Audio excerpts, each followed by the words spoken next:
Lin Huanhuan, a normal 20-year-old girl, finds her world dissolving into exhaustion after a long day of overtime. Her only solace is a warm bath, a small luxury before her life is turned completely upside down. As she sinks into the water, a severe thunderstorm warning flashes across the city, a forgotten premonition of the chaos to come. Suddenly, an invisible force yanks her under the surface. Panic explodes in her chest as she struggles, her bathtub inexplicably transformed into a bottomless ocean she can't escape. Gasping for air, she breaks the surface not in her bathroom, but in a primordial spring surrounded by a lush, alien jungle. This has to be a dream, she thinks, until a sharp pinch to her own skin confirms the horrifying reality. She's been transmigrated, and worse, she's completely naked and shivering with cold. A terrifying howl echoes through the trees, filling her with dread as she imagines glowing red eyes stalking her from the darkness. In a desperate plea, she lays back in the water, praying to whatever god is listening to let this be a nightmare. When she opens her eyes, her prayer is answered in the worst possible way. A pair of firm, muscular legs are standing right in front of her. Her gaze travels up from the powerful legs to a rather impressive sight that sends her reeling back in shock. A handsome man with long silver hair emerges from the water and scoops her into his arms before she can even process what's happening. He murmurs that he's never seen such a cute female and asks what tribe she belongs to. Terrified, Lin Huanhuan screams at the pervert to let her go, threatening to call the police. The man seems confused by her tears, gently telling her to stop struggling and promising he won't hurt her. She hesitantly asks him to put her down and he complies. But the moment her feet touch the ground, she makes a break for it.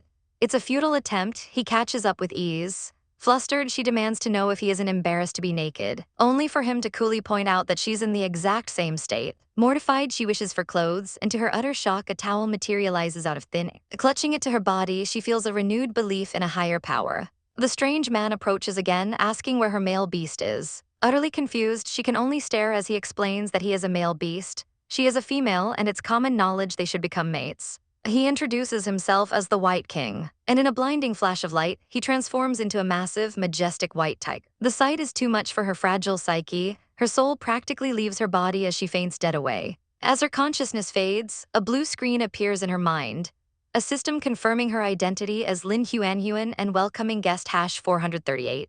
She awakens sometime later lying on something incredibly soft, which she assumes is a fur blanket. But then the blanket speaks, and a jolt of terror shoots through her as she realizes she's riding on the back of the giant white tiger. He asks if she's hurt, but all she can do is chatter that she's freezing cold. He immediately stops, transforms back into his human form, and lifts her from his back. He leaps into a tall tree and gently places her on a thick branch, telling her to wait. To her shock, he removes his loincloth and tosses it to her along with a bone knife, promising he'll be right back before transforming and leaping away. Peeking down, she sees him stalking his prey, a massive wild boar. With a ferocious roar, the white tiger pounces, taking down the beast with terrifying strength and efficiency. Lin Huanhuan watches in awe and horror. He shifts back to his human form, now splattered with blood, and tells her she can jump down now. She looks down at the 4-meter drop, horrified at the suggestion. The man sighs, wondering how he's supposed to care for such a weak female, and decides he needs to ask the wolf tribe for advice. With another effortless leap, he's back on the branch, scooping her up and bringing her safely to the ground. He takes back the bone knife and skins the boar with practiced ease, wrapping the fresh, warm hide around her shivering shoulders. At that moment, the system chimes in her head again, announcing she's acquired a wild boar hide and triggered a new player mission. Collect 3 hides to receive a special gift pack. Startled, Lin Huanhuan can only stammer a thank you to the white-haired man, who finds her bashful reaction adorable and promises to buy her some clothes once they reach the wolf tribe's settlement. She learns that this settlement is like a village, a concept Bai Dai has only heard of in relation to beastkin, who he claims are strong, powerful, and fierce creatures. His idea of hospitality, however, is offering her a slab of raw meat, which she recoils from in horror, shouting that she can't possibly eat that. After she flees, he returns minutes later with a leaf full of fruit, a much more palatable option she finds both sweet and sour. Bai Dai incorrectly assumes she must be an herbivore beastkin, perhaps a rabbit or a deer, but Huanhuan clarifies that she's an omnivore who simply can't eat raw meat. Seeing this as a sign of her weakness, Bai Dai resolves to help her cook, but Huanhuan's plans for grilling are stumped by the first requirement, fire. Bai Dai frowns at the very word, explaining that beastkin find its destructive power terrifying, having never seen it before. Intrigued, Huanhuan attempts to create fire the old-fashioned way by rubbing sticks together, a method that proves utterly useless after 40 minutes of grueling effort, leading her to throw the sticks in a rage, screaming that the TV shows all lied. Just as she despairs, Bai Dai gently takes her scraped hands, his heart pounding as he pulls her into a sudden, possessive embrace, declaring that she is his female and he will take care of her for the rest of his life. Flustered and shocked, Huanhuan shoves him away, insisting she isn't anyone's female. But his gaze remains tender yet firm. He lifts her hand, promising to keep her safe and nurse her back to health. This unexpected gentleness melts her defenses, reminding her of a life of loneliness after her parents passed away, a world where no one ever protected her. Noticing her hands are cold, he pulls her into another hug, and the warmth floods her with a feeling of being cherished she hasn't felt since her mother's death, a sense of family. He transforms back into his white tiger form, telling her he'll take her to a healer, but she insists she isn't sick. He questions why she fainted then, but she's too embarrassed to admit he terrified her. He simply repeats his vow not to leave her because she is his female, a word that makes her blush furiously. She asks for more hides, and he immediately bounds off into the woods, returning an hour later with 5 fresh pelts. As he washes them, she notices a deep gash on his side. But he dismisses her concern, pulling her into another affectionate nuzzle and reminding her that as his female, she never needs to thank him. As he cleans the blood sent from his body, a sudden chime echoes in her mind. A system notification appears, announcing her new player mission is complete and a gift pack has been delivered. A cloth bag materializes in her hands, and inside she finds a hollow stick that bursts into flame at her touch, a fire starter. Overjoyed, she pulls out another item, an encyclopedia of ancient animals and plants. Just as she begins to read, the White King returns in his human form. She quickly hides her treasures, an action he notices with a knowing smirk, deciding he'll unravel her secrets in time. They finally arrive at the Wolf Tribe's settlement, a bustling marketplace carved into a mountain. Bai Dai explains this is where local beastkin trade goods. But as Huanhuan gawks at the towering figures, he suddenly snatches her up and places her on his shoulder. He warns her that females are so rare here that beastmen will fight over the right to mate with her, a horrifying thought that makes her cling to him in fear. Her terror is validated when she sees a single female wolf beastkin surrounded by dozens of adoring males. Reassuring her, Bai Dai proceeds towards the healer. But their presence catches the eye of a striking silver-haired wolf beastman named Frost Cloud. Though he tells his companion it's nothing, his gaze follows the strange pair, noting that the solitary White King has finally brought someone with him. White King carries the fainted girl to the wolf tribe's healer, an old man named Langzhu. The girl's eyes flutter open, and she can't help but think the man looks just like Santa Claus. Langzhu, however, is anything but jolly, his eyes widening in shock as he demands to know how many mates a young female like her already has. He lunges toward her with a frantic energy that makes her cry out in surprise. But White King immediately steps in front of her, his voice a low warning that she is his female and the old man should get no ideas. Langzhu grumbles about how lucky the tiger is, launching into a melodramatic tirade about the lack of females in his own tribe and the bloodshed it causes. After his outburst, he calms down and gently asks the girl to explain how she fainted. A quick examination reveals she isn't sick at all, just weak and in desperate need of proper care. As a welcome gift, he offers her some strange but fragrant fruits. He then leans in close, whispering conspiratorially that the young males of his tribe are handsome and gentle, suggesting she stay and meet them. The girl freezes, sensing the dark, possessive anger rolling off White King behind her and nervously agrees to follow his lead. The healer tries to pick her up, but White King is faster, scooping her into his arms and coolly stating that he will take care of his own female. As he carries her through the bustling village, she wonders where they're headed. He explains that since she cares so much about clothes, he's taking her to buy some. They arrive at a stall selling crude leather garments, and though the workmanship is rough, she figures it's better than being naked. She takes a piece and ducks behind a rock to change, only to find the clothes are absurdly large. Seeing the crude stone needles available, she has a better idea and pulls the metal pin from her hair. Outside, White King tosses a large, glowing crystal to the stunned shopkeeper, telling him it's enough to buy several outfits. Just then, the girl emerges, looking embarrassed in a custom-altered 2-piece outfit that leaves both the shopkeeper and White King stunned silent. He manages to tell her she looks good, making her blush as he asks how she did it. She then asks about shoes, her bare feet aching. White King's gaze drops to her delicate, scratched feet, a flicker of concern in his eyes, before he immediately demands more thread and hides from the merchant. The girl feels a sense of security blooming in her chest. Though he doesn't say much, his attentiveness makes her feel safe in this strange world. As they leave, a beastman runs up with an invitation from healer Langzhu, but White King coldly refuses. He knows the old man's intentions are far from pure, wanting only to tempt her with the hundreds of mateless males in the wolf tribe. Elsewhere, a wolf beastman named Frost Cloud returns from his hunt, unimpressed by the news of a new female in the village. As he nears his cave, he hears moans, and peeks inside to see his own mother entangled with several males. He throws his catch to the ground in disgust, a wave of revulsion washing over him. His mind burns with hatred as he concludes all females are the same, amoral, lazy, and greedy. Back in their own cave, White King lays down a bed of soft grass for the girl, telling her to stay put while he goes hunting. Alone, she decides to try out the fire starter stick from her bag, successfully creating a small flame to roast some meat. While it cooks, she studies the booklet she found, learning about spirit beasts and the world's horrifying social structure.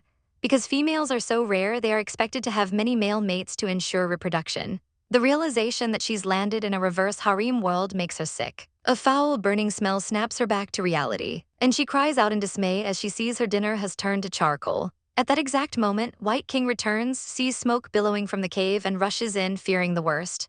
He roars at her that there's a fire and she needs to get out immediately. He scolds her for being so reckless, warning her she could be burned to ashes. To prove him wrong, she defiantly shoves a piece of the cooked meat into his mouth. The unexpected flavor stuns him into silence as she explains that fire is useful for cooking and warmth, and that she was being careful. White King remains unconvinced, snatching the skewers from her and declaring that from now on he'll do the cooking. After a satisfying meal of roasted meat, the girl feels completely stuffed and tired. So the white tiger gently offers his massive, furry body as a pillow. She hesitates for a moment before snuggling into his side, marveling at how he's like a warm, fluffy blanket. But her comfort is short-lived when she notices a wound on his leg. She immediately offers to wrap it and give him some of her precious crispy fruits, but he dismisses her concern, saying a simple lick is enough and she should save the food for herself. Unwavering, she insists, her voice soft but firm as she tells him he's her family now and his well-being is more important than any fruit. The word family strikes a chord deep within the great beast. And after she finishes bandaging his leg, he surprises her with an affectionate lick across her face, thinking what a cute little female he's been so lucky to find. As night falls, they settle by the crackling fire, the girl sleeping soundly against her powerful guardian. But she's jolted awake by a strange warmth between her legs, and a wave of pure panic washes over her as she realizes her period has started. The scent of blood instantly wakes the tiger, who assumes she's been grievously injured. Mortified, she denies it and scurries away, but he's too fast. In a flash of light, he transforms into a stunning, white-haired man, grabbing her with raw panic in his eyes. He declares he can smell blood and must take a look, ignoring her protests as she calls him a lecherous wolf. He corrects her, he's a tiger, not a wolf, and promises he only wants to help. Dying of embarrassment, she tries to explain that this is normal and will pass, wondering why on earth she's discussing her menstrual cycle with a beastman. The concept is utterly alien to him. All he understands is that bleeding can lead to death. A painful memory surfaces, a tiny white cub weeping over a fallen brother. And a deep-seated fear grips him as he mutters, asking if she will leave him behind too. Consumed by terror, he sweeps her into his arms, roaring that he will find a healer and save her, refusing to let her die. While she screams in protest, thinking she's never heard of anyone dying from a period. Meanwhile, a healer named Langju scolds the wolf tribe leader, Frost Cloud, for getting injured so often and using up all the medicine. Langju advises him to stop focusing on hunting and find a mate, but the suggestion ignites a deep-seated rage in Frost Cloud.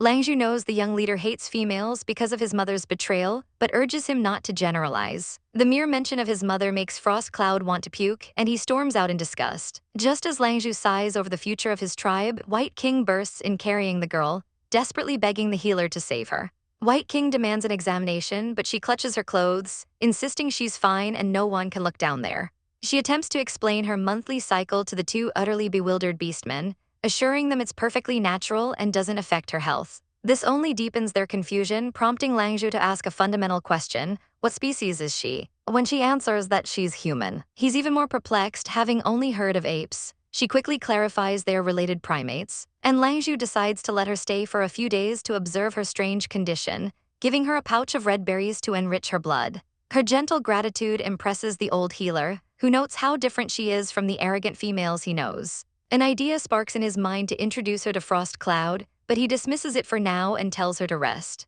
Alone, she decides to fashion some panties out of hide but immediately pricks her finger. Seeing her struggle, White King takes the materials and with surprising dexterity sews a pair for her. He hands her the finished garment, and though she thinks it's a bit odd for a tiger to be holding her underwear, she has to admit he's a much better tailor. She puts them on, padded with absorbent leaves, and emerges to show him, praising his amazing skills. He stares intently for a moment before his chibai form playfully pokes her butt, earning another indignant, lecherous wolf accusation, which he calmly corrects again. He then suggests using the remaining hides to make her some shoes, noting her feet are too delicate to be bare. As he takes her foot in his hand to measure it, a jolt runs through her, her heart fluttering at the unfamiliar contact. He remarks on how small her feet are, and after a moment of intense focus, he presents her with a perfectly crafted pair of boots, complete with laces. She tries them on, twirling with joy, thinking he is simply incredible. When she asks if he wants a pair, he reminds her shoes would be inconvenient when he transforms, and she giggles at the silly image of a tiger in boots. Elsewhere, a reluctant frost cloud gathers herbs for Langju. But upon returning to the hut, he finds the new girl rummaging through the supply jars. Assuming she's a thief, he grabs her wrist with brutal force, his voice dripping with contempt as he accuses the shameless female of stealing and demands she hand over whatever she took. The accusation hangs in the air, sharp and unbelievable. She's being called a thief. She tries to explain that the berries simply fell into the pot, but the wolf tribe leader, Frost Cloud, dismisses her words, calling her a shameless liar. The sheer strength of the beastman terrifies her, and she threatens to scream for help, a bluff she hopes will work. But Frost Cloud is unimpressed, sneering that while other males might come running to protect a screaming female, he is the leader here, and thievery will not be tolerated in his tribe. A spark of defiance ignites within her as she spots the healer Langju nearby. Seizing the moment, she slams her head forward, delivering a brutal headbutt that cracks against his jaw. As he stumbles back in shock, she strikes a ridiculous kung fu pose, a desperate attempt at intimidation. His shock quickly morphs into pure rage, his fangs bared as he snarls, asking if she wants to die. The terrifying look in his eyes sends a jolt of fear through her, and she turns to flee, but he catches her instantly. His hand, however, lands in her hair, and the world seems to stop for him as he's mesmerized by its unexpected softness. His anger dissolves, replaced by a strange curiosity as he pulls her into a sudden, awkward embrace. He's captivated, noticing how clean she is, so different from the other females he knows. But his thoughts are cut short when she snaps out of her daze, demanding to know what he's doing. They spring apart, a wave of embarrassment washing over them both. Flustered and red-faced, Frost Cloud tries to regain his authority, stammering that he'll let her off easy this time. He demands she admit her fault and apologize to the healer, a demand that reignites her fury. She explodes, shouting that he's the one who needs to apologize, calling him a douchebag as she brandishes the pot like a weapon. Just as he's about to lunge, a tiny figure intervenes, kicking Frost Cloud and telling him to stop. It's the healer Langju, looking like a wizened old man who scolds Frost Cloud for trying to hit such a cute female.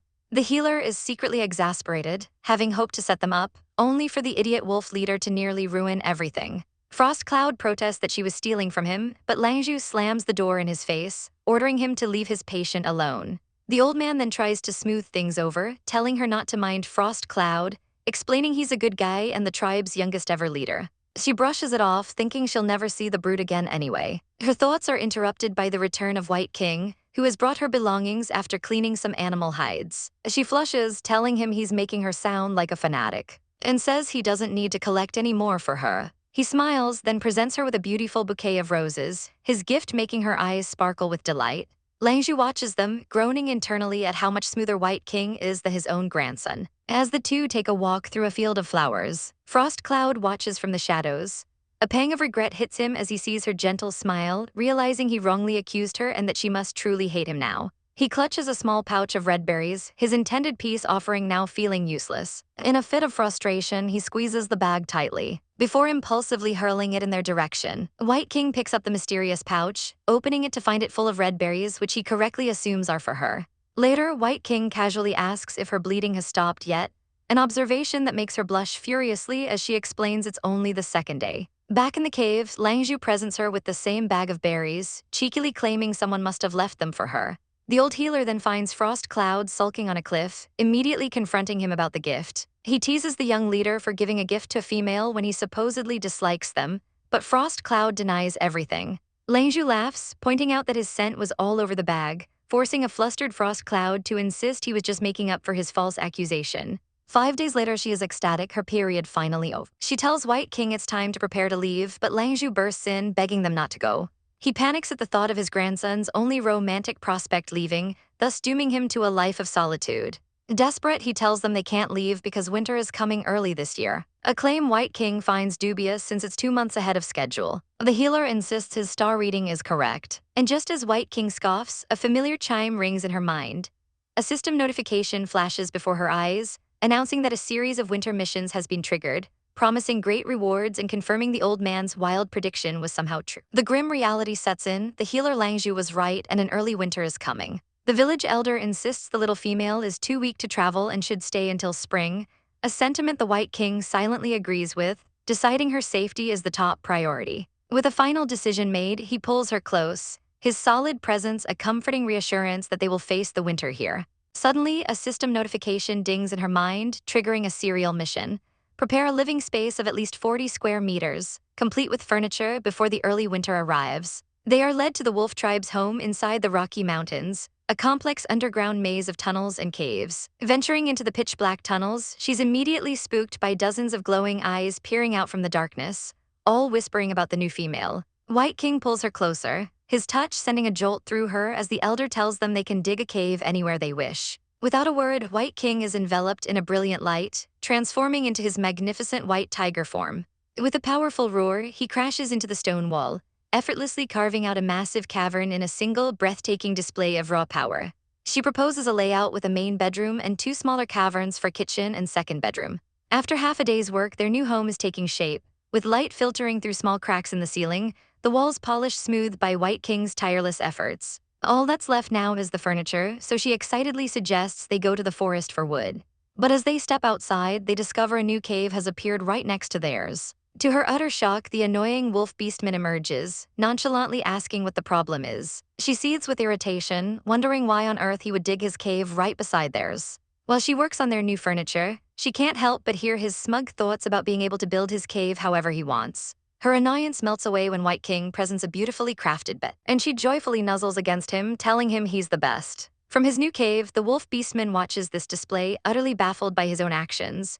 He claims to hate females, yet he couldn't stop himself from following her and moving in next door. Flustered and confused, he peeks out of his cave, watching them head towards the forest once more. In a sun-dappled clearing, White King proudly shows her a stack of perfectly cut planks, earning him an affectionate lick on the nose that makes the spying wolf beastman clench his fists in jealousy, muttering that his own paws are just as strong. Realizing it will take several trips to move all the wood, she offers to stay and guard it, but White King refuses, stating the forest is too dangerous to leave her alone. He gently places her on a high tree branch for safety, promising to be right back. To pass the time, she pulls out a sheepskin notebook to read. The wolf beastman, who had followed them, watches with growing anxiety, convinced it was a terrible idea to leave the fragile-looking girl all alone in a tree. His fears are realized when a monstrous, mutant purple spider descends from the canopy right above her. She screams in pure terror, losing her balance and plummeting towards the ground. In a flash, the wolf beastman dives forward, catching her just in time. She stares up at her rescuer in shock as he holds her, momentarily captivated by how small and soft she feels and her intoxicating scent. Before she can process anything, he shouts a warning and shoves her behind him as the spider crashes down. He tells her to get back and with a savage howl, transforms into a magnificent silver wolf. He lunges at the beast, tearing it apart in a flurry of claws and fangs until it finally collapses. She stares at his beautiful silver fur, awestruck, and manages to thank him for saving her life. But his response is shockingly crude. He tells her that if she really wants to thank him, she can spread her legs and let him have some fun. She recoils in disgust and fury, realizing he's purposely humiliating her. She snaps that his saving her only makes them even for his past rudeness, and angrily demands to know why he's even there before storming off, leaving the lecherous wolf behind. The moment she's gone, the wolf collapses, the spider's poison finally taking hold. He bitterly thinks that his tribe would laugh at him for dying to a spider, but as his vision fades, he sees her peeking from behind a tree, her face filled not with anger but with worry. Frost Cloud, the wolf, retreats into the bushes, hiding his wounded paw as he asks Lin Huanhuan if she changed her mind about letting him go. But she wasn't chasing him, she just came back for something she dropped. It's then that she spots the ugly purple stain spreading across his fur and asks what happened to him, but he snarls with pure hatred, roaring that she should go away because he detests females the most. Her eyes widen at his vitriol as she realizes he must be poisoned, a conclusion that only enraged him further as he growls for her to leave him alone. Stumbling through the grass, his mind fills with bitter thoughts about the cold, heartless nature of all females, a painful reminder of how his own father died because of one. The poison overwhelms him, and he collapses, shifting back into his human form just as Lin Huanhuan rushes to his side. Remembering information about mutant spiders from her notebook, she quickly gathers the right herbs, makes a small cut on his hand to drain the venom, and applies the medicinal paste. Frost Cloud's eyes flutter open to see her tending to his wound, a sight so unbelievable he thinks it must be a near-death hallucination. She cheerfully asks if he's awake and confirms that yes, she saved him. A wave of disbelief washes over him. This female actually came back for him, proving she's nothing like the others. After thanking her with a bashful blush, he is immediately flustered when she calls him an idiot, prompting him to yell that she's even more stupid for saving someone who didn't ask for it. Their bickering is cut short by the sudden arrival of the White King and his entourage, who just finished dealing with a poisonous mutant spider. The majestic beastman thanks her for saving his mate, Frost Cloud, and pledges a debt to her. But Frost Cloud sees the hidden meaning. It's a warning to stay away from the tiger's chosen female. He shrewdly observes that the other males already have mates, realizing the White King is a cunning rival. Back in her new caves, Lin Huanhuan beams with pride at her cozy setup. Suddenly, a system notification congratulates her for completing her first mission, rewarding her with a pot and a spatula. She is absolutely ecstatic, already dreaming of making stir-fry. The White King enters, looking confused by the iron cookware, but she eagerly promises to cook for him soon. The aroma of her meat stew soon fills the cave, and after taking a bite, the White King declares it delicious. Thinking that Frost Cloud also saved her life, she decides to give him a bowl despite his annoying personality. The White King delivers the food to the grumpy wolf, who begrudgingly takes it, only to devour it happily once he's alone. Later that evening, the White King thanks her again for the stew, his handsome face catching her off guard and making her heart pound. He murmurs that it's time to sleep and then pulls her close, clarifying that they should sleep together. Lying next to him, Lin Huanhuan's heart races, realizing this is her first time in bed with a man and a tiger at that. He explains it's for her protection, reminding her that she was almost eaten by a spider and they are deep in wolf territory. He then leans in close, asking softly if she hates being with him or if she dislikes his body. Flustered and convinced he's trying to seduce her, she blurts out that she'll sleep outside. Later, exhausted and trying to rest, she feels something poking her in the darkness. She blindly grabs it, hearing a soft moan from the man beside her. A jolt of horrifying realization hits her, and she yelps, apologizing profusely. But instead of anger, the White King pulls her into a tight embrace, licking her neck and whispering that it's okay. When she tries to squirm away, saying she'll sleep next door, he holds her even tighter, his voice turning possessive as he asks if she wants to sleep with Frost Cloud instead, demanding to know if she likes him. The White King whispers that his little female has no idea how tempting she truly is. But in her terror, Huanhuan insists to herself that she doesn't like him, she just wanted a different bedroom. He sees right through her deception, calling her a liar and caressing her as he points out that she must like him a lot, otherwise she wouldn't have tried to save him. She begs him to stop, her voice trembling with fear, but he only leans closer, pressing her against the bed and asking what she means. She feels like a helpless plaything in his hands, a strange mix of pain and a frightening desire to surrender completely to him. Suddenly, the sounds from their room echo outside, causing Frost Cloud to blush furiously, his sensitive ears unable to block out the noise. The White King's voice cuts through the night, asking Frost Cloud if he likes Huanhuan, to which Frost Cloud grits out a firm denial. The next morning, Huanhuan wakes up alone, her mind racing as she recalls the events of the previous night. She discovers her body has been cleaned and her clothes changed, confirming her fears. Flashes of their intimacy overwhelm her, and she buries her face in her hands, horrified that they did almost everything except go all the way. Just then, the White King enters and asks if she's hungry, offering her a bowl of meat stew. He then informs her that he's going hunting and will bring back anything she requests. To her dismay, he adds that he has asked Muxiang, a female from the wolf tribe, to take care of her in his absence. The realization that he'll be gone for more than 10 days fills Huanhuan with dread, and she asks if he's truly leaving her alone. He explains that the hunt is far too dangerous, a necessary evil to prepare for the brutal winter that kills many beastkin from cold and starvation. Understanding that she would only be a burden, she tearfully agrees. He pulls her into a tight embrace, telling her she's his female and the most important person to him, and she realizes he's become the only person she can rely on in this strange world. Before he leaves, she shows him drawings of fennel and star anise, asking if he can bring some back to make the food tastier. And he promises he will. He gives her a bone knife for protection and they share a tender farewell, only to be interrupted by the arrival of Muxiang. The cheerful wolf female immediately compliments the White King on his cute mate, promising to take good care of her while he's gone. With a final glance back, the White King departs with his hunting party, transforming into a magnificent white tiger, his resolve hardened by the need to provide for Huanhuan. Later, Huanhuan asks Muxiang to show her around the tribe. As they walk, she notices that only the elderly and young males are working, while the females seem to do nothing but laze about and eat. Fearing such a purposeless existence, she asks Muxiang to teach her how to tan hides. But Muxiang is confused, explaining that a female's only duty is to give birth. Horrified by this prospect, Huanhuan insists she wants to learn a skill and Muxiang finally relents. Down at the river, as Huanhuan learns to clean the hide, their presence attracts the attention of some young male beastkin hiding in the bushes, who are mesmerized by the sight of two pretty females. Two of them decide to approach, but they are swiftly intercepted by Frost Cloud, who grabs them by their tails and asserts his dominance, declaring he'll go first. Muxiang recognizes the imposing tribe leader and asks Huan if she knows him, pointing out his fiery gaze fixed squarely on her. Huan dismisses it, claiming she barely knows the silver wolf. But her heart leaps into her throat when he starts walking directly towards them. He confronts her, demanding to know what she's doing there, and she snaps back that it's none of his business. Her sharp reply only captivates him further, her voice reminding him of the soft sounds from the night before.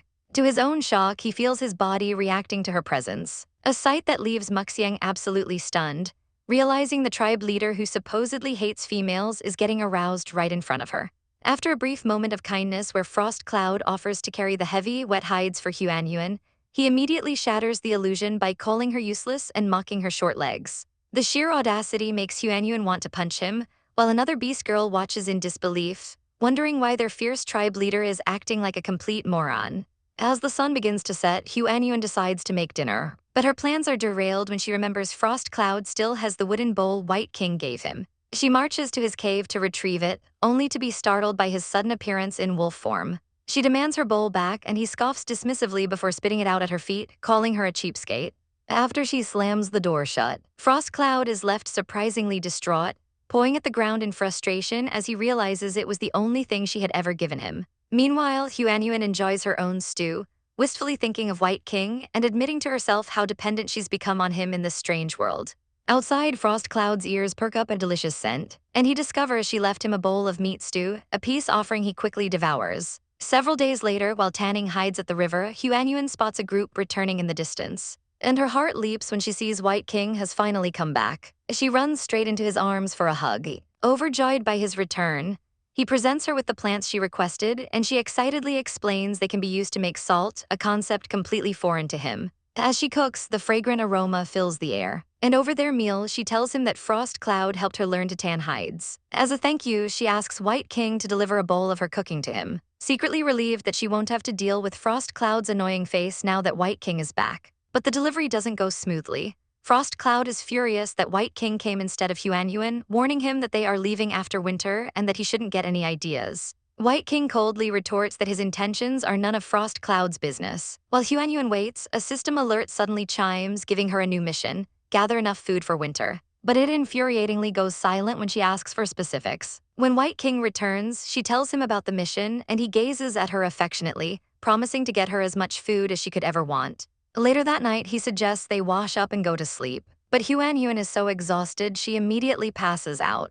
Overcome with emotion, White King moves closer, brushing her hair as he whispers how much he missed her, before pulling her into a warm embrace. The tender moment escalates as he begins kissing her neck, his actions overheard by a seething Frost Cloud scratching furiously at the door outside. The next morning, a refreshed White King announces he's going hunting, but not before cheekily telling a mortified Huan not to be so loud next time he holds her, causing her to flush beet red as he transforms and runs off. True to his word, he brings back massive amounts of prey every day, impressing a fellow beast woman who reveals she has 5 mates, a concept that leaves Huan utterly speechless. The girl presses further, asking why Huan sleeps in the same bed with White King if they aren't mates, forcing Huan into a flustered silence as she struggles to define a relationship where they eat, sleep, and do lewd things together, yet haven't truly gone all the way. Muxiang slyly suggests that if Huan isn't ready for a mate, she should just say so, because she'd be happy to take the handsome and skilled White King as her 6th mate. The thought sends Huan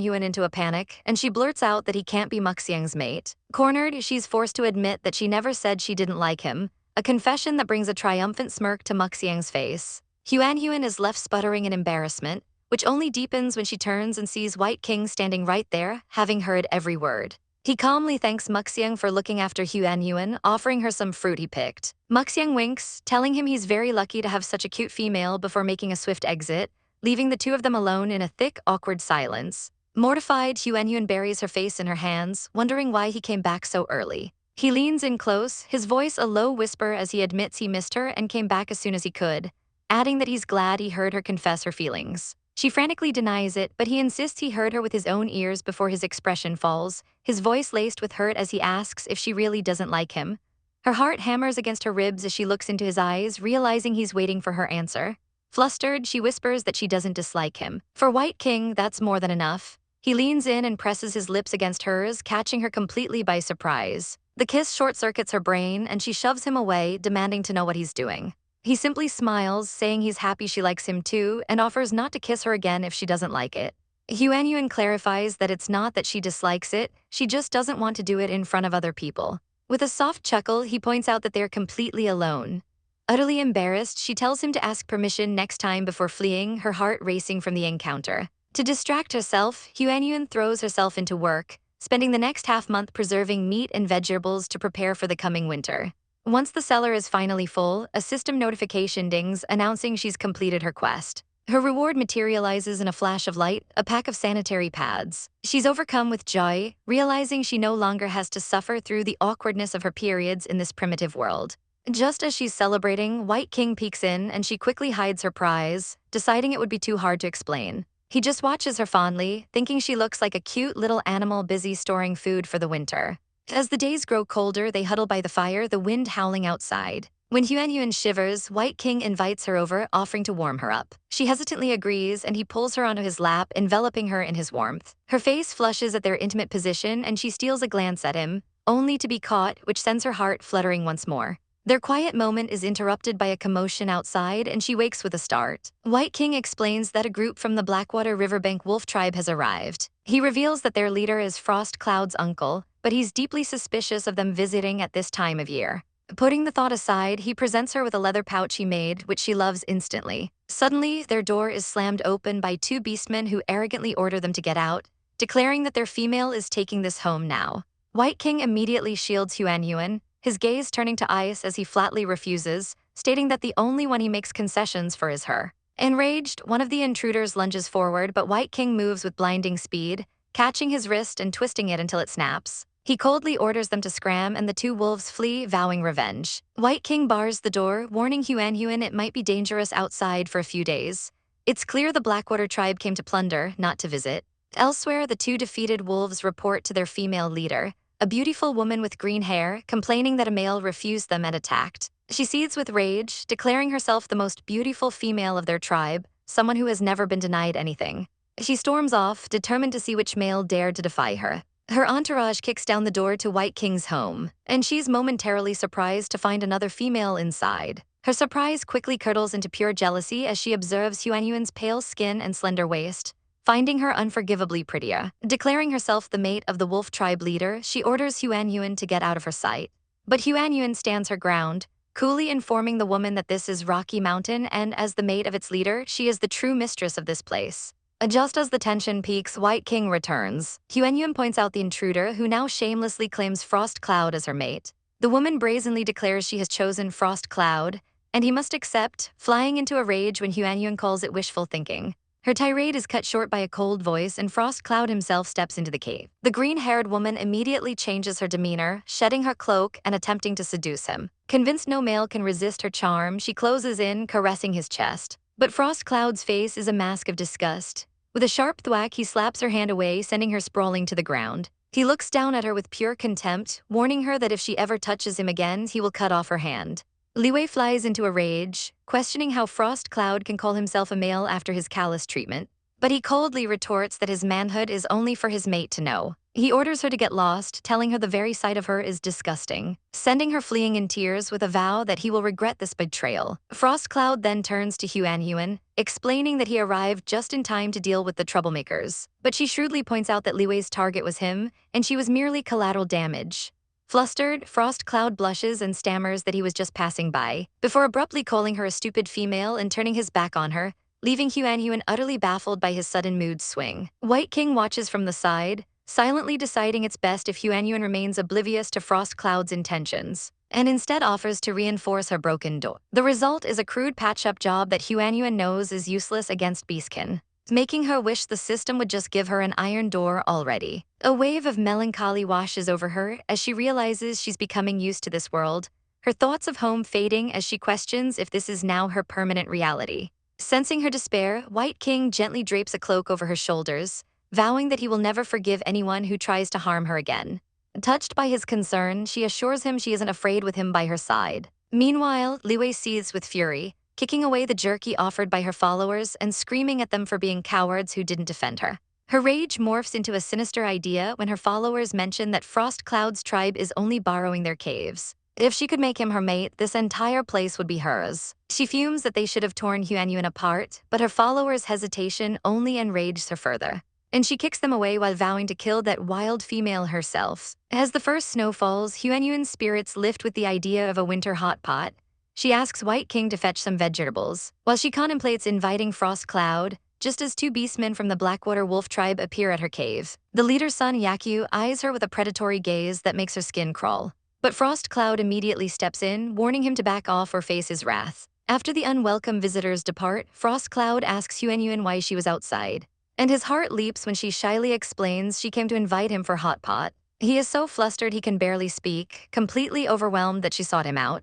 Back at the cave, he panics upon seeing the fire, thinking her home is ablaze. But she calmly explains it's for cooking and welcomes him in. The fragrant smell of the stew is intoxicating, and Huanyuan eagerly takes a bite, only to burn her mouth. White King immediately rushes to her side, gently holding her face and offering to blow on her lips to cool them. A tender moment that fills Frost Cloud with searing jealousy. To distract everyone, Huanyuan asks about the visitors, and Frost Cloud explains they came to trade something. She retrieves the item, a bamboo tube filled with a strange liquid. Frost Cloud instantly recognizes the scent of wine, and White King warns that while it warms the body, it must be drunk in moderation, as too much can make a beastman lose control. Intrigued, Huanyuan pours a cup for each of them and they toast to their cozy hot pot night. The wine is spicy but delicious, and soon the tube is empty. Huanyuan turns to find both males staring at her with an unnerving intensity. Suddenly, a drunken Frost Cloud grabs her, passionately declaring that he wants her as his mate. She tries to push him away, telling him he's drunk, but he transforms into a small wolf and whines that he wants to sleep with her. With an ominous glare, White King snatches the wolf by the scruff of its neck and unceremoniously hurls him out of the cave. After dumping the passed-out Frost Cloud in his own room, White King returns and sweeps Huanyuan into his arms. She feels the heat radiating from his body and realizes with a jolt that he's also drunk. He carries her to the bed and captures her lips in a deep kiss that tastes of wine. Tearing her clothes in his fervor, he whispers that she's beautiful, and when she compliments his starry eyes, something inside him snaps. He warns that he won't be able to stop himself from eating her up. Before pinning her down, she panics, begging him to stop as she feels him pressing against her leg. Her pleas lost on his wine-addled mind. Her terrified sobs echo through the cave, waking Frost Cloud from his drunken slumber. Hearing her cries of pain, he bursts back into the room in his massive wolf form, roaring for White King to release her and sinking his teeth into his arm. The sharp pain snaps White King back to reality, his eyes widening in horror at what he sees. Frost Cloud scoops up the trembling Huanyuan, promising to take her to a healer before glaring at the stunned White King, telling him to reflect on the pain he's caused. As Frost Cloud dashes away with Huanyuan, White King is left alone, staring at his hands in utter shock and despair, unable to process the monstrous thing he has just done. The healer Langzhu complains about the bitter cold when his door is violently kicked open by a furious Frost Cloud, who rushes in carrying an unconscious and injured Huanyuan, desperately begging Langzhu to save her. Frost Cloud seethes with rage, accusing someone of being a bastard for hurting her. As Langzhu examines Huanyuan's lifeless form, Frost Cloud reveals the unthinkable. It was White King who did this. Langzhu is stunned by the gentle White King's capacity for such violence, but wastes no time, grinding up herbs and applying a poultice that magically begins to heal her wounds. Stopping the bleeding just in the nick of time, he declares that Huanyuan must stay with him to recover. But Frost Cloud's mind is already set on vengeance. With murder in his eyes, he vows to teach that bastard a lesson, and storms out. He finds White King in a desolate cave, immediately transforming into a massive wolf and roaring in his face. White King, looking dazed and confused, has no idea what's happening before Frost Cloud pins him to the ground, snarling that he hurt Huanyuan and is going to beat him for it. White King insists he doesn't remember anything and desperately asks if Huanyuan is okay, but Frost Cloud cruelly denies him any comfort, spitting that he has no right to know. The final blow comes when Frost Cloud declares that White King is not worthy of being Huanyuan's male, a sentence that shatters White King completely, leaving him alone and broken with the crushing weight of his actions. The next morning, Huanyuan awakens in a strange place, and the horrifying memories of the previous night come flooding back, the terror of almost being violated by White King making her tremble. Langzhu explains that Frost Cloud brought her here and offers a bowl of medicine to ease her pain. Just then, Frost Cloud appears in his wolf form, having brought her some clothes from home. The sight of the clothes, handmade by White King, causes tears to stream down her face. She claims the medicine is just bitter, but internally she's devastated, unable to reconcile the kind man who felt like family with the monster from last night. Sensing her sorrow, Frost Cloud leans in and comforts her with a soft nuzzle. Meanwhile, a battered White King appears at Langzhu's cave, his body covered in scratches from Frost Cloud's rage. Langzhu sternly warns him to stay away from Huan. But White King is already drowning in self-loathing, admitting he was so horrible to her that he wants to kill himself for it. 5 days later, Huan is healed and ready to go home. Resolving to face White King about their relationship, she arrives to find the cave freshly supplied with food and a new rug, but White King is nowhere to be found. She waits, pondering her future, admitting she likes him and wanted to be his mate. But the memory of his ferocity fills her with fear. Overwhelmed with doubt, she even considers finding another mate, before shaking her head at the selfish thought. As night falls and worry gnaws at her, Frost Cloud appears. When she asks where White King is, he snaps that he doesn't know, clearly irritated. Worried about White King in the freezing cold, she decides to go see Langzhu. And Frost Cloud begrudgingly follows. Langzhu reveals the truth. White King went out into the blizzard to find special UNI fruits for her recovery. Horrified that he's risking his life for her, Huan is about to rush out into the snow. When Frost Cloud stops her, his heart aching as he sees her trembling hand, realizing she still cares for the man who hurt her. Touched by her compassion, he declares he will go find White King himself. Huan gives him her cloak and a fire starter, begging him to return safely. Seizing the opportunity, Frost Cloud asks for a promise in return for his safe comeback, and she agrees to anything. He then ventures into the raging storm, as Huan prays for their return. 3 agonizing days pass. Huan waits in the cold, consumed by guilt, blaming herself for everything. Seeing her despair, Langzhu finally reveals Frost Cloud's secret. He wants to be her mate. Huan is shocked, unable to believe it given his supposed hatred of females. Langzhu then tells her the tragic story of Frost Cloud's past. His father was abandoned by his beautiful mother after being crippled while trying to win her affection. His father died from the backlash of the broken mating contract, and after his death, the cruel females of the tribe wanted to skin his rare silver wolf corpse for its pelt. A young Frost Cloud had to viciously defend his father's decomposing body until they gave up. An event so traumatic it forged his hatred for all females. Her heart aches for him and she vows to be kinder. But their conversation is cut short when news arrives that looters are raiding her home. She runs off alone to confront them. Huan bursts in, demanding they stop, only to be mocked by a female named Liwei, who claims she's entitled to Huan's things now that her male is gone. Liwei callously suggests White King is already dead in the snowstorm, before grabbing Huan's face. When Huan shoves her to the ground, the humiliated Liwei orders her males to attack. They hesitate, reluctant to harm such a cute female, which enrages Liwei even more. Just then, a male named Yakyu appears and Liwei orders him to drag Huan away. Yakyu corners her, attempting to sweet-talk her into coming with him, but she defiantly tells them all to leave. He grabs her arm, revealing their plan to steal both her food and her person. As Liwei cackles, urging Yakyu to force himself on Huan then and there. Huan bravely threatens him with the severe consequences of being dumped after forcing a mating contract. Yakyu hesitates, but Liwei suggests using the drugged wine to make her compliant, a thought that fills Huan with absolute terror. But as Liwei moves to get the drink, a massive invisible force slams into her, sending her flying. A dark silhouette appears in the doorway, radiating a deadly aura. A pair of cold green eyes lock onto the intruders, and White King's voice cuts through the tension, announcing his return. Yakyu stares in shock as Frost Cloud appears before him, mockingly stating that even if Yakyu's entire family perishes, he'll still be fine.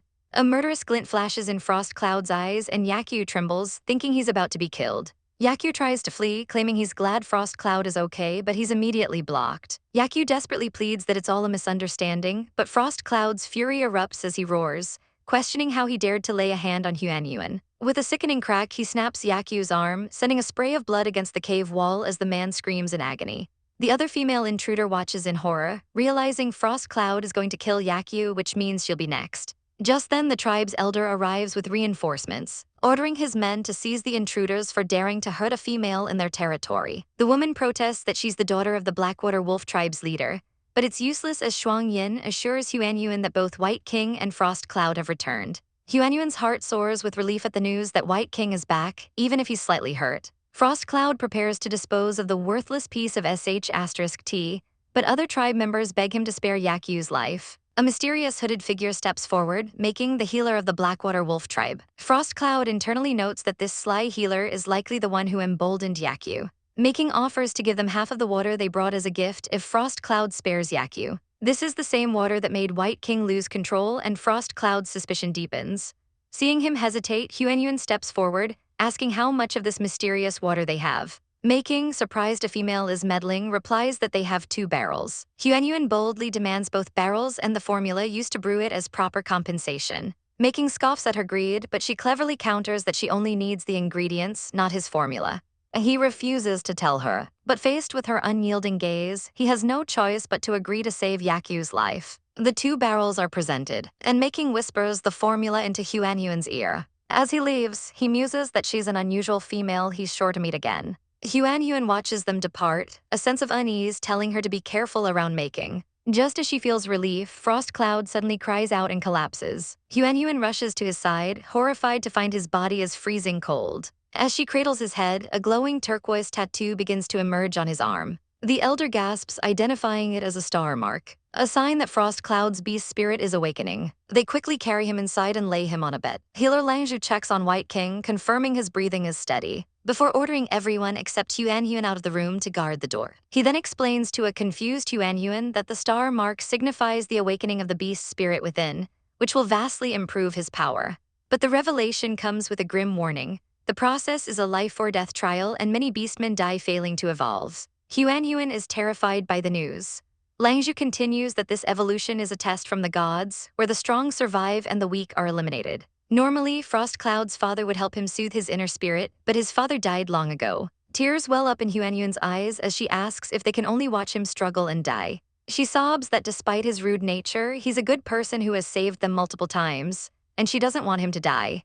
Her crying awakens White King, who immediately asks what's happened to Frost Cloud. A tiny beastman tells him Frost Cloud is dying, and upon seeing the star mark, White King understands everything. He calmly declares that he can save him. Unwrapping the cloth from his waist, he reveals his own glowing star mark. Langzhu is floored, recognizing it as a powerful 3-star spirit beast. He falls to his knees, begging White King to save Frost Cloud. White King agrees but states that he needs Huanyuan's help. He pulls her close, delivering the shocking ultimatum. She must become his and Frost Cloud's mate.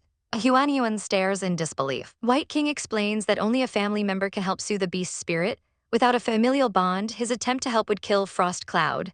If she becomes their mate, they would be one family, greatly increasing the chance of success. Her mind spins, the idea of taking a second mate is insane. But she remembers Frost Cloud's unwavering determination to rescue White King. White King pulls her into a hug, his voice trembling as he confesses he used to push other males away out of fear of losing her, but now he has to give that up. Feeling his pain and knowing they both owe Frost Cloud their lives, she makes her decision. With tears streaming down her face, she agrees. Since both males are injured, Langzhu declares they will perform a blood pact ceremony instead of a traditional mating. White King cuts his finger, letting his blood drip into a chalice, followed by blood from the unconscious Frost Cloud. Huanyuan drinks the mixture, before cutting her own finger and kneeling to offer the chalice to White King, who drinks it before Langzhu gives the remainder to Frost Cloud. A blinding light envelops Huanyuan as she feels the mating contract complete itself. When the light fades, color has returned to Frost Cloud's cheeks and his body is no longer cold. Langzhu confirms the ceremony is over. A small beast worries that Frost Cloud will be furious when he wakes up mated, given his hatred of females. But Langzhu insists Frost Cloud will be overjoyed because he likes Huanyuan. White King reassures her that the contract is only a trial period, effective for 3 months, after which she'll be free to leave them if she chooses. She can think of it as dating for 3 months. With that settled, he tells her to leave the rest to him. He places his hand over Frost Cloud's star mark, channeling his energy. Huanyuan feels her heart race as she senses their heartbeats and beast spirits resonating together. Suddenly, Frost Cloud's eyes snap open. Langzhu cheers that the evolution was a success, pointing out the mark of a 1-star spirit beast. The effort leaves White King weak and he stumbles, asking Huanyuan to help him get home. The word "our home" touches her deeply. Back in their now-repaired cave, White King gives her a pouch of UNI fruits, which he risked his life to get for her. She accepts them, unable to refuse his sincerity. He starts to apologize for his actions on that night, but she cuts him off, insisting she's forgotten it. Relieved, he asks if he can hug her, and she agrees, realizing she wants to be with him. The next morning, a loud crash jolts her awake. She finds Frost Cloud tearing a hole in her wall. He declares that since they're mates, her home is his home and he's connecting their caves. When she doesn't deny their mating bond, he takes it as acknowledgement. White King appears, sarcastically adding that it would be more convenient for Frost Cloud to carry her to his bed. He then declares that his debt is repaid, and from now on, it's a fair competition for Huanyuan's affection. Frost Cloud accepts the challenge. As White King leaves, Frost Cloud warns him not to hurt Huanyuan or the tribe. White King coolly retorts that he only wants peace with Huanyuan, and if Frost Cloud makes her sad, he'll make him pay in return. Listening from the shadows, Huanyuan's heart sinks as she overhears their rivalry, wondering how the three of them will ever live together peacefully for the next 3 months. The first day of their reluctant cohabitation begins with a firm rejection. Frost Cloud, blushing furiously, demands they sleep together as mates, but Huanyuan adamantly refuses, shutting him down completely. He argues that it's natural for mates, but she claims she's simply used to sleeping by herself. His jealousy flares as he points out she sleeps with the tiger every night, a comment that mortifies Huanyuan, who curses the thin rock walls of their cave. She clarifies that her feelings for White King are mutual, but for Frost Cloud, she feels nothing more than friendship. The words hit him like a physical blow, his face falling as he asks why she became his mate if she doesn't like him at all. Huanyuan explains it was a desperate measure to save his life, a temporary contract that will expire in just 3 months, setting him free. This only deepens his despair. He inwardly rages that he wants to be her real mate, fantasizing about making their relationship legitimate once and for all. But for now, he retreats, his shoulders slumped in defeat as he agrees to run her errand. He stomps away in a grumpy huff, leaving Huanyuan to wonder why he's so angry when he's supposed to hate females. He storms over to Langju's place, slamming the door, and gruffly handing over the gift from Huanyuan. The old wolf immediately guesses they argued again, and Frost Cloud's tough facade crumbles as he admits she doesn't like him, his voice cracking as he confesses how much he likes her. Meanwhile, Huanyuan arrives at Muxiang's home, calling out with a thank you gift, only to walk in on an incredibly intimate scene between Muxiang and 3 other males, causing her to shriek and flee with her eyes covered. Outside, White King calmly explains that winter is the ideal season for mating, ensuring the survival of newborns in the spring. He then leans in, confessing that he has no interest in sharing her with anyone else, his words making her heart pound in her chest. Just then, Frost Cloud returns, his heart sinking as he sees Huanyuan and White King cooking together by the fire. White King offers her a skewer of roasted meat, and her face lights up with delight at the taste. From the shadows, Langju chides Frost Cloud, telling him he needs to learn some sweet talk. But Frost Cloud proudly declares that as the fiercest warrior of his tribe, he doesn't need to. The old man scoffs, comparing him to the powerful and attentive White King, warning that he'll lose Huanyuan for good if he doesn't change his ways. The warning strikes a chord, and a steely determination fills Frost Cloud's eyes. He cannot lose her. That night, Huanyuan is woken by a strange sound from the kitchen. Peeking around the corner, she finds Frost Cloud clumsily trying to roast meat over a fire. She startles him and he yelps, dropping the skewer and burning his hand. She rushes to his side, checking the burn and asking why he's cooking so late. He defensively tells her it's none of her business, unable to admit he was practicing for her. She points out his ears are drooping, a telltale sign of his unhappiness, and gently offers to teach him. She patiently shows him how to prepare and cook the meat, and he manages to roast a perfect skewer. A brief flicker of pride crosses his face, but it's quickly replaced by gloom as he mutters that it's still not as good as White King's. Huanyuan asks why he's so sad when he succeeded, but he lashes out, asking why she cares when she only has eyes for the tiger. She quickly grabs his hand, insisting that he's very important to her too, and thanking him sincerely, admitting he's a nice person. Her touch sends a jolt through him and hope blossoms in his chest. He looks her in the eye and asks if she likes him, even a little bit.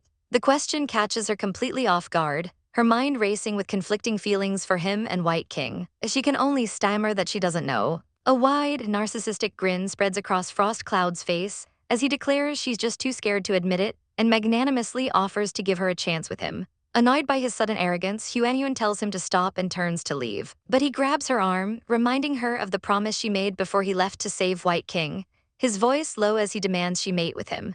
Later, as she sleeps, her dreams turn into a vivid nightmare where Frost Cloud looms over her, confessing his love before kissing her deeply, and vowing to make her his that night. She wakes up with a scream, her heart pounding from the terrifyingly realistic dream. The next day, she's exhausted, prompting a friend to tease her about having a rough night with Frost Cloud. Huanyuan denies it, but her friend insists he likes her, pointing out how he always does what she asks despite his mean words. The conversation leaves Huanyuan more confused than ever, just as Frost Cloud's voice calls her name. He tells her not to be shy about the mating thing, which infuriates her. But then he drops a bomb. Liwei is pregnant. Huanyuan's mind races as she asks if the baby is his, and he explodes in denial. He explains that he was going to lock Liwei in the dungeon, but now he must let her go to avoid giving the tribe a bad name. He tells Huanyuan the decision is hers, vowing he would even kill Liwei if she asked. Touched by his fierce loyalty, she tells him to let Liwei go. Frost Cloud, mistaking her kindness for affection, beams with pride. plants a kiss on her forehead, and promises they'll mate when he returns. He heads to the dungeon and orders his men to release Li Wei. She rushes to him, believing he still cares for her. But then her eyes fall on a new tattoo on his arm, a mark of his evolution. A greedy look crosses her face as she declares that as the daughter of a tribe leader, she is the most suitable mate for him now.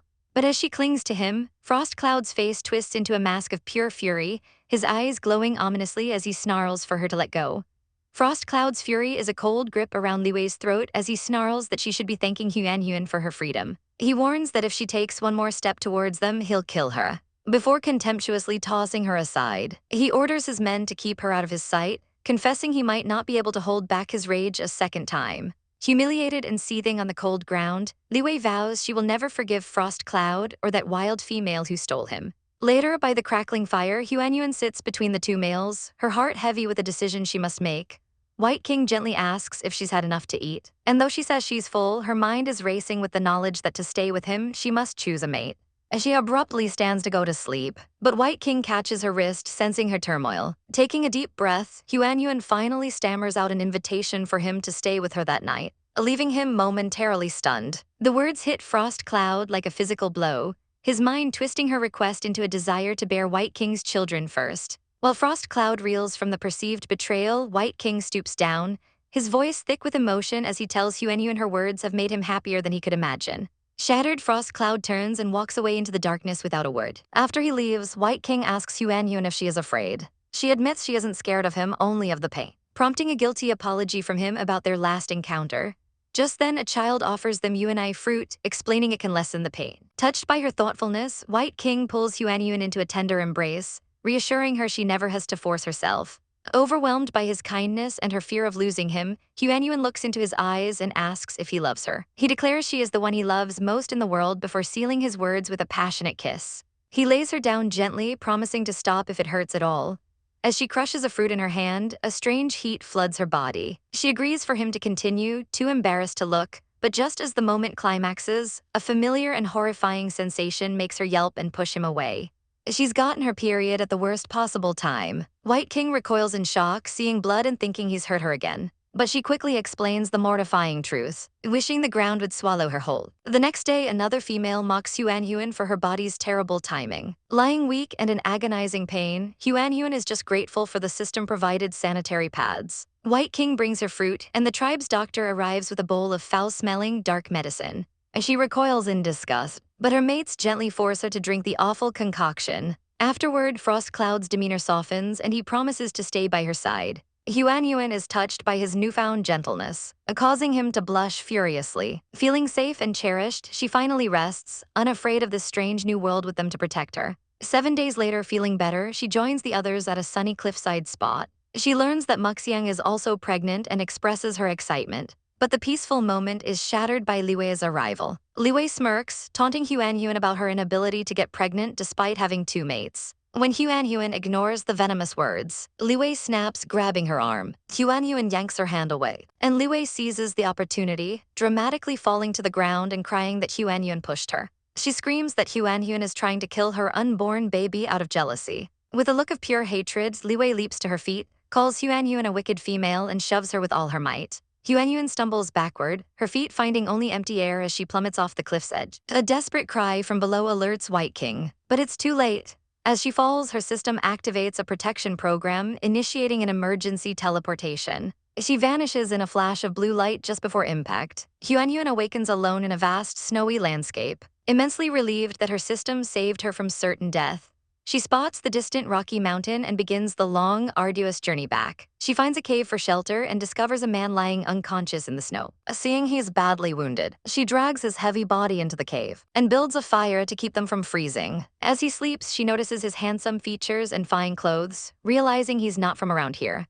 Soon after she drifts off, the man Sangai awakens. He's initially on guard, but sees only the sleeping girl and his bandaged wound. He realizes she saved him, marveling at a lone female surviving in the mountains. When Huanhuan wakes with a startle, he thanks her for her help. Cautiously, she introduces herself as Huanhuan, and he smiles charmingly, telling her his name is Sangai. Meanwhile, at the top of the cliff, White King is being restrained from jumping after her, told that Frost Cloud has been searching for hours with no luck. But Frost Cloud refuses to give up hope, believing he can still sense her scent on the wind and praying she's alive. The next day, Huanyuan's stomach growls with a desperate hunger. Sangai announces he's going to hunt, but she tries to stop him, worried about his grievous wound from the day before. In response, he simply pulls open his robe, revealing a torso completely healed without a single scar, a testament to his incredible regenerative ability. He warns her not to wander off and then departs, leaving her with a flickering hope of escape. The desire to go home burns in her chest, but one look at his cold, imposing figure had been enough to silence her. Once he's gone, her resolve solidifies. She has to get back to Frost Cloud and White King. She feels a pang of guilt for leaving without a word, but rationalizes that she's just a stranger to him anyway. Her escape, however, quickly turns into a nightmare. A piece of wild fruit tastes utterly foul. And as the snow begins to fall again, she finds herself cold, starving, and utterly alone.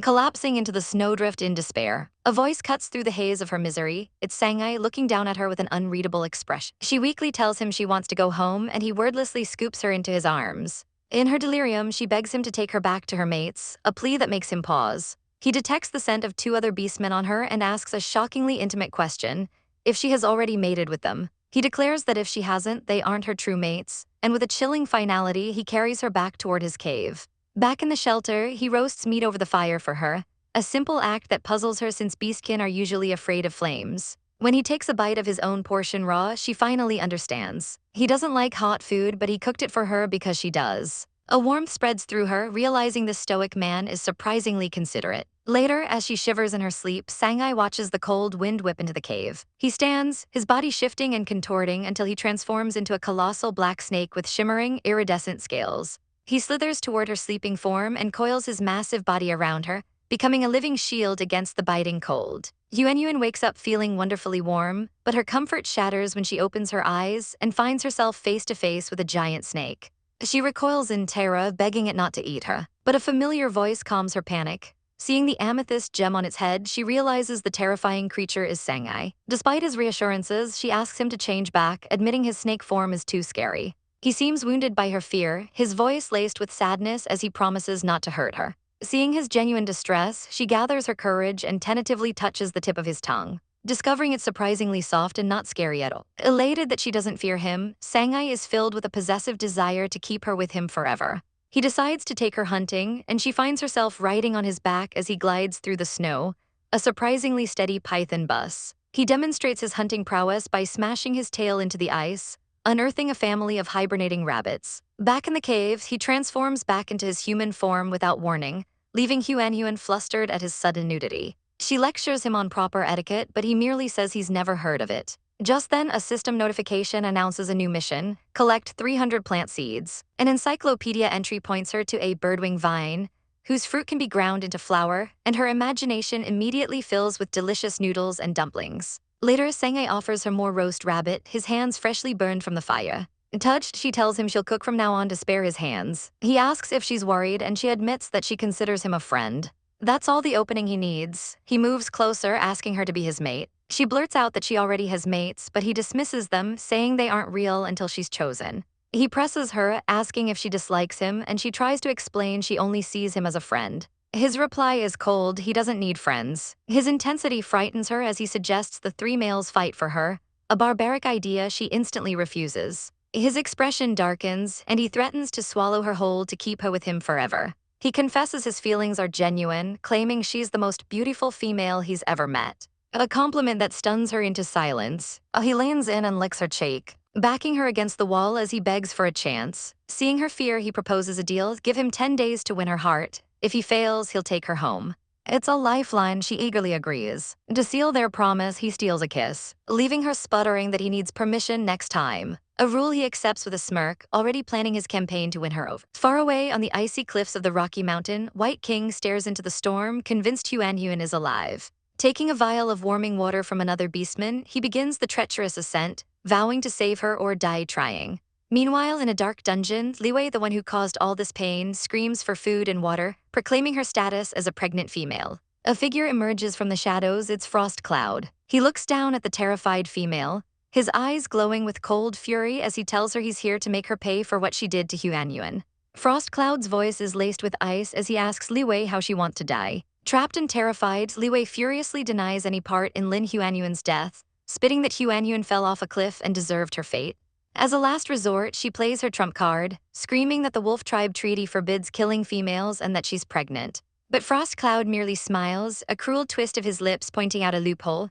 The rules only protect females of the wolf tribe. He coldly orders his men to drag her into the frozen wasteland beyond their territory and leave her to the mercy of whatever lurks in the snow. Liwei is thrown out into the blizzard, her screams for Frost Cloud to save her echoing unanswered as she's abandoned. Her terror climaxes when a monstrous, red-eyed beast emerges from the forest, its gaze locking onto her like prey. From a safe distance, Frost Cloud gives his final, chilling command: check on her in the morning and bring back whatever is left. An elder watches him, musing that he's grown even colder since Huanhuan's supposed death, a loss that seems impossible to undo. The next day, his men find nothing but tattered clothes and a pile of bones, the gruesome remains of Liwei. Elsewhere, in a camp of starving beastmen, a cloaked figure named Making trades water for the last bits of meat from a sack, unaware of its grim origin. They greedily devour the flesh, savoring what they call rare female beastkin meat. Far away from this brutality, Huanhuan is alive, working with a giant snake named Sangai to collect seeds. Sangai brings her a rare Xiangqui fruit, a potent medicine,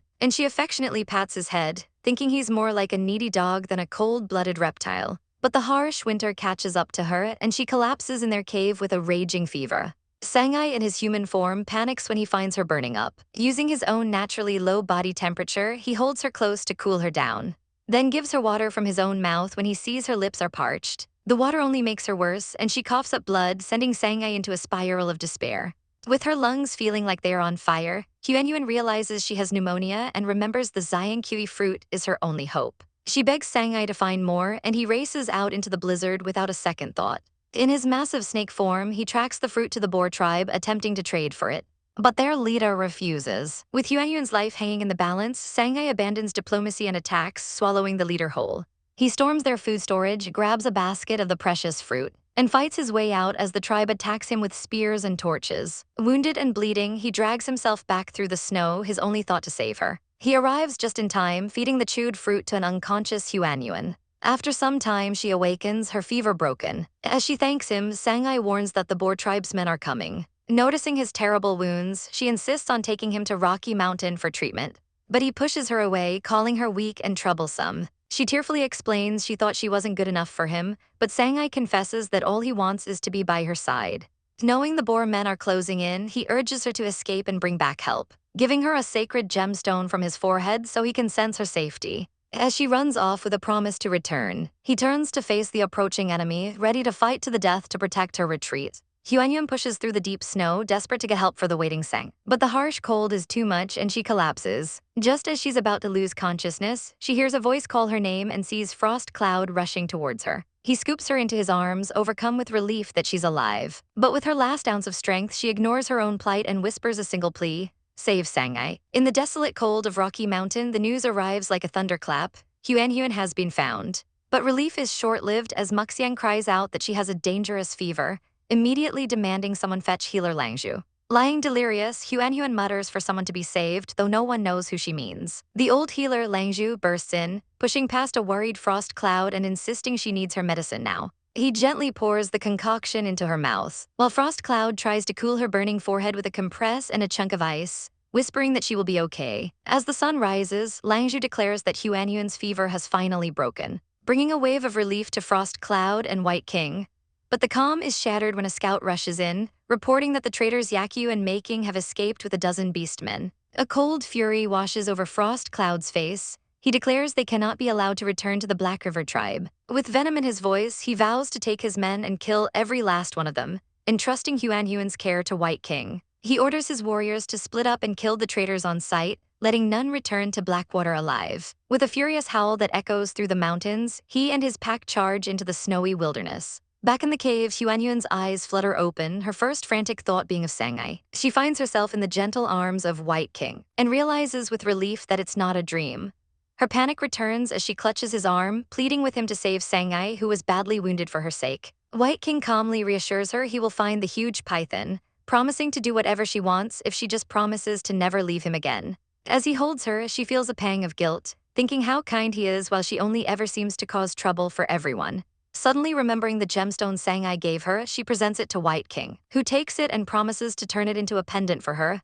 He explains that when Sangai sees her wearing it, he'll know she's family. While chatting later with Muxiang, Huanyuan avoids explaining how she survived the fall, internally thanking her system for teleporting her. Muxiang, her belly swollen with pups, remarks that the old healer said she'll give birth before spring, before playfully teasing Huanyuan that she and Frost Cloud should try harder for their own. Their conversation is interrupted by Langzhu bringing Huanyuan another dose of his notoriously bitter medicine. But just as she drinks it, a wounded warrior stumbles in screaming that the Black River tribe is attacking. The sounds of battle horns confirm the worst.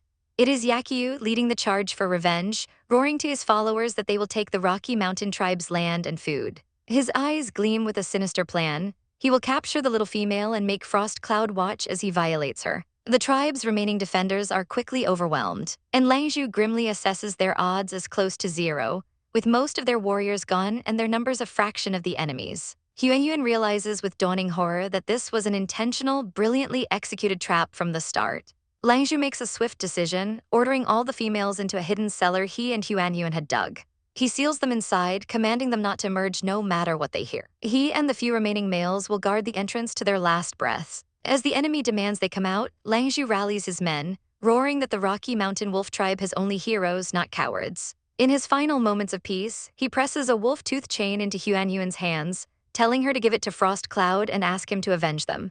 With a look of grim resolve, he entrusts his leader's future to her, seals the cave, and transforms into his mighty wolf form, charging out to meet the enemy head-on. Hidden below, the women can only listen to the sounds of slaughter and weep. Langzhu fights with the fury of a cornered animal, but he is outnumbered and overwhelmed. He is brought down by none other than the traitor Yakyu, who sneers that the old fool should have seen it coming before delivering a fatal slash. As Yakyu orders his men to find the hidden females, Langzhu's life fades, his final thought a defiant belief that their tribe leader will guide them out of this long night. A flash of light emanates from his body, a signal felt miles away by Frost Cloud, who suddenly stops, gripped by a terrible premonition that something has happened back home. At the same time, White King is overcome with a sense of dread, instinctively knowing Huanyuan is in danger. The situation in the cellar grows even more desperate as Muxiang cries out in pain.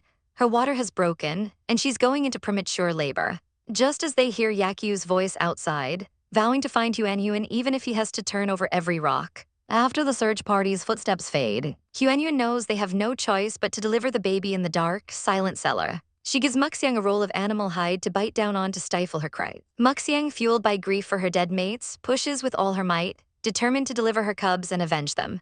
To everyone's astonishment, she gives birth to 9 healthy cubs, a small miracle that alleviates some of the fear in the darkness. But Huanyuan feels her own strength failing from the ordeal. Meanwhile, Frost Cloud's path home is blocked by Making and his forces. Enraged, Frost Cloud declares that no one will stop him. A brilliant blue aura explodes around him as he awakens his beast spirit, transforming into a massive 1-star spirit beast. Making can only watch in horror as Frost Cloud unleashes a wave of ice, freezing his men solid before shattering them to pieces. The traitor retreats, stunned by the immense gap in power. Frost Cloud halts the chase, realizing Making's panicked retreat confirms his worst fears. He and White King race back to their home, only to find a scene of utter carnage, their tribesmen lying slaughtered in the snow. As Frost Cloud stares in disbelief at his fallen brothers, White King reports finding many corpses but none of the females, suggesting they must be in hiding.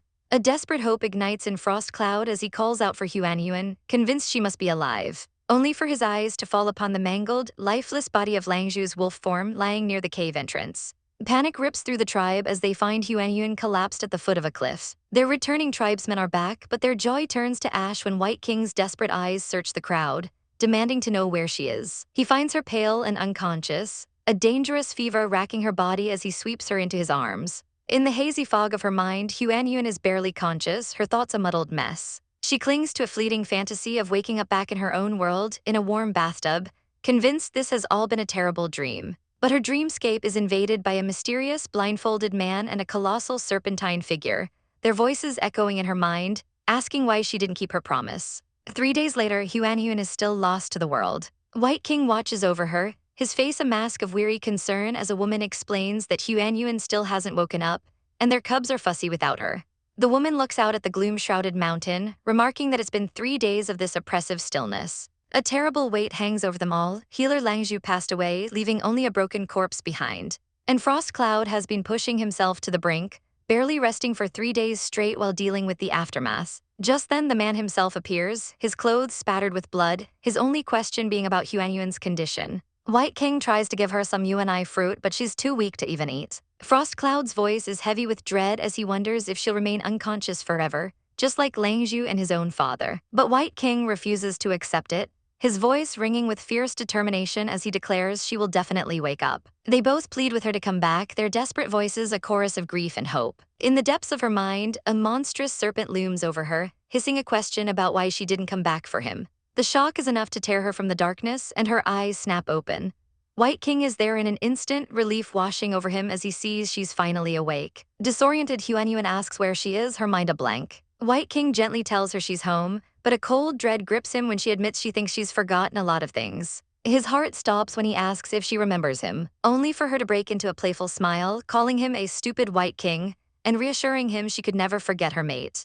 Overcome with relief, he gently pinches her nose, admitting she terrified him. Their tender moment is shattered when Frost Cloud bursts in, ecstatic to see her awake and sweeping her into a bone-crushing hug. He blushes furiously, confessing that if she hadn't woken up, he would have mated with her. Before the words even fully register, a furious White King transforms and kicks Frost Cloud clean out of the room. As the days pass, the tribe begins to heal from their losses, their sorrow turning into a quiet resolve to live for those they lost. Huanyuan discovers a stash of seeds she collected, a strange nagging feeling telling her she's forgotten something important. A fleeting memory of a man promising to come back for her, leaving her with a splitting headache. Later, White King brings her food, noticing her amnesia seems to extend to a purple gem he holds, deciding it's for the best if she stays away from its troublesome owner. Over a shared meal, the grim reality of their situation sets in. With their food and hides gone, the mountain can no longer provide for them. White King's eyes turn cold as steel as he unveils his plan. He's not going hunting, he's going to plunder the Blackwater tribe. Frost Cloud's grief morphs into a burning desire for vengeance, roaring that he will take back what was stolen and make them pay for the lives they took. Seeing his pain, Huanyuan remembers something and pulls out a wolf tooth necklace, telling him Langzhu wanted him to have it. The sight of it breaks him, and tears stream down his face as he clutches the memento of his mentor. Before he stands and walks into the snow to grieve alone, Huanyuan follows him out into the cold, gently telling him Langzhu wouldn't want him to be so sad.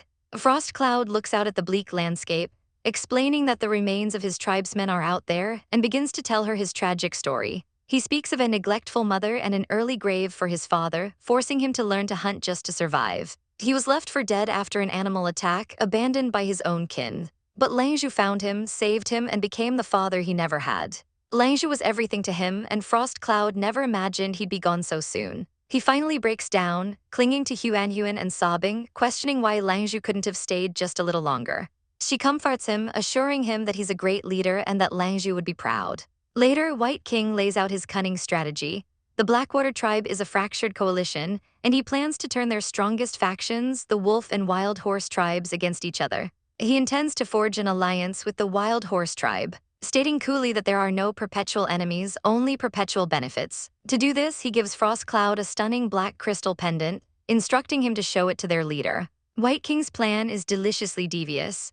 They will claim the Blackwater Wolf tribe stole all their black crystals and offer the Wild Horse tribe an alliance to get them back. Huanyuan is aghast at the lie, but White King merely smirks, saying it's the Blackwater tribe's problem now. The plan works perfectly, and Frost Cloud returns having successfully sealed the alliance. He gives the pendant back to Huanyuan, placing it around her neck. The moment she touches it, a system window pops up, triggering a special mission to collect crystals of 5 different colors. She asks Frost Cloud if crystals are hard to find, and he confirms they are rare and controlled by the beast cities. Seeing her disappointment, he offers her a bag of colorless crystals used for currency. When she says she only needs one, he's deeply offended, thinking she's rejecting his offering. He puffs out his chest, vowing to earn countless crystals to impress her, not understanding her simple needs. In the days that follow, Huanyuan becomes a beacon of hope, distributing her stored food to the grateful tribe. As she gazes at a pile of fruit pits left over from making jam, the system suddenly dings. A glowing blue screen announces she has completed a winter mission by collecting 300 seeds, and her reward is on its way.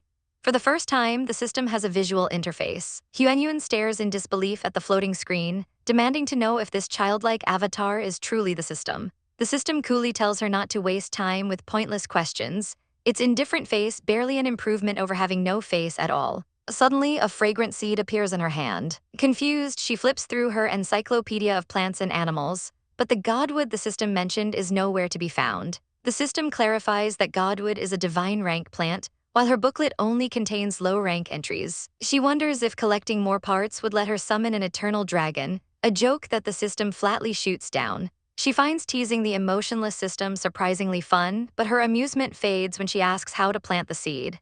The system informs her it's a dead seed, and the only thing she can do is eat it. Huanyuan's frustration boils over.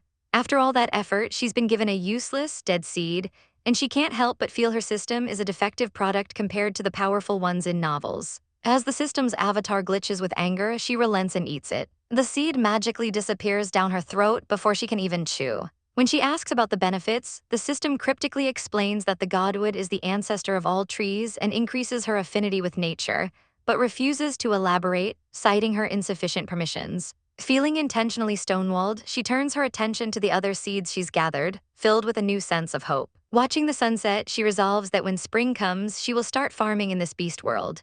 A few days later, that quiet hope is shattered as Frost Cloud leads the beastmen down the mountain to fight and take revenge. White King stays behind to protect the tribe, gently draping a cloak over Huanyuan and telling her to go inside before wishing for everyone's safe return. But her sleep is plagued by a horrific nightmare. She sees Frost Cloud ambushed and viciously stabbed. She wakes up screaming, the vision feeling terrifyingly real. A wave of regret crashes over her. If she had just mated with him, a part of him would have remained even if he died. The thought that he might not come back fills her with a dread she can't bear. White King rushes to her side, awakened by her cries. She tearfully recounts her nightmare, confessing how scared she is. He holds her close, promising that Frost Cloud will return safely. Overwhelmed with fear, she clings to him, asking if they'll all leave her one day. He pulls her into a tight embrace, vowing that they will stay with her forever. In that moment, she realizes they are the closest people she has in this world, her true family.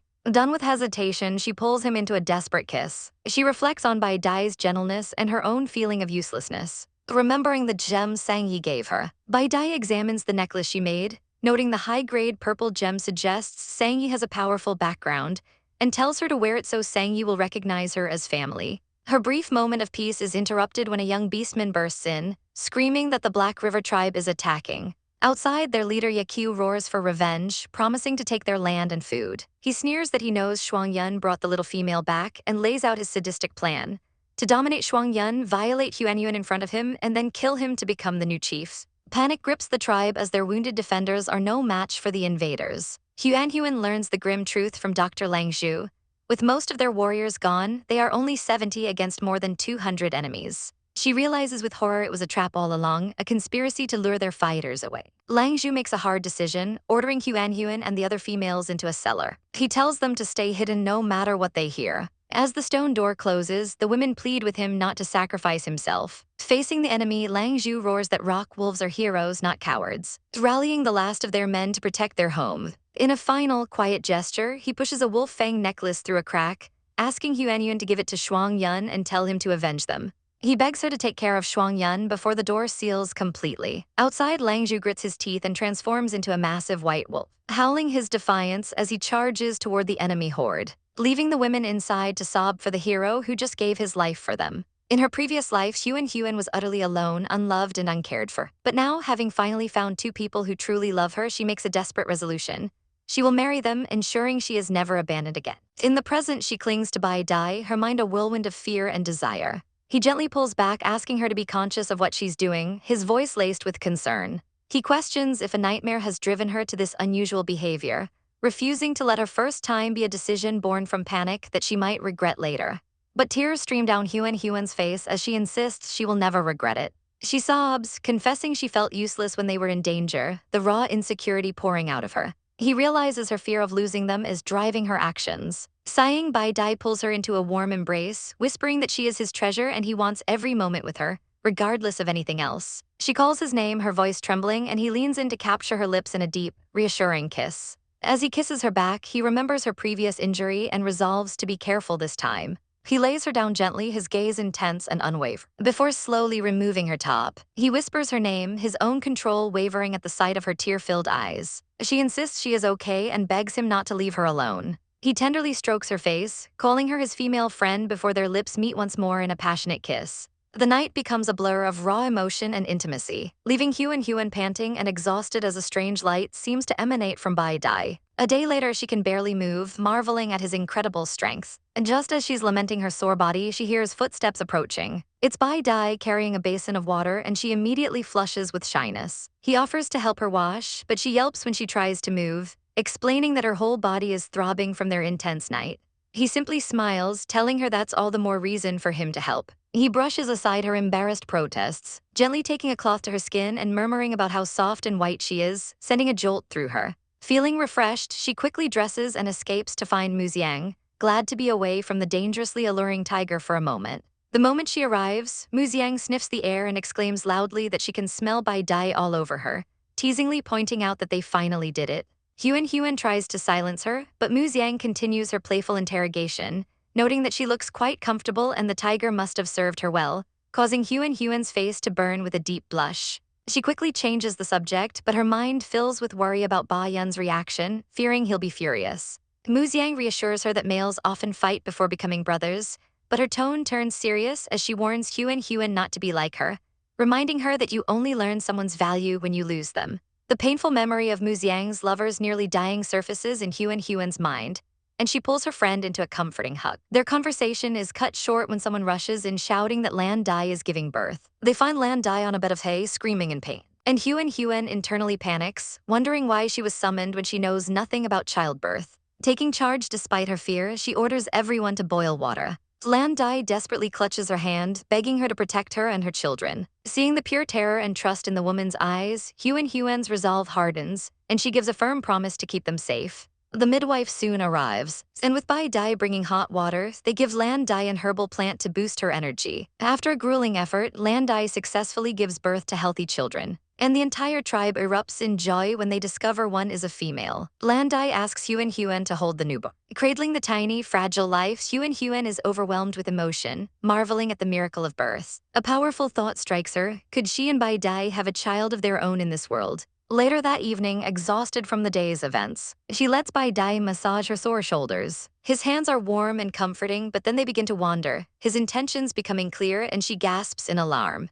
He pulls her clothes, whispering how cute she is, his body hot with renewed desire as he asks if she can do it this time. He speaks of their future children being beautiful, but she's too flustered to believe him. A childlike version of Bai Dai appears in her mind, cheekily demanding she look at the new pattern on his waist. Curious, she asks what happened, and he reveals a new tattoo appeared on his torso. A crown of thorns above his tiger mark, which manifested the day they were intimate, causing his soul beast to level up. He explains he felt a strange, strengthening energy from her body, an energy she realizes comes from the magic seed she consumed.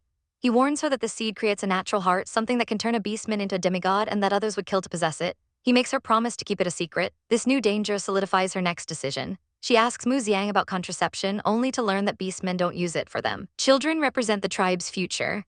Realizing the peril of getting pregnant in this world, Huan finds a secluded spot and calls out to her system, timidly asking if it has any birth control pills, leaving the system avatar completely stunned. Huan pores over an ancient text, wondering why her system has gone silent just as she discovers a vital piece of information.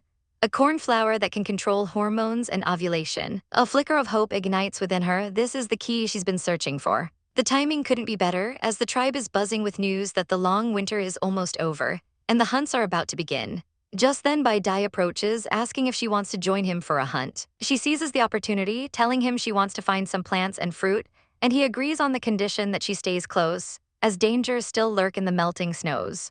That night, he offers to warm her up, but a flustered Huan quickly declines, claiming exhaustion before retreating to her bed, her mind racing with the thought that he's a dangerous man she needs to escape. As she drifts off to sleep, a mysterious voice echoes in her mind, warning her that this place is dangerous, and begging her to remember to help him once she finds assistance. The voice grows bitter when she doesn't recognize it, calling her a liar and asking if she knows he's still waiting for her. Huan jolts awake, her heart pounding as she realizes it was just a nightmare.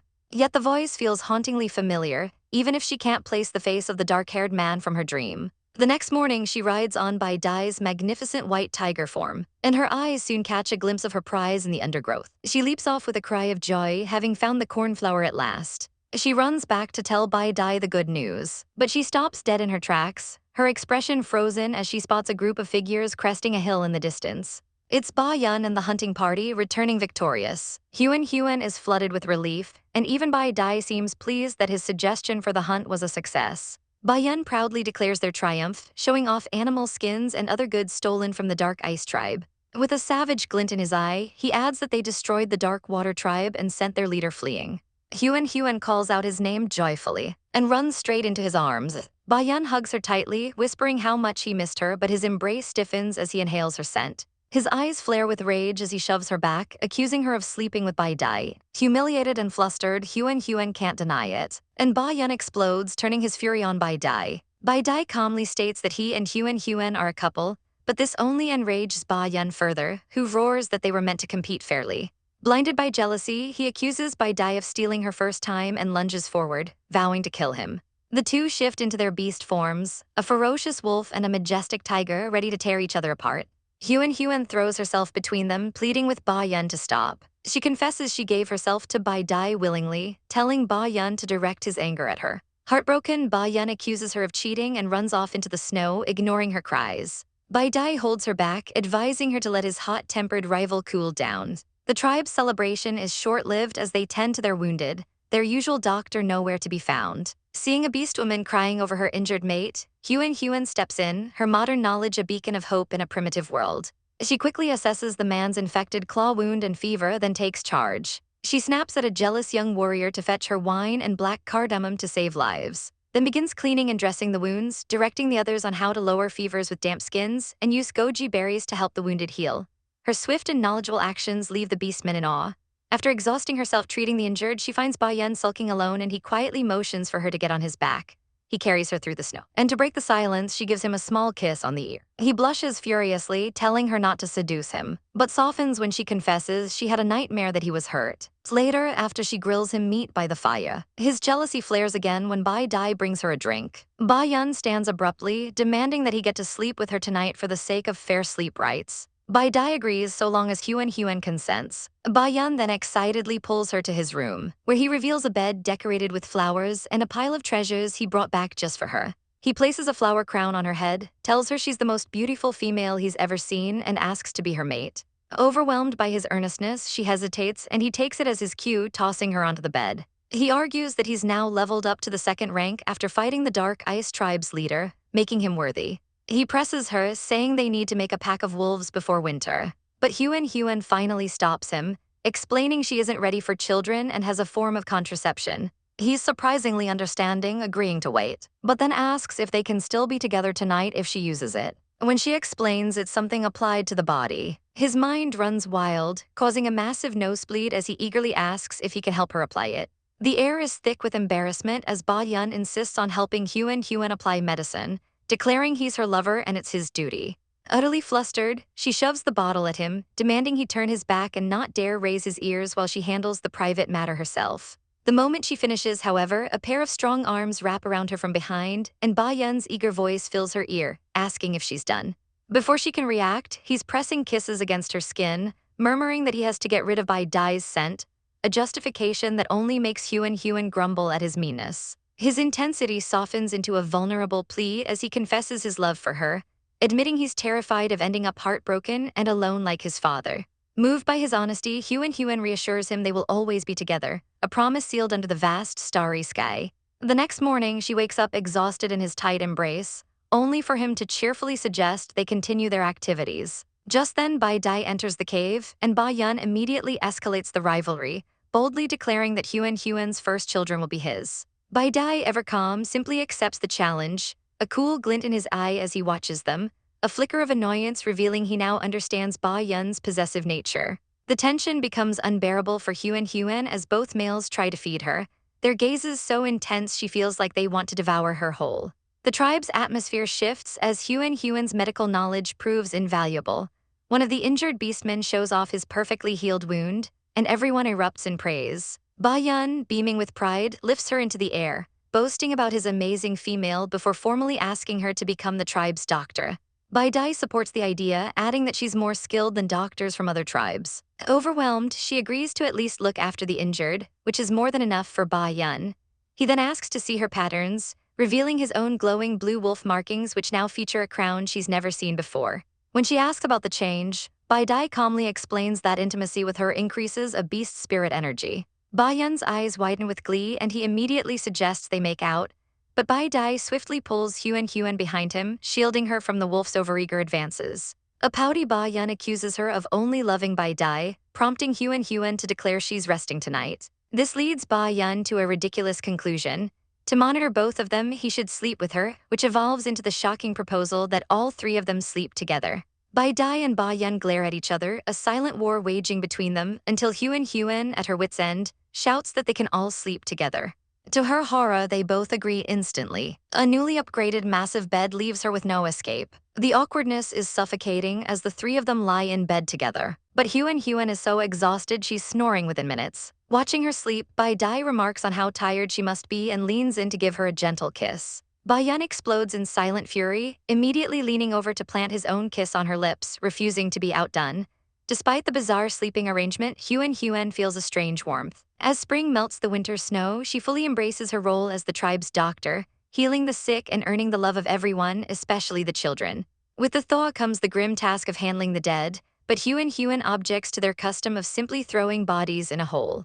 She introduces the concept of cremation, a respectful way to send off the fallen so they can be remembered and worshipped. The idea resonates deeply with the tribes, and together they build a pyre. As the flames rise, Huan kneels to pray for the souls of the sacrificed. Moved, Ba Yun kneels beside her, vowing to Longzhu that they have been avenged. The entire tribe joins in, a wave of remembrance and unity washing over them as they honor their dead. The ashes are collected in an urn and entrusted to Huan, solidifying her respected place in the tribe. While everyone sees her as a wise doctor and spiritual leader, she privately panics, knowing she's in way over her head. One sunny afternoon, while the others are hunting, her system suddenly activates. It congratulates her for completing the winter mission and announces a reward. Her palm begins to burn with an intense blue light, and when it fades, 5 mysterious rings are left in her hand. Huan slips the simple pink ring on her finger, watching in amazement as it magically shrinks to a perfect fit. But her wonder quickly turns to panic when she realizes she can't take it off. A holographic system elf suddenly appears, coldly informing her that it's a contract ring and the only way to remove it is to die. The system explains there are 5 rings in total, 1 for the master and 4 for their lovers, a hierarchy that immediately unnerves her. She hopefully asks if hers is the master ring, but the system just smirks, telling her it's not. It reveals the true master ring is the plainest silver one, granting its wearer control over all the others. The weight of the choice paralyzes her. She craves freedom but despises being controlled. As a final twist, the system reveals the 5 rings create a shared mobile space, a legendary storage vault for treasures, but it can only be activated once someone wears the master ring. The burden of this decision weighs heavily on her, leaving her gloomy and lost in thought. Bai Dai finds her in this state, his gentle voice cutting through her turmoil as he asks what's troubling her. In that moment, she realizes who she trusts most, remembering how he's always been kind and even helped her form a bond with Ba Yun. Her mind made up, she takes his hand and places the master ring on his finger, explaining it's a contract ring that will link their destinies forever. She secretly believes that with his gentle nature, he would never use its power to bully her. He's stunned she would give him the most important ring, but she deflects, claiming it was just carelessness. His gaze softens as he swears he would rather hurt himself than ever hurt her, pulling her into an embrace that makes her heart race.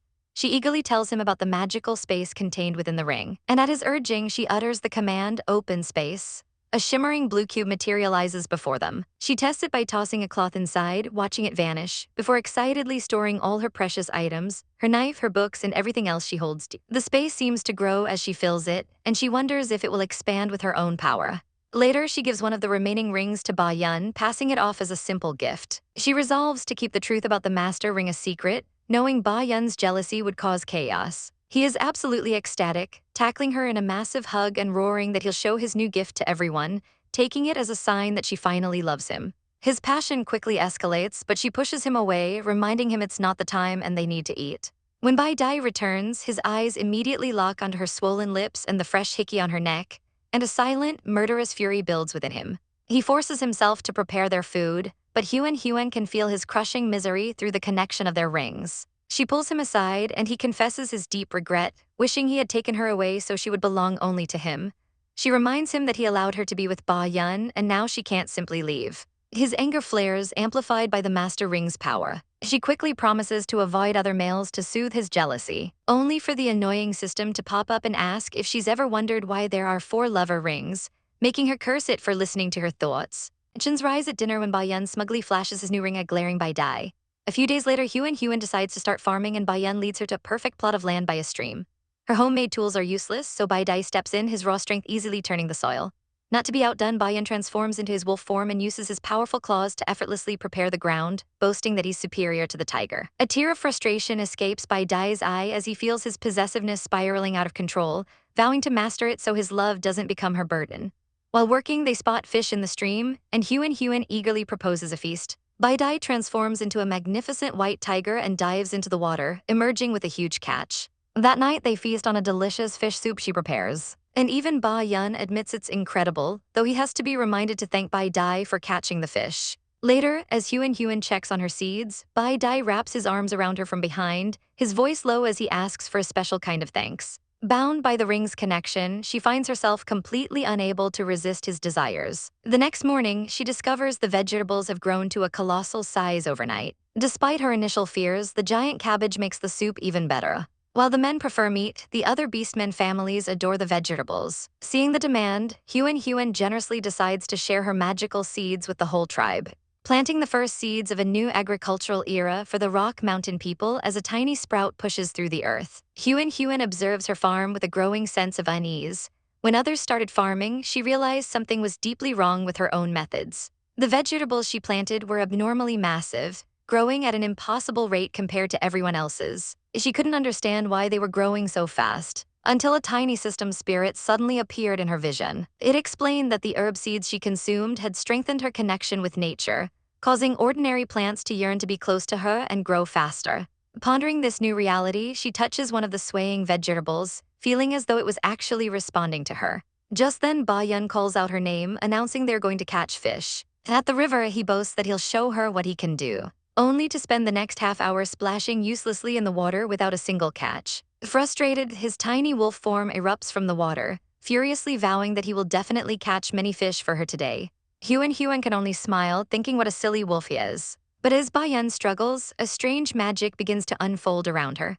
A large fish suddenly leaps from the water and lands right at her feet. Believing herself to be incredibly lucky, she happily picks it up, only for another to follow and then a third. She marvels at how the fish just came to her while she sat there. Meanwhile, Bayan finally emerges with a fish in his mouth, proudly calling her name, but she's already wandered off. Lost in the woods, Huan realizes she has to go back, but a rustle in the bushes stops her cold. A man with long, dark hair emerges from the shadows, his eyes burning with a mixture of hatred and pain as he declares that he has finally found her. She is paralyzed with fear, wondering who this stranger is and why he looks at her with such sorrow. He asks if she has forgotten him, and a wave of inexplicable guilt washes over her even though she can't remember his face. He moves closer, his voice laced with agony, reminding her that she promised to come back to him. A flash of a memory hits her, a massive black snake, Sangda, waiting patiently in a frozen cave, wading through the melting snow and the blooming flowers, only for her to never return. His eyes narrow with betrayal as he accuses her of lying. Sensing the danger, Huan is horrified as he lunges into the water, his lower body transforming into a massive, shimmering snake tail. He snatches her in an instant, his tail wrapping around her as he drags her away. Huan awakens in a dark cave, completely entangled in the man's coils. He is there, Sangda, offering her fruit and asking if she is awake. When she asks where they are, he chillingly informs her that this is their home. She denies ever having seen him, but he grabs her wrist, his voice rising in anguish. He recounts how he used to hold her to cool her down when she had a high fever and even stole precious herbs from another tribe to save her, getting his own body burned in the process. He roars that she lied to him. Terrified, Huan apologizes, explaining she might have lost her memory after the fever. Sangda's expression softens for a moment, and he pulls her into an embrace, the strange sensation of his snake scales rubbing against her skin unsettling her. He licks her neck, hissing that her body smells of another man and accusing her of being with someone else while he waited for her. He tears her top slightly to reveal a gemstone necklace, asking if she remembers the stone he gave her from his mother to prove their relationship. The emotional onslaught makes her dizzy, and she begs him to stand back so she can breathe. Heartbroken by her rejection, he wonders if she hates him that much, asking if his wounded body can no longer earn her love. In a fit of despair and rage, he bites her neck hard. The searing pain triggers a flood of memories. She remembers their names. He is Sangda and she is Lin Huanhuan. She remembers falling from a cliff and him saving her, his promise to always be there for her. The guilt is crushing. She made him stay in a cold cave with terrible wounds and she never returned. Overwhelmed with remorse, she hugs him tightly, whispering that she's sorry. Sangda freezes, realizing she finally remembers him. But the tender moment is shattered when the cave wall explodes, and Ba Yun storms in, having tracked her with his ring. Seeing Huan hurt, Ba Yun is consumed by rage, transforming into his fearsome wolf form and lunging at Sangda, roaring that he will kill him. Sangda effortlessly swats him aside with his powerful tail. Suddenly, a white-haired figure Bai Dai appears, catching Ba Yun. Ba Yun pleads with him to help kill the snake who is hurting Huan.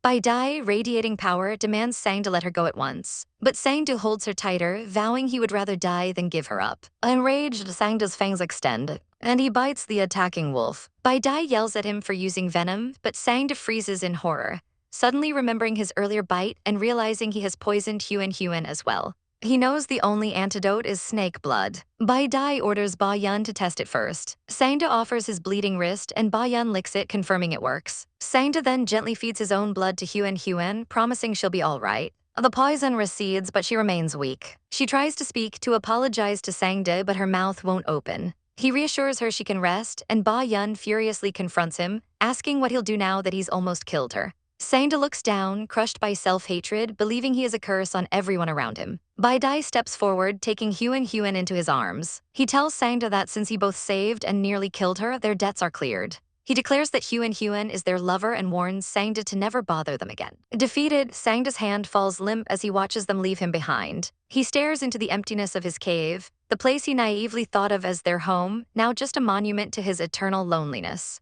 The next day, Huan awakens at the lava mountain with a gasp, her voice mysteriously gone. Panicked, she realizes she must find Sangda, immediately rushing to leave. But Bai Dai is there to stop her, gently pushing her back towards the bed and telling her to rest. She protests, insisting she's fine and wants to help water the plants, but he flatly refuses, ordering her to stay home and take a break. He then questions her pointedly, noting that he thought she would ask about Ba Yun's leg first. The words hit her like a physical blow as he reveals Ba Yun was seriously injured while trying to save her from that snake. A wave of guilt washes over Huan. She was so consumed with worry for Sangda that she had completely neglected Ba Yun. Mortified, she declares she has to cook for him right away. Unbeknownst to her, Bai Dai finds Ba Yun, confirming that his recovery is going well. Ba Yun seethes with jealousy, unable to understand why Huan likes that ugly, weak snake. But Bai Dai silences him, explaining they must use this situation to force Huan to stay with them. When Ba Yun returns, Huan immediately panics, rushing over to check his wound and scolding him for letting it get dirty. As she administers first aid, she warns him that he must stay home for a few days, threatening to cut his hand off with a saw if he doesn't listen, a horrifying prospect for the beastman. Later, while awkwardly tending to him, she confesses that she still wants to find Sangdu because she feels she did something wrong and needs to explain. Her words trigger Ba Yun's jealousy, and he furiously accuses her of wanting to tie a knot with the snake and abandon them. She denies it, but he presses on, demanding to know why she needs to explain anything if she never plans to see him again. Exasperated, she snaps that it's her business and storms off to wash her clothes, leaving him fuming. By the water, Huan sits with a miserable face, clutching the gemstone Sangda gave her, wishing she could tell him she never meant to leave him alone. Suddenly, Bai Dai appears behind her, asking why she's sitting alone. Seeing her unhappiness, he scoops her into his arms, telling her he wants to show her something. He carries her to the garden, revealing the vegetables she planted have already grown into enormous fruits. Her mood instantly brightens as she realizes the fruit can be used to make flour. Filled with a new purpose, she asks Bai Dai if he can make a stone mill, and in his powerful tiger form, he easily carves one from a boulder. As she begins to pour the pulp in, Ba Yun jealously insists on grinding it with her. With their flour made, Huan happily announces she's going to make dumplings for them. The meal is a success, with both men enjoying the food immensely. But when Huan talks about planting more vegetables, Ba Yun possessively declares only he can take care of them. Bai Dai's piercing gaze makes her realize he's still fixated on her desire to find the snake. Ba Yun explodes with insecurity, accusing her of not loving them anymore and suggesting they should sleep with her to make her forget him. Bai Dai agrees with a gloomy expression, promising he will change anything she wants if she'll just stay. Overwhelmed and intimidated, she finally relents, promising she won't find Sangdi before fleeing to wash the dishes. As she leaves, Ba Yun quietly asks Bai Dai if they did something wrong. Down by the water, Huan admits to herself that she was scared by their threats, but her resolve remains. She must find Sangdi to thank him. Bai Dai appears again, sweeping her into his arms in the middle of the water. He tells her it breaks his heart to see another guy want to be her husband, and that he'll do anything for her, but he can't stand her being with someone else. His possessiveness overwhelms her, and she feels powerless to refuse him when he whispers that he wants her. She tries to delay, asking to apply contraceptive first because she isn't ready for a child. He agrees, but then takes the jar and applies it himself, a deeply intimate act that leaves her stunned. He declares that she is his wife, his one and only, the most important person he's ever met. The next morning, she wakes up at noon, exhausted, realizing their night together has made her temporarily forget her quest. Later, while watching Ba Yun tirelessly haul water for the garden, she gets a brilliant idea. They should dig a canal from the river. Bai Dai smiles, remarking that every one of Huan's suggestions has been a success, and he believes in her. The next day, Ba Yun leads the beastmen in digging the canal with powerful claws and immense strength. While they work, Ba Yun in his wolf form checks on Huan, telling her to stay out of the sun. She finds his wolf form surprisingly cute and promises to be back for dinner. Venturing into the forest, she finds a patch of wild fruit, perfect for making jam. But as she picks them, a massive, scaly tail appears in the foliage behind her, accompanied by a low hiss. 3 days after their hard work digging the canal, the fruits on the trees are finally ripe, a glistening reward for their efforts. As they gather the bounty, Bai Dai cautions them to be careful. Huan explains to her companions they'll have to be quick since they don't have many fruit trees, promptly storing the massive harvest in her dimensional space. This food could feed their entire tribe for a whole year. But Bai Dai has a better idea, suggesting they could sell some of it. He reminds a momentarily confused Huan about the periodic market, a place for trade and exchange, and her face instantly lights up with excitement. The market is a bustling cavern filled with beastmen from all tribes, and Ba Yun quickly finds them a spot to set up. With their fresh, vibrant produce on display, Huan feels a surge of confidence, certain she can sell it all and finally acquire the gemstones needed for her mission. But half an hour later, not a single customer has approached, their stall of strange vegetables ignored by the meat-eating tribes. One finally approaches, asking if she can trade animal skin, but Huan knows she needs more. Realizing passive waiting won't work, she steals her resolve, deciding to actively call out to the crowd and offer them a taste of her delicious fruit. A skeptical woman approaches, questioning if Huan is lying since the fruit doesn't smell of meat, a remark that sends Ba Yun into a protective fury. The woman takes a tentative bite and her eyes widen in surprise. The taste is incredible. Her reaction draws a small crowd, with one man asking if he can trade animal skins for his wives. When a small child sadly admits he has no gemstones, Huan instinctively pulls out her encyclopedia, but Bai Dai swiftly covers it, his voice a low warning that the book is a dangerous secret that must never be revealed. Chastened, Huan describes the herbs she needs instead, and a young rabbitkin named Dong Nha recognizes her description and darts off. He returns moments later with a special herb for coughs, happily trading it for some spinach and broccoli for his clan. Despite her successful trades, the day ends with a crushing disappointment.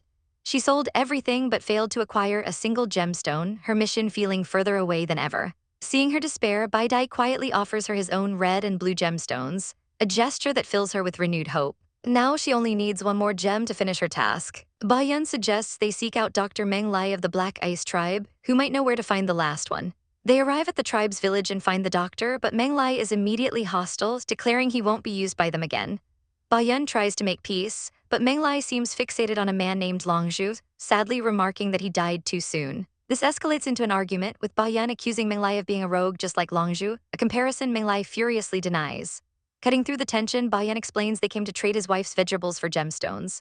The mention of a wife shocks Meng Lai, who mockingly asks if Ba Yun has changed his sexual orientation, provoking a furious outburst from Ba Yun, who yells that Meng Lai wouldn't know love if it hit him. Intrigued, Meng Lai agrees to look at their goods. He takes a bite of their produce and is visibly impressed by the flavor. He offers 2 colorless gemstones, a disappointing trade, but Huan cheekily asks if he has any colored ones, earning a cough and a dismissal for her boldness. Shifting gears, Huan proposes issuing a wanted warrant for Mo King, offering to draw the portrait herself. She asks for animal blood to use as ink and removes her cloak, revealing her face and stunning Meng Lai with her beauty. With a dip of her finger, she draws a perfect likeness of Mo King on a piece of hide, then presses it against a fresh one, creating an identical copy with a simple press. This seemingly magical feat leaves both Ba Yun and Meng Lai speechless. Bai Dai watches her, his mind reeling at how much she's grown, her mysterious knowledge a secret he vows to protect with his life. Overcome with admiration, Ba Yun blurts out a request for her to teach their future children to draw, shocking everyone. He instantly flushes with regret, but Huan smiles warmly and agrees, promising to teach their children everything she knows so they can survive. Her words deeply move both Bai Dai and Ba Yun, solidifying their devotion.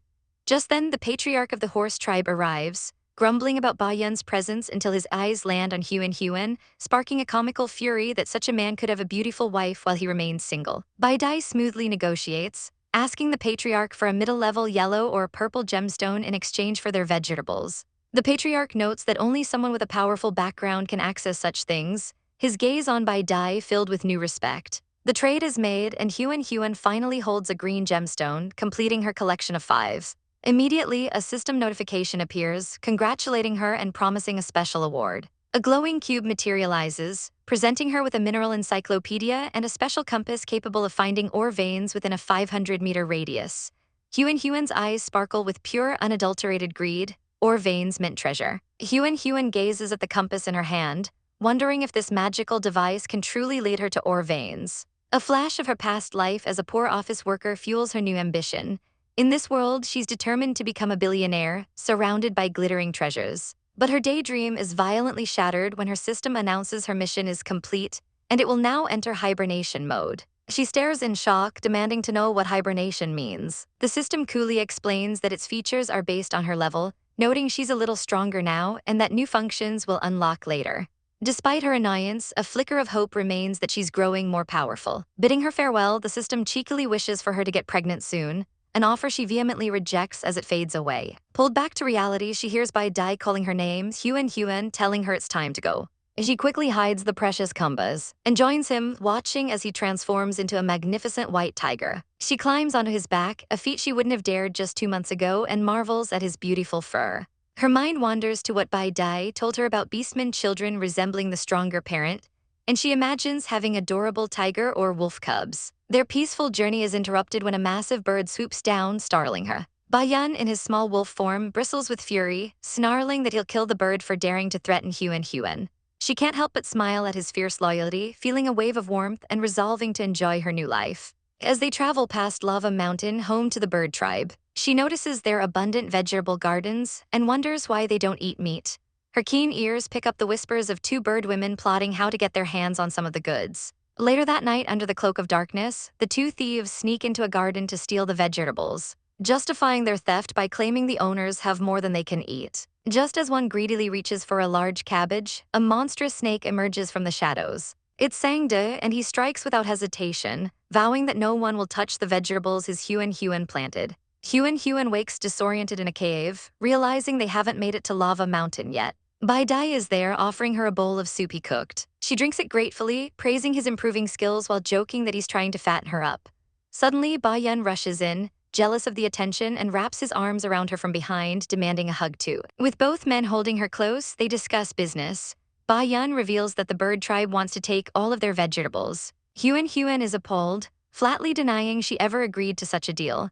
Bai Yun steals a quick kiss before explaining that since other tribes are also vegetarian, they can simply raise the price. Bai Dai agrees, planning to expand their garden to meet the growing demand. Flustered by their shameless flirting while discussing strategy, Huan Huan sits with her family by a stream where she spots some rabbits. A young rabbit beastman rushes over, praising her delicious vegetables and asking for more.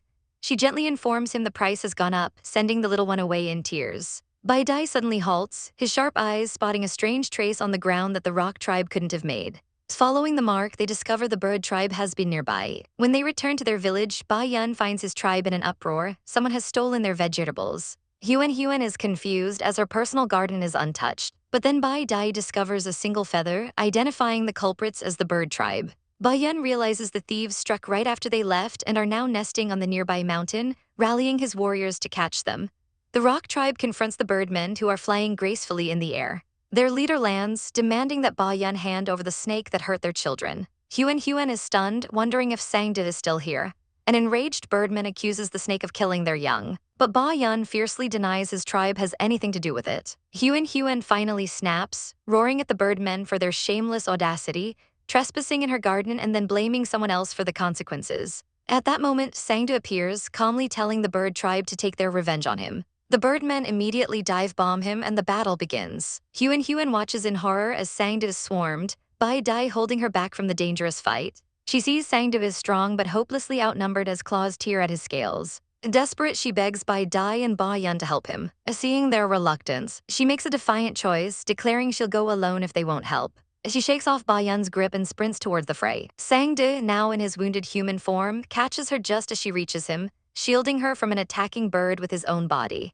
The attack is halted when Ba Yun steps forward, his voice booming with authority, reminding the bird tribe that they are on his land and he will tear apart anyone who makes a fuss. The rock tribe stands behind him, ready to fight. The bird leader sneers, but Ba Yun presses his advantage, declaring even their home at Lava Mountain is in his territory. As a tense standoff ensues, Huan rushes to Sang-de's side, insisting on bandaging his wounds. Bai Dai watches from a distance, his face a mask of cold fury and his fist clenched tight. He quietly reminds Huan of a promise she made, and she tearfully admits she remembers, but she has no choice but to bring Sang-de home to heal him. She tells Bai Dai to punish her later, and as he turns his back on her, she feels a crushing weight of guilt, believing she's a terrible wife. While she tends to his wounds, Sang-de tells her to go home with her family, but she refuses, insisting on taking care of him until he's healed.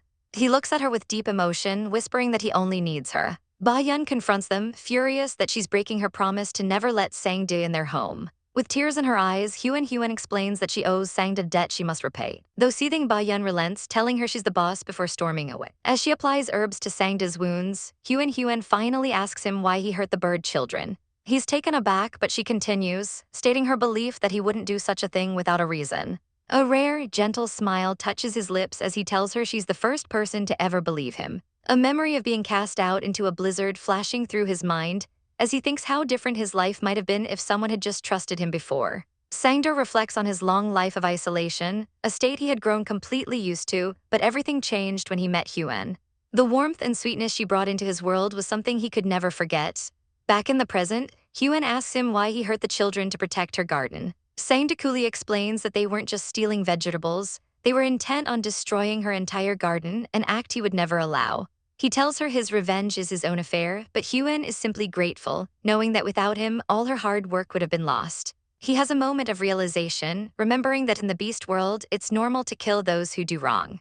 Just as Huan offers to cook him a meal as thanks, elsewhere by a quiet river, Bai Dai sits alone, his stomach rumbling in protest. Bai Yun appears, questioning why he hasn't returned even though the sun has almost set. Bai Yun cuts through his brooding, warning him that if he keeps this up, Huan will kick him out of their home for good. The thought makes Bai Dai tremble, a cold fear gripping him as he thinks about the new snake, Sang-de. He can't share Huan with another, declaring that it's beyond his limit. Bai Yun challenges this possessiveness, asking if he could stop Huan from loving a lion or a panther or anyone else who came along. Bai Dai falls into defeated silence. Bai Yun reminds him that Huan is soft and weak, easily touched by kindness, and he can't change her personality to stop others from loving her. In fact, Bai Yun confesses that he likes her weakness and softness. If she became a selfish person, she wouldn't be the Huan they love anymore. He then admits he was only pretending to be angry earlier and reveals a deeper suspicion. He has always felt that Huan isn't a normal person. Bai Dai is stunned that Ba Yun felt the same way. Ba Yun predicts that something strange will happen to her in the future and questions if they can truly protect her, admitting their own selfishness in forcing her to stay with them when she has no martial arts. He declares that nothing is more important than Huan's safety, even if it meant letting her love another for her own protection. Bai Dai's fist clenches, his resolve hardening as he agrees that Huan is the most important person, but her very nature attracts others, a fact that tortures him.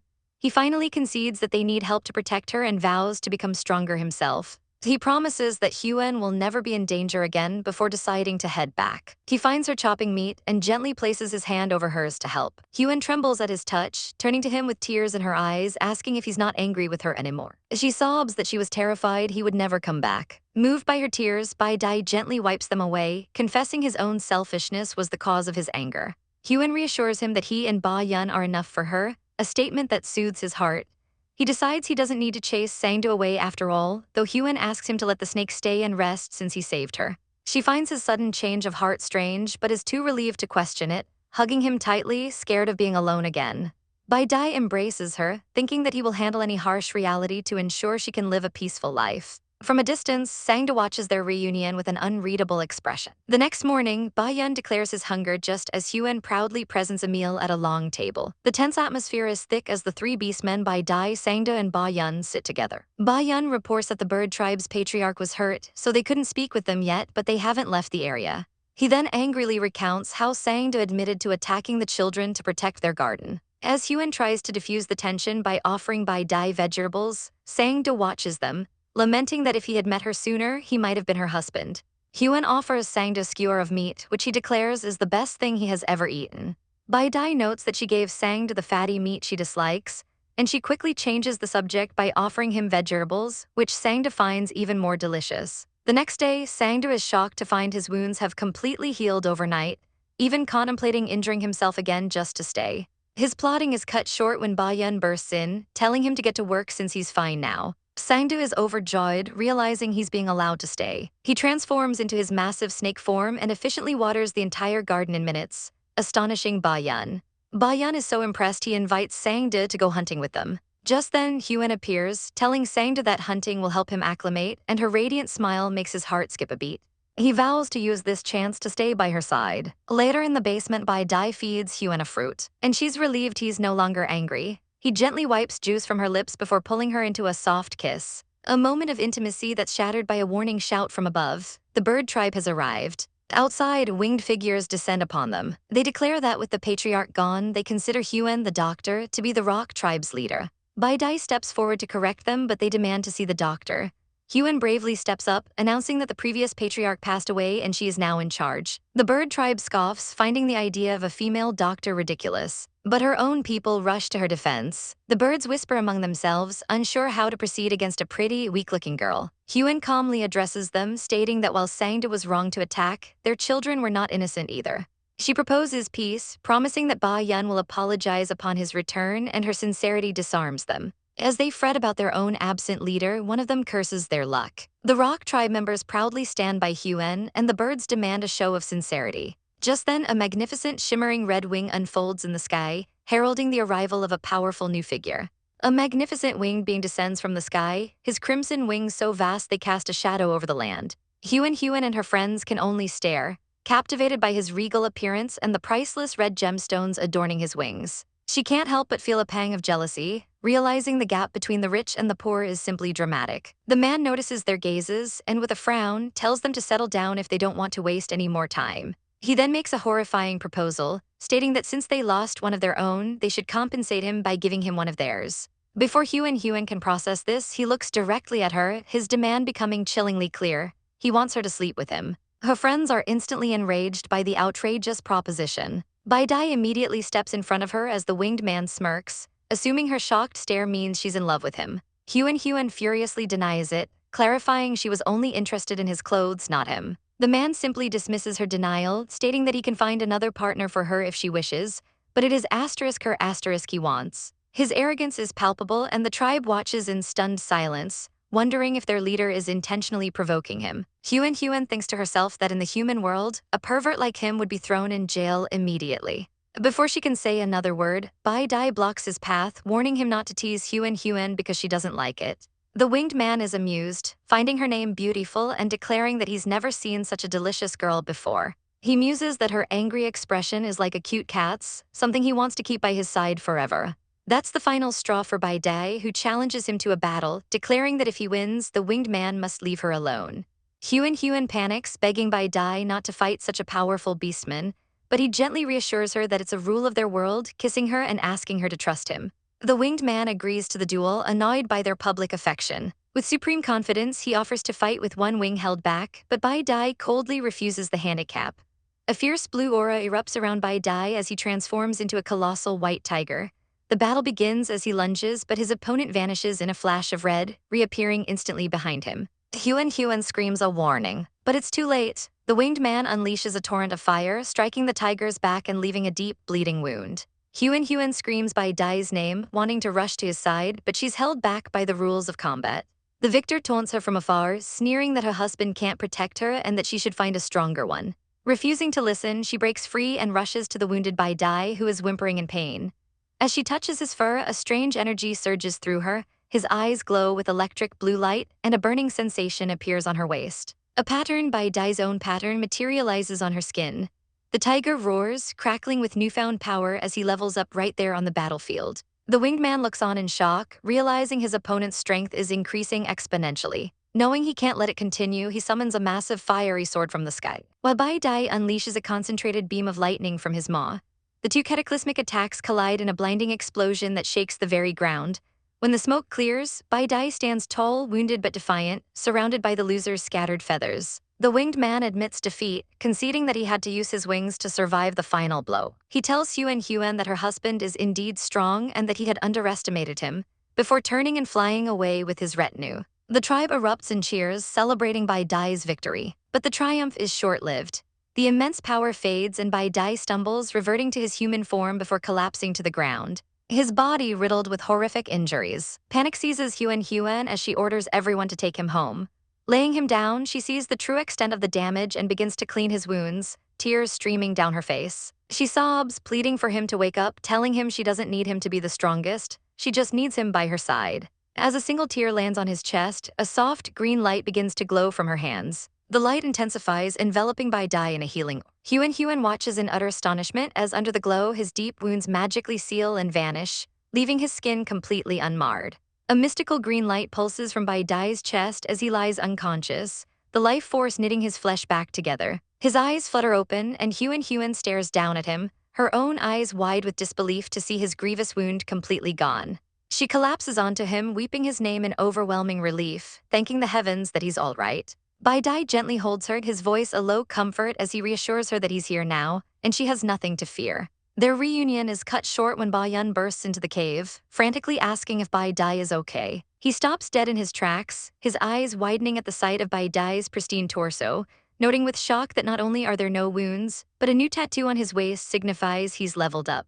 Bai Dai calmly confirms he was gravely injured, but upon waking, the wounds had simply vanished. An older man with Ba Yun murmurs that it seems to be a form of magical healing, a dark power that steals nutrients from plants to mend flesh. His eyes narrow with suspicion, realizing he can't reveal the truth to Huan Huan and wondering if the nefarious Sangdit is involved. Ba Yun turns to Huan Huan, asking what happened, but she's just as baffled, explaining that his wound just disappeared while she was crying. Bai Dai then asks her if anything strange happened, and she flinches, suddenly noticing the distinct smell of herbs on her skin. Later that night, Bai Dai decides to solve the mystery himself, suggesting that the herbs inside Huan Huan's body are not the true reason for his recovery. To test his terrifying hypothesis, he extends his claws and slices a deep gash into his own arm.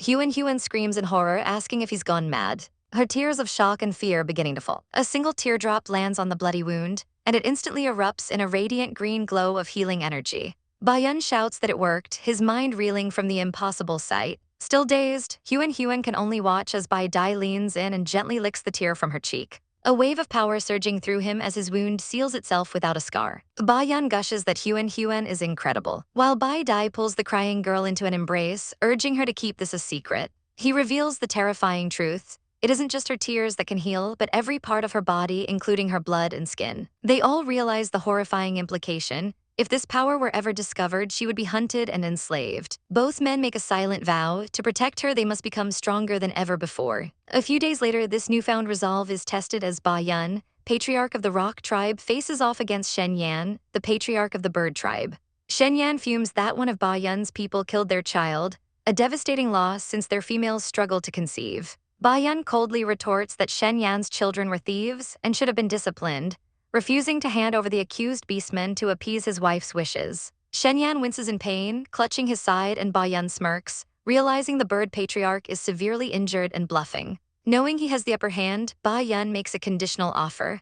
The bird tribe can stay on the peak of Lava Mountain, but if they cause any more troubles, there will be no mercy. As the defeated bird tribe retreats, a regal figure with fiery red wings descends, asking his subordinate Shen Yan if he lost the confrontation. Shen Yan addresses him as boss, only to be told that Ba Yun was right, they shouldn't have coddled their children so much. The leader explains that overprotection has made their young weak, a liability they can't afford. He then changes the subject with a sly grin, asking Shen Yan about the Rock tribe female he fancies, and with a predatory glint in his eye, suggests he skip the pleasantries and simply make her pregnant. With the harvest season upon them, Ba Yun pays no mind to the tense peace between the wolf and bird tribes, his focus solely on the coming bounty. Sangd emerges, feeling much better and wearing new, more practical clothes. He asks if he looks weird, but the children immediately praise him, telling him he looks very pretty. From a distance, Huan Huan watches them all work in the fields, her heart fluttering as she admits to herself how handsome they all are. The work is finished in a flash, leaving a mountain of vibrant vegetables before them. Huan Huan steps forward, announcing that she will store them.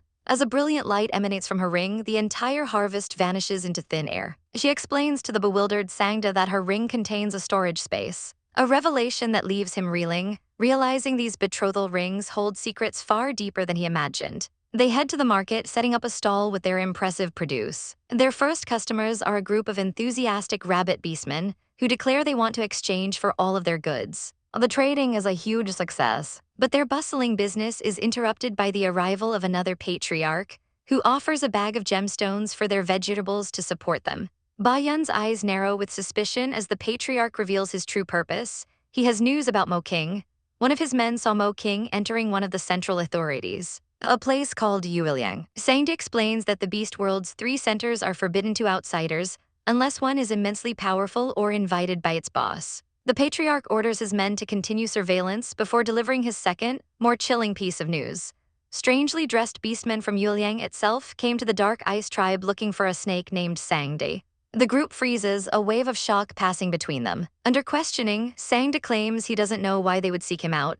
The patriarch warns them to be careful of these dangerous people and departs. The air grows heavy with unspoken questions, and Sangda finally confesses the horrifying truth. He stole a treasure from the god of Yuliang and killed the mock. Bai Dai and Ba Yun are stunned, telling him he'll be killed if he's caught. Sangda calmly states he will leave soon to protect them, but Huan erupts in fury, shouting that they are family and will not abandon him. He coldly dismisses her, stating she has no relation to him. Bai Dai steps between them, insisting they can find a solution together and that they should eat first. But Sangda's mind is made up.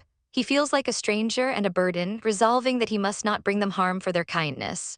Under the cloak of a torrential downpour, he walks away from the only home he's known. The next morning, the cave is in a quiet panic when they discover his empty room. Huan is distraught, convinced he's in danger in the storm and determined to find him. Ba Yun promises he will be the one to bring Sangda back. To everyone's surprise, Bai Dai announces he's going too, explaining that they are family and must face this together. A warmth spreads through Huan's chest as she realizes Bai Dai has finally accepted Sangda. After a reassuring kiss, Bai Dai and Ba Yun shift into their massive beast forms, leading a search party into the relentless storm. Elsewhere, Sangda emerges from the churning water in his serpent form, only to be immediately surrounded by shadowy figures with glowing purple eyes and a host of venomous snakes, his escape route completely cut off. Fleeing for his life, Sangda wonders how his pursuers found him so quickly, plunging into the murky water as a desperate gambit to escape. But the water offers no safety, only a new terror as a swarm of hissing, red-eyed snakes erupt from the depths, surrounding him completely. He instantly knows he's outnumbered and outmatched, a searing pain shooting through him as their venomous fangs sink into his flesh.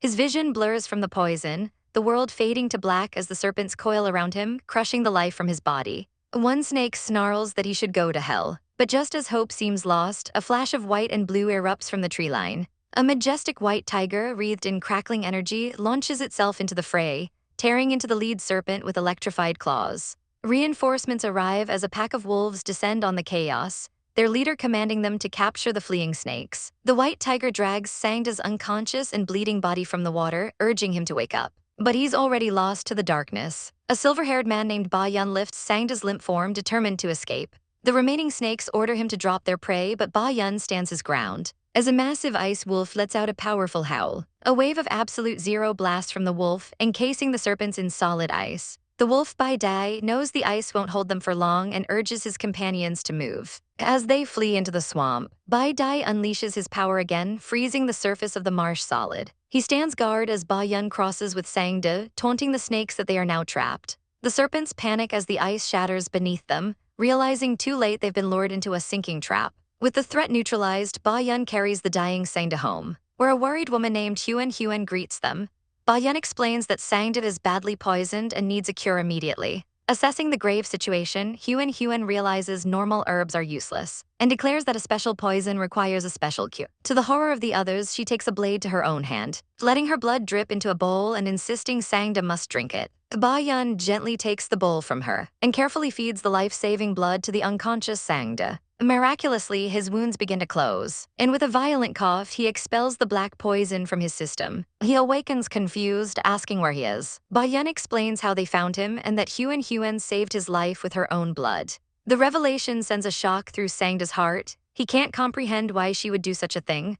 When Huan tells him it's because they are family, his walls go up instantly. He coldly states he is not her husband and has no relationship with them, infuriating the others who risk their lives for him. Despite his harsh words, his mind flashes to the memory of her sacrifice. He tells her his presence only brings them danger and that he must leave. But she insists they don't feel that way. He cruelly retorts that only they are her family, not him, and turns his back to leave. As he walks away, Huan knows he will be killed if he goes alone. With tears in her eyes, she makes a desperate decision, running after him and grabbing his arm. She spins him around and silences his protest with a kiss, declaring that now they are family, demanding he finally acknowledge their bond.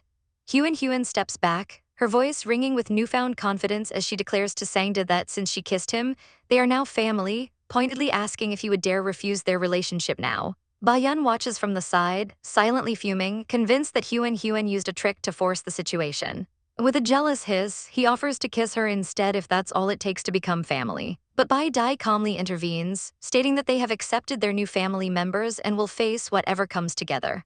For Huan, the moment feels like a dream she can't believe is real. A dream that's interrupted when a vulnerable Sangda asks if she will treat him as well as she treats the others, his question catching her completely by surprise. He smiles softly, promising to do whatever she wants if she'll only let him stay with her, causing Ba-yun to curse the damn snake under his breath. Sangda seals his own fate, placing a ring on his finger and declaring that she is his now, a moment he will never forget because he finally has a home and a wife. But their newfound peace is fragile as the threat of a powerful god looms over them. Bai Dai soberly explains that if this god discovers they killed his 4 underlings, his fury will be boundless, and Ba-yun agrees, vowing to train the beastmen for the inevitable fight.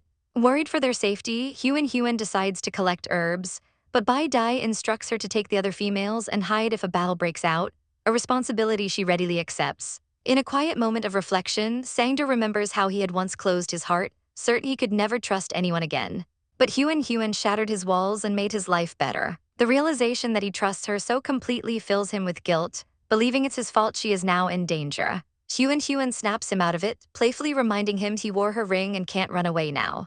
She then turns serious, grabbing his hand and declaring that they are family and will face this threat together. Moved beyond words, Sangda promises to spend the rest of his life by her side, telling her not to even think of kicking him out. With the mood lightened, the group decides on dinner preparations. But before she can leave, Sangda grabs her hand, his eyes filled with desperation. He confesses that he was framed, that someone tried to kill him and no one believed his innocence, forcing him to flee for his life as he asks her one simple question: does she trust him? Her answer comes not in words but in a soft kiss she plants on his lips, before pulling back to whisper that she trusts him completely. Overwhelmed, Sangda breaks down, calling her his love and sobbing that she gave him everything. Huan feels him trembling in her arms and pulls him into a tight embrace, vowing to make him forget his painful past and lead a happy life with her.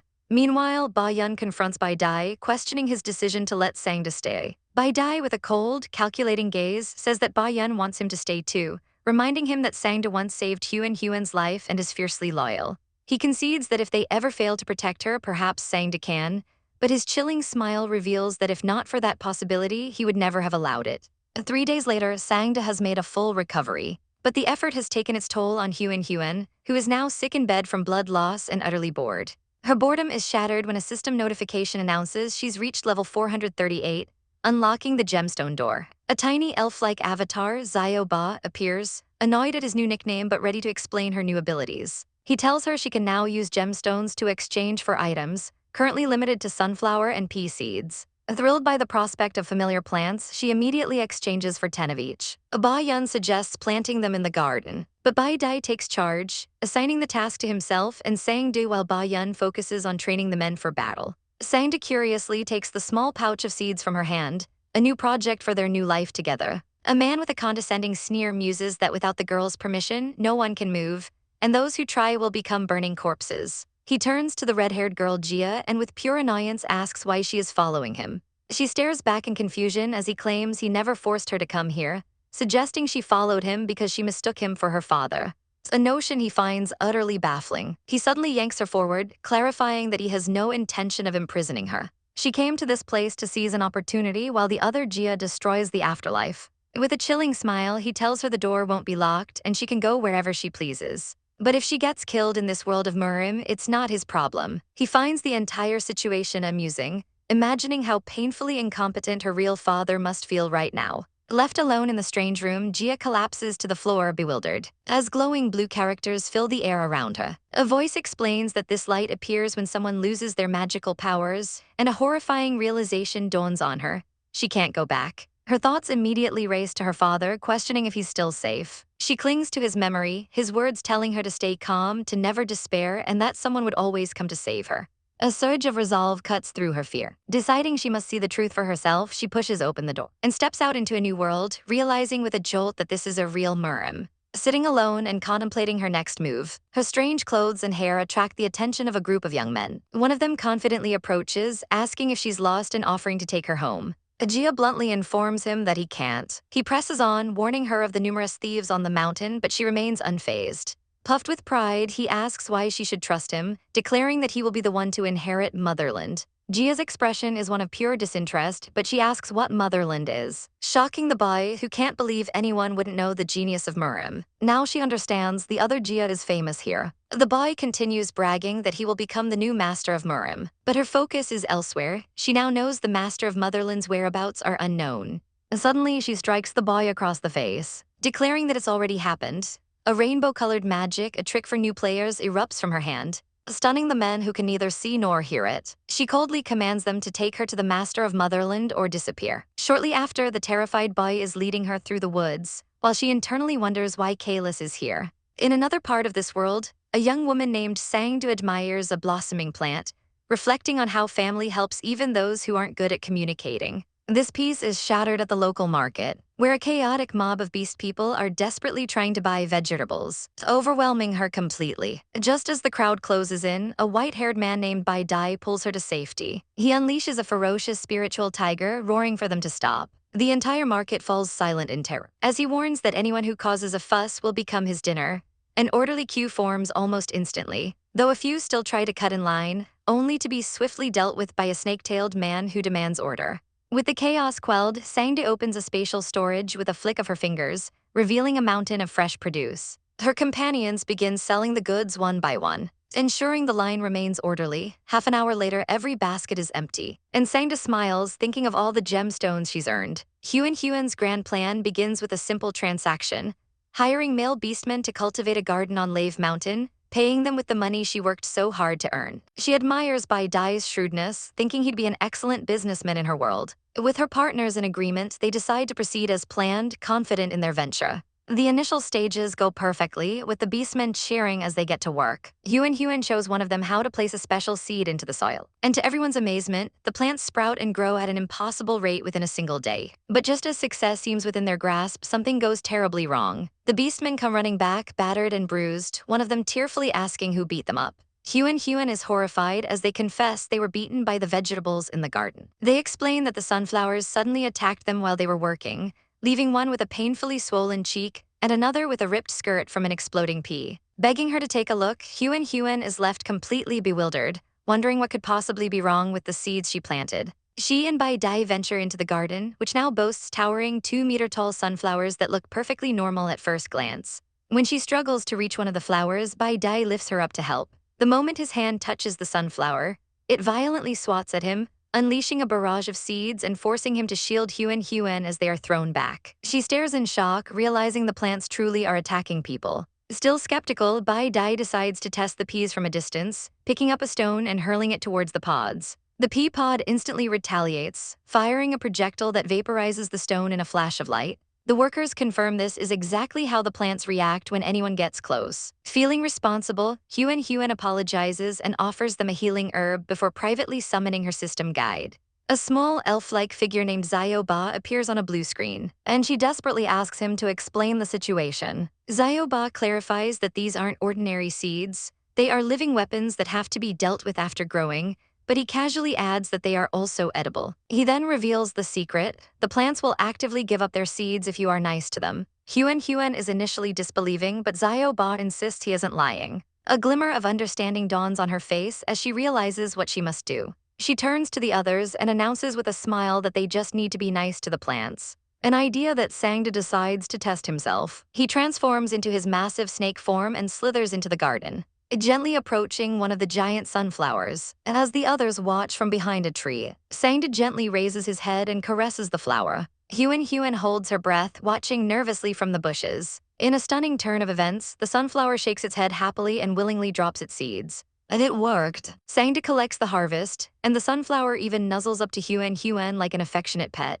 She is filled with wonder, realizing these magical plants have personalities just like human beings. Sangda then moves on to the pea pods, his gentle touch calming them into obedience. Huan concludes that the nicer they are, the more they can harvest, sparking a brilliant idea for defense. Excitedly, she proposes they plant even more, using the sunflowers to shoot seeds at intruders and the peas as an early warning system.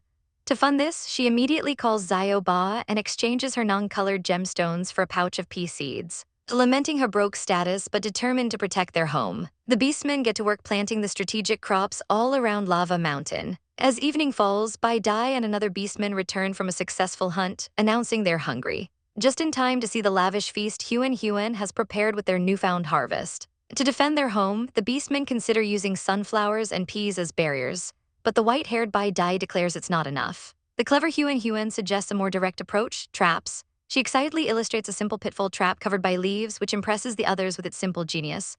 Bai Dai immediately agrees, and the next day the entire tribe gets to work. Bai Yun and the other wolves dig furiously while Bai Dai tests their new defenses, luring a wild animal into the pit. The trap works flawlessly and the tribe celebrates, realizing this will protect their families. Driven by a cold pragmatism, they decide to dig even more, but Bai Dai adds a cruel twist, suggesting they line the pits with sharp, poisonous spikes. While the others are taken aback by his ruthlessness, the stoic Sangda calmly offers to provide the poison. Soon, Ba Yun and his comrades are fortifying the traps with deadly spikes, grinning with malevolent glee at the thought of their enemy's demise. Huan carefully marks the safe paths for the tribe's children, warning the curious wolf pups to stay away from the dangerous spots. Unseen, a winged figure watches from above, a handsome blonde man who considers giving her a gift as a single red feather drifts down. That night, as the tribe sleeps, Sangda's eyes snap open with alarm. He senses intruders are coming. In the darkness, he slithers out in his snake form, discovering a massive force of over 200 cloaked beastmen from the temple, their red eyes glowing with malice. Leading them is the sinister Mo King. Sangda overhears them discussing a nearby tribe and realizes he must warn his own people. But as he turns to flee, Mo King catches his scent, roaring for his followers to chase down the beastmen. Sangda flees through the forest with the temple's forces right behind him, a grim plan forming in his mind as he leads them directly towards the newly laid traps. Just as they're about to catch him, he expertly sidesteps, and his pursuers plummet into the hidden pit, their screams echoing as they're impaled on the poison spikes below. The survivors press on, only to run into the sunflower field where the plants themselves attack, lashing out like whips. The invaders are battered and shocked by the living defenses. From a safe distance, Mo King observes the chaos, realizing the peas are acting as an alarm system. Alerted by a young guard's panicked growl, the tribe prepares for battle, but Mo King has a far more devastating plan, coldly ordering his men to gather firewood and burn the entire mountain down. Sangda bursts into the cave, frantically reporting that over 200 temple beastmen are attacking, though their traps have already claimed 40 of them. Ba Yun rallies the warriors just as they see the enemy below cutting down trees, confirming their worst fear. They intend to incinerate them all. Rage fills Ba Yun's heart at such cruelty, but Bai Dai's eyes are fixed on their leader Mo King. He explains the chilling truth: Mo King and the temple are working together. Across the valley, Mo King turns as if sensing their gaze, a dark aura swirling around him as he whispers that he's returned for an old friend. Understanding the immense danger, Bai Dai tells Ba Yun to prepare the defenses while he goes to find help. When asked who he will seek, Bai Dai's answer is grim and resolute: the bird tribe. A tense standoff unfolds as a white-haired man named Sangda confronts the golden-haired king of a winged tribe, warning him that someone is coming to burn their mountain sanctuary. Sangda offers a grim choice: leave with him or perish. The king bristles with fury, demanding to know who would dare challenge them. Sangda reveals the aggressors are from the temple, and his followers recoil in shock, wondering how their hidden location was discovered. Sangda smirks, offering his aid but demanding they show their sincerity. His price is as shocking as it is insulting: he wants the king's wife. The king's loyal soldier, Shenwu, immediately refuses the outrageous demand. As the tension thickens, a scout reports that the enemy is already at the foot of the mountain. Shenwu asks his king if they will fight or flee as they have before, but the king has a different plan. Wait until the rock tribe is defeated, then make their move. The king laments their fallen state, once the strongest tribe, now forced into hiding and cunning. Below, the battle begins as glowing-eyed wolves ambush the hooded, snake-like soldiers of the temple, tearing into them with savage fury. An icy power descends as a warrior from the rock tribe freezes the snake soldiers solid before they shatter into pieces. Witnessing the carnage, the king speaks to Shen Wu, reminding him that they lost their home due to their own fear. He speaks of taking back what is theirs, triggering a memory for Shen Wu of his father telling him they belong to the sky, where there is nothing to fear. As Shen Wu questions if his father would be proud, the mountain itself begins to burn. This is the final catalyst. The king declares this is their last chance, and erupts into a magnificent fiery phoenix, diving toward the battle below. He engulfs the snake soldiers in flames, who cry out in shock at the appearance of the eagle. Inspired by his king's bravery, Shen Wu rallies his people, his voice ringing with newfound resolve. He declares it's time for revenge against the temple that destroyed their home. Leading a squadron of bird riders, he gives the order to protect their king and kill their enemies. The bird tribe swoops into the battle, snatching the snake soldiers from the ground and dropping them to their doom. The sudden aerial assault throws the enemy into chaos, with their leader realizing the rock tribe is now too strong with their new allies. He orders a retreat, but Sangdu is merciless, commanding his forces not to let them escape and to kill a man named Mo King. But the chaos is far from over. A hulking mandrill leaps from the shadows, brandishing a dagger, and brutally stabs one of the retreating snake leaders through the head. The blow is instantly fatal. A psychic shockwave ripples through the battlefield, and Sangdu looks up, sensing that something is deeply wrong. His gaze falls upon Mo King, where a new, sinister snake tattoo has just materialized on his back. A crimson energy pulses as a monstrous black snake with glowing red eyes materializes from the shadows, its bloodline awakening a primal terror in a nearby babu. The beast realizes too late that the monster he wanted has finally appeared. With a devastating lunge, the serpent slams into the baboon, sending it flying into a river with a violent splash. The snake's attention then turns to a group of cloaked snake men, who foolishly believe their numbers give them an advantage. A cold, predatory glint flashes in the serpent's eye before it unleashes a storm of crimson energy, tearing through the assassins and leaving nothing but blood and screams in its wake. Elsewhere, Bai Dai and Ba Yun sense the violent disturbance, a dreadful feeling washing over them as they realize the situation is far more complicated than they imagined. At the same time, Huan feels her ring burning hot against her skin, a clear sign that Bai Dai, Ba Yun, and Sangdu are in grave danger. Ignoring the pleas of her companions to stay put, she declares she has to find them, grabbing a cloak and rushing out into the night with a look of pure determination. She arrives to a horrifying scene of carnage, the ground littered with the bodies of winged creatures and slaughtered snakes. As she processes the slaughter, a magnificent figure with vibrant red wings descends, asking what she is doing there. It's the chief of the bird tribe, and Huan, overcome with worry, begs him to take her to her husband's. He smirks, offering a deal he'll take her if she kisses him, cheekily reminding her that at her own speed, she'll be too late to save anyone.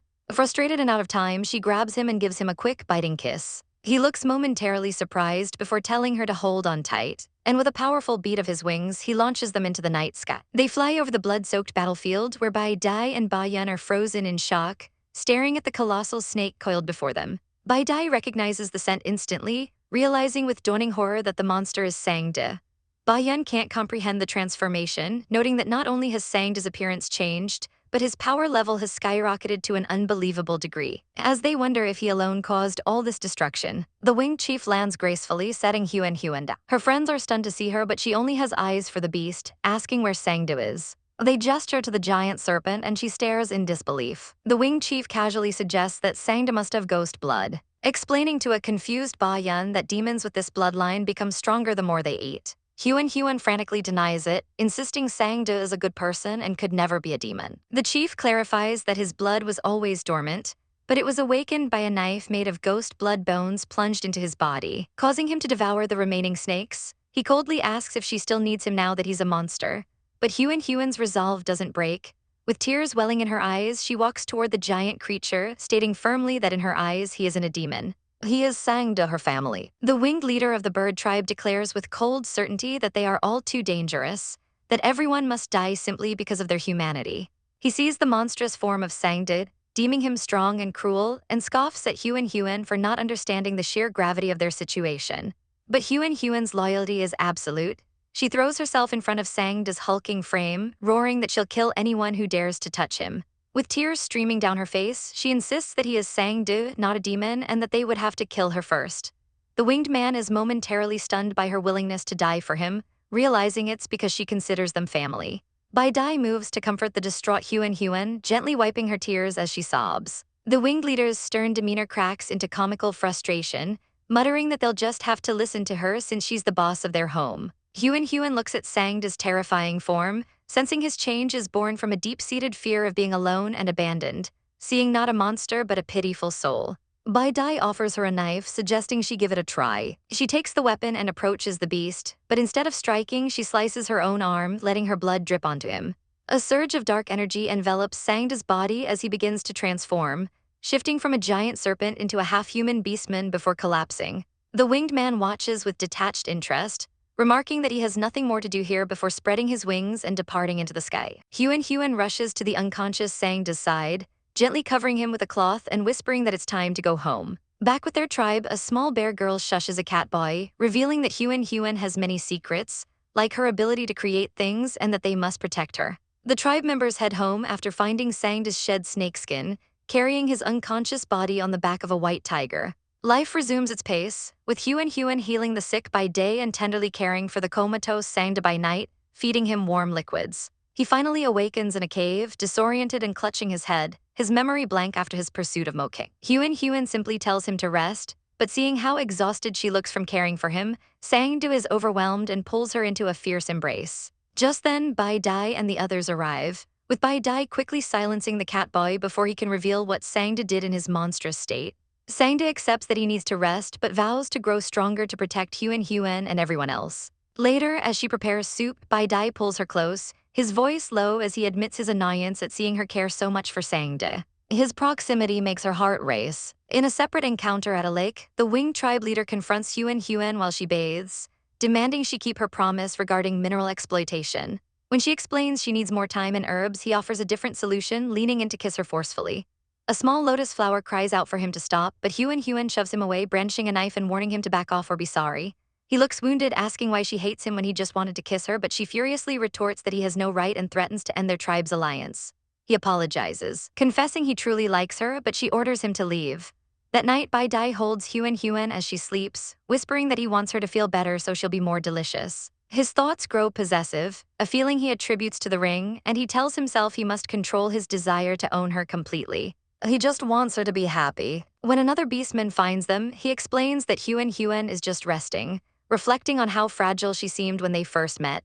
Huan's companions reflect on her quiet strength, knowing she is the most important person to them, the center of their chosen family. But her peaceful morning is shattered when she yawns herself awake, wondering why Bai Dai let her sleep in so late. A strange noise outside draws her to the entrance of her home, where she's met with an unexpected guest. A magnificent man with fiery red wings descends, calling her name. It is the chief of the bird tribe, and he explains his beastmen are injured and he needs her help as a doctor. With a shocking slap, he knocks his own subordinate out of the way, displaying his casual cruelty. Just as the tension peaks, Sangda appears, looking fully recovered, which brings Huan a small measure of relief. The bird chief's intense gaze bores into her as he hands over a pouch, and she finds him utterly terrifying, instinctively trying to shield Sangda even though she knows she's too small. She gives him the herbs he needs and tells him to leave, but he smirks, pinching her cheek and promising he'll see her again soon.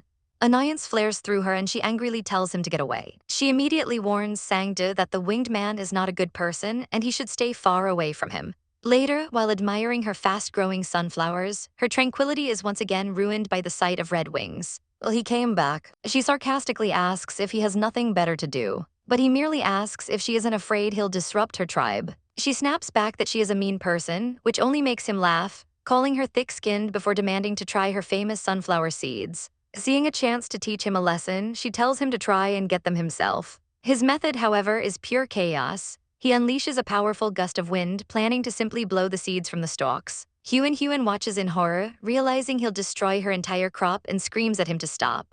Calling him a brat bird, she watches helplessly as he grabs a handful, complains they're too green, and mockingly suggests she fly up to ask them herself. With a final promise to visit again, he soars away, leaving her fuming. She turns to her companions, demanding to know who among them can beat the arrogant chief. Bai Dai insists his previous loss was mere luck and he could defeat him now. But Sangda soberly points out the bird chief's immense strength is the source of his arrogance. Bai Dai gently asks if she was bullied, and she erupts with frustration, complaining that he stole her sunflower seeds without paying. She waves off any offers of help, resigning herself to eating her anger away while vowing her hatred for the trashy birdman, and hoping he never shows his face again. But the very next day, there he is, knocking and asking for more seeds. When she refuses, he gestures to her garden, but instead of taking more, he offers her a gift. It's a single glowing seed, which he explains will grow into a unique flower that all females will love. His instructions are bizarre, she must feed it her own blood. After dipping it in a swamp, he says it will grow on its own, and with that he vanishes into the sky, ignoring her pleas for him to never return.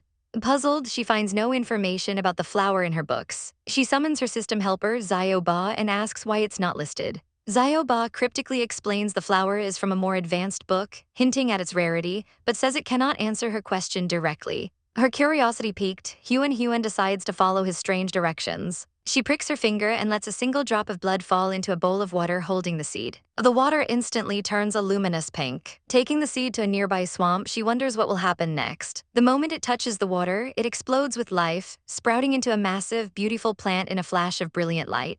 A glowing bud now resting on the surface, poised to bloom. Huan Huan kneels by the water's edge, mesmerized by a lotus that seems to grow at an impossible speed. Suddenly, a splash startles her as objects are tossed into the water, but her attention is quickly drawn back to the beautiful flower. Reaching out, she gently touches the bud, finding it surprisingly soft and pretty, but recoils in shock when she realizes it feels like cat fur. To her utter astonishment, the lotus begins to speak, offering itself to her and calling her mom. Huan Huan is completely floored, questioning how a flower can talk and why it's calling her its mother. Just then, a magnificent winged man descends from the sky, and the situation gets even weirder when the lotus joyfully calls him daddy. The man, Shuangyun, pats the flower like a proud father, leaving Huan Huan in a state of utter confusion. He explains that this is a rare lotus on the verge of becoming human, and since he fed it his blood, he is considered its parent. Huan Huan immediately erupts, calling him shameless for his audacity. The lotus pipes up, begging its mom and dad to stop fighting, which only makes Huan Huan more flustered. Shuangyun, with a smug grin, tells her to feed their child. Fed up, Huan Huan throws a bag at him, screaming at him to get away and never show up again. He effortlessly catches it, a smirk on his face as he asks if she's really about to abandon their child, before flying off with a promise to visit her tomorrow. Later, inside her home, Huan Huan is lamenting the lack of supplies when a knock on the door reveals none other than Shuangyun, who has appeared out of thin air. He mockingly asks if she isn't afraid of being burned by seeds, and casually conjures a flame in his hand to prove his point. He then has the nerve to declare himself her husband and demand she give him some of what's hers. His outrageous claim is interrupted by the furious shout of another beastman, Ba Yun, who storms in demanding to know since when Huan Huan was pregnant with Shuangyun's child. Ba Yun grabs Shuangyun, his face flushed with rage as he accuses them of having slept together. With a look of pure arrogance, Shuangyun presents the magical lotus, introducing it as their child. The lotus chimes in with a sweet mommy, throwing Ba Yun into a state of complete shock and confusion. Huan Huan panics, having absolutely no idea how to explain this absurd situation. Ba Yun, now blushing, declares that if Huan Huan gets pregnant, the child will be his, because she loves him the most. Ignoring the outburst, Shuangyun scoops up the lotus and announces he's taking their child home, inviting them to come along. Ba Yun explodes, roaring that it's their home and has nothing to do with him. Shuangyun simply gives a mysterious smile and flies away into the sunset. When Huan Huan and Ba Yun finally return to the lava mountain, they find Shuangyun already there, acting as if he owns the place. An argument breaks out until another man, Bai Dai, arrives. Shuangyun proudly tells Bai Dai he brought his son to see his mother, gesturing to a fuming Huan Huan. Huan Huan furiously denies it, insisting she has nothing to do with him, but Shuangyun plays the victim, turning to the lotus and whining about how its mommy hates them. The lotus immediately wraps a vine around her arm, begging her not to leave. As Huan Huan tries to explain the mess to Bai Dai, she points out a ring on his finger, causing Bai Dai's expression to harden as he realizes Shuangyun is using tricks to get close to her. The two powerful men face off, with Bai Dai asserting that the decision is Huan Huan's alone, while Shuangyun counters with a possessive stare, vowing that no matter what she does, he will always be with her. Stuck at home while everyone else is out hunting, Huan Huan glumly complains to her system guide, Xiao Ba. She dreams of planting rice and potatoes but lacks the required rank, so she asks Xiao Ba why she never gets any missions. He explains that he only handles special missions, which she isn't high rank enough for yet, warning her that future missions will only get harder. Desperate, Huan Huan puts on a show, even feigning a cough, insisting she wants a mission now but telling herself to calm down and start with an easy one. Xiao Ba offers her a choice between planting, minerals, or hunting, strongly suggesting minerals as a simple mission since she needs gemstones. The thought of getting rich instantly changes her tune, and she enthusiastically accepts, ready to give it her best shot. The mission is assigned with a strict 3-month deadline and a grim warning. Failure means a week-long coma, a gentle punishment compared to the life-threatening consequences of higher missions. As the timer begins, Huan Huan feels the pressure, thankful she chose the easy task. She pulls out a strange compass, but it immediately starts spinning wildly. In a panic, she asks Zio Ba if it's broken, only for him to calmly state that it's spinning because she's standing directly on top of a massive mineral deposit. Her companions quickly confirm her discovery. The entire foot of their mountain is rich with minerals. When Huan eagerly asks if they should start mining, Bai Dai immediately shuts her down, explaining that such an endeavor could crack the mountain in two or cause a total collapse. Worse, the commotion would alert other tribes, drawing unwanted attention.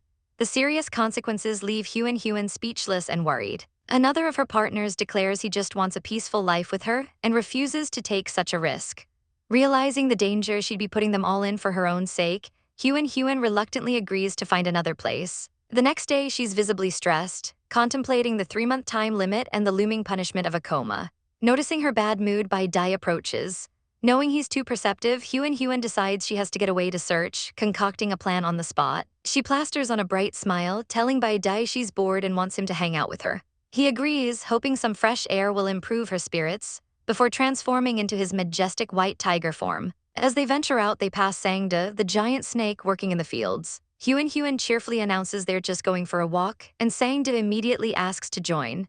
The others tell her to go ahead, and she thanks them before affectionately inviting Sangda along. The unlikely trio then heads deep into the forest, a girl riding a tiger followed by a giant snake. After finding a bird's nest, Huan offers the eggs to her companions, but Bai Dai scoffs, saying he hates eggs and their weird taste. Determined, she uses the blistering sun to cook the eggs on a giant leaf, creating a sizzling omelet. The delicious aroma immediately captures Bai Dai's attention. He hesitantly tries a piece and is instantly won over by the taste. As Bai Dai goes to fetch water, Huan sits peacefully, thinking to her parents that she will try to lead a happy life here. Bai Dai returns in his human form, offering her a drink from a water skin. He asks if she enjoyed the omelet, his intense gaze suggesting he wants to eat more than just eggs. Startled, she checks her compass, but it's completely still, confirming there are no minerals nearby. When Bai Dai asks what she's looking for, she flinches before admitting she needs to find a lot of gemstones. At the mention of gems, Sangda casually spits out a glittering pile, revealing he has a stash stored in his belly.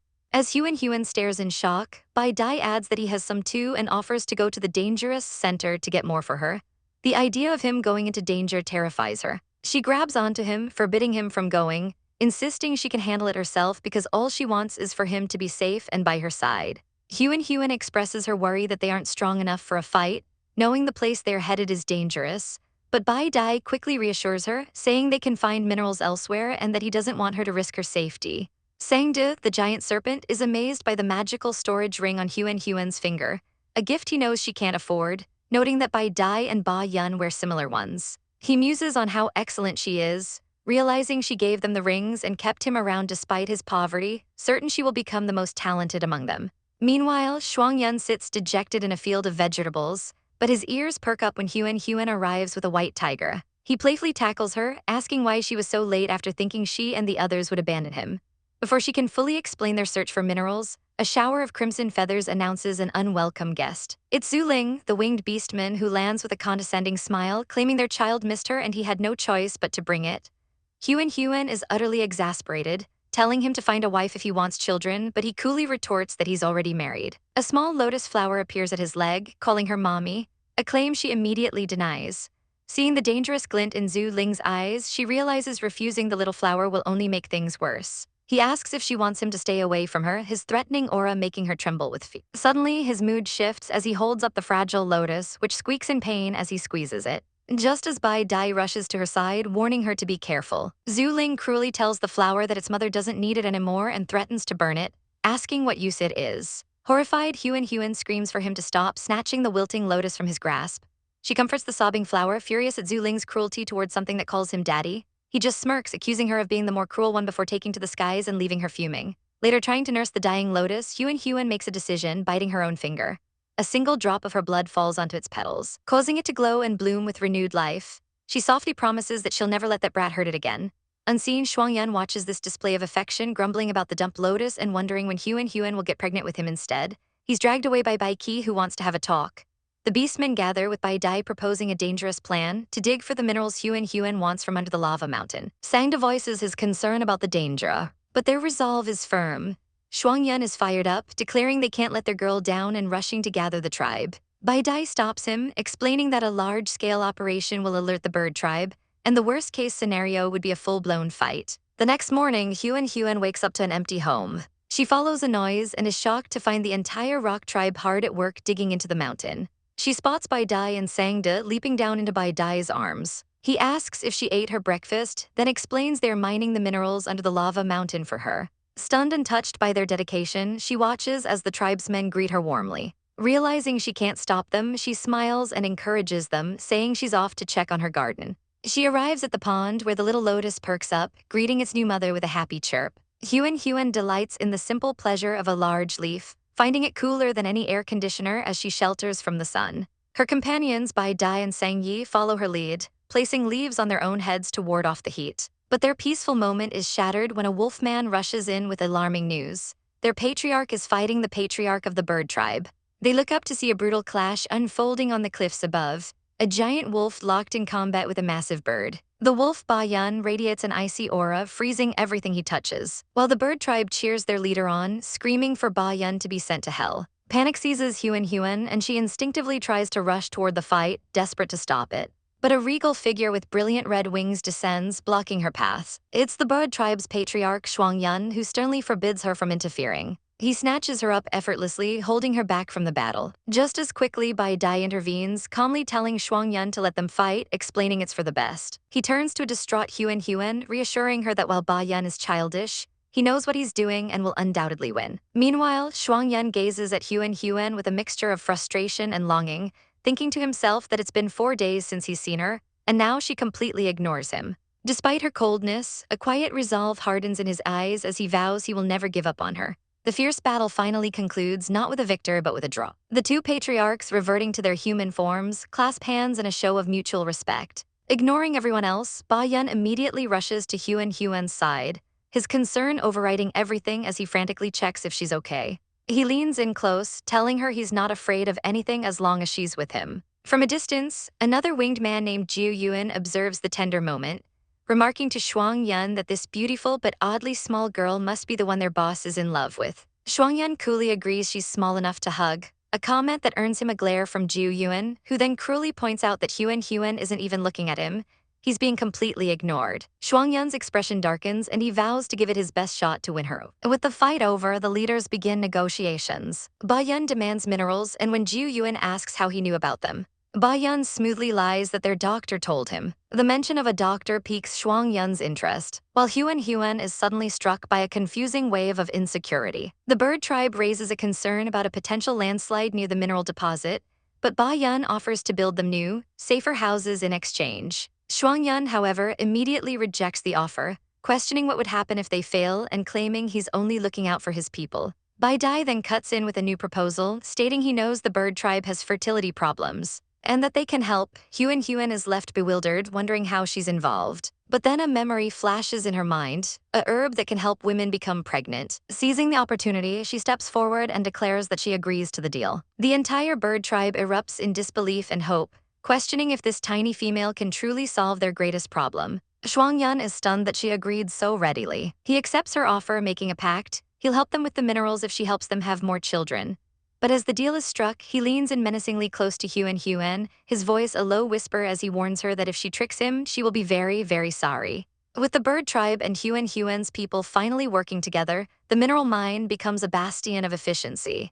A project overseen by Bai Dai, who silently hopes Huan can fulfill all her promises. Deep in a cave, Huan pores over her medical texts, determined to find the herbs she needs to solve the tribe's low birth rate problem. Her concentration is shattered by a sudden presence, and she whirls around to find the imperious winged patriarch standing right behind her. A jolt of panic hits her as she remembers Bai Dai's warning not to show the book to anyone, but her hope that he missed it is instantly crushed when he confirms he's already seen everything. He leans in, a smirk playing on his lips as he declares he's far more interested in her than some old book. Flustered, she tries to hide the text, but a sudden sharp pain lances through her abdomen, making her stumble. He asks what's wrong, his expression shifting to concern. But Huan is frozen in horrified realization. She's on her period. When he spots a drop of blood, he immediately assumes she's been injured. Before she can protest, he sweeps her into his arms. His next question so absurd it leaves her speechless. He asks if the baby in her belly is going to die now that she's bleeding.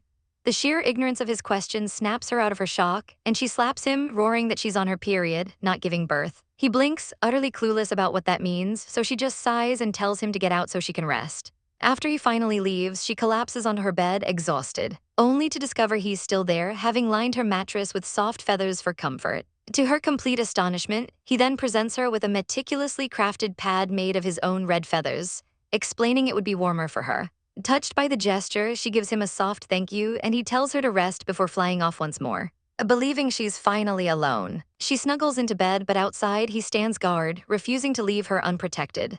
His vigil is soon interrupted by Sang-de, who is surprised to find him there. The winged patriarch explains that Huan is sick and bleeding, just as Sang-de rushes inside with food, calling out her name in concern. The tension between the two males is palpable, a conflict so strong that even her little lotus child senses it, silently pleading for its parents not to fight. Sang-de is overwhelmed by the sheer power radiating from the winged man, a force he recognizes could shatter the earth itself. Later, Bai Dai gently tends to Huan, assuring her she'll be fine soon, before finding one of the winged man's red feathers and musing on his rival's persistence. The alliance proves fruitful when the tribes unearth a massive cache of brilliant green gemstones, a sight that brings a dazzling smile to Huan's face as she admires her new wealth. A system notification rings out, congratulating her on completing the mission and announcing her promotion to the intermediate level. Her excitement quickly turns to frustration, however, as the newly unlocked system shop reveals its outrageously expensive wares, making her wonder what good all these gemstones are if she can't even afford a few simple seeds. With her task finally successful, Huan clutches the newly acquired scroll, deciding to give the seed to Sang-de and plant another one somewhere more discreet. Unfurling the scroll, her eyes widen as she realizes it's not a simple spell, but architectural drawings. The image depicts a magnificent stronghold carved into a mountain, a structure of immense value in the beastman's technologically lacking world. She eagerly presents the plans to Bai Dai and Sang Yi, explaining it's a design for a fortress perfect for the lava mountain. Bai Dai immediately grasps its potential, noting it would not only provide housing for everyone but also serve as a crucial defense in times of crisis. He marvels at the beauty of the drawing, a sentiment Huan shares. A warm smile graces her lips as she silently thanks her system helper, Xiao Ba, who is always there when she needs him. Fired up with determination, Ba Yun declares they will build this stronghold, and the very next day, he commands the beastmen to begin the monumental task. The construction gets underway as the beastmen eagerly review the plans. Later, as the sun beats down, Huan feels the intense heat. The little lotus asks if she's thirsty, prompting Huan to take the small plant to the nearby lake to cool off. The lotus quivers with excitement as they approach the refreshing water. Huan sets it down by the edge, telling it to enjoy the cool pond. But the playful lotus immediately splashes her, causing her to yelp and call it a spoiled kid. As the lotus giggles and apologizes, a playful chase ensues in the water, their laughter echoing across the lake. Suddenly, a figure emerges from the trees, a regal blonde man with piercing red eyes, and the little lotus excitedly calls out to him as Daddy. Huan freezes in the water, a chill running down her spine as she recognizes the winged man and wonders in terror why he is there. Meanwhile, in a quiet moment of reflection, Sang-de thinks back on his life of isolation, a cold existence he'd grown used to until he met Huan, who brought a warmth he now refuses to give up. He recalls her confronting him about hurting a child, but she understood when he explained it was to protect her orchard from being destroyed by the thieving feather tribe. She had even agreed the birds deserved it, a ruthlessness that surprised him slightly. In another part of the forest, Bai Dai meditates by a river when Sang Yi approaches, annoyed that he hasn't returned home yet. He warns Bai Dai that his cold attitude will only make Huan kick him out. Bai Dai's calm facade cracks, his thoughts filled with rage at how much he seems to care for the snake beastman. He grits his teeth, admitting that sharing her is already his limit. Sang Yi counters that they can't stop her from meeting other males, reminding him of her soft-hearted nature, which makes her vulnerable. Bai Dai falls silent, but then declares he has no desire to change her soft personality. Sang Yi grins, confessing he likes her just the way she is, weak and kind. Bai Dai grows serious, adding that if she became selfish, she wouldn't be the woman they fell in love with anymore. He then reveals a deeper concern, a feeling that Huan is no ordinary female. He has a strong hunch that unusual and dangerous things will happen around her in the future, and questions whether they can truly protect her from powerful enemies if they arise. Back at the lake, the winged man asks Huan if she thinks he's joking. Realizing he is completely serious, she clutches a hidden dagger, her mind racing to find a way to reject him immediately. Fear grips her as she remembers his terrifying power and the cold, murderous look in his eyes, the same look he's giving her now. Seeing her terror, the man suddenly bursts into laughter, dismissing his intense proposal as a simple joke. Huan exhales in relief, though her heart still pounds as she thinks he must be completely insane. He reaches for a strand of her hair, softly telling her not to worry because he is in love with someone else. When she demands to know who, he teases that he'll tell her if she sleeps with him, prompting her to snap back that he should keep his secret forever and stop flirting if he truly loves another. A flicker of melancholy crosses his face as he mutters that the one he loves will never love him back. Attempting to lighten the mood, Huan playfully suggests that for a pervert, he still looks good enough to win someone's love and encourages him not to give up. The winged man simply stands in the water, his crimson wings spread wide, silently contemplating her words. After 3 months of relentless work, the beastmen have finally built their magnificent stronghold, a testament to their newfound strength. Life flourishes under Huan's care. Her magical plants grow vigorously, providing both defense and sustenance. The potatoes are surprisingly tasty, and she notes how the bamboo and ivy can serve as a powerful protective shield. The entire stronghold is now wrapped in a thick blanket of ivy, an impenetrable green fortress. Huan marvels at the sheer scale of their new home, a staggering 20 floors tall, a beacon of hope for their people. Inside, the tribe is thriving, a community filled with laughter and purpose. And they bring her gifts, gratefully calling her doctor. Just as she's appreciating their progress, a system notification rings in her mind, announcing a new quest: Rise of the Wealthy Tribe. The objective is clear: increase the tribe's strength and population until their average power reaches sea level. A sudden weight settles on her shoulders as she realizes her new duty is to help increase the birth rate as fast as possible. The thought lingers as she calls her mates for dinner, only to be caught off guard by the sight of a shirtless Bai Dai and Shuang, an embarrassing blush creeping up her neck as she thinks they're far too hot. With the stronghold complete, a new question forms in her mind. Perhaps it's time for her to get pregnant. She takes a moment to appreciate the small comforts of their new home, especially the toilets, overjoyed that she no longer has to venture into the cold garden at night. The tribe shares her joy, celebrating the new furniture that means they no longer sleep on the hard ground. A fellow beastman thanks her profusely, but Huan humbly gives credit to Ba Yan and the others. The woman insists that Huan is their heart, their future, and together they vow to make the rock tribe stronger than ever. Under her guidance, a marketplace is established on the first floor, boosting their revenue and fame, drawing beastmen from all over. As autumn arrives, so does another tribe. The Tiger Tribe, famous for their beautiful females who come seeking strong mates to compensate for their own tribe's weakness. Huan watches their arrival with curiosity, learning they come every year to find husbands, and she eagerly anticipates the spectacle. Shuang, however, is less welcoming, forbidding the visitors from entering their stronghold and warning his single men to be careful. Despite his caution, Huan extends a hand of welcome, ordering fruits to be prepared for their guests. As she observes the newcomers, she's struck by the beauty of 2 tiger females in particular. Her peaceful observation is shattered when she sees one of them, a woman with green hair named Yiwu, boldly approached by Dai. Yiwu presses herself against him, declaring she can feel his power and finds him incredibly strong.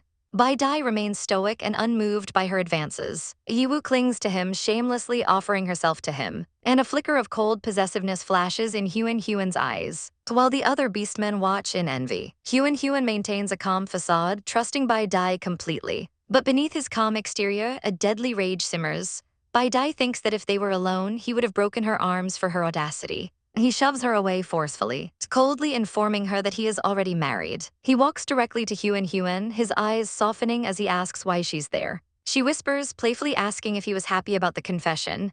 He denies it instantly, telling her that he doesn't find the other woman beautiful at all. Taking her hand, he declares that she is the only beautiful one for him, leaving Huan secretly overjoyed despite her pretense of disbelief. The rejected tiger woman Yiwu quickly moves on, accepting a bouquet from another suitor while lamenting that the perfect man was already taken. Later that night, Yiwu is stunned to see the rock tribe using fire to cook their food, a skill unheard of among the fearful beastmen tribes. A profound realization dawns on her. This tribe is different, powerful, and destined to become the strongest in the near future. She can see it in their faces and feel it in their strength. They are a force to be reckoned with. As the party gets underway, the beastwomen's chatter immediately turns to Patriarch Bayan, their eyes widening in shock and desire as they realize he has leveled up, making him an even greater prize. Their envy quickly curdles into scorn as they watch him dote on Lin Huanhuan, a girl they dismiss as too short and thin to deserve the affection of 2 powerful men. Ignoring their bitter glares, Bayan playfully swoops in on Huan, declaring she's the cutest girl in the world as she squirms and tells him to let her go. Not to be outdone, Bai Dai calmly offers her a skewer of meat. But Ba Yan intercepts, stealing a passionate kiss that leaves him blushing victoriously. Bai Dai's response is a silent, cold fury. His glare is so intense it electrocutes a small creature and knocks a wolf boy off his feet. He then smoothly scoops Huan into his own arms, giving Ba Yan a look of pure triumph. While the two patriarchs clash, the spurned rivals seethe with jealousy, their dark thoughts interrupted by the grand arrival of the bird tribe. A breathtakingly handsome leader with golden hair and crimson wings descends, instantly captivating every woman present. The green-haired rival recognizes him as the strongest of his tribe, her mind already calculating the immense power she could wield with him by her side. Her pink-haired companion, Xuanying, makes the first move, stepping forward to flirtatiously ask for the patriarch's name. He lifts her chin, only to icily inform her that she doesn't deserve to know it, before delivering a final blow by calling her dirty. Humiliated and enraged, Xuanying lunges to attack him, but his power is absolute. A single glare causes her hand to burst into searing flames. She screams in agony but forces herself to say she's okay, utterly shaken by his strength. Seeing her friend's failure, the green-haired rival smirks, confident that she will be the one to seduce him. The bird patriarch, however, walks past them and approaches Huanyuan's group, demanding some melon seeds. Huanyuan hands them over, confused when her son calls this imposing man dad. As night falls, the green-haired rival begins a seductive dance by the fire, her movements captivating the onlookers. She gracefully approaches the bird patriarch, her body swaying as she closes the distance. But just as she leans in for a kiss, he recoils in disgust. He shoves a flower in her face, roaring that she's stinky and must get away, before transforming into a massive bird and violently swatting her aside with a powerful wing. A monstrous flower looms over Yiwu, roaring that she's stinky and must get away, before its jaws clamp down on her arm in a brutal bite. As she screams in agony, desperately trying to pull herself free, a Zio lion cries out her name in terror. Just as suddenly, the winged king, Sangde, appears in a blaze of fury, grabbing Yiwu and slamming her to the ground while snarling that she dared to play tricks. Nearby, Zio Lion checks on Huan, who clutches a small glowing lotus and feigns terror. A performance by Dai notes with cold amusement, thinking she's pretending quite well. He asks if she is all right, mentioning how strange Ba Yan looked, but his tone shifts as he realizes the truth. She used the flirtatious fragrant, a dangerous seduction tool of the tiger tribe that turns men into puppets. He's stunned to see the long-lost rumor manifest before his eyes. Yiwu, panting by a fire, can't believe they're still awake after being exposed to her magic. Her shock turns to pure fear as Sangda's hand erupts in flames, warning her that if she dares to make a move, he will burn her to ash. Yiwu immediately begs for forgiveness, terrified of his rage. Just then, Muxiang approaches, coolly telling Huan that this is the price one must pay, but her composure shatters when her younger brother, Mu Dai, suddenly appears, gently holding the injured Yiwu and asking if she's all right. Annoyed by the interruption, Sangda spreads his wings and departs into the night. Muxiang's shock turns to fury as she confronts Mu Dai, demanding to know how he dared to call her patriarch and where he obtained the flirtatious fragrant. Yiwu weakly denies everything, but Muxiang isn't listening, accusing her of lying and revealing that over 10 girls have recently vanished. She had thought them stolen by other tribes, but now sees the horrific truth. Yiwu killed them all to create her vile perfume. Feeling utterly betrayed, Muxiang declares that she had been ready to pass on her position, but now Yiwu has let her down completely. Vowing to deal with her later, she turns away as Yiwu collapses, sobbing that it's all a misunderstanding. While Mu Dai comforts her, Huan casually remarks that the fragrant isn't so dangerous since it only affects men, and Bai Dai confirms that thanks to Zio Lion, they were unharmed. Huan proudly presents her little flower, taking the credits. Muxiang, consumed by rage, is convinced her brother has been seduced by Yiwu and orders him to come to her. But Mu Dai calmly states that Yiwu is injured and he must take her home. He turns his back on his sister, ignoring her furious screams as he leads Yiwu away into the forest. As they watch the pair leave, Bai Dai muses that Yiwu appears weak yet wields dangerous magic, marking her as a threat he must eliminate. Later, the tension breaks as Ba Yun calls for Huan to bring wine, while Bai Dai tries to ask what happened, but Ba Yun deflects, deciding it's best not to involve Sangdi. Huan arrives with the drink, finding it delicious, a sentiment Ba Yun enthusiastically shares. Bai Dai quietly sips his drink, vowing not to get drunk and do something wrong to Huan again. His thoughts are interrupted when Mu Xiang's little son toddles over, calling him dad and hugging his leg. Bai Dai smiles warmly, scooping the sleepy child into his arms. Huan watches them, thinking Bai Dai would make a wonderful father. But her peaceful moment is shattered when a drunken Ba Yun grabs her from behind. He slurs that he isn't gentle like the others but begs her not to leave him, proclaiming his desire to have children with her. With her mission to give birth flashing in her mind, Huan decides to give it her all and begins chugging the wine herself. ignoring the others' warnings not to drink too much. As the night winds down, Bai Dai offers to take the now intoxicated Huan home. As he holds her, she suddenly feels a wave of heat, her heart pounding in her chest, though she quickly dismisses it as just the wind. Then a new drunken whim takes hold. She loudly declares that she wants to bathe and swim, insisting on it with all her might. Under the pale moonlight, Huan wades into the cool water, her white tiger guardian growling a warning for her to be careful. She simply turns with a gentle smile, telling Bai Dai that the water feels nice and there's nothing to worry about. The massive tiger's heart thumps in his chest as he asks if she can't swim, his form shimmering and shifting until a handsome, silver-haired man stands in his place. He joins her in the water, and she asks if he remembers their first encounter. He does, recalling how he first saw her bathing and was captivated by her beauty, a memory that still flusters her, though she admits she isn't shy anymore. He pulls her close, their lips meeting in a deep, passionate kiss under the starry sky. After their intimate moment, Bai Dai gently tells her it's getting late and they should return. As they leave, Huan's mind drifts to the future, thinking about how the tiger tribe wants heirs and wondering if she should get pregnant. Their quiet walk is shattered by a desperate growl echoing through the forest. Huan asks what's wrong, and Bai Dai identifies the sound as Ba Yun's pained cry.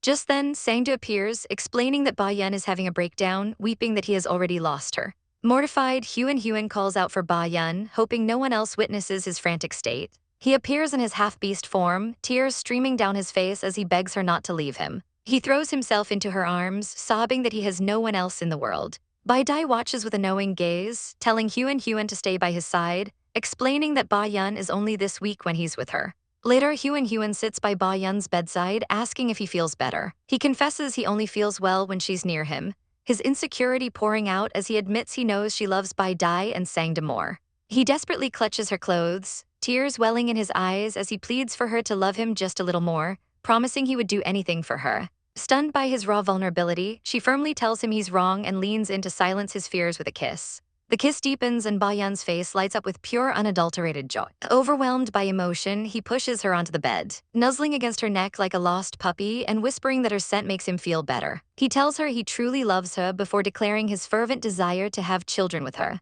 Outside the door, Sangda listens with a heavy heart, hearing everything and clenching his fists in jealousy, thinking to himself that the others don't deserve her. His dark thoughts are interrupted when Bai Dai appears behind him, catching Sangda wondering aloud if he wants to marry her too and demanding to know what he meant. The next morning, a completely drained Huan is buried under a pile of blankets, complaining that Ba Yun went on for hours. Bai Dai enters with juice, noting that she must be exhausted and needs to rest. She playfully splashes water at him, but their moment is cut short by another man's stern voice, declaring that he doesn't approve of Bai Dai bringing her here. A fierce confrontation shatters the peace as Mu Dai stands defiantly beside a green-haired outsider, Yiwu. His sister, Mu Xiang, holding a child, forbids him from bringing the woman into their stronghold, declaring that Yiwu is a pariah abandoned by her own tribe.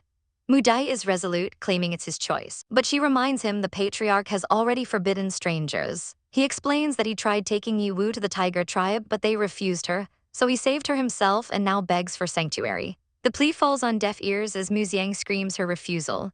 Dropping a bombshell that shocks everyone to their core, Mu Dai announces that Yiwu is now his wife, for they have already made love. He confesses his supposed ingratitude, claiming his life is meaningless without her, and issues a chilling ultimatum.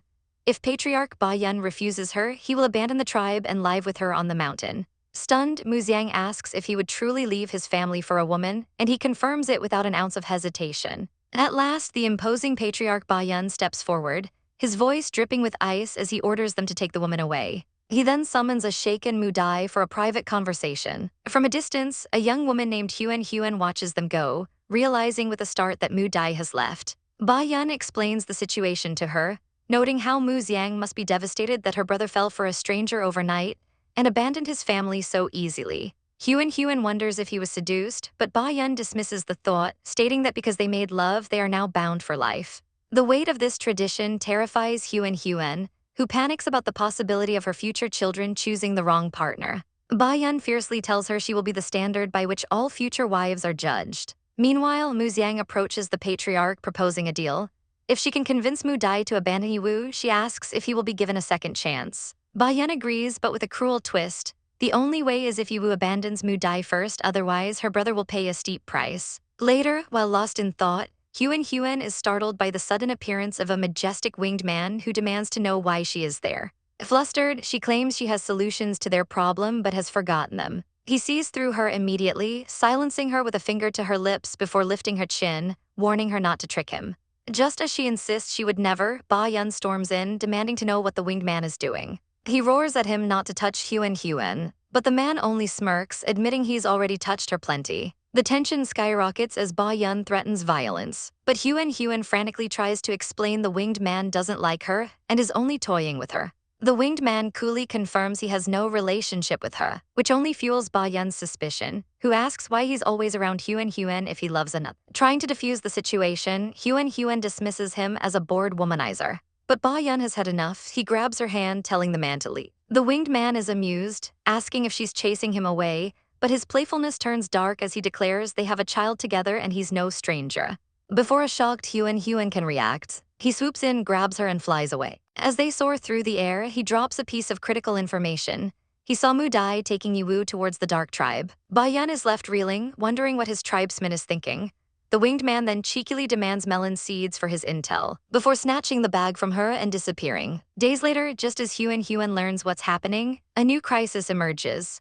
A scout rushes in to report that Meng Lai of the Horse Tribe is approaching with 58 beastmen. Ba Yun is on high alert, knowing the Horse Tribe rarely leaves their territory. Soon after, the grim-faced delegation arrives, calling for the Patriarch. Patriarch Ba Yun is blindsided by the sudden arrival of desperate refugees, their leader Meng Lai breathlessly informing him that their tribe is in rebellion. The news hits Ba Yun like a physical blow. Meng Lai explains that their old patriarch Bo Qi is dead, and his treacherous brother Bo Jin has seized control. The refugees refuse to accept the usurper, forcing them to flee their home. Ba Yun explodes with rage, unable to comprehend how the mighty Bo Qi could have fallen. Meng Lai recounts a sordid tale of seduction and betrayal, explaining that Bo Qi was charmed by a woman from the Tiger tribe, a woman named Yiwu who claimed to be a refugee. Utterly captivated by her dance, Bo Qi took her as his mate, completely unaware that she was conspiring with his own brother Bo Jin to bring about his downfall. The two traitors secretly poisoned Bo Qi, leaving him weak and defenseless before Bo Jin callously threw his own brother's body into the ocean.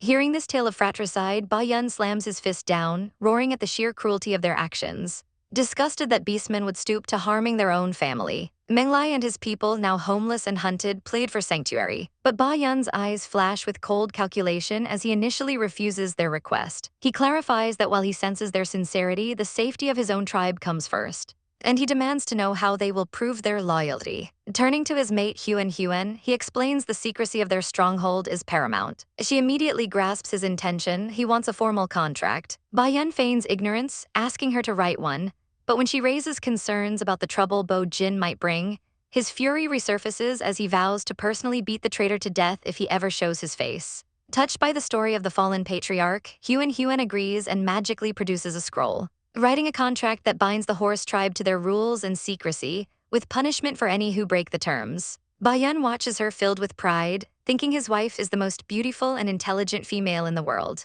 His adoration sours slightly into jealousy when he notices she's using a feather from that damn bird again, internally grumbling that he's the one who should be her husband. After Huan struggles with the fishy smell of the blood ink and resolves to make a plant-based version later, Ba Yun presents the finished contract to Meng Lai. The refugees are stunned that the Rock tribe can write, and Meng Lai suspiciously asks if it's a trap. Ba Yun scoffs, pointing out that if he wanted to harm them, he could do it directly since they are no match for his power.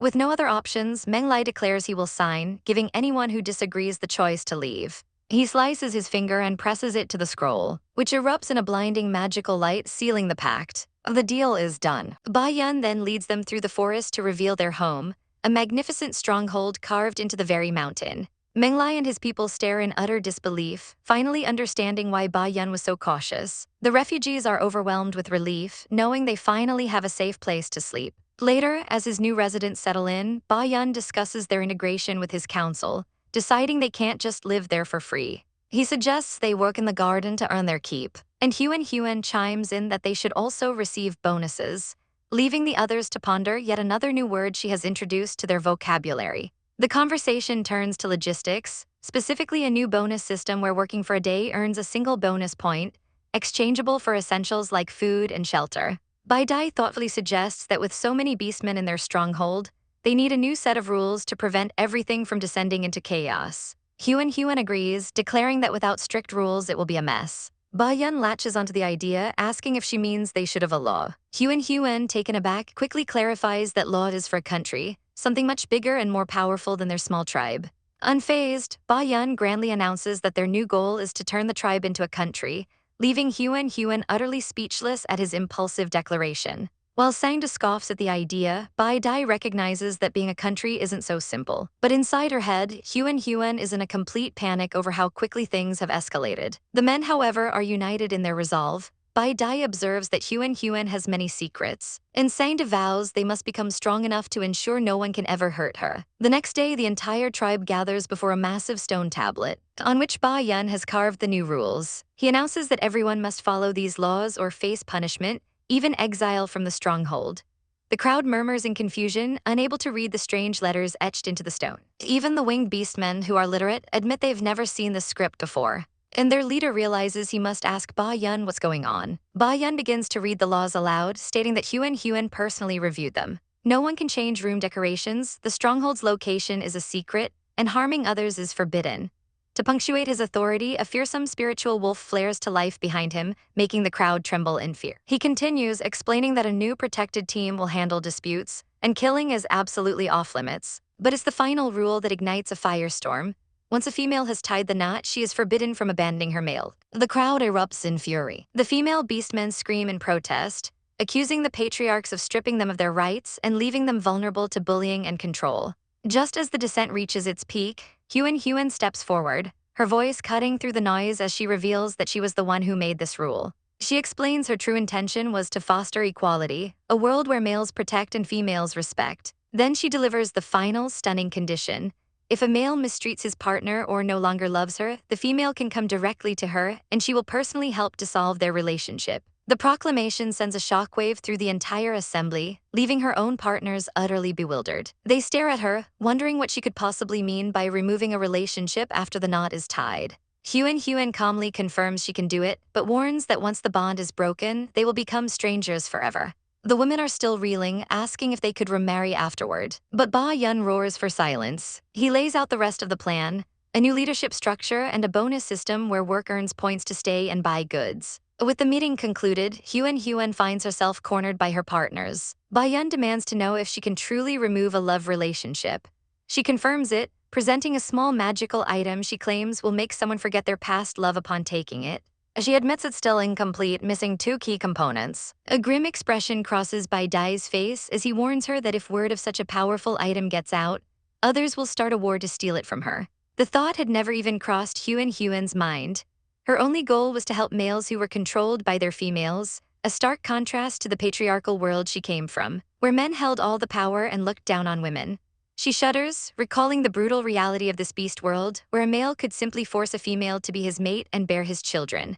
Huan's world is changing, and she is the architect of that change, starting with a kindergarten designed to protect the young females. Her influence spreads like wildfire. Women who once disrespected their mates now cling to them lovingly, terrified by the rumor that Huan could sever their relationship. With her plans in motion, she prepares a makeshift blackboard, eagerly anticipating the day her school opens. That day comes sooner than expected when Bai Dai, Ba Yun, and Sangda approach, practically begging her to teach them how to read and write. A bit flustered but pleased, she agrees, though she's unsure what to make of this new teacher-student dynamic with her mates. The lesson begins immediately, with Huan patiently teaching them numbers, her students watching with rapt attention. She then moves on to teaching them how to write their own names. An excited Ba Yun asks her to write her name next, and she pens Lin Huanhuan, explaining that in her world, Lin is a family surname. This simple concept blows their minds, and Ba Yun immediately asks if their future children could carry her surname.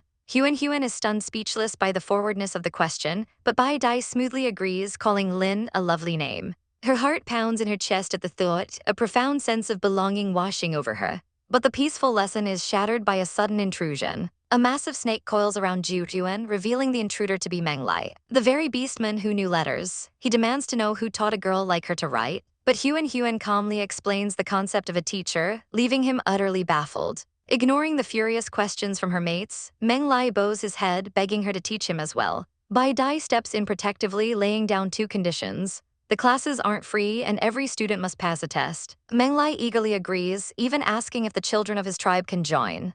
A proposition Bai Dai accepts provided they can pay and pass. Later that evening, while preparing for her next lesson, Huan worries she might be getting fat. At dinner, her mates present her with a feast, but the sight and smell of a massive, fishy-looking creature turn her stomach. She politely declines, opting for fruits and vegetables instead, and feeling unwell, decides to turn in early. Yawning, she enters her room, only to freeze in shock at the sight of Sangda lounging seductively on her bed. Her first instinct is to flee, but he moves like lightning, catching her in his arms. He whispers in her ear, asking if he can sleep with her tonight. She's immediately flustered, her mind racing with thoughts of his endless stamina and how Bai Dai and Ba Yun never give her a moment's rest. He pleads, insisting he can't sleep well without her. But as she looks at him, a wicked idea forms in her mind. With a sly smile, she agrees to let him stay, deciding it's time to teach this pervert a lesson he won't forget.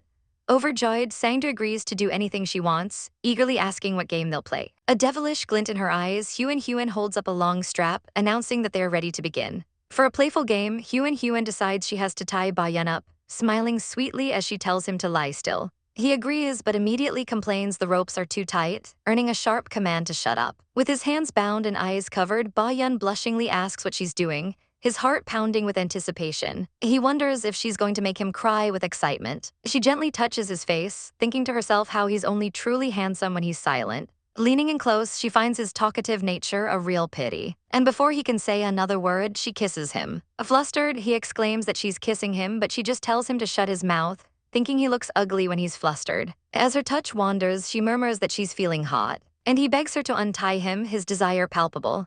But just as the tension reaches its peak, Huan abruptly declares she's tired and wants to sleep, bidding him goodnight.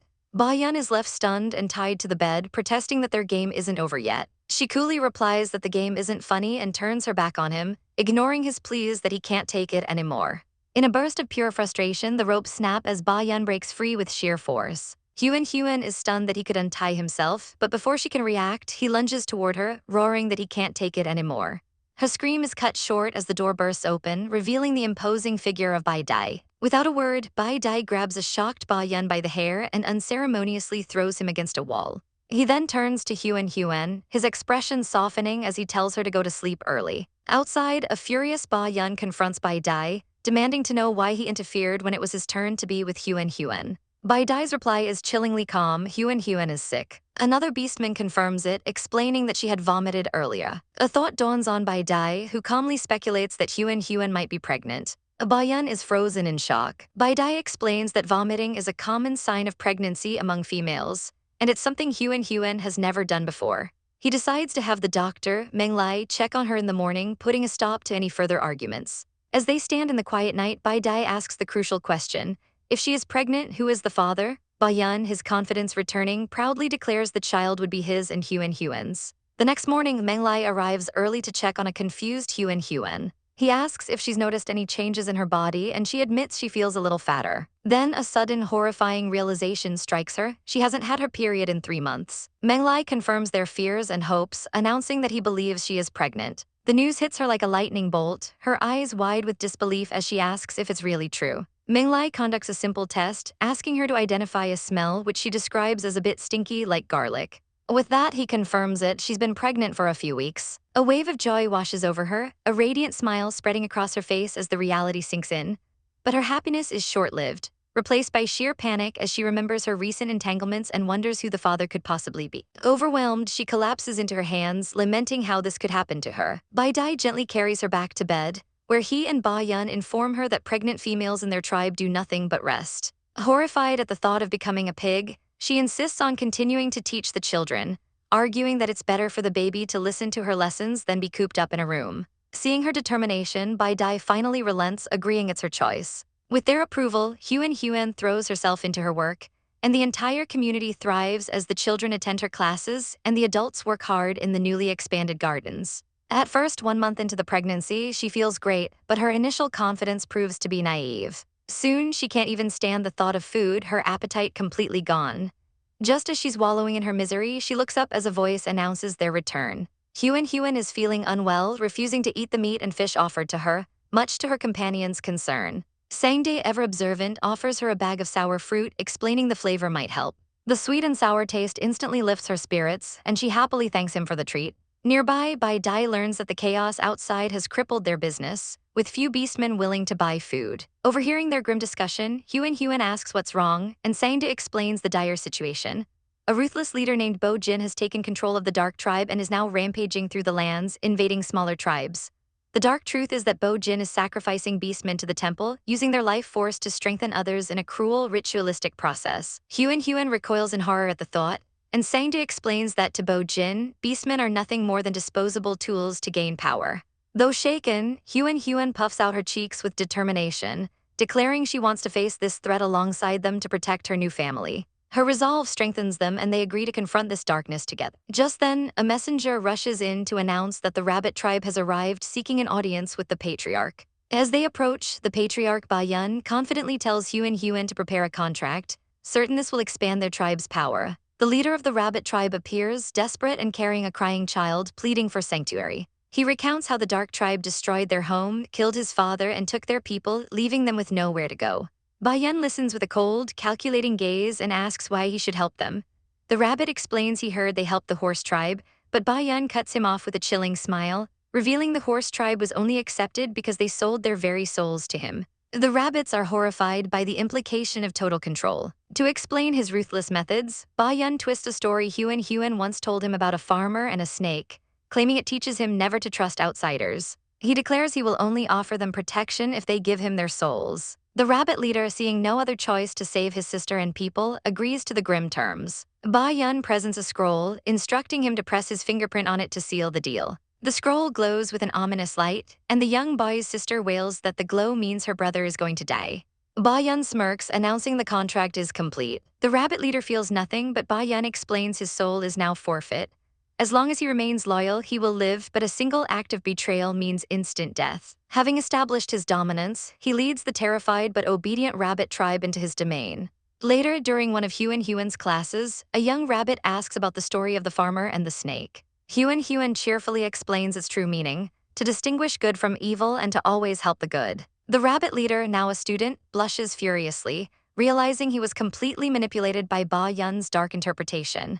Meanwhile, in the heart of the dark tribe, Bo Jin learns that Ba Yun has taken in 2 new tribes and flies into a rage, smashing his belongings and roaring that Ba Yun is openly defying him. A green-haired woman tries to calm him, reminding him there are other tribes to conquer and questioning his fear of the rock tribe.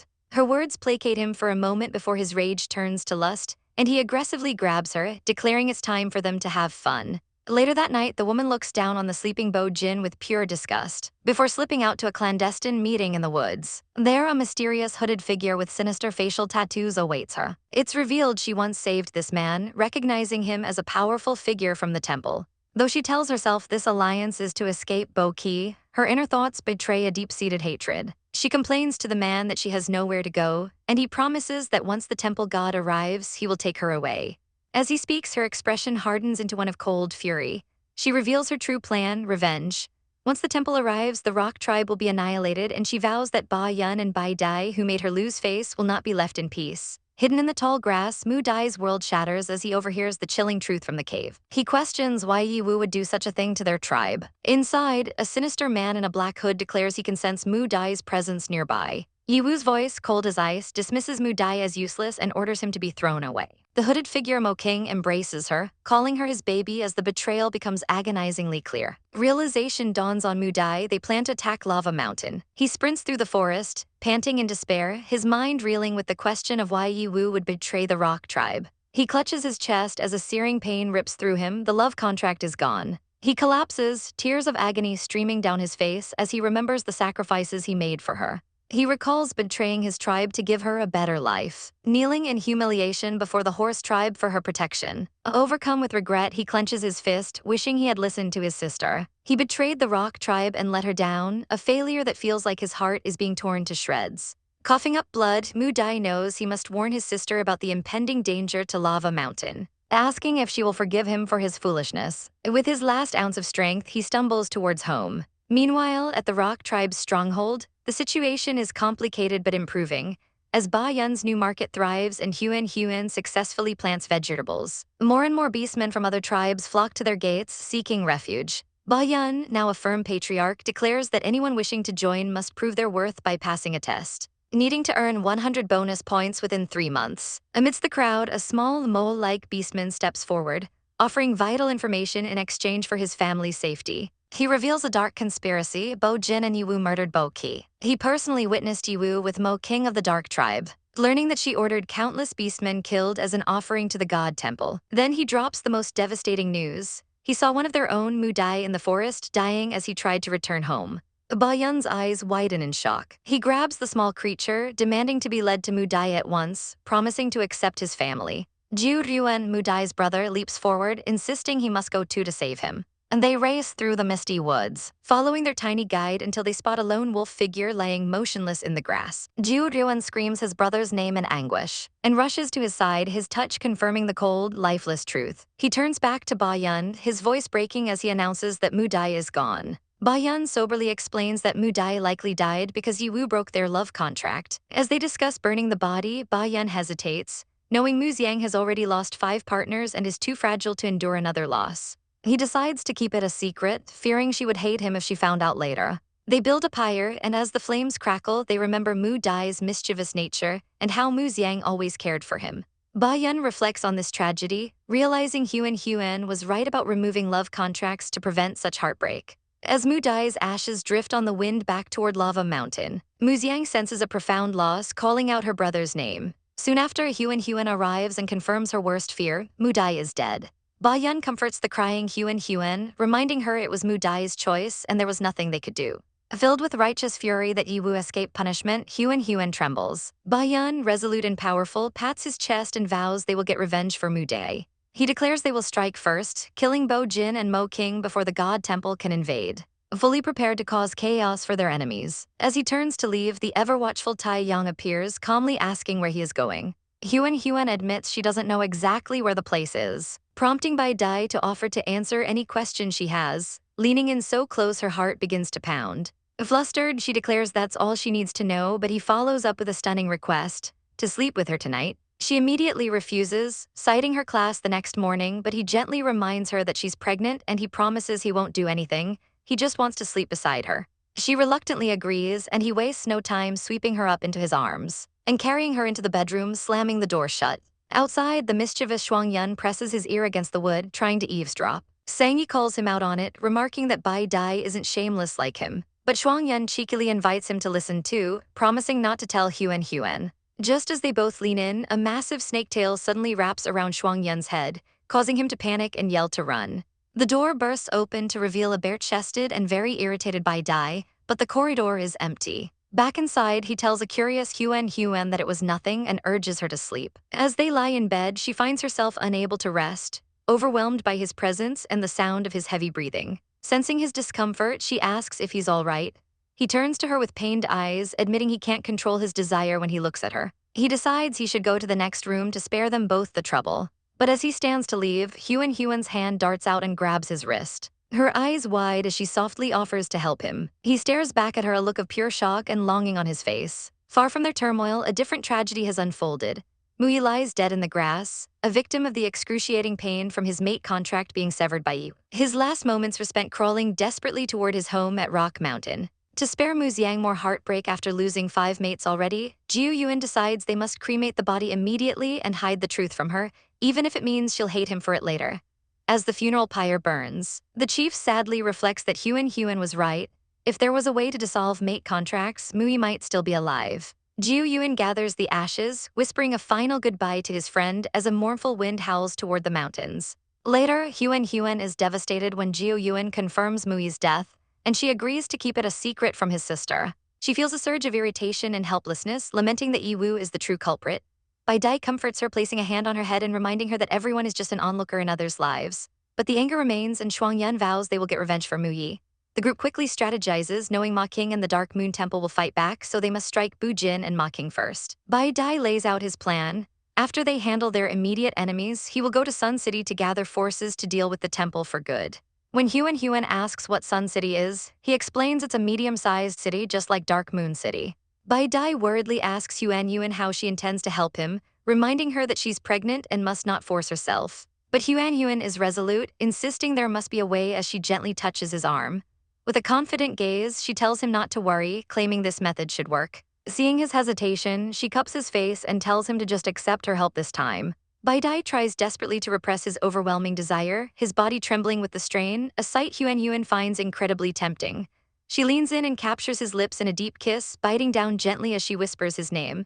She pulls back slightly, admiring her work and telling him he looks hot, silently boasting to herself that her 20 years of experience in modern society give her an edge in controlling this beautiful man. The process, however, is far more draining than she anticipated, and soon she's complaining that her hand is sore, wondering if the tiger's endurance is just too good or if she's simply bad at this. Seeing her struggle, Bai Dai takes charge, telling her to let him do it. He swiftly picks her up and places her on his lap, murmuring that she'll get too tired and he will handle it from here. He takes a deep, shuddering breath, trying to regain control as the intensity builds, culminating in another passionate kiss. Finally, it's over and Huan gasps in relief, though she's utterly exhausted. Her hands and feet are cramping, and she mentally vows she can't go through this again. A calm and grateful Bai Dai thanks her softly, offering to help her wash before she sleeps, an offer she tiredly accepts. The next day, Bai Dai looks completely refreshed, but his peaceful morning is interrupted by his companion, who gives him a pointed look and asks if something happened last night. Bai Dai denies it, explaining that Huan only helped him, but his friend's meaningful smile suggests he knows more. In her room, Huan is so sore she can't even think about attending class. Elsewhere, new residents arrive as Crawley the mole beast moves his family into their new home in the castle, a reward for providing valuable information. His mate, Chuan feels like she's in a dream, while Crawley announces he's off to gather more information from the Black River tribe. Huan stumbles upon the newcomers, remarking that she's never seen such small beasts before. Chuan shyly explains they just moved in and introduces herself, and Huan immediately compliments her on her adorable name. As a gesture of friendship, Chuan removes a flower from her hair and offers it to Huan, who is touched by the sweet gift. Chuan's family squeaks with joy, thinking she looks very pretty with the flower. Huan then presents them with a bag of roasted sunflower seeds as a welcome gift to the Rock Wolf tribe, which the little beasts eagerly start eating. As she waves goodbye, she's startled by the sudden appearance of the red-winged Jiuyuan, who greets his mom. His gaze immediately lands on the flower in her hair and it withers under his jealous glare. He snatches it away, commanding it to stay away from his mom, and declares that from now on, only he will decorate her head. In response, the small lotus on her head transforms into a tiny, feisty version of Huan. Jiuyuan scoffs at the tacky flower, plucking one of his own magnificent red feathers, and asserting that only his feathers are worthy of her. He tries to approach her, but she dodges, telling him not to touch her. He chuckles at how adorable she is, though his creepy gaze unnerves her. He notes that her belly has grown bigger, and she proudly explains that his little baby is inside. He then slyly suggests that since her attic is empty, he should stay there. But she immediately refuses, stating she doesn't like strangers in her house. His friendly demeanor vanishes in an instant. Taking back his feather, he says he's leaving but will visit another day, internally vowing to get what he wants no matter what. Huan sighs with relief as he departs, but a far greater threat is mobilizing. In the lands of the Black River tribe, their leader Bujin sees over his tribe's fear of the rock wolves. He proclaims himself the strongest beast in the forest, and when a female subordinate questions his decision to attack, he grabs her by the throat, snarls that she's just a tool for giving birth, and snaps her neck. He then roars for his troops to gather, declaring they will attack Rock Mountain and take Xuanyan's head. Hidden in the nearby grass, Crawley overhears the entire war declaration. Understanding the grave danger, he races back to Rock Mountain and finds Chief Xuanyan, urgently telling him he has important news. After hearing the report, Xuanyan praises Crawley's good work and rewards him with 100 credits. With the threat confirmed, the chief slams his fist into the stone ground, readying his tribe for the impending battle. A powerful roar echoes from the mountaintops, a signal the tribe knows all too well an enemy is coming. A wave of unease ripples through the gathered crowd as their chief Bai Dai stands before them. His expression grim. He confirms their fears, announcing that Bu Jin from the Wild Horse tribe is preparing to attack Rock Mountain. The news ignites a firestorm of rage within the tribe. They roar for blood, demanding they strike first and kill them all. A voice of reason cuts through the chaos, reminding them that 2 of their own are still within the enemy's territory. Weighing the risks, Bai Dai and his fellow leaders decide they will go together, leaving Huan and the children under the protection of the strongest warrior remaining. That warrior is Zuling, a stunning but arrogant red-winged beast, who is tasked with protecting the village. He agrees to the heavy responsibility, but with a single, audacious condition. His demand is simple: he wants to stay in Huan's attic. She furiously objects, calling him a shameless rogue who constantly touches her, but her resolve crumbles as she realizes the men need peace of mind to fight effectively. With a heavy sigh, she relents, allowing him to stay for the sake of the tribe.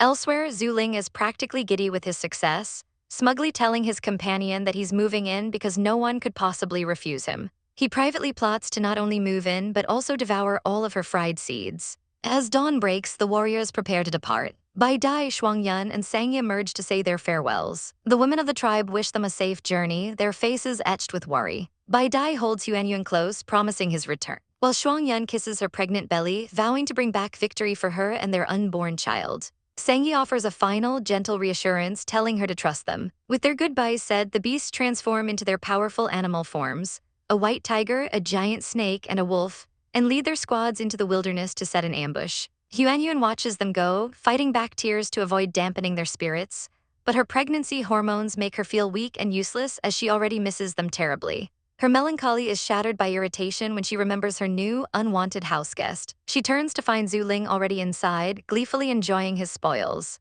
Mortified by the situation, she tries to ignore his presence, but he follows her, reminding her that his promise to Bai Dai requires him to watch her at all times. The tension mounts as she prepares food, and he insults the chicken feathers she admires, boasting that his own are far superior. Fed up, Huanyuan snaps back, asking him to get mud for the meal, but he refuses with disgust, claiming he can't possibly dirty his pristine feathers. She calls him a narcissistic bird, and he retorts that her sharp tongue destines her to be alone forever, a comment that seems to briefly stun even himself. To avoid dining alone with him, Huanyuan invites some of the village children to share the meal, and they are amazed by the delicious food. Even Zhu Ling, after one hesitant bite, is shocked by how good it is and immediately tries to steal the rest from a crying child. Seeing this, Huanyuan offers him her portion, telling him he should eat since the baby inside her needs food too.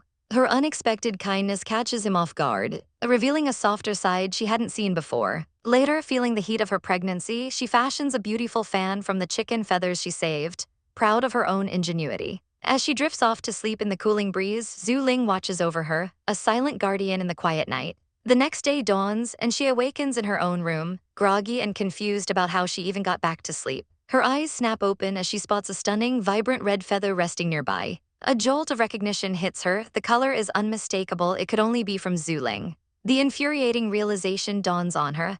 That arrogant birdman replaced her treasured colorful fan with one of his own feathers. Burning with rage, she stomps out of her room to confront him. She finds Zhu Ling lounging lazily and immediately demands her feather fan back, unable to resist a jab at his filthy, disheveled appearance. With a bored yawn, he casually informs her that he's already burned her ugly fan, adding that carrying it around would only make her look ugly too.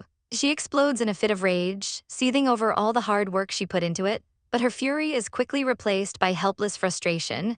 She can neither beat him in a fight nor out-argue him. Powerless, she resorts to glaring with all her might, hoping to stare him out of existence. He finds her silent tantrum amusing, generously telling her to watch as much as she likes. He then smirks, shamelessly asking if she's enjoying the view of his body, which sends a blush creeping up her neck as she sputters that she never wanted to watch him before storming away. Later, after dismissing her class of small animal students, she finds Mu Xiang looking deeply troubled. Mu Xiang confesses her anxiety over Mu Yi, having heard he went to the Black River tribe with Yiwu. Terrified of what might happen if he encounters Chief Shuang Yun on the battlefield, the girl tries to comfort her, reminding her that Jiu Yuan is there to protect him. But Mu Xiang is inconsolable. She explains that Mu Yi is like a son to her and she fears he'll do something reckless, admitting she had a horrifying nightmare that he was lying covered in blood and she was powerless to help. This strikes a chord, making her wonder if this is the profound connection of family, and a cold dread washes over her as she thinks about how Mu Xiang would shatter if she ever learned the truth. Their conversation is interrupted by Zhu Ling's return. He's back with 2 chickens for dinner. Her stomach growls, but she can't resist teasing him, asking if it isn't cruel to kill his own kind. He scoffs at the very idea, declaring himself a noble of the Feather Clan and dismissing the chickens as lowly birds. She jabs back that since they both have wings, they seem pretty similar, earning a sharp glare that she finds deeply satisfying. Suddenly, a searing heat erupts from the ring on her finger. It's a sensation she's never felt before, and panic grips her. Something terrible must have happened to Bai Dai and the others. Far away at the Black River tribe, her fears are being realized as a brutal ambush unfolds. A warrior roars for his men to hold their ground, but his tribe is being flanked from 3 directions. They've been ambushed by the Rock Wolf tribe, whose numbers are far greater than anticipated, bolstered by 2 other 3-star soul beasts. The leader orders a retreat, his face grim with the reality of their defeat. Watching the chaos from a cliffside, Bai Dai correctly predicts that the enemy commander Bu Jin is about to flee.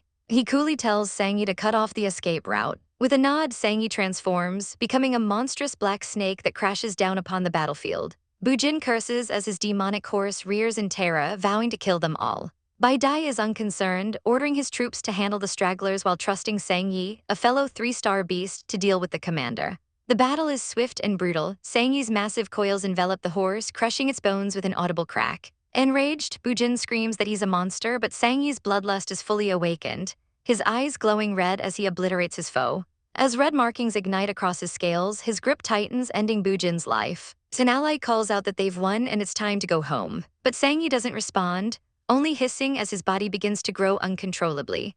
The warrior realizes in horror that Sang Yi has regained his 8-star soul beast power and yells for everyone to run. Bai Dai shouts for Sang Yi to wake up from his frenzy, narrowly dodging a devastating tail swipe. He pleads with his friend to stop, but Sang Yi is lost in a haze of pain and rage, his only instinct to kill. Another warrior moves to freeze the giant snake with ice, but Bai Dai screams for him to back off, warning that provoking an 8-star soul beast is suicide. But it's too late. The enraged snake lashes out, its venomous fangs grazing Bai Dai's arm and leaving a deep, bleeding wound. With a final, desperate surge of will, the glowing energy in Sang Yi's hand is crushed, forcefully suppressing the blood-red patterns crawling across his massive snake form. His allies watch in stunned silence as his beast soul plummets from 8 stars down to a mere 3. He shifts back into his half-human form, his mind a fog of confusion as he stares at his injured companions, a horrifying question forming in his mind. Did he do this to them? Looking down at the blood on his own hands, the memories crash back in a violent torrent. He remembers the alien demon blood running through his veins, the monstrous power taking over, and the horrifying truth dawns on him. He is a monster. The words of a pontiff echo in his mind, speaking of ruthless alien demons, a chilling reminder of his own childhood vow to kill every last one of them. The irony is crushing. He has become the very creature he swore to destroy. A wave of self-loathing overwhelms him as he clutches his head in agony, roaring at his friends to stay away from him. He believes he is a monster who hurt Shuang Yun and Bai Dai, that the temples were right to hunt him all along. Lost in despair, he wonders if he can ever truly go back, terrified of what he might do to Huan if he loses control again. He decides it's better to leave, to embrace his fate as a monster and protect her from himself. Ignoring their desperate calls for him to return, Sang Yi transforms back into a snake and vanishes into the dense forest. Bai Dai immediately orders the others to continue their mission while he pursues Sang Yi alone, transforming into a magnificent white tiger and bolting into the woods. Elsewhere, a worried Huan arrives near the battlefield, carried by the winged Zhu Ling. Suddenly, her ring heats up, a clear sign that Sang Yi is in danger. They land in a field littered with corpses and bloodstains, her heart sinking with dread. Zhu Ling confirms their friends' scents are nearby, and Huan declares they must find Sang Yi now. They find Bai Dai wrestling a fierce black wolf, and Huan anxiously asks what happened and where Sang Yi is. When Bai Dai hesitates, she presses him, insisting her ring told her something was wrong. He finally relents, explaining that Sang Yi's bloodline awakened again and he ran off. Huan recalls Sang Yi mentioning a nearby lake and they rush to its edge, calling his name. Slowly, Sang Yi emerges from the water, his face a mask of sorrow. He tells her she shouldn't be there, that he doesn't want to hurt her. As he begins to sink back into the depths, Huan makes a desperate choice and leaps into the water after him. She screams his name as she splashes into the cold lake. Instinctively, Sang Yi whips his massive tail around her, pulling her from the water. She clings to him, gasping that she can't swim and threatening to drown herself if he doesn't come back with her. Her desperate plea shatters his resolve. He pulls her close, but she pushes back, tearfully demanding to know why he saved her if he was just going to leave. Looking into her crying eyes, his heart breaks and all he can do is whisper her name. Sang Yi, his spirit crushed, insists he will only bring danger to Huan, believing he's a monster who will inevitably hurt her. He pushes her away, covering his face in shame as he begs her to replace her position at his side. But Huan refuses to let him go, her voice trembling as she declares that he is not a monster but her partner, her family, the person she loves. She pleads with him to trust her, promising they will find a way to break his curse and just come home. Overwhelmed by her unwavering faith, a single tear traces its way down his cheek as he whispers his consent. Huan immediately pulls him into a tight embrace, and with Bai Dai's help, they finally bring him back to the Rock City. Upon their return, they find Jiu Yuan has brought back many injured tribe members, and Huan immediately gets to work, demonstrating how to properly bandage their wounds. Later, Shuang Yun apologizes to a bandaged Sang Yi for injuring him, but Sang Yi dismisses it as a minor issue. Shuang Yun remains unconvinced, arguing that Sang Yi is still a danger and shouldn't be allowed to stay for Huan safety. Sangyi admits his greatest fear is losing control during his transformation and hurting her. Shuangyun challenges him, asking if he trusts Huanyuan before declaring that he trusts her completely to find a solution. He urges Sangyi not to give up on her, and after a moment of contemplation, Sangyi agrees. With the leadership united, they divide their tasks. Bai Dai and Shuangyun head for the Wild Horse Tribe, while Sangyi and Zhu Yuan stand guard over the city. Huanyuan focuses on the infirmary, where two patients are so grievously injured that normal methods won't save them. Knowing what she must do, she secretly resolves to use her own blood, mixing it into a herbal soup and feeding it to them. The effect is immediate. One of the patients awakens, dazed but alive. Relieved, Huanyuan instructs a young rabbit beastman named Dong Ye on their aftercare, generously offering to teach him her medical skills. Suddenly, a sharp pain makes her stumble, and Dong Ye rushes to her side, warning that she needs to rest as her baby is about to be born. Huanyuan is stunned, protesting it's only been 3 or 4 months, but then remembers that beast females have much shorter gestation periods. Too tired to argue, she agrees to rest, and collapses into bed only for Zuling to appear at her door. A jolt of panic hits her as she realizes she never gave him the secret recipe for childbirth she promised. Zuling corners her, annoyed at her lack of seriousness, but she cries out as a sharp pain tears through her stomach. His anger vanishes, replaced by alarm as he realizes she's going into labor. Huanyuan is shocked to hear he can deliver babies, but he explains he has experience from his tribe before scooping her into his arms. He orders a bystander to inform Sangyi. As he carries her to the delivery room she designed herself, a cruel irony that hits her as she moans in agony. Just as Zhu Ling tries to check her progress, Sangyi bursts in, his massive snake form coiling into the room, demanding to know what's happening. Zhu Ling calmly explains he's helping with the birth and tells Sangyi not to interfere. The pain and fear overwhelmed Huanyuan, terrified of giving birth alone in this world. But Sangyi rushes to her side, assuring her she isn't alone. A helper brings a souring leaf fruit to speed up the process, and Sangyi holds Huanyuan close, promising they are all there with her. As the contractions intensify, she feels a strange warmth spreading through her body, carrying the scent of grass and trees, followed by the faint cry of a baby. Far away, Bai Dai and Shuangyun feel it too, a primal instinct telling them their child is being born, and they race back towards the city. When they arrive, a helper shushes them, informing them that Huanyuan just gave birth. Moments later, Zhu Ling emerges from the room, his red wings framing him as he presents the newborns, announcing that she's had 4 healthy little wolves. Shuangyun gazes at his 4 newborn pups with pure adoration, proudly declaring them his children. His heart swells with emotion as he speaks to the memory of his departed father, Lang Zhu, wishing he could see his healthy grandchildren and know that he and Huanyuan are finally parents. The moment is interrupted by Bai Dai's concerned voice, asking about Huanyuan's condition, his worry shared by Shuangyun, who wonders where she is. Suddenly, the flamboyant elder of the feather tribe, Zhu Ling, appears, casually informing them that Huanyuan is merely exhausted and asleep, before smugly taking credit for delivering all 4 children himself. Sangyi eyes him with suspicion, questioning how he could assist in a birth when feather tribe females lay eggs. A thought that makes Shuangyun's blood run cold as he realizes Zhu Ling has no idea what he's doing.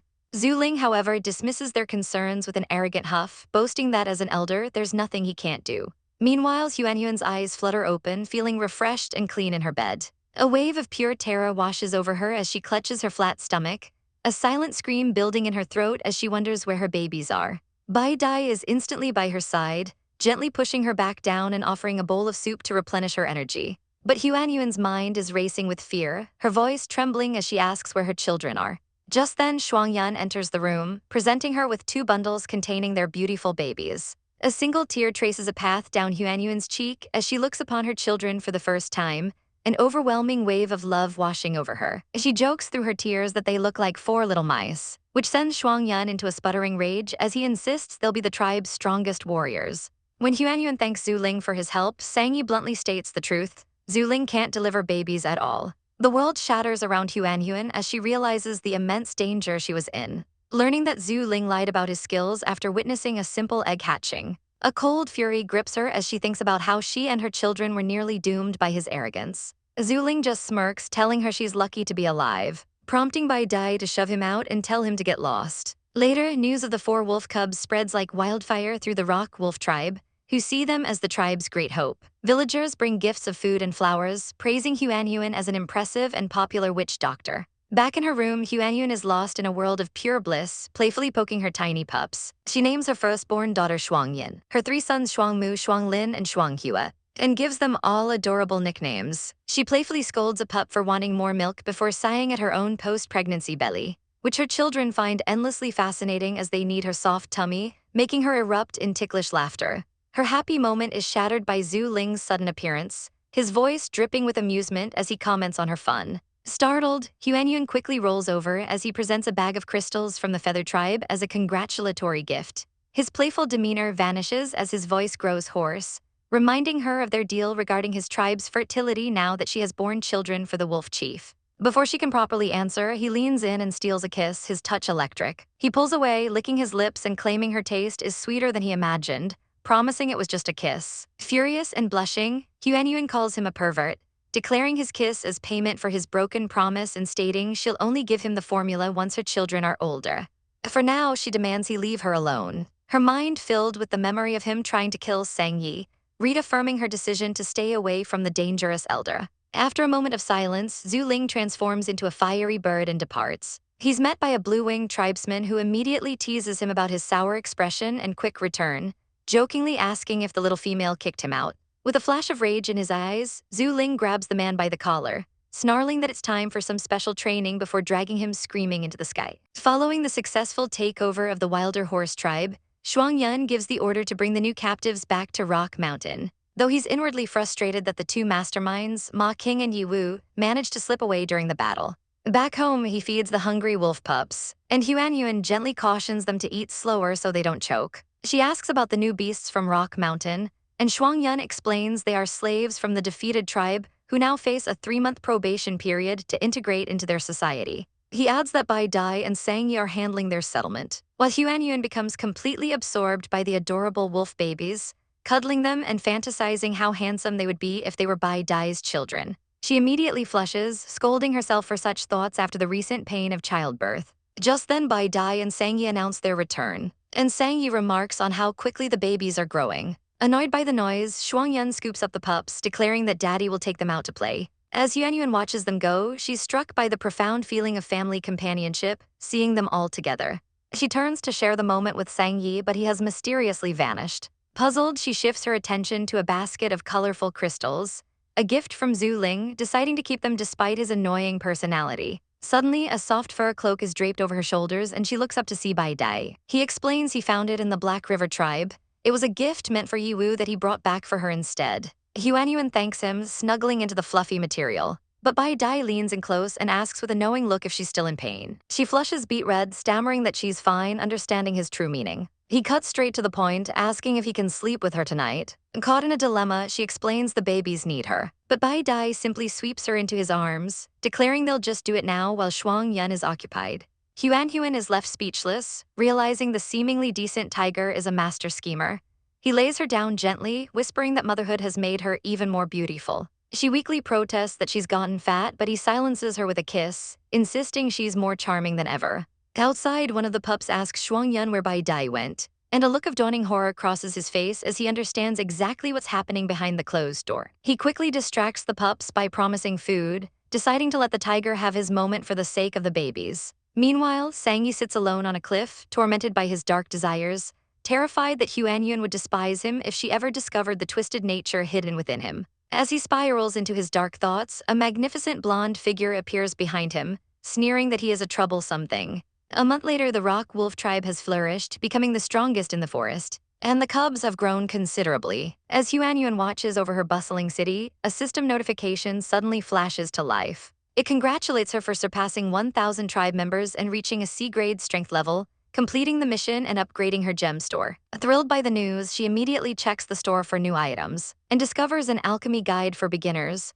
but her excitement deflates when she sees the outrageous price of 1,000 gems. Despite the cost, she knows it's an important skill and confirms the purchase. However, upon opening the book, she finds the contents utterly incomprehensible. She asks for a refund, only for the system elf to cheerfully inform her all sales are final. Defeated, she stores the book away to study later. That evening, Shuangyan returns to a warm welcome from Huanyuan and their pups. Bai Dai joins them, his expression serious as he reports there's still no news on Ma King and Yi Wu, worrying that they are likely plotting something terrible in the Dark Moon City. Rock Mountain is still too weak to confront a major city, and Shuangyan grimly agrees, vowing they must capture the two fugitives as soon as possible. The persistent winged man Zhu Ling appears once again, shamelessly asking for more fried sunflower seeds. With a weary sigh, Huanyuan informs him that she has none left, but he just gestures to her vast vegetable field, a smug look on his face. She panics, warning him not to spoil her crops, but he simply tosses a heavy bag of money at her, announcing that he'll pay for everything.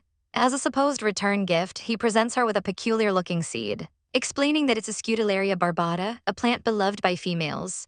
The instructions for growing it are bizarre. Just give it a drop of blood and throw it in a pool. Before flying off with his payment of sunflowers, he promises to return, a vow that makes Huanyuan yell for him to never come back. Her curiosity piqued, she tries to look up the mysterious plant in her books but finds no information at all.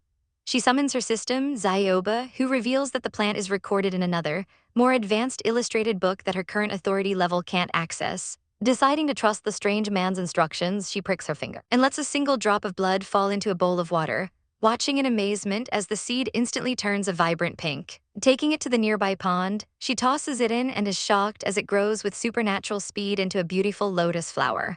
But her wonder turns to confusion when the plant suddenly launches a volley of lotus roots directly at her feet. The bud then wiggles toward her like a curious pet, and as she reaches out to touch it, she finds its texture impossibly soft and tender. Her bewilderment deepens when the flower speaks, asking if she likes the roots and then, to her utter shock, calling her mom. Huanyuan can hardly process the fact that she is now the mother to a lotus flower. Her chaotic day gets worse when Zhu Ling reappears, commenting on how well she's getting along with the plant. The situation escalates as the lotus immediately calls Zhu Ling dad, leaving Huanyuan speechless with rage. Zhu Ling smugly explains that this rare species regards whoever fed it blood as its parents, revealing he had added a drop of his own blood before giving her the seed.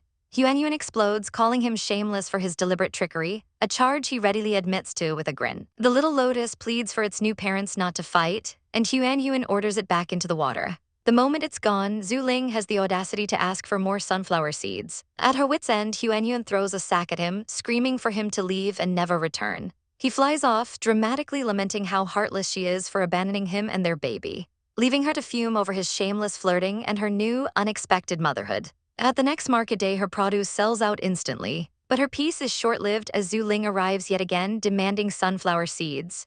She tells him they're sold out, but he simply summons a flame to his fingertip, proving her concerns about inflammation are irrelevant to him. He then declares that as the father of her baby, she should have saved some for him, a claim she furiously denies. Their argument is cut short by an enraged roar as her wolf beast husband appears, demanding to know when she had a baby with this winged intruder. Zhu Ling, ever the provocateur, calmly summons the lotus flower to prove his point. The bud pops up, chirps mom, and her husband stares, completely dumbfounded. Huanyuan panics, trying to figure out how to explain this impossible situation to her husband. After a whirlwind explanation, he seems to accept it, then cheekily pulls her close, whispering that if she gets pregnant for real, the baby will be his, and he gloats about being her favorite.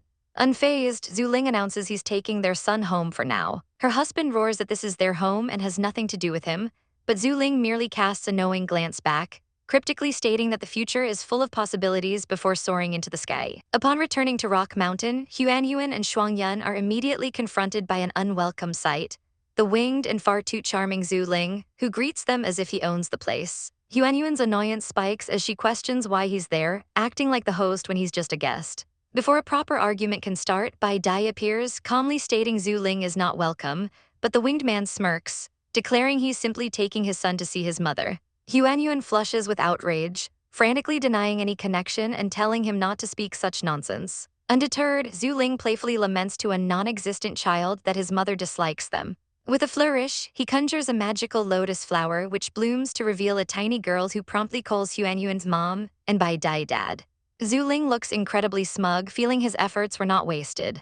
But Huanyuan is frozen in horror, realizing Bai Dai witnessed the entire ridiculous spectacle. Later, she desperately tries to explain to Bai Dai that it's all a trick, a scheme by Zhu Ling to get close to her using the ring as an excuse. Bai Dai seems to understand Zhu Ling's manipulative intentions. Despite her attempts to drive him away, Zhu Ling only calls her merciless, while Bai Dai notes grimly that Huanyuan has no idea what a powerful man she's dealing with. Both men seem to resolve that only Huanyuan can make the final decision, vowing to stay by her side until she does. On a rainy day with everyone else out hunting, Huanyuan consults her system, Zioba, lamenting her low grade which only allows her to plant potatoes and rice. She asks for new tasks and is surprised to learn about special tasks for the first time. Zioba explains they are tiered by difficulty, with greater rewards for harder tasks. Though her first impulse is to demand an advanced task, she quickly calms herself, realizing she doesn't know how difficult it would be and opts to start with a primary one. Zioba recommends the mining task, pointing out her dire need for gems. The thought of finding a gem lode and becoming instantly rich fills Huanhuan with greedy delight.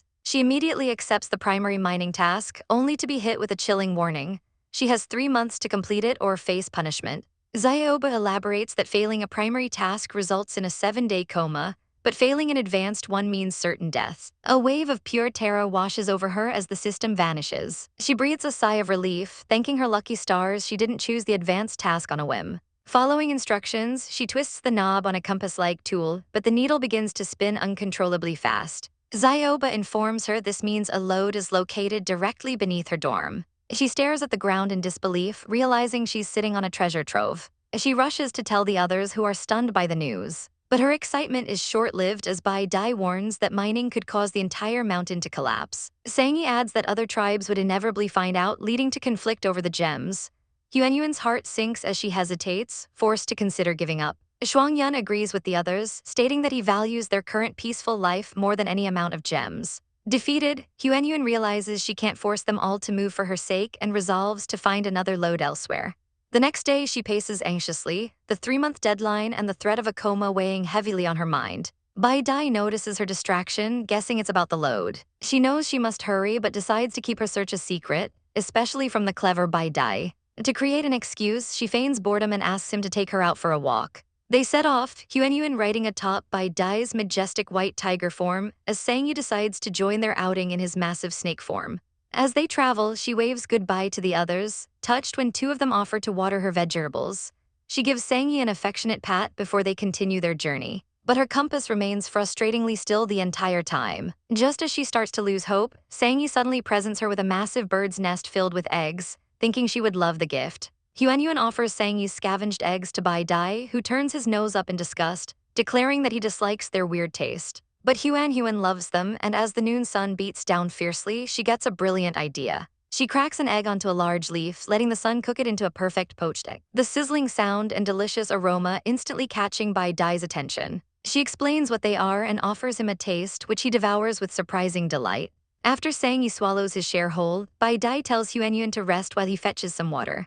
Alone for a moment, she savors her meal, feeling an incredible sense of peace eating poached eggs in this strange new world. She looks to the sky, silently promising her parents she will live a good life here. Bai Dai returns in his human form with a water skin and she drinks gratefully, feeling that with him, Shuang Yun, and Sangyi, she is no longer lonely. She playfully asks if her eggs were delicious, but Bai Dai's answer catches her completely off guard. With a sly grin, he tells her that compared to the eggs, she is far more delicious. Flustered, Huanyuan can't even form a response as Sangyi pops up wondering what the commotion is about. Later, her frustration mounts as the pointer on her load-finding compass remains stubbornly still. Bai Dai gently asks what's troubling her, and she confesses that she needs to find a large number of gems. Hearing this, Sangyi immediately spits out a glittering pile of gems he'd taken from the temple, leaving Huanyuan stunned to realize he has a storage space in his mouth. Bai Dai then offers to fetch gems his friends are keeping for him in the Beast City. The name alone sends a chill down her spine. He so rarely mentions it, she knows it must be a dangerous place for him. She grabs his arm, forbidding him from going into danger for her sake. She insists they are too weak and must find a mineral vein on their own. Touched by her worry, Bai Dai agrees. Deciding to take matters into her own hands, Huanyuan twists her ring, activating its magical storage ability. She stores Sangyi's gems inside, explaining he can take them whenever he needs, which fascinates him. He muses that Huanyuan has amazing magic and deep feelings for the others, but only keeps him out of pity, a thought that fills him with a quiet melancholy. Just as Bai Dai is praising her talent, Shuangyan appears, looking forlorn and asking why they were gone for so long. He'd been comically pouting that 2 people could elope, but not 3. Before she can explain, red feathers drift down from the sky. A magnificent winged man, Zuling, descends with a chilling smile, calling her mom and explaining he brought his baby to see her. Huanyuan instantly recoils, refusing his false intimacy and telling him to stop or she'll get angry. The baby, a small lotus on his ankle, echoes his sentiment, calling out to her. She knows she must make a clean break for little Bud's sake. Zuling's smile turns venomous as he asks if she's sure she wants to sever ties. Shivering but resolute, she says yes. With a terrifyingly calm good, he holds up the trembling flower. As Bai Dai yells a warning, Zhu Ling coldly disowns the flower, declaring it useless before summoning a blaze of fire to burn it. Huanyuan screams for him to stop, rushing to the scorched and sobbing plant. Little Bud cries that it hurts and she cradles it, her heart aching at Zhu Ling's cruelty. He taunts her, saying if she truly wanted a clean break, he could burn his blood out of its body so it would never bother her again. Enraged, she screams that it calls him dad and he is the cruelest person she knows, but he simply smiles and flies away. At a nearby spring, Huanyuan carefully places the lotus in the water. She bites her own finger, dripping her blood onto its petals to heal it. The flower revives, calling for its mom, and she gently soothes it to sleep, promising to protect it. Watching from a distance, Shuang Yun blushes, wondering aloud when Huanyuan will have his baby. Bai Dai quickly drags him away, explaining that finding the lode was a difficult task, and proposing they start digging for it under the nearby rock mountain. A plan the others readily agree to. Sangyi observes that Huanyuan is desperate to dig for the mountain lode, realizing her anxious behavior is an attempt to hide her plans so as not to trouble them. The lode must be incredibly important to her. Filled with a fierce, protective instinct, Shuangyan declares they will dig it for her, vowing that his clever and lovely Huanyuan will not suffer this burden alone. While Sangyi voices concern about the danger of living on the mountain during the excavation, Bai Dai calmly devises a plan. If the lode is small, they will simply mine it out and build a new house on the foundation. But if it's large, they'll be forced to relocate entirely. The biggest obstacle, he notes, is the feather tribe living on the mountain's peak. Without hesitation, Shuangyan proclaims he will negotiate with their chief, and if words fail, he will fight and subdue him to get what they need. The very next morning, a yawning Huanyuan awakens to an empty home, wondering where her mates have gone. Before a distant noise draws her attention, she peeks over a cliff to find the entire rock wolf tribe already hard at work, with Bai Dai and Sangyi overseeing the operation. Overjoyed, she leaps down into Bai Dai's waiting arms, stunned to see the massive excavation already underway. He explains they're mining the lode beneath the mountain because it would be a waste not to. And Huanyuan realizes with a jolt that they changed their minds and started at dawn, all for her sake.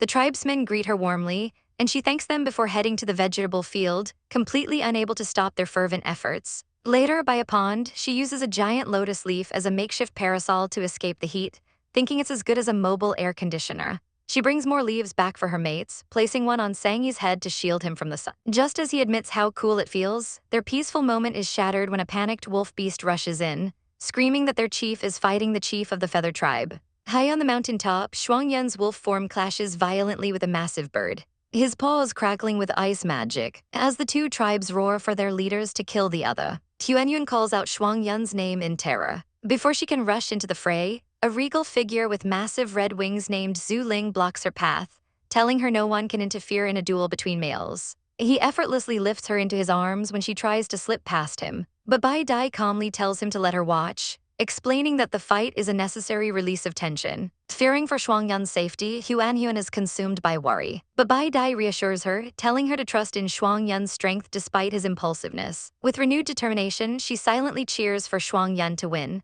Watching her, Zhu Ling muses that the more coldly she treats him, the more he desires to have her. The brutal fight ends in a draw, and the two chiefs revert to their human forms, clasping hands in mutual respect. Huanyuan immediately rushes to Shuangyun's side, anxiously checking for wounds and scolding him for his recklessness. But he just smiles, confessing that seeing her makes him feel safe. The Feather Tribe's chief, Yu Tian, observes her, teasing Zhu Ling about his taste in small females. Zhu Ling smirks, retorting that she's the perfect size to hold in his palm. But his smile vanishes when Yu Tian asks if he's been dumped, considering she hasn't glanced his way once. His eyes darkening with possessive rage, Zhu Ling watches her tend to Shuang Yun and vows that she will never get rid of him. With the duel settled, the negotiations begin. Yu Tian asks how Shuang Yun knew of the load, and Shuang Yun confidently lies that the old witch doctor told him before she died. As Zhu Ling watches with a predatory grin, Huanyuan feels a sudden chill as if a fierce beast has its eyes on her. Yu Tian then raises the most critical issue. Their digging could cause the entire mountain to collapse, endangering his own tribe. The wolf beastman lays out his grand vision. They will excavate the minerals, build a better home, and even give part of it to the feather tribe. The blue-winged beastman is skeptical, questioning if they can even build a proper house. But the wolfman radiates confidence, assuring them they have a solid plan. Just as it seems an agreement is within reach, a new voice cuts through the tension, flatly disagreeing. The red-winged elder Zhu Ling descends with an imposing arm, immediately shooting down the proposal.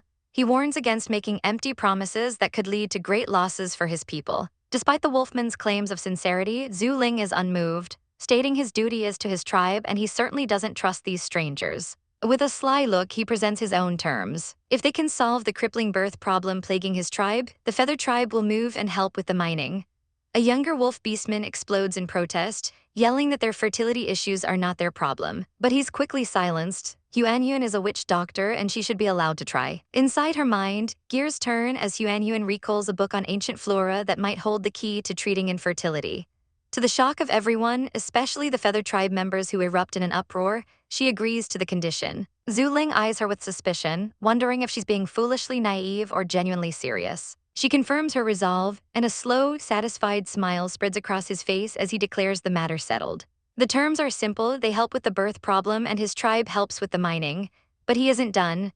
With a menacing swoosh, he closes the distance between them, his presence oppressive. He leans in close, his voice a low threat, warning her that if she dares to cheat him, he won't let her go. He proposes a binding agreement. Failure means she will never escape him, and a terrified Huanyuan can only agree. With the deal finalized, the Feather Tribe joins the mining operation, drastically increasing their speed. And the Wolf Chief can only hope Huanyuan has a plan. Huanyuan gets right to work, feeling like a doctor from a dubious advertisement. As she sorts through her supplies, she realizes she has most of the medicinal materials she needs for the treatment, and muses that this must be the secret weapon that made her so confident. Her thoughts are shattered when Zhu Ling suddenly appears in her cave. A wave of panic washes over her as she tries to hide her illustrated book, a secret she was told to protect. Zhu Ling smirks, claiming he saw everything but isn't interested in her book. He's interested in her. Annoyed by his moodiness, she moves to hide the book, but a sudden sharp pain lances through her abdomen, making her gasp. He asks if she's all right, but she's horrified to see a flow of blood on her leg. Alarmed, Zhu Ling demands to know how she was hurt, but she just wants him gone. Instead of leaving, he swoops in and carries her. He recalls that for his tribe, such bleeding can only mean one thing, and he bluntly asks if she's having an abortion. For a moment, she is stunned into silence before pure rage takes over, and she slaps him hard across the face. She furiously explains that she's having her period, a concept completely foreign to him. Exasperated at having to explain basic biology to a beastman, she declares it's a normal phenomenon and that she just needs rest. After she demands he leave her home, he finally departs. Relieved but still in pain, she prepares for bed, grateful she has sanitary napkins in her storage space. As she lies down, she feels something soft beneath the hide feathers. Zhu Ling's voice surprises her as he asks if she's feeling better. He reveals he plucked his own feathers for her, explaining they will keep her warm and comfortable. Touched by this unexpected kindness, she thanks him. He dismisses it as being no different than hair loss before disappearing into the night, leaving her to fall asleep on the surprisingly comfortable feather bed, amazed at his considerate side. Outside, Zhu Ling stands guard, feeling it would be improper to leave her alone. His vigil is broken by the silent arrival of the snake beastman, Sang Yi. Zhu Ling confronts him, but Sang Yi simply states this is their home. To protect Huanyuan's privacy, Zhu Ling lies, claiming she's unwell and bleeding. Sang Yi immediately tries to rush past, calling out to Huanyuan in concern, but she reassures him it's just her period. Watching them, Zhu Ling feels a dark spike of jealousy, finding the intimate sight of them together to be a complete eyesore. Deep within the cave, their little flower child senses the murderous tension coming from its dad and trembles nervously, silently wishing its parents would stop quarreling. A powerful coercion and murderous atmosphere suddenly sweeps through the area. It's Zhu Ling. Sang Yi senses the suffocating power, realizing it even penetrates the rock cave and belongs to someone far stronger than those in the temple. He can't help but wonder about the true origin of this formidable being. Meanwhile, inside the cave, Bai Dai gently tends to arresting Huanyuan, explaining to Sang Yi and Shuangyun that this happens to her every month and she just needs a few days of rest. Sang Yi agrees, telling Bai Dai to let her stay home from the mining site tomorrow. Bai Dai's expression darkens as he looks toward the cave entrance, revealing that Zhu Ling has been standing guard outside ever since Sang Yi returned, clearly not having given up on Huanyuan. The next day, the mining operation is in full swing, with even the Feather Tribe joining the effort. After their leader, Zhu Ling, appeared with his magnificent wings, their combined efforts pay off when they uncover a small vein of green gems, a considerable fortune for the tribes. Bai Dai and Shuangyun admire the glittering stones, while Huanyuan, sitting atop a transformed snake beast, looks on with wide-eyed wonder at the precious discovery. She thinks about how pretty the gems are and how they can be used to build houses once they are all mined. As she admires their bounty, a system notification chimes in her mind, congratulating her on completing the primary special task and enabling the secondary mall. She browses the new shop, murmuring at the expensive prices but realizing their newfound wealth makes everything affordable. She decides to purchase a seed for each plant, along with a primary contract scroll and an architectural drawing for their future needs. Her plan is to give the seeds to Sangyi to plant far away, creating a buffer against any future crises. Next, she opens the architectural drawing and gasps. It's a blueprint for a fortress built into a mountain. She smiles, convinced that even with limited materials and technology, the gems she paid are worth this incredible design. She eagerly presents the drawing to her companions, who stare in disbelief. Shuangyan recognizes the rock-based structure, and Bai Dai agrees it can meet their daily living needs while also serving as a formidable shelter in times of danger. Her system helper, Zaioba, chimes in, telling her not to be flattered, as it was her decision to exchange the gems that made this possible. Fired up, Shuangyan declares they will immediately start building the fortress according to Huanhuan's drawing. The very next day, he takes command of the Rock Wolf tribe and begins the monumental task of construction. Later, under the sweltering noon sun, Huanhuan notices her little plant bud is wilting from the heat. She decides to take it to the pond to cool off, planning to pick some lotus leaves while she's there. The little bud feels refreshed in the cool water and joyfully splashes her, leading to a playful chase through the pond. Suddenly, a soft chuckle breaks the silence from above. Huanhuan freezes, her heart pounding as she realizes it's Zhu Ling watching her from a tree branch. He descends with an airy grace, and she instinctively covers her wet clothes, flustered, telling him to stop looking at her. Unfazed, Zhu Ling reminds her that they helped her excavate the mineral vein, and now it's her turn to fulfill her promise to solve his tribe's reproduction problem. She nervously explains she needs more time to find herbs, but he leans closer, his eyes glinting as he suggests there are other ways to solve it. Before she can react, he closes the distance, his hand cupping her face as he whispers that she could simply become pregnant with his descendants. He pulls her into a forceful kiss, but her little plant bud cries out for him not to bully its mom. The distraction gives Huanhuan an opening and she whips out a bone knife, the sharp point glinting in the sun. Zhu Ling recoils in surprise, not expecting her to be armed. With renewed courage, she warns him to back off or she will treat him rudely. He scoffs, saying he just wanted to kiss her, but she furiously retorts that he has no right to force himself on her, questioning how an elder of his tribe could behave in such a way. With cold fury in her eyes, she warns him not to annoy her, threatening that she could just as easily let his entire tribe die without any descendants at all.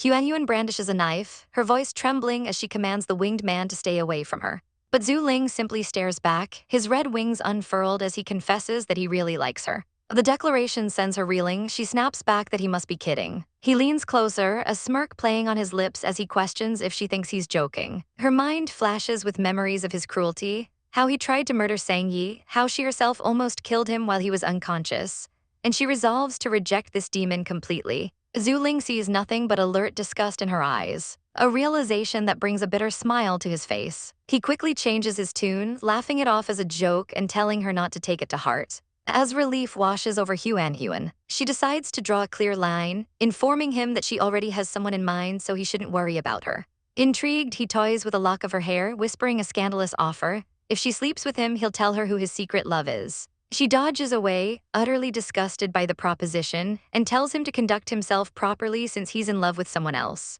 He glances at her, a knowing look in his eyes, realizing she won't take a fancy to him no matter what he does. Trying to salvage the awkwardness, she encourages him, saying he's a handsome man and still has a chance to win his love's heart, though she playfully teases him about his age. His smile vanishes as he stands alone in the water, wounded by her words, asking himself if he is truly old.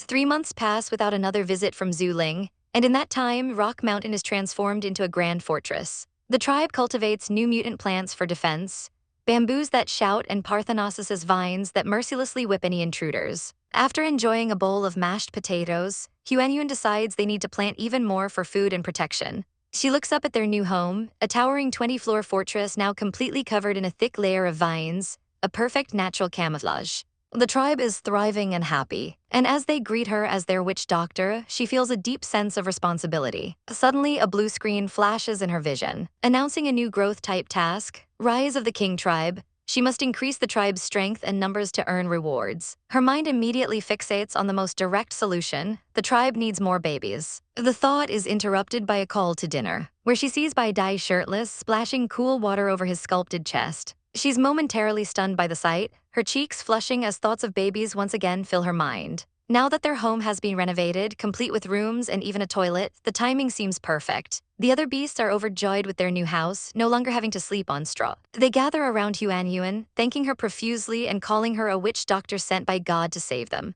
Business booms, the tribe grows, and soon autumn arrives, bringing with it the fox tribe. These beautiful female beasts are known for their fertility but are poor hunters, so every year they travel to find strong mates. Shuangyan explains this to an intrigued Huanyuan, whose eyes light up at the idea of a beast-blind date. He agrees to let her watch from afar, but sternly warns his own warriors not to bring any foxes into their fortress, his eyes flashing with authority as he promises severe punishment for anyone who disobeys. Down at the foot of the mountain, the wolves host the foxes, serving them delicious fruits. From her hiding spot, Huanyuan notices two particularly beautiful foxes, just as they spot Bai Dai walking nearby. In a flash, one of the green-haired foxes latches onto his arm, declaring that she can feel his incredible power. He tries to pull away, but she clings to him, boldly proclaiming that she likes him and wants to share her first night with him. Huanyuan is utterly stunned, the words first night echoing in her mind. A bold play for power begins as a green-haired woman offers herself to Bai Dai, asking if he'd like to mate. But he is utterly unimpressed, dismissing her as mere noise. While onlookers assume he must be ecstatic, his mate Huanyuan watches with a calm facade that hides a brewing fury.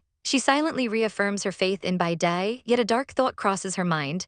If no one was watching, she would gladly slice off the woman's hands. The green-haired woman flinches, recoiling from the murderous intent she sees in Bai Dai's eyes, and he shoves her aside without a second thought. He coldly informs her that he already has a mate before turning his back on her completely. Mu Xiang gives a silent cheer for his loyalty, excitedly telling Huanyuan her man is returning. Bai Dai sits beside her asking where Shuangyan is, then leans in close, whispering that he doesn't find the other female pretty at all and that the only one who could make him happy is Huanyuan herself. He seals his promise with a gentle kiss to her hand, leaving Huanyuan secretly thrilled despite calling him oily. The rejected woman, now swarmed by other males, can only lament missing her chance with such a powerful soul beast. Later, gathered around a crackling fire, she is stunned to see the rock wolves skillfully roasting meat. She realizes with a jolt that this is different from her past life. She'd never even heard of this tribe before. Seeing their strength, she deduces they are destined for greatness. Her thoughts are interrupted by the arrival of Shuangyan, who offers roasted fruit to Huanyuan. The crowd murmurs in shock, realizing he too has evolved into a soul beast.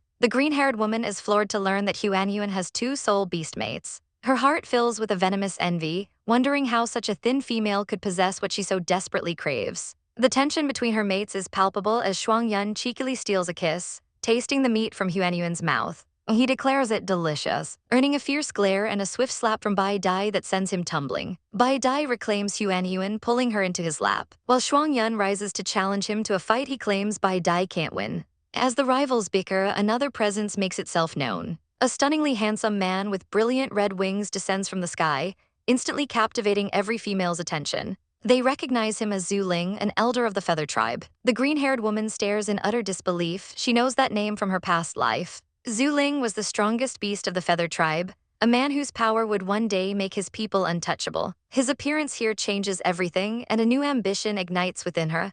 If she can conquer him, she will become unimaginably powerful. But she isn't the only one with that idea, as Xuan Ying approaches him first. Zhu Ling merely lifts her chin before delivering a devastating blow to her ego, coldly informing her that she isn't qualified to know his name. He then calls her a dirty female who has likely slept with countless males. Enraged, Xuan Ying lunges forward to attack, but her hand is instantly engulfed in flames. She screams in agony as her tribe members rush to douse the fire, leaving her cradling a badly burned hand and seething with humiliation. The green-haired woman watches this display of overwhelming power with awe. Seeing Zhu Ling reject even the beautiful Xuan Ying only strengthens her resolve.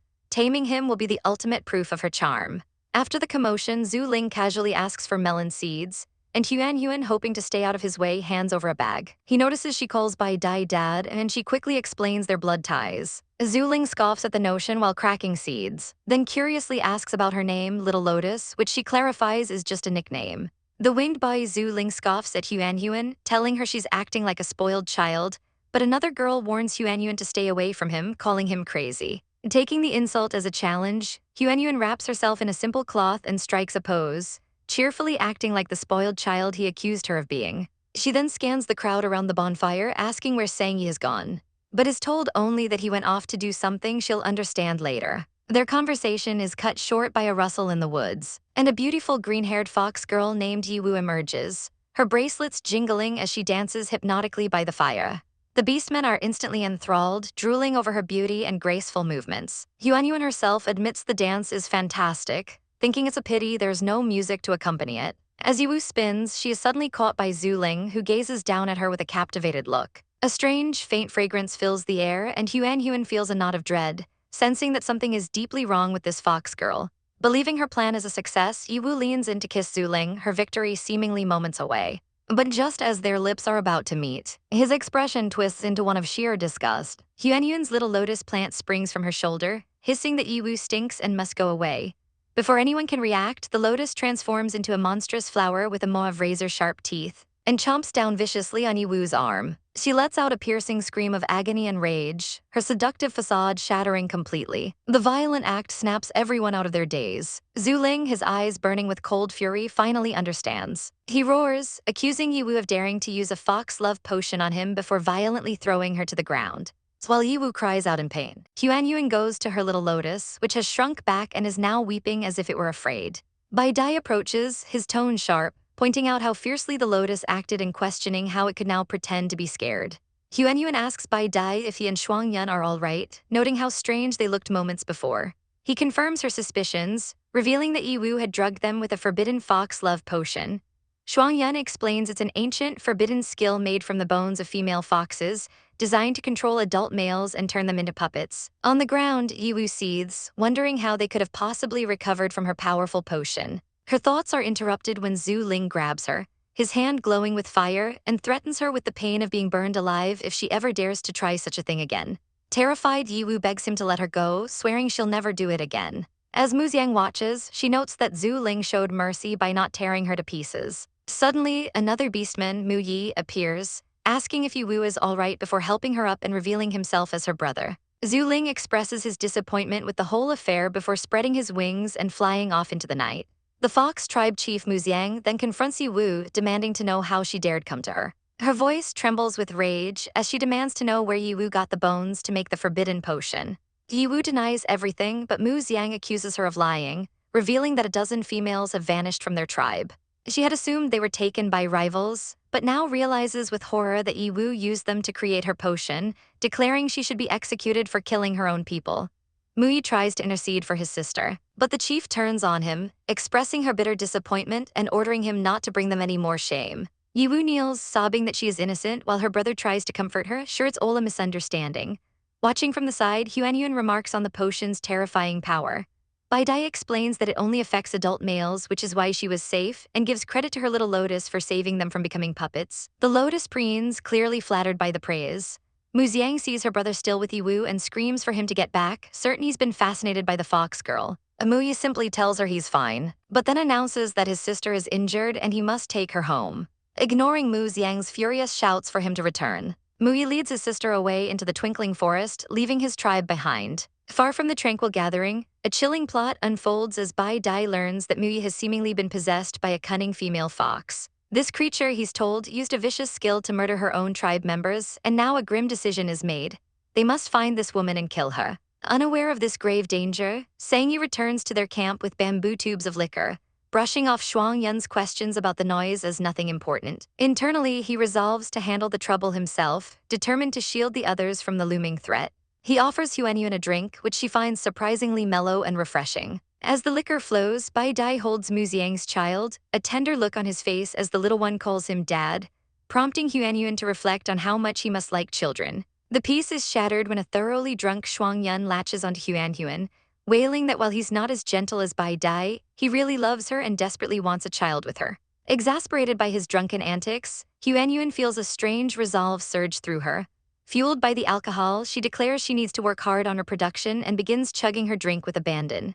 The night ends with Sangyi transforming into his Naga form to drag a passed-out Shuangyun back home. Bai Dai offers to escort a tipsy Huanyuan who suddenly complains of a burning heat, her heart pounding in her chest. Instead of going home, she impulsively demands a bath in the river, and Bai Dai, unable to deny her, transforms into a majestic white tiger to carry her there. He watches from the bank as she joyfully splashes in the cool water under the moonlight. The sight stirring something deep within him, he shifts back to his human form and joins her, the water swirling around them. Huanyuan softly asks if he remembers their first meeting in the water, and he confirms, recalling how beautiful she looked bathed in moonlight. Emboldened, she admits she no longer feels shy with him, and in the quiet intimacy of the night, they share a deep, passionate kiss. After their embrace, a new thought consumes Huanyuan's mind. Seeing others with their babies makes her wonder with a deep, quiet ache if she will ever have her own child. Their walk home is interrupted by a mournful howl, a sound Huanyuan immediately recognizes. Back at their den, Sangyi explains that Shuangyan had been crying on the roof, convinced she had abandoned him forever. Overcome with emotion, Shuangyan leaps into her arms, begging her not to leave him, his usual bravado completely gone. Bai Dai observes quietly, noting that the fearsome tribe chief is only ever weak when it comes to Huanyuan. Later, as she tends to his fever, Shuangyan confesses his deepest insecurity, believing she only chose him out of obligation and not true love. Hurt by his words, Huanyuan fiercely demands to know who ever told him she didn't love him, stunning him into silence before she leans down and gives him a soul-stealing kiss. Instantly ecstatic, Shuangyan flips her over, his despair replaced with pure adoration as he nuzzles her neck, inhaling her scent, which he says makes him feel safe. He's like a giant, affectionate dog, his hands glowing as he finds immense comfort just by being close to her. The night is a blur of passion and whispered confessions as Huanyuan loses herself to Shuangyan. With his piercing green eyes fixed on her, he listens as she tearfully tells him she loves him. Her words ignite something primal in him and he breathes her name, Huanyuan, like a prayer. He tells her to turn over, his voice thick with desire as he declares he wants her to have his children. Their bodies moving together in the firelight. Outside, a restless Sangyi wanders the cliffs, only to be found by Bai Dai. Sangyi admits he heard the sounds from the entrance, understanding exactly what Shuangyan and Huanyuan are doing. A shadow of melancholy crosses his face as he confesses that he feels he doesn't deserve such happiness. Bai Dai's question is sharp and direct. Does Sangyi want to mate with her too? The question leaves Sangyi reeling, while Bai Dai's own mind races, processing the implication of his friend's quiet sorrow. The next morning, Huanyuan is utterly wrecked, lamenting that this world's stamina might literally be the death of her. Bai Dai enters with a bowl of juice, telling her she must be tired and should rest for the day. The comment sends a wave of embarrassment through her, causing her to spit out her drink in a comical fashion. Suddenly, a commotion erupts outside and Shuangyan's voice cuts through the air, furious that someone would dare bring her here. Huanyuan, suspecting it might involve Muziang, decides to investigate. But as she tries to stand, her waist gives out with an agonizing crack. She immediately rejects Shuangyan's offer to carry her, horrified at the thought of everyone knowing what they'd been up to all night. Outside, a tense scene unfolds as a female beastman accuses a newcomer of harboring evil intentions. The accused, Mu Yi, stands protectively in front of a green-haired girl named Yi Wu, declaring he has the right to choose his own mate and will care for her for the rest of his life. His sister, Mu Xiang, watches in heartbroken disbelief. Shuangyan arrives, his face grim, and tells Mu Yi he can't break the rules by bringing a fox to the rock mountain. Mu Yi explains he saved Yi Wu from her own murderous chief and now begs for sanctuary. But his next words silence all opposition. He declares he has already made love with her, making her his mate whom he will never abandon. He apologizes to his weeping sister but says he cannot leave Yi Wu, threatening to leave the tribe with her if Shuangyan refuses. Mu Xiang is aghast that he would abandon his family for an outsider. Shuangyan's expression becomes chillingly cold as he tells Mu Yi he can leave with her then, summoning him for a private talk. Huanyuan watches them walk away, a sense of dread settling over her. Later, Shuangyan confirms that Mu Yi has chosen to leave with Yi Wu, devastating Mu Xiang. He explains the cruel truth to Huanyuan. Yi Wu used a potent fox love potion to seduce Mu Yi, meaning he is now bound to her until death, a terrible fate for mating with a heartless female. Huanyuan feels a chill, wondering about the future and what would happen if their own children made such terrible choices. Shuangyan snaps that she can be their standard for choosing a mate, leaving her utterly baffled. That evening, a haggard Mu Xiang approaches Shuangyan, pleading for a chance to persuade her brother to return. Shuangyan explains the only way is if the female abandons the male, a near impossible task, but he agrees to allow it, earning her tearful gratitude. Back in her room, Huanyuan is startled by the sudden appearance of a magnificent man with radiant red wings. He announces he has come for the cure to the Feather Tribe's fertility problem. Huanyuan freezes, the promise completely slipping her mind amidst the recent drama. She stammers that she has some solutions and will send them soon, but he sees right through her. He tilts her chin up, his voice dangerously soft as he accuses her of forgetting. She shakes her head frantically, but he warns her not to trick him, his aura pressing down on her. At that moment, Shuangyan storms in, demanding to know what he's doing, and shielding Huanyuan while roaring that he can't touch her. The winged man merely smirks, licking his lips and coolly informing Shuangyan that he's already touched her a lot. Shuangyan's rage boils over, ready to attack, but Huanyuan holds him back. She turns to the intruder and states firmly that she has nothing to do with him, a declaration that causes a flicker of something unreadable in the winged man's eyes. Shuangyan's eyes narrow with suspicion, questioning why Zhu Ling is taking liberties with Huanhuan, convinced he has a girl on his mind already. A chibai version of him angrily points out that Zhu Ling is just a troublemaker who flirts with everyone. A thought that only infuriates the winged beastman, who internally fumes at being called a pervert. Trying to de-escalate, Huanhuan tells Shuangyun to hold her arm. But her attempt to placate him is cut short when she tells Zhu Ling to leave, only making him more upset. Shuangyun then steps in, telling the outsider to leave them to their family affairs. But Zhu Ling smirks, declaring that their shared child makes him family. Huanhuan desperately tries to shut him down, insisting she has no feelings for him, but her words only stoke his anger. With a flash of crimson in his eyes, he warns her to stop displeasing him, grabbing her as his temper flares. To change the subject, Zhu Ling reveals a crucial piece of information. He saw a male from her tribe with Yi Wu heading towards the Black River tribe. This news startles Shuangyun, who demands to know why Mu Yi would go there. Having delivered the intel, Zhu Ling smoothly demands a reward of melon seeds for his trouble. Grumbling about his addiction to the snack, Huanhuan reluctantly takes out a pouch and hands it over. A few days later, the ramifications of this news arrive at their doorstep as a scout runs in screaming for the chief. He reports that Meng Lai, the witch doctor of the Wild Horse tribe, has arrived with 58 others seeking an audience. The newcomers look haggard and distraught as their leader, Meng Lai, announces that civil strife has broken out in their tribe, causing an uproar among Shuangyun's people. With tears in his eyes, Meng Lai reveals the horrifying truth. Their chief, Bu Qi, was murdered by his own brother, Bu Jin. The news hits Shuangyun and Huanhuan like a physical blow. The refugees explain they refused to recognize the usurper and were forced to flee overnight. Shuangyun is baffled, wondering how the valiant Bu Qi could have been defeated. Meng Lai's face darkens as he explains it was the fault of a female fox, named Yi Wu, who arrived seeking shelter with Mu Yi. She played the part of a delicate, unfortunate girl driven from her home. And Bu Qi, hearing her story, foolishly took them in. Yi Wu quickly ensnared the chief with her charms, and soon they became a couple. But what Bu Qi didn't know was that Yi Wu was secretly having an affair with his brother, Bu Jin. The two traitors plotted together to kill the chief, with Yi Wu secretly administering a poison that paralyzed him. Powerless to resist, Bu Qi could only watch as his own brother, Bu Jin, callously threw him into the Black River to drown. The tale of such insidious betrayal sends a shockwave of fury through Shuangyun, who clenches his fist in disgust. He declares that their duels are meant to be fair, and such shameless tactics are unheard of. The refugees weep, vowing they would rather die than serve such a cruel beast or allow the evil Yi Wu into their tribe. Homeless and hunted, they plead with Shuangyun to let them stay. But his eyes turn cold as he flatly disagrees. As the refugees erupt in protest, Shuangyun calmly states that while he sympathizes, he must put the safety of his own tribe first, demanding to know how he can be sure they come in good faith. He tells them to wait and pulls Huanhuan aside to discuss his plan. He explains that their rock fortress is a secret, and he needs a contract to restrain the newcomers from revealing it. Understanding his tactic, Huanhuan agrees to write one, noting that Bu Qi's death was a true tragedy. She draws out a scroll, explaining the contract will bind the wild horses to the rules of Rock Mountain, and any breach will result in the pain of a soul-biting curse. Shuangyun is thoroughly impressed, praising her as not just cute but also learned and versatile. Noticing the red feather she's using as a pen, he asks if it's Zhu Ling's, and his face instantly sours when she confirms it, muttering about the annoying bird. Inside, as she prepares the ink, the strong smell of beast blood makes her recoil. Deciding to grind some plants instead, she finishes the contract and hands it to Shuangyun, who presents the scroll to a stunned Meng Lai. The witch doctor is shocked, unable to believe someone in their tribe knows how to write. Shuangyun reassures him the contract is harmless and begins to explain its contents. Meng Lai eyes the contract with deep suspicion, questioning if there's a hidden trap within its magical script. Shuangyun scoffs at the insinuation, retorting that he doesn't need to plot against them when he could simply crush them in a direct fight. Meng Lai concedes the point, acknowledging that his tribe has nothing of value, so there's no reason for deception.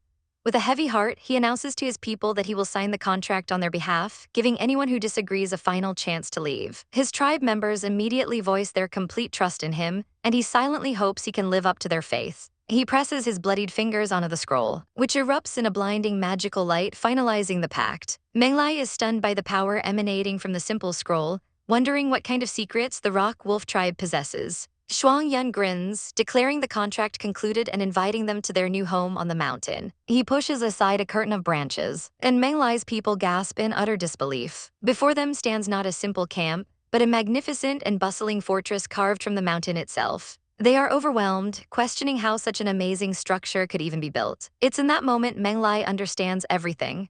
If he were in Shuangyun's position, he would have done the exact same thing to secure this place. Shuangyan welcomes them to their new living area, telling them to pick any rooms they like. The refugees from the wild horse tribe murmur in awe, relief washing over them as they realize they can finally rest. And Meng Lai admits to himself that coming here might have been the best decision of his life. Later, the tribe leaders gather to discuss the new arrivals. Bai Dai proposes that the newcomers can't simply be freeloaders. They must work for their food and their right to live. Huan then chimes in with a brilliant idea, a work point system. Confused by this new concept, the others listen as she explains how beasts can earn points for labor, which can then be exchanged for housing, food, and other necessities. Bai Dai seizes the opportunity, deciding they should establish a set of formal rules for the entire tribe. And Sangye agrees that a series of laws is necessary to prevent chaos as their population grows. Huanyuan declares this to be the foundation of their law, but then clarifies that laws are promulgated by a state, something far more advanced than a mere tribe like a super beast city. Shuangyan is instantly fired up by the idea, proclaiming their new goal is to build that super city. Huan facepalms at his naivety, thinking her partners are suffering from serious puberty symptoms as they get swept up in the grand vision. The three males look at her, a shared thought passing between them. Huan is full of secrets, and only when they become truly invincible can they ensure her safety. The next day, Shuangyan summons the entire tribe. He slams a massive stone tablet into the ground, its surface covered in runes, and announces that this is their new law. Anyone who violates it will be exiled or killed on the spot. The crowd murmurs in shock, amazed that the Rock Wolf tribe possesses a written script. Even the visiting winged beasts are stunned, with Zhu Ling's companion noting he has never seen this type of rioting before. Shuangyan proudly explains the new rules, confirmed with Huanyuan's help. No public indecency, no leaking information, and absolutely no private fighting. To drive the point home, his aura flares into the shape of a massive, snarling wolf, terrifying the onlookers. He clarifies that conflicts can be settled through fair duels, but no deaths will be tolerated. He then reads the final and most controversial article: a female shall not abandon her male partner without reason. The females in the crowd immediately erupt in protest, shouting that this is a deliberate suppression of their rights. They turn on Huan, accusing her of favoring males and setting them up to be bullied. But Huan steps forward, her voice calm yet firm, stating that she only wants fairness for all. She declares that a partnership should be equal, not a form of torture. Then she delivers the final, revolutionary statement: if a male is abusive or if a couple is simply incompatible, she will personally help them dissolve the partnership. A wave of disbelief crashes over the crowd. The idea that a partnership can be dissolved is simply unheard of. Her own partners stare in stunned silence, and the entire community is thrown into an uproar by her world-shattering proclamation. Bai Dai listens intently as Lin Huanhuan explains the new law. Dissolving a partnership makes the two strangers forever, with no chance of reunion. The surrounding beasts erupt in a clamor of questions, wondering about the consequences and the finality of such a decision. While an annoyed Shuangyan grows tired of the endless discussion, he silences the crowd with a fierce howl and steps forward to formally establish the new laws of Rock Mountain. He announces the creation of an elders' council, composed of respected members from the three tribes and an escort of Rock Wolf tribe males for security. He names Jiu Yuan as the captain of this new escort and introduces a work point system where beasts can earn points through hunting or farming. The crowd buzzes with excitement when he confirms these points can be used to buy goods, an idea that brings a rare sense of structure to their lives. And with that, the first Beast Conference ends on a high note. Later, Huanyuan finds herself under the intense gaze of her three partners, and Shuangyan bluntly asks if she knows a way to dissolve partnerships between males. She nervously reveals the existence of a forget love potion, a concoction that erases feelings and severs the contractual bond. Bai Dai immediately presses her, asking if she's developed it yet, but she admits she still lacks two critical ingredients. He warns her to keep this a secret, fearing something awful could happen if word got out. A horrifying realization then strikes Huanyuan. She forgot a crucial detail. In this barbaric world, once a male drinks the potion, he's freed from the female's control, just like in the modern world she came from. This freedom could turn disastrous, allowing strong males to force females into becoming mere reproductive tools. Overwhelmed by this dark possibility, she declares she won't develop the potion, believing the partnership is the only thing protecting females. But Bai Dai surprises her, telling her she can continue her work. He argues that while dangerous, the potion could also be a ray of hope for innocent males trapped in unfair partnerships, insisting they must simply control its formula and quantity strictly. Understanding his reasoning, Huanyuan agrees and decides to focus on building a kindergarten for now. The new laws are already shifting the tribe's dynamics, with females restraining their tempers and fostering more harmonious relationships with their partners. Huanyuan prepares a blackboard for her first class, only to be interrupted by Bai Dai, Sang Yi, and Shuang Yun, who announce that they want to be her first students. Shuang Yun eagerly begs her to teach them how to read. Flattered, Huanyuan agrees, despite having a brief, terrible vision of them acting like fawning children. She begins the lesson with numbers, her three partners watching with intense focus. After they master the numbers, she teaches them how to write their own names. Shuang Yun, blushing, then asks her to write her name. She writes Lin Huanhuan, explaining that Lin is her family name, a symbol of family continuity from her world. Shuang Yun excitedly declares that all their future children will carry the family name Lin, and both Bai Dai and Sang Yi agree that it sounds wonderful. Huanyuan's heart pounds in her chest, struck by the profound hope that she could give birth to children who inherit her family name in this strange new world. The three males prove to be serious students, and Huanyuan teaches them with passion. But she suddenly pauses, sensing another presence. A figure peeks from the doorway, and Sang Yi immediately reacts, hissing as his massive snake form materializes to defend her. The intruders are Jiu Yuan and Meng Lai, who are stunned to see her. Jiu Yuan realizes she must be the one person in the wolf tribe who can read, recalling how she handled the wanted warrant. He can't fathom who would teach such precious knowledge to a female, but Huanyuan simply explains that her teachers taught her. Shuang Yun angrily demands to know why Meng Lai is here. But Meng Lai ignores him, dropping to his knees to salute Huanyuan and begging to become her student. Before she can answer, Bai Dai steps in, laying down two conditions. Class costs 1 work point per lesson, and all prospective students must pass an entrance exam. Meng Lai eagerly agrees, asking if the children of his tribe can also attend. Bai Dai confirms that anyone with enough work points who passes the exam is welcome. The news delights both Meng Lai and Jiu Yuan, who promise to follow the rules. A gentle smile graces Huanyuan's lips as she realizes her classroom is about to get much bigger.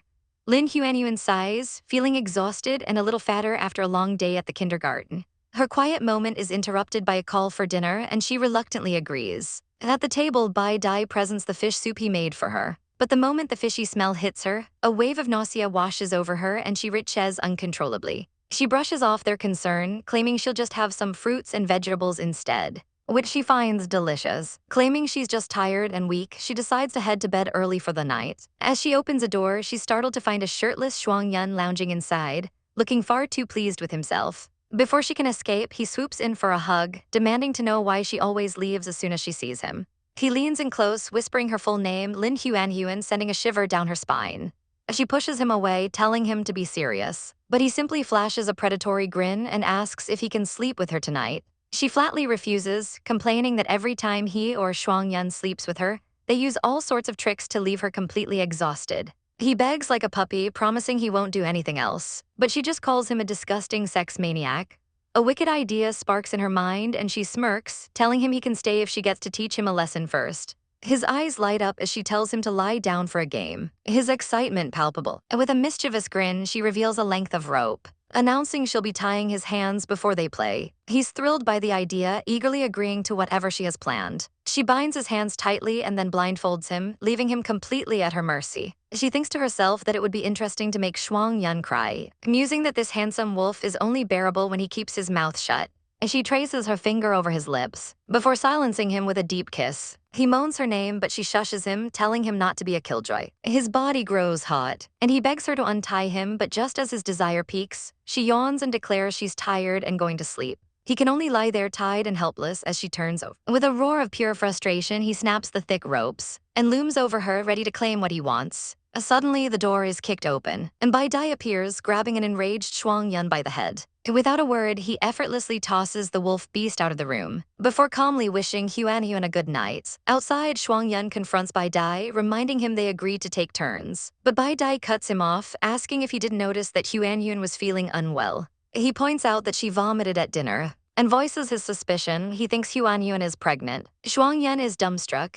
Bai Dai explains that vomiting is a common symptom for female beasts in their first trimester. They decide to have Meng Lai check on her in the morning, and Shuang Yun can barely contain his excitement as he asks whose baby Bai Dai thinks it is. Bai Dai's gaze is firm as he declares that no matter who the father is, Huanyuan's kids will always be his kids. A statement Shuang Yun wholeheartedly agrees with. The next morning, Meng Lai arrives, surprising Huanyuan. He asks if she's noticed any physical changes, and a sudden chilling realization hits her: her period is late. After taking her pulse, Meng Lai delivers the shocking news. According to his diagnosis, she is pregnant. Huanyuan stares in disbelief, finding it impossible that her pregnancy could be confirmed just by checking her pulse. The beastman confirms his diagnosis with a simple test, asking her how a certain plant smells. She replies that it's just a little smelly, but he explains that the further along she is, the worse the smell will become. He concludes that she's only been pregnant for about half a month, a revelation that sends Huanyuan's mind reeling.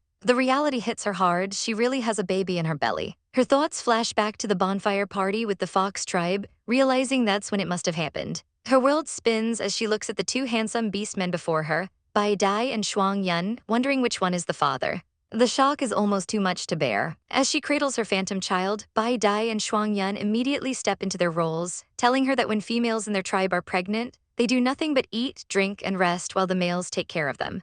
Huanyuan panics at the thought of becoming a fatty, but her bigger concern is when they order her to suspend her teaching activities. She quickly reassures them she's healthy and has no serious pregnancy reactions, pleading to continue her classes. She argues that it would be good for the baby to listen in, and with her earnest expression, Bai Dai and Shuang Yun finally relent. The news of her classes spreads like wildfire, and soon all the beasts want their kids to attend. The community works diligently to earn work points, reclaiming vast vegetable fields and orchards. At first, Huanyuan thinks pregnancy isn't so bad, but a month later, she's proven devastatingly wrong as she vomits before every meal. One day, the men return home to find her looking pale and ask how she is. They notice she barely ate at noon, and Huanyuan explains that while she feels better, she can't stand the smell of fish and meat anymore. Sangyi, ever thoughtful, offers her some sour fruit he picked. The taste immediately suppresses her discomfort, and she thanks him profusely. The conversation turns grim as Bai Dai reveals business at the fair was poor because of the chaos caused by the Black River tribe. He explains that their leader, Bu Jin, has been crazily attacking surrounding tribes, forcing the lucky beasts to flee while the unlucky are captured. Bai Dai finds it strange they would keep so many prisoners instead of slaves. Sangyi's face darkens as he reveals a terrible secret. The priests at the temple absorb vitality from animals and plants to fuel their healing skills. But if they can't find enough, they turn to living sacrifices. Huanyuan is horrified by the sheer cruelty of using slaves and prisoners for such a purpose. Sangyi apologizes for scaring her, but she insists she's not scared, just unwell. Bai Dai comforts her, promising they will face whatever comes together, a vow the others echo. Just then, a guard runs in, announcing that the rabbit tribe is waiting at the foot of the mountain, seeking an audience. Anticipating an expansion, Shuang Yun immediately asks Huanyuan for another contract scroll. Down below, the refugees from the rabbit tribe look exhausted and desperate. Their leader Dong Ye explains that the Black River tribe attacked them, killing his father and capturing many others, leaving them with nowhere to go. He says they came here because the Rock Wolf tribe is powerful and has already accepted other refugees. But Shuang Yun cuts to the chase, asking if they know the price of sanctuary. With a cold glare, he reveals the truth: they stay because they sold their souls to him. The rabbits are terrified at the thought of him deciding their life and death. Remembering a story Huanyuan taught him, Shuang Yun decides to use it creatively. He tells them the story of a farmer who saved a frozen snake only to be lethally bitten, concluding that one should never lend a hand to strangers who might betray them. Dong Ye insists they would never do such a thing, but Shuang Yun dismisses his words, stating he only believes in things he can control, like souls. A young rabbit girl bravely offers her own soul to save her family, and seeing this, Dong Ye agrees to the contract. He presses his thumb onto the scroll, which immediately begins to glow with an otherworldly light. His little sister cries out, terrified that his soul is being burnt. Shuang Yun coolly announces the contract is complete, then leads them into the mountain. Dong Ye, feeling no different, is confused. Shuang Yun explains that the soul remains in his body but will be instantly destroyed if he harms the tribe, a threat that sends a wave of fear through the timid rabbits. The new arrivals are quickly introduced to the work point system and find life in Rock Mountain to be novel and structured. After earning enough points, Dong Ye joins Huanyuan's class and asks her about the farmer and snake story. She explains its true meaning: to be wary of evil people but to always lend a hand to the kind. Dong Ye is stunned, realizing Shuang Yun twisted the story's moral to manipulate him. As Huanyuan laughs, Dong Ye fumes in rage, cursing the cunning wolf who tricked him so easily. Within the Black River tribe, Bu Jin seethes with rage, guzzling down liquor as he questions how Shuang Yun dared to take in Meng Lai and the beasts of the rabbit tribe, wondering if it's a deliberate challenge to his authority. His mate Yi Wu calmly tells him to settle down, suggesting they can simply draw beasts from other tribes to their side instead. Bu Jin is easily swayed by her beauty, agreeing that once they bring all the tribes under their control, they won't have to fear the Rock Wolf tribe. In a fit of passion, he tears off her coat, eager to enjoy some intimacy with her. But as they lay together, a look of pure detestation flashes across Yiwu's face, a silent curse upon the man she's using. After leaving Bu Jin, she walks out to meet a mysterious cloaked figure waiting for her at a cave entrance. The man, marked with a strange tattoo, greets her and the narrative of their meeting unfolds. She found him seriously injured by the Black River, wearing a robe of merman yarn which told her he must be someone important from the temple. Now she confesses her true feelings to her powerful new ally, admitting that Bu Jin's fondness for her is useful but she despises him, finding him rude, brutal, and utterly stupid. She laments that if it weren't for the Black River tribe's influence, she wouldn't give him a second glance. The hooded man advises patience, promising they can leave together once the Dark Moon Temple arrives to collect slaves.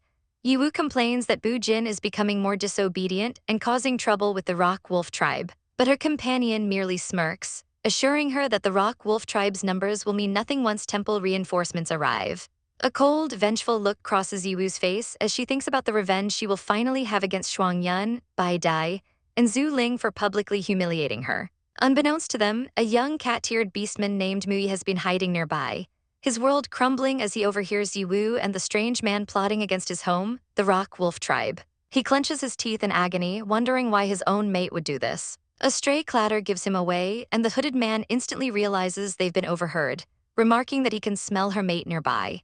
Yiwu's response is ice cold. She declares Mui is useless and tells her companion to simply abandon him.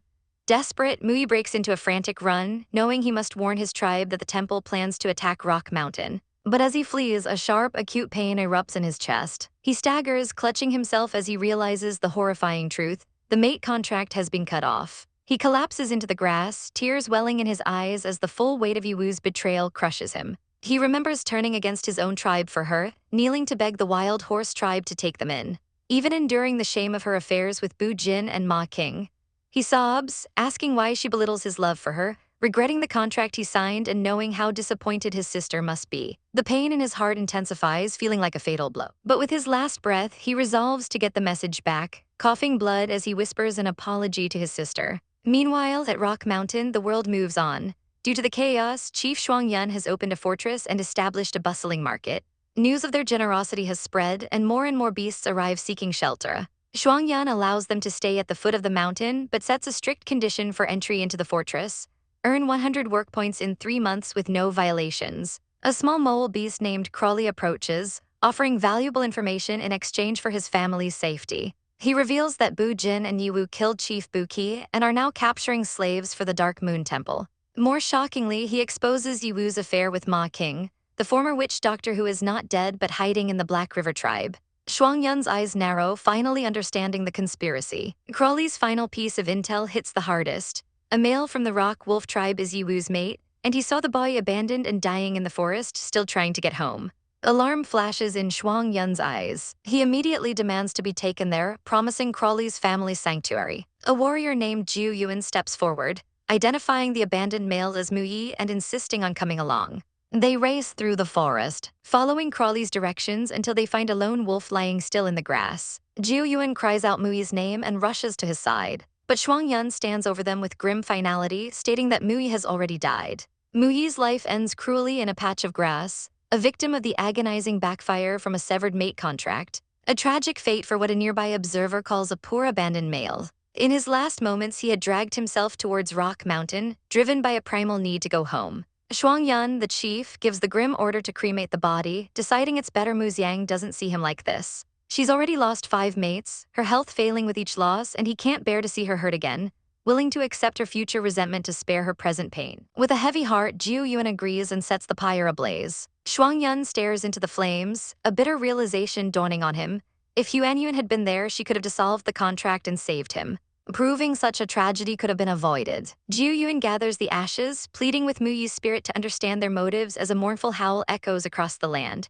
The sound reaches Rock Mountain, where Mu Xiang calls out her brother's name, sensing the deep wrongness in the air. The feeling is so strong that it jolts Huanyuan awake with a dreadful question in her mind: did Mu Yi die? Shuang Yun confirms her fears, explaining that Jiu Yuan brought back his ashes. Bai Dai comforts a distraught Huanyuan, reminding her that it was Mu Yi's choice and they were merely onlookers. But she still feels the sting of irritation and helplessness. Burning with rage, Shuang Yun vows to get revenge on Yiwu, the culprit behind it all. The group decides on a preemptive strike, realizing Ma King has allied with the Dark Moon Temple and they must eliminate him and Bu Jin first. Bai Dai declares he will handle it personally, planning to cause trouble for the Dark Moon Temple in the Beast City after dealing with their immediate threats. He reveals his destination is Sun City, another medium-sized city much like Dark Moon City. Leaning close, Bai Dai offers to tell Huanyuan anything she wants to know, his proximity making her heart race. Flustered, she quickly changes the subject, asking if she can sleep with him that night. Bai Dai's eyes soften as he reveals he knows she's pregnant,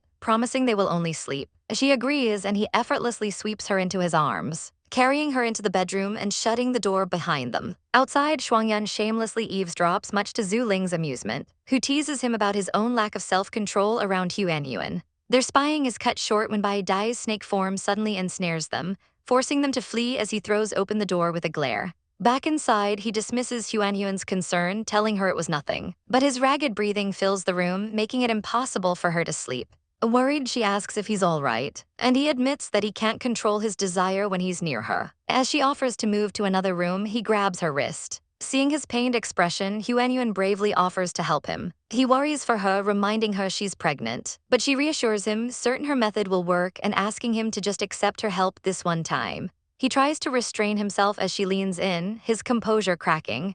She finds him incredibly tempting as he suppresses his urges, thinking to herself how hot he looks. Filled with a sudden burst of confidence from her modern world knowledge, she begins to help, only to find his stamina is far beyond what she anticipated, leaving her hands sore.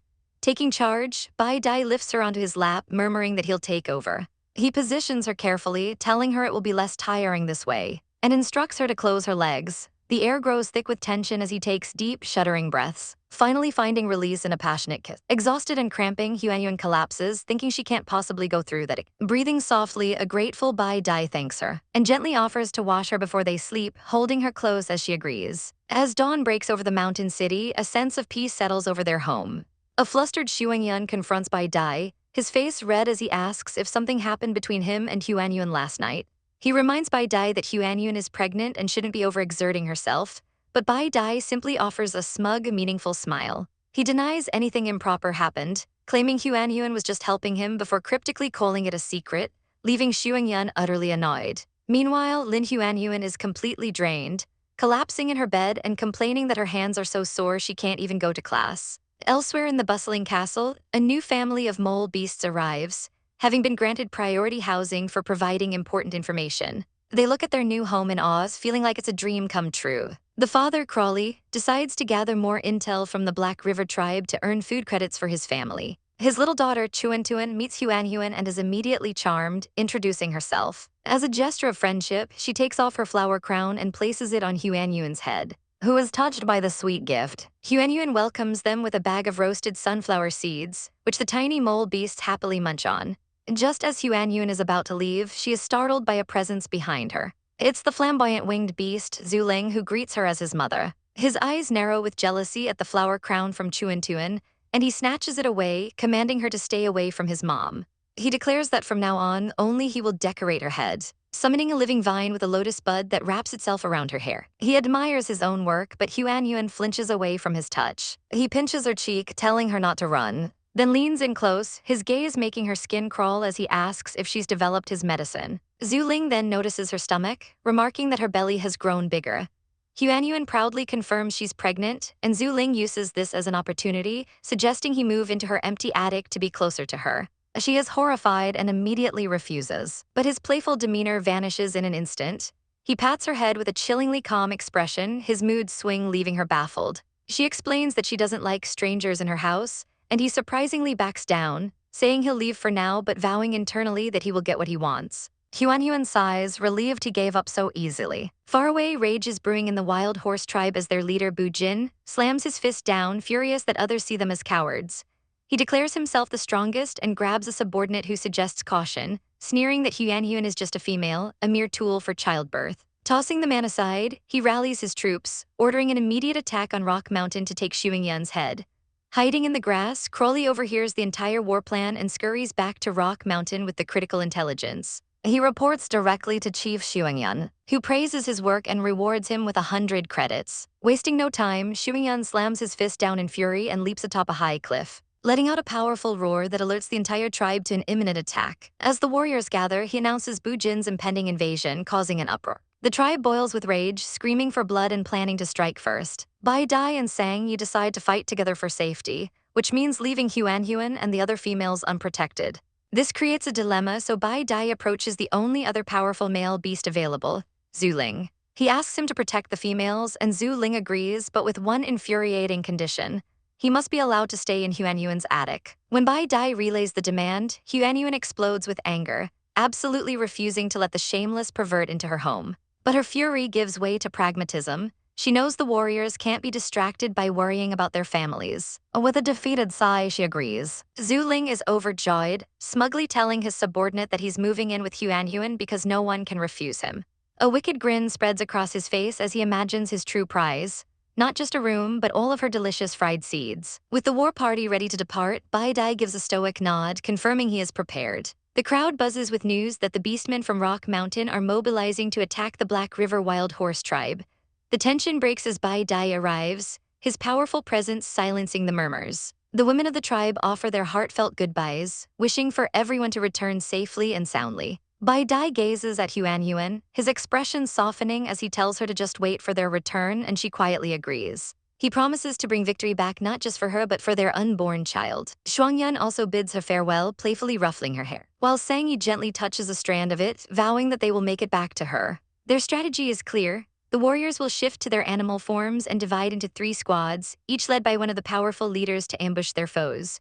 With a final glance back, they transform into a massive white tiger, a formidable silver wolf, and a colossal serpent, leading their armies into the wilderness. Huan stands alone, fighting to hold back her tears, desperate not to let her worries affect their morale. But the moment they are gone, her composure shatters and she weeps, blaming her pregnancy for the overwhelming wave of sadness. She feels utterly useless, already missing them with a painful ache in her heart. Her sorrow is interrupted by the frustrating memory that she's not entirely alone. The annoying winged beastman Zhu Ling has moved in. She finds him casually cracking seeds, and the sound grates on her nerves. The embarrassment of her previous refusal to let him stay washes over her, and she resolves to simply ignore his presence. As she tries to walk past, he questions where she's going, reminding her that he made a promise to Bai Dai to keep a constant watch over her. Conceding his point with silent frustration, she decides to find the food Bai Dai left for them. She discovers a wild chicken and admires its dark feathers, thinking they would make a nice decoration. Zhu Ling scoffs from behind her, declaring the feathers ugly and not even a fraction as beautiful as his own. Spitefully, she announces her intention to make a fan from the ugly feathers and hang it on the wall. She then tells him she's making beggar's chicken and demands he fetch some lotus leaves. He looks at her with utter disgust, refusing to get his pristine feathers dirty with mud. She snaps back, asking what good he is if he can't handle a little dirt, calling him a narcissistic bird destined to be alone forever. Her sharp words seem to stun him into silence, and he quietly refutes that he won't be. Later, the fragrant smell of the cooked chicken fills the air, attracting 2 small beast children who peek out from a doorway. Huan warmly invites them to eat, secretly relieved that she won't have to dine alone with the insufferable Zhu Ling. The children devour the food, exclaiming how delicious it is. And even Zhu Ling takes a tentative bite, admitting with surprise that she can cook well even with mud. He then greedily snatches the entire chicken for himself, leaving one of the children in tears. As he eats with a smug expression, he notices Huan hasn't eaten and tells her she should for the baby's sake. His sudden show of concern catches her off guard, revealing a caring side she hadn't seen. The heat of the day intensifies, and Huan, more sensitive due to her pregnancy, fans herself with the chicken feather fan she crafted, feeling quite proud of her work. Exhausted, she eventually falls asleep near the rocks. Zhu Ling watches her for a moment before picking up the fan she dropped. He examines it with disdain, wondering why she finds such a tacky color appealing. And with a flick of his wrist, he incinerates it, believing only his own magnificent feathers are worthy of her. The next morning, Huan wakes up in her room, confused about how she got there. Her eyes land on a stunning red and gold feather placed beside her, and she instantly knows it can only be from Zhu Ling. A horrible realization dawns on her as she sees her simple black fan has been replaced with one made from his feathers. Furious at his audacity, she stomps outside to confront him. She finds him lounging without a shirt, looking entirely too pleased with himself, and she demands her fan back. He merely yawns, casually informing her that he burned the ugly thing because carrying it would make her ugly too. She seethes with impotent rage, knowing she can neither out-argue nor overpower him. All she can do is glare, hoping to stare him into oblivion. He mistakes her intense stare for admiration, and smugly tells her she can look all she wants. Utterly flustered, she shrieks that she never wanted to look at his shameless body and flees in humiliation. After dismissing her class of small beast children for the day, Huanhuan is approached by a worried Mu Xiang. Mu Xiang confesses her anxiety about Mu Yi, who traveled to the Black River tribe, terrified of what might happen if he encounters Shuang Yun on the battlefield. Huanhuan tries to reassure her, reminding her that Jiu Yuan is with him. But Mu Xiang is inconsolable. She explains that she raised Mu Yi like her own son and fears he'll do something reckless. Her voice cracking as she admits she dreamt he was dead, a single tear tracing a path down her cheek. Mu Xiang is consumed by a chilling memory of a man covered in blood, feeling the terrifying helplessness of being unable to save him. She wonders if this profound connection is what family feels like, but her thoughts are tinged with dread, questioning how Mu Xiang will cope when she finally learns the truth. Her contemplation is interrupted by a familiar voice as she opens the door to her home. The flamboyant birdman announces he's brought chicken for dinner, holding up 2 birds with a triumphant grin. Mu Xiang eagerly prepares the mud and leaves for the meal they both love, but can't resist teasing him, asking if it's painful to kill his own race. He scoffs at the very idea, declaring himself a noble of the feather clan, far above lowly chickens. She cheekily points out they both have wings, which earns her an indignant huff. Suddenly, a searing heat erupts from the ring on her finger, a terrifying premonition that something has gone terribly wrong with Bai Dai and the others. Far away, a brutal battle is already underway as the Black River tribe attacks a settlement, mercilessly cutting down anyone who tries to flee. Their leader, Bu Jin, commands his warriors to hold their ground, but panic is setting in. His forces are being flanked from 3 sides, and it's clear they can't hold their position any longer. Bu Jin seethes with frustration. He led a counterattack with 300 beasts, confident in their numbers, only to realize they'd walk straight into an ambush. The Rock Wolf tribe had brought reinforcements, 2 other 3-star soul beasts he hadn't accounted for. Seeing the tide turn, Bu Jin makes a cowardly decision, ordering a retreat to the east while his men are still fighting. From a clifftop, Bai Dai watches the retreat with a knowing smirk, remarking that he knew Bu Jin would try to run. He turns to Sang Yi, ordering him to cut off Bu Jin's escape route. Sang Yi agrees, his eyes glowing as he commands his followers to capture the fleeing leader, transforming into a colossal black serpent that erupts from the ground with a hiss. He swats aside warriors with a single flick of his tail, facing down Bu Jin, who has taken on his furious horse form. Bai Dai watches calmly, telling his men that Sang Yi is a 3-star soul beast, more than strong enough to handle Bu Jin alone, and orders them to clean up the remaining enemies. The serpent coils around the horse, its powerful muscles cracking the beast's bones. Bu Jin can only watch in horror as Sang Yi, now a true monster, sinks his fangs into the horse and begins to drain its blood. The blood is a catalyst, causing a dark power to awaken within him as red patterns blaze across his scales. The beast lets out an unholy growl, its power surging uncontrollably. His allies call his name, telling him the fight is won, but the snake beast only hisses menacingly. An overwhelming aura explodes from Sang Yi, and his allies realize in terror that his power has skyrocketed to that of an 8-star soul beast. He is no longer himself. Bai Dai screams for Sang Yi to wake up, but the serpent lashes out, forcing him to dodge.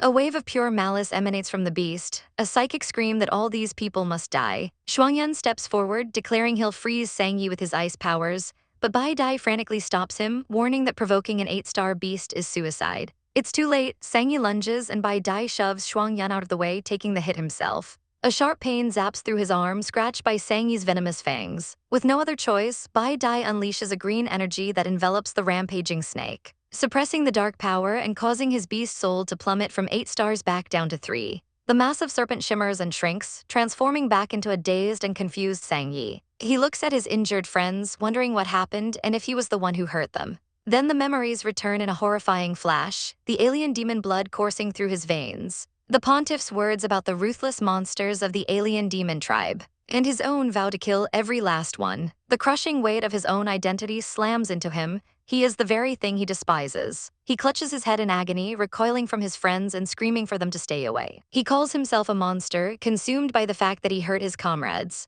And now it all makes sense why the temples have been trying to kill him. He is lost in a spiral of self-loathing, wondering if he can ever go back. The thought of losing control again and hurting Huanhuan is unbearable. He decides that a monster who cannot control himself has no place by her side. He would rather accept his death sentence alone than risk her safety.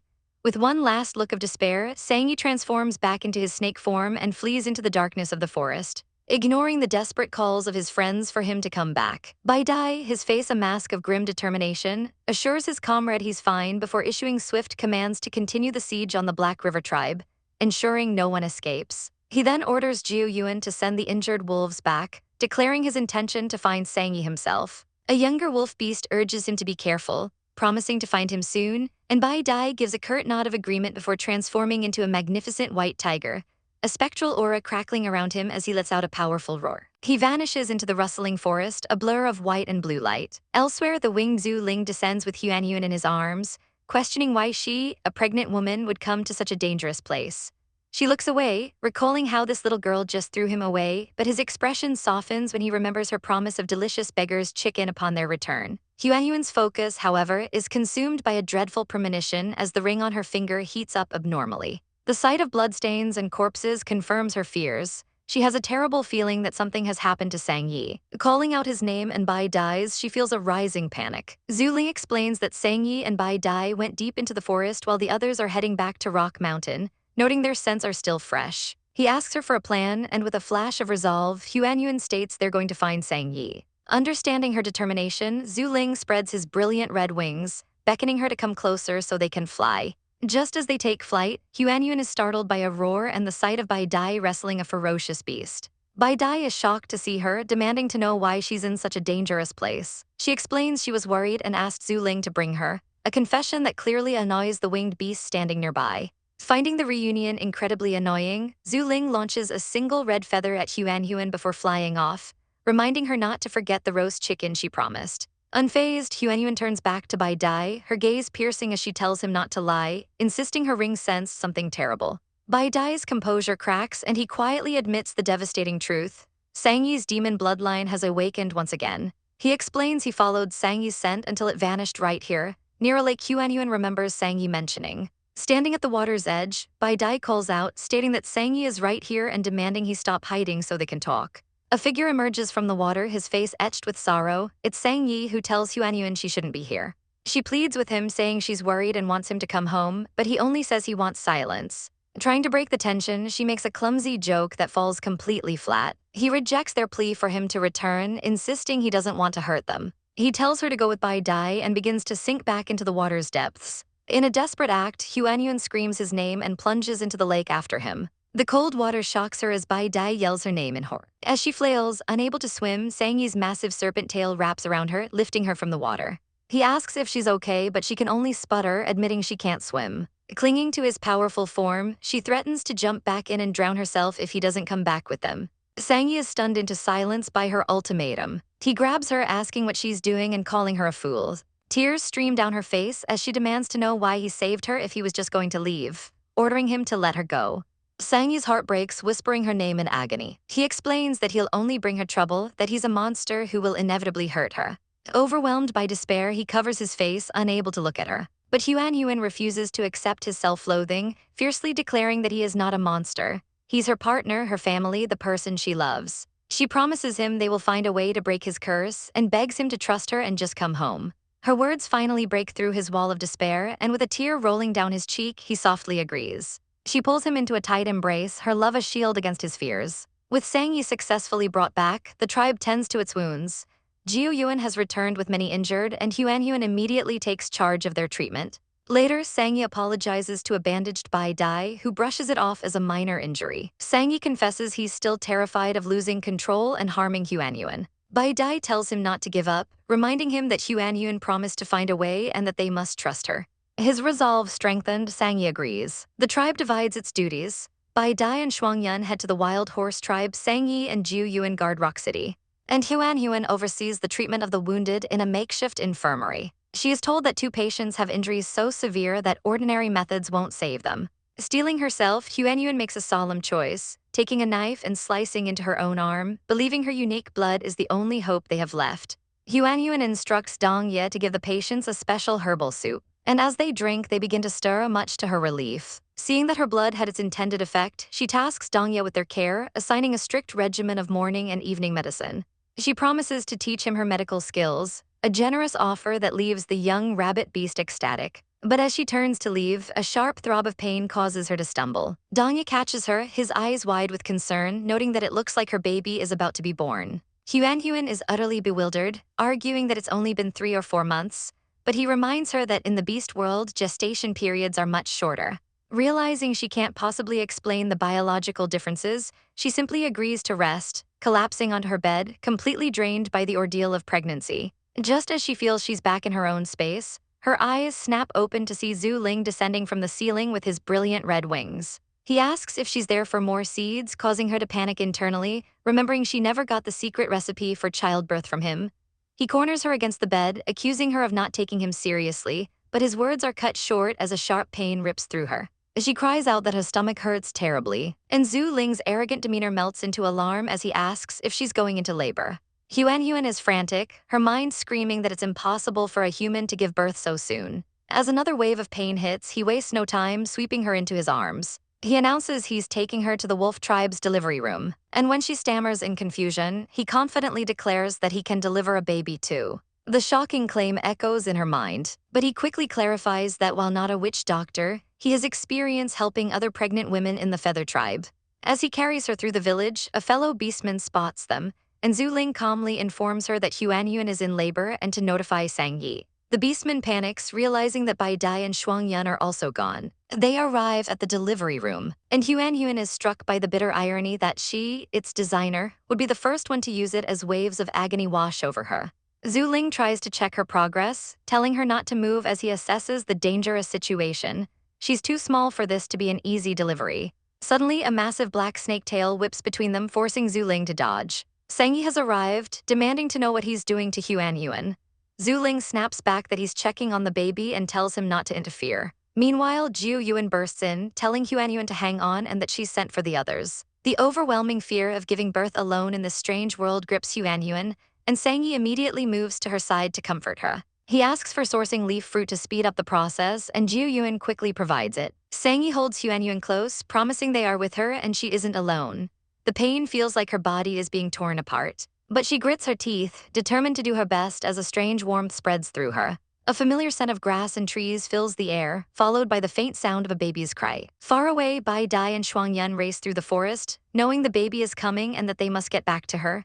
They arrive at the gates just as Jiu Yuan shushes them, informing them that Huan just gave birth. Zhu Ling emerges, holding 4 swaddled babies, announcing the birth of 4 healthy little wolves. Shuang Yun is overcome with emotion, seeing his children for the first time looking so beautiful and just like their mother. He thinks of his late father, Lang Zhu, wishing he could have lived to see this day. Bai Dai's only concern is for Huan, urgently asking how she is.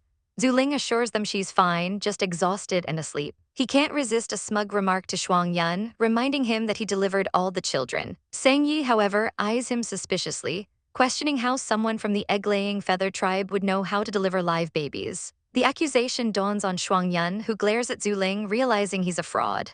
Zhu Ling puffs out his chest indignantly, insisting that as an elder, there's nothing he can't do. When Huan finally awakens, she feels light and refreshed, until a jolt of panic hits her as she looks at her flat stomach, screaming for her children. Bai Dai is immediately at her side, gently urging her to lie down and drink some soup. Her voice trembles with fear as she asks where her children are. Shuang Yun enters with a wide smile, presenting the 4 bundles and telling her how beautiful they are. Tears well up in Huan's eyes as she gazes at her fluffy wolf babies, whispering that they look like 4 little mice. Shuang Yun immediately protests, declaring they'll be the strongest warriors of the tribe. Cradling one of her newborns, Huan smiles and thanks Zhu Ling for delivering them, but her expression freezes when Sang Yi quietly reveals that while Zhu Ling did help, he absolutely cannot deliver babies. Huan panics at the thought that Zhu Ling can't actually deliver babies, but he smirks with utter confidence, boasting that a talented guy like him can master anything with a single look. Her mind races with dread, imagining all the things that could go wrong and dooming her and the babies. He coldly tells her she's lucky she won't die, and as another woman tries to calm her, she's forcefully pushed away. Elsewhere, a blue-winged man arrives back at the castle, immediately questioning Zhu Ling about his return. Having heard he was delivering babies for the Rock Wolf tribe, he's surprised to see him, but Zhu Ling simply boasts that as an elder of the Feather tribe, there's nothing he can't do. He internally muses on how fluffy and soft Huan's children are, wondering if a child of his own would have the same delightful texture. News of Huan giving birth to 4 wolf cubs spreads like wildfire through the Rock Wolf tribe. Hailed as the new hope for their people, Tribe members arrive with gifts of food and flower wreaths, all praising the impressive witch doctor for the tribe's recent development. While the tribe celebrates, Huanhyun is lost in a world of her own, playing with the four adorable wolf cubs, who roll around her feet. She lovingly names the eldest a little sister she calls Shuangyin, while her three brothers are named Shuangmu, Shuanglin, and Shuanghua. She even gives them cute nicknames, but one of the cubs immediately starts begging for more milk. She playfully scolds the little one, reminding it that it just ate and will spit up if it drinks more. Glancing down, she notes with a sigh that her own tummy is getting chubby from eating too much to produce milk, but the cubs find her soft belly fascinating and begin to paw at it. The playful kneading soon turns to licking, tickling her until she bursts into laughter. As she lies on her back, lost in the moment, Zuling suddenly appears in the doorway, remarking on what a great time she seems to be having. Startled, she scrambles up, demanding to know how he got in. He simply offers a gift from the Feather Tribe, congratulating her on the birth of her babies. The bag is filled with so many beautiful crystals she can't help but be impressed, but Zuling's gaze is fixed on her. His voice drops to a husky tone as he asks about the fertility research for his tribe, reminding her of the debt she owes him. She nervously explains they still need some herbs, but he corners her against the wall, his intentions clear. Before she can react, he leans in and presses his lips against hers in a deep kiss, catching her completely by surprise. He pulls back slightly, savoring the moment and thinking her taste is even sweeter than he imagined.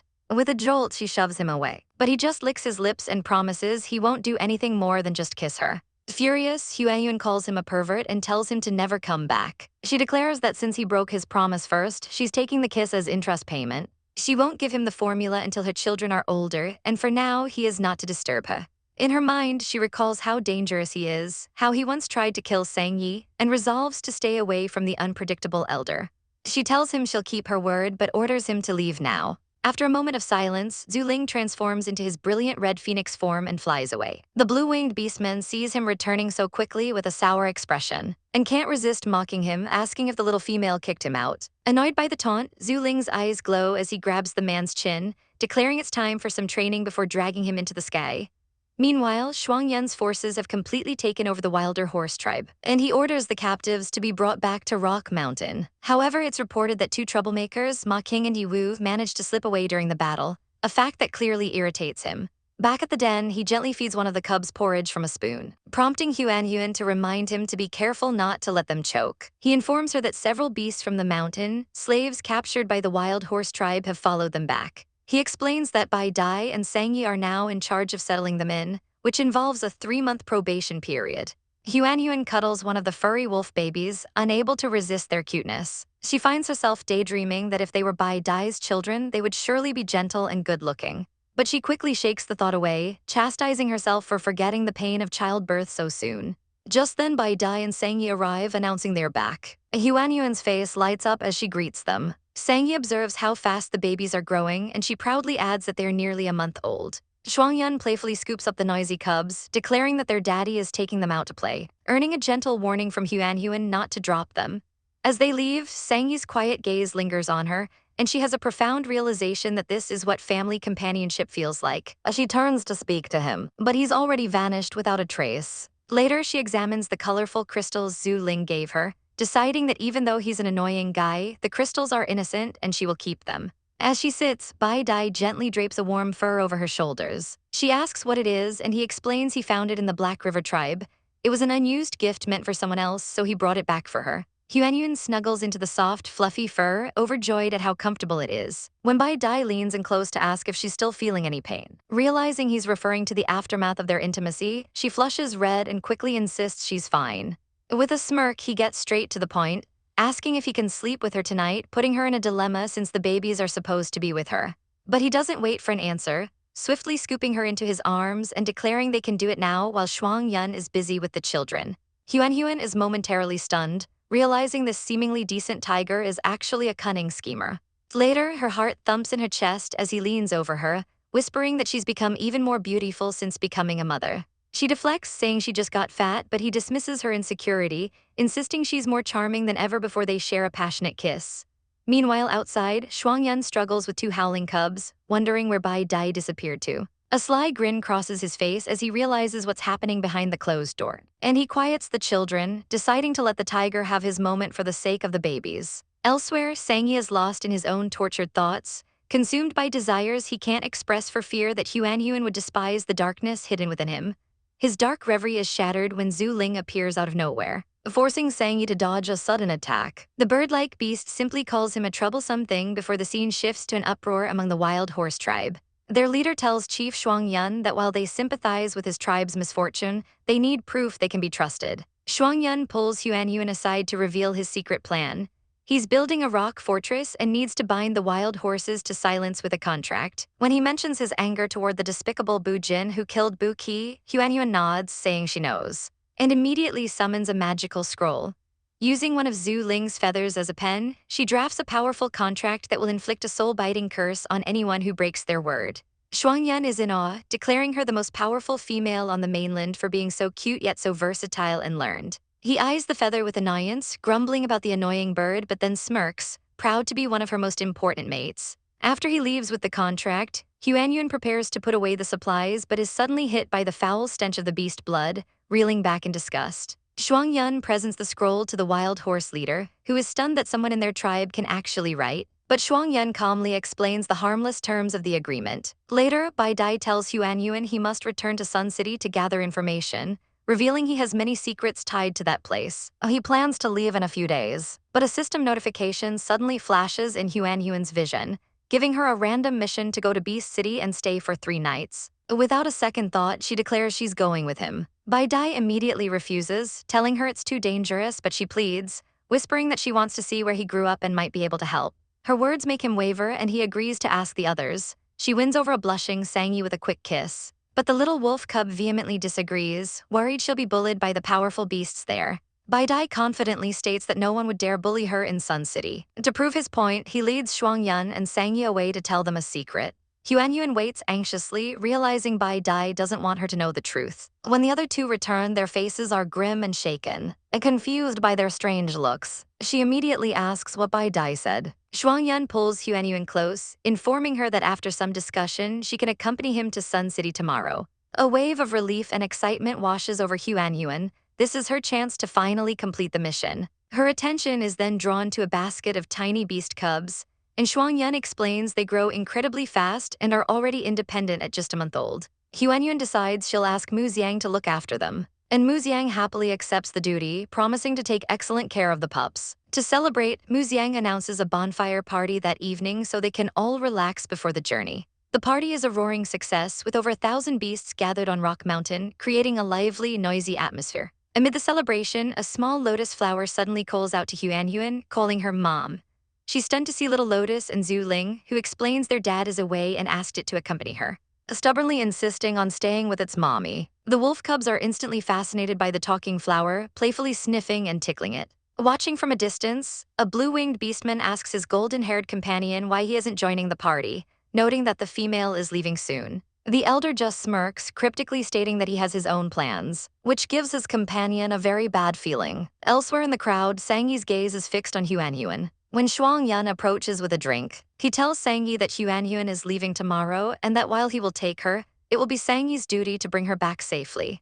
Sang Yi gives a quiet nod of agreement. As the party continues, Shuangyun gets completely drunk, so Sang Yi informs Huanhuan that he will take her home instead, effortlessly hoisting the unconscious wolf chief. As they walk, Sang Yi's intense stare makes Huanhuan's heart hammer in her chest. She soon realizes this isn't the path home, he's leading her to the lake. The sight that greets them is breathtaking. A swarm of fireflies illuminates the water in a magical glow. Huanhuan is mesmerized, admitting she's never seen such a gorgeous night. From the water, Sang Yi emerges in his human form, his powerful, bare torso glistening, as he sweeps her into his arms and carries her into the lake. He asks if she likes it there, and she eagerly confirms she does, prompting him to lean in for a gentle kiss. He pulls back just enough to ask if she likes him, and with her heart pounding, she whispers that of course she does. He asks if she can hear his heartbeat, and she replies that it's his answer from the heart before they fall into a much deeper kiss. Sang Yi then whispers his true question, asking if he can have her now. She agrees without hesitation. As her dress slips from her shoulders, she lets out a flustered gasp,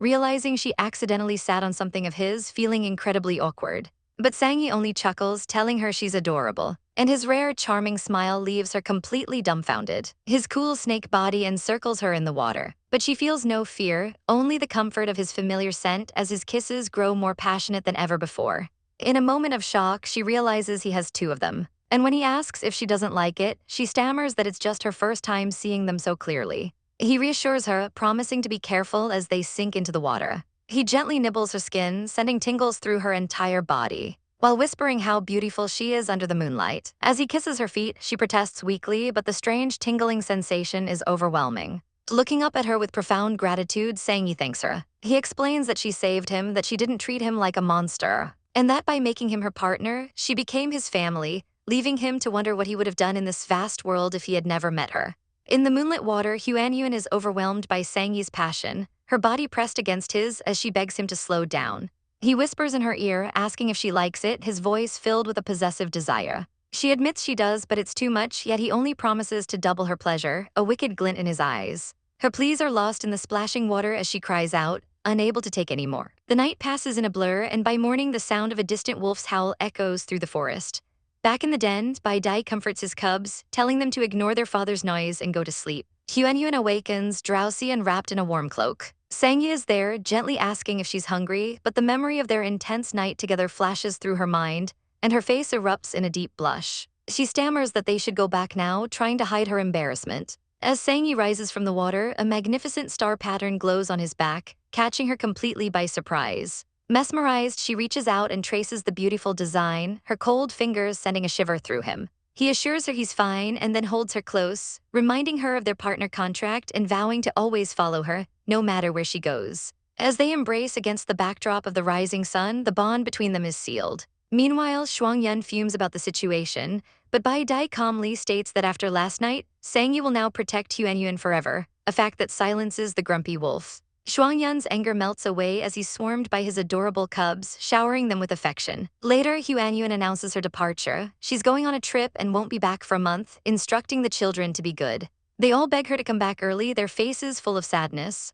Riding atop Bai Dai in his massive tiger form, she prepares to leave. Sang-yi and Shuangyun arrive to see her off, their expressions somber. She tells them this is far enough, as going further would mean leaving Rock Mountain's territory. She leaps down and gives her mates a farewell kiss, telling them she'll miss them dearly. She then turns to the cubs, giving them strict instructions to behave and eat well, even if their dad's cooking isn't the best. At this, Shuangyun flushes with determination, encouraged by Huanyuan's words. Sang-yi steps forward with a serious warning, promising that if she isn't back in a month, he will come to find her. With a final wave, she and Bai Dai set off into the wilderness. The cubs try to follow, stumbling through the grass as they howl for their mother. Bai Dai senses her lingering sadness and offers to delay their departure, but she shakes her head, determined to explore the world beyond the forest. Suddenly, her little lotus plant pops out, calling for its mommy. Before she can scold it, the flamboyant Zhu Ling appears from the trees with his massive red wings, smugly asking what she's doing here. He teases her, claiming she must have called his name because she missed him, but she furiously denies it, calling him a shameless narcissist.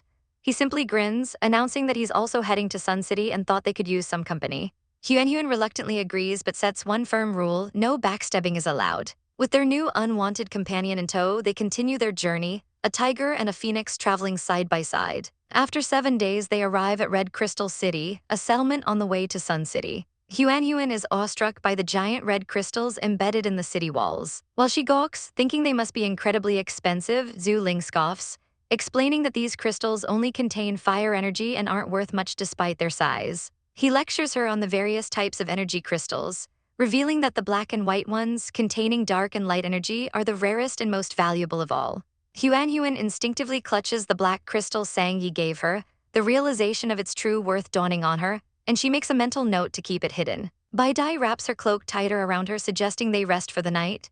The next day, they finally arrive at their destination, the legendary Beast City, its shimmering gate promising a world of wonders. Huanyuan's heart pounds with excitement, eager to see what this advanced civilization holds. Huanyuan's first impression of the legendary Beast City is one of utter disgust. The shabby stone houses, dirty streets littered with bones, and the strange smell in the air make her recoil. She complains that this place is a total letdown, far worse than even Rock Mountain. Their designated hotel room only deepens her disappointment. It contains nothing but a single stone bed, and not even a blanket to cover it. She feels completely swindled, questioning if this is truly the best room they could offer. Bai Dai tries to soothe her, offering some sweet fruits and asking if she's disappointed. She doesn't hold back, calling the city a piece of junk that wasted her time. He gently wipes her face, telling her that Rock Mountain was only a nice place because she was there, before suggesting they visit more interesting locations like the trading post or the beast arena. The idea of a bloody arena sounds awful, so she quickly chooses the trading post, hoping to find some herbs. Just as they are about to have a moment alone, the flamboyant Zhu Ling appears out of nowhere, announcing he'll join them. Huan is instantly annoyed.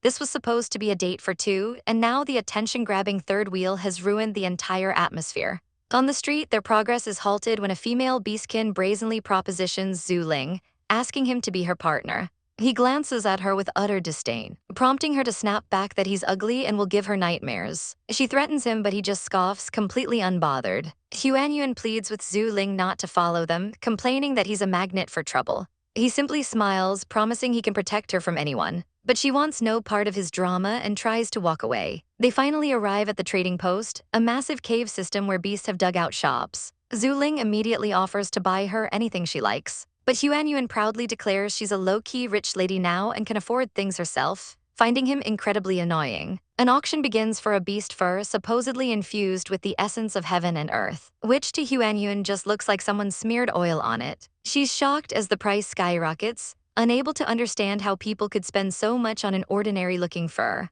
Bai Dai leads them to 3 seats he booked in the stands for the main event. The next item presented is a legendary golden thread flower, said to be a medicine for infertility among the feathered people. Zhu Ling immediately assumes Huan wants it for herself, but she clarifies that her favorite flower is the little lotus, though she must get this flower for its rarity. His eyes gleam with possessive resolve as he raises his hand, opening the bid with a shocking 5 red crystals. Another wealthy beastkin immediately challenges him, bidding 8, kicking off a fiery showdown between the 2 rich men. The price climbs relentlessly as Zhu Ling bids 10. Then 15. And soon the crowd is gasping as the bids reach 50 red crystals. Huan whispers frantically for Zhu Ling to calm down, calling the price absolutely outrageous. Bai Dai agrees, suggesting they can find another one. But Zhu Ling is consumed by his rivalry, determined not to let the other guy get what he wants. He tells her to just watch and see. The bidding war becomes petty, with Zhu Ling simply adding 1 crystal to every bid his rival makes. Finally, the rival snaps and bids 100 crystals, only for Zhu Ling to slam his hand down and smugly declare he's out. The rival is left utterly stunned and humiliated, realizing he's been tricked into paying a fortune. Zhu Ling smirks, content to let the rich fool have the flower. The defeated beastkin storms off, screaming that this isn't over. Bai Dai notes that the next auction is for slaves and suggests they leave, which Huan readily agrees to. But as they try to exit, their path is blocked by the furious rival they just humiliated. Huan sighs, lamenting Zhu Ling's talent for making enemies. However, the rival's rage melts away the moment he lays eyes on Huan, his expression turning to one of lust. He looks her over, then points a commanding finger, telling the others they can leave, but the female stays with him. A boisterous youth named Yin Jai, the son of the city lord, brazenly propositions Huan, offering her a life of wealth and prosperity if she agrees to be with him. Huan, unimpressed by the rich beast kid, flatly rejects his offer, stating she simply doesn't like him. Consumed by rage at being refused, Yin Jai orders his followers to attack her companions and seize her for him. His thugs roar in agreement and charge forward. But the ensuing fight is a complete joke. Bai Dai and Zhu Ling make short work of them, leaving the attackers in a pathetic, groaning pile on the ground. As Bai Dai holds Huan, she praises his amazing skill, prompting a pout from Zhu Ling, who complains about being ignored. Bai Dai teases him for being coquettish, and when Zhu Ling demands he repeat it, Bai Dai simply dodges the question. Yin Jai sees in the background, utterly humiliated that these outsiders have disgraced him, the future lord of Red Crystal City, in front of everyone. Just as his shame peaks, a formidable group of guards arrives, led by the fearsome bear general. Yin Jai panics, recognizing the warrior as someone even his father fears, but quickly sees an opportunity, rushing to accuse the outsiders of being spies. The general's cold eyes lock onto Bai Dai, who calmly denies the charge. A flicker of recognition crosses the general's face, but Yin Jai is lost in his own fantasy, gleefully anticipating that once the guards dispose of the males, Huan will finally be his. His delusion shatters when the bear general drops to one knee with a heavy thud, followed by every single one of his guards, who all kneel and welcome Bai Dai back as their highness. Yin Jai's jaw hits the floor, the script having gone terribly wrong. Huan is just as stunned, questioning who Bai Dai truly is. The bear general, Xingshu, explains that the king has been searching for him since he left Sun City and begs him to return. Bai Dai calmly orders the general to rise and arrest Yin Jai's thugs. As the guard sees the panicked city lord's son, Xingshu informs him that attempting to harm the second prince of Sun City is a crime punishable by death.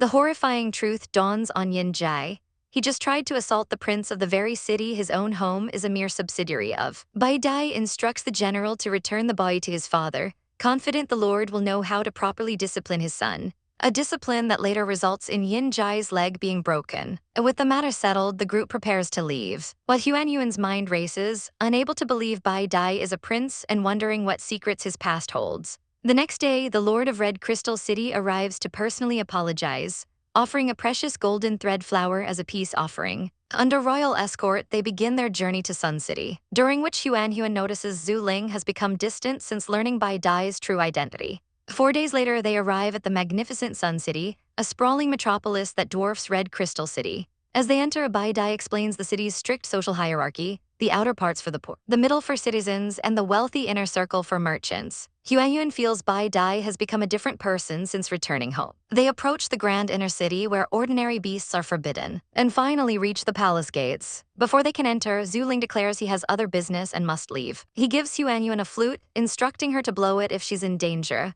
though she dryly thinks she'd be dead by the time he arrived. Refusing a simple thank you, he leans in and steals a kiss on her cheek as his gift of gratitude, before flying away, leaving her fuming at his audacity. A voice calls her name, and as she turns, a muscular white-haired beastman barrels out of the palace, overjoyed to see Bai Dai. It's Bai Luo, his younger brother, who embraces him tightly, ecstatic about his return. After introductions, Huanyuan presents herself as Bai Dai's partner, and Bai Luo is instantly mesmerized by her beauty. He eagerly leads them inside to see their father, unable to take his eyes off the stunning female his brother brought home. Bai Luo greets his brother Bai Dai with a playful jab, questioning why he's returned from a trip with such a beautiful partner. Bai Dai immediately gets protective, telling him not to tease Huan, which only amuses his brother more, who remarks that male beasts truly do become overly protective of their mates. Intrigued, Huan is excited to finally meet Bai Dai's father as they walk towards the grand building. As Bai Luo leads them inside, he mentions their father is in his room. The moment the doors creak open, Huan feels a heavy, dull atmosphere. Noticing all the windows and doors are tightly shut, Bai Luo explains that the king is sick and the high priest gave strict orders not to let in any air. At the mere mention of the high priest, Bai Dai's muscles tense with suspicion. A weak voice calls out to them as they enter, and they find the Lord of Sun City, Bai Ming, looking pale and frail upon his leopard skin-draped seat. He remarks that Bai Dai hasn't returned to Sun City in 3 years, but solemnly promises that no matter what, this will always be his home. After a rough cough, he gets straight to the point, asking what his son needs from him. Bai Dai explains that he needs help dealing with the increasingly restless Dark Moon Temple. His father immediately agrees to send a team to teach them a lesson, but then his strength fails him and he grabs his son's hand, looking fragile. He speaks of his serious illness, urging Bai Dai and Bai Luo to take care of each other and let no grievances come between them. His gaze then softens as he turns his attention to Huan, asking if this is the partner Bai Dai found. Bai Dai nervously introduces her, and the king smiles warmly, declaring them a good match and lamenting that his wife isn't alive to see it. He then expresses his hope to see their children born, but his sentence is cut short by a violent coughing fit that brings up blood. A servant panics, shouting for someone to get the high priest quickly. But before anyone can move, Huan steps forward with a cup, sprinkling in some dried shell grass she says will soothe his throat. A guard tries to intervene, warning that random medicine could make things worse. But Bai Luo roars at him to shut up and simply stand guard, his sudden ferocity stunning the servant. The king drinks the mixture and finds immediate relief, thanking the small but skilled girl. Bai Dai explains that Huan developed her medical skills after their old witch doctor passed, and the king looks at her with newfound respect, realizing she is far from ordinary. At that moment, the high priest Wen Kaiyan makes his grand entrance. He notes the king coughed up blood again, but is surprised when the king replies that he feels much better. The priest observes that his voice sounds normal and questions what happened. The king credits Huan's medicine, which instantly raises Wen Kaiyan's suspicions, as he knows his own concoctions could only nourish, not heal. Wondering if the second prince is behind this, he offers the king sacred water to help him sleep peacefully. After the king drinks it and falls asleep, Wen Kaiyan turns his attention to Bai Dai, praising him as a genius of the royal family before presenting Huan with a gift of crystal earrings. He urges her to put them on, but she admits her ears aren't pierced. Wen Kaiyan offers to do it himself, claiming it's a tradition, but Bai Dai quickly steps in, stating that Huan fears pain and they'll pass. Huan cleverly diffuses the tension, saying she'll save them for her future daughter. The priest's smile doesn't reach his eyes as he questions Bai Dai's sudden return, fishing for information about his troubles. though he offers help like a caring elder. The exchange is cold and polite, making Huanhuan uneasy. As when Kyan leaves, she asks Bai Dai if he trusts the priest, sharing her intuition that they were being tested. Bai Dai admits she saw through his facade, noting that being too perfect can be a disguise. She playfully calls him teacher, and he leans in close, asking if Shuangyan calls him that during their intimate moments. Before she can respond, he places a finger on her lips, silencing her before seductively licking his finger, causing her to gasp in shock. With a smoldering gaze, he whispers that he wants her, teacher Huanhuan. Flustered, she claims she's tired and needs rest, so he sweeps her into his arms and carries her to his chambers. As she lies in his arms, she confesses she's thinking about his secrets, questioning why a prince of Sun City was wandering the forest alone. He challenges her to explore him and discover the truth for herself, sealing the promise with a passionate kiss. Later, she awakens in his embrace, finding herself not in his room but nestled high in a magnificent tree under the moonlight.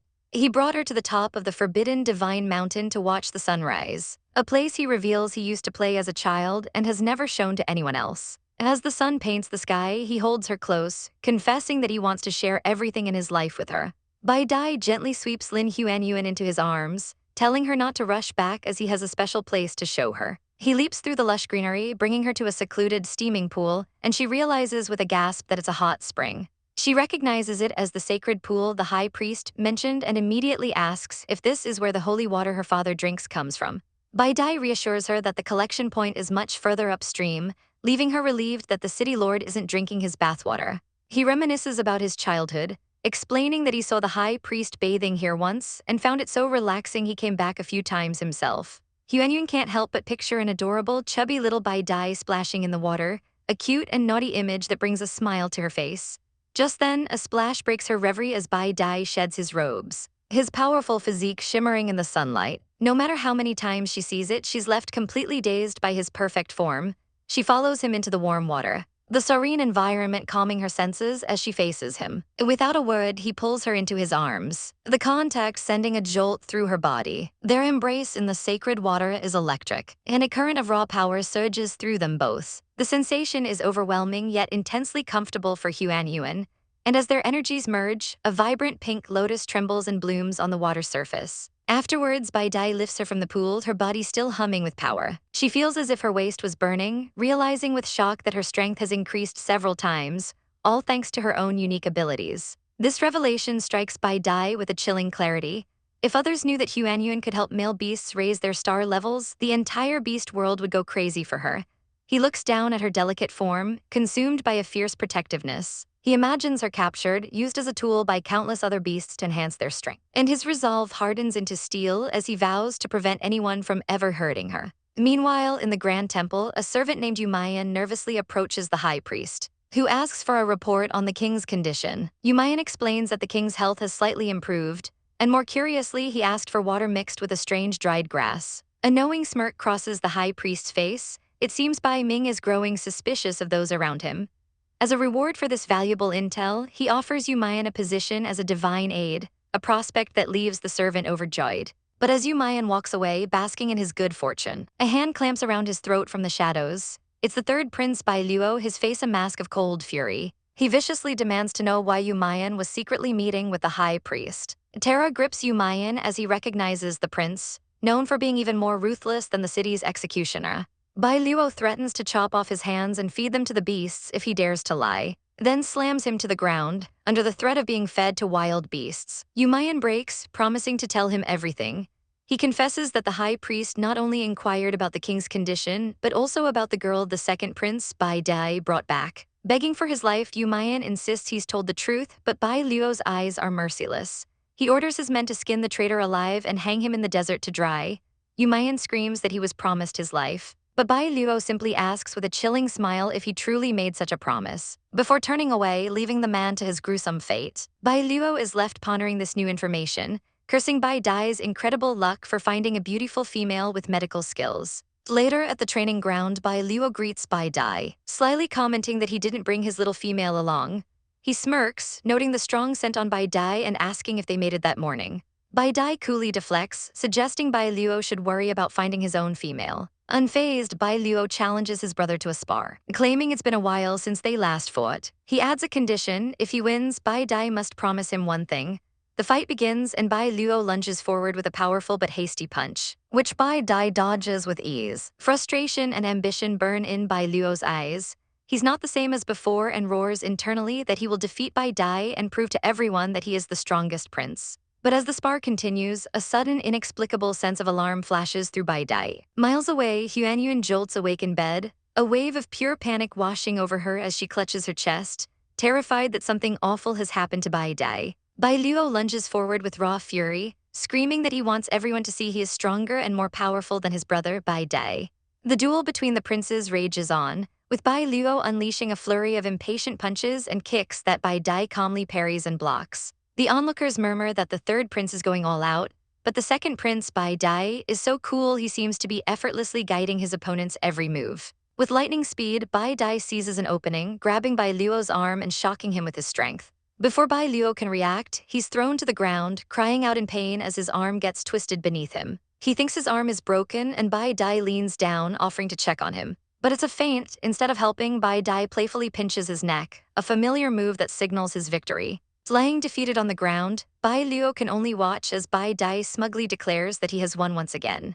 The tension breaks as Bai Dai smiles, reminding his brother that he's been falling for that same trick since they were kids, adding that as long as he's all right, that's all that matters. He helps Bai Luo to his feet, but his kindness is laced with a taunt, asking how Huanyuan would feel if she saw him beaten so easily. Bai Dai then coldly advises Bai Luo to find his own female mate, mentioning their father's plan to pair him with a girl from the Bamboo Bear family. But Bai Luo scoffs at the idea, calling the girl pale and chubby and defiantly stating he prefers someone cute and soft like Huanyuan. When Bai Dai warns him not to even think about it, Bai Luo desperately asks why they can't share a mate like many other brothers do, imagining they could all be one big happy family. Bai Dai's expression hardens as he flatly tells him Huanyuan is not his match, internally vowing to protect her freedom from the suffocating life of the royal palace. Bai Luo, utterly convinced of his own charm, argues that since Huanyuan likes Bai Dai, she's bound to like him too, boasting that his good looks are adored by other females. He grits his teeth, vowing that he will keep training until he finally surpasses his brother. Bai Dai watches him with a subtle smile, saying he'll look forward to that day. Elsewhere, Huanyuan gazes out her window, admiring the beautiful view of the castle grounds when a delicious aroma catches her attention. Peeking into the room, she finds Bai Dai cooking and asks what he's making. He tells her he roasted chicken and made rolls just for her, and she happily takes a bite, proclaiming it's yummy. Bai Dai is pleased she likes it, while Huanyuan feels a wave of relief, realizing her recent nightmare was just a dream. She had dreamt that the two brothers fought, ending with Bai Luo firing an arrow straight into Bai Dai's chest. Suddenly, the real Bai Luo bursts in, drawn by the smell of the food, and Bai Dai immediately steps in front of Huanyuan, asking his brother what he wants. Bai Luo declares he's there for Huanyuan, trying to charm her with an offer to see the famous Sun City sunrise, only for her to innocently reply that she already watched it with Bai Dai. Unfazed, he suggests a walk around the city, and when she agrees, Bai Dai insists they all go together, dashing Bai Luo's hopes of being alone with her.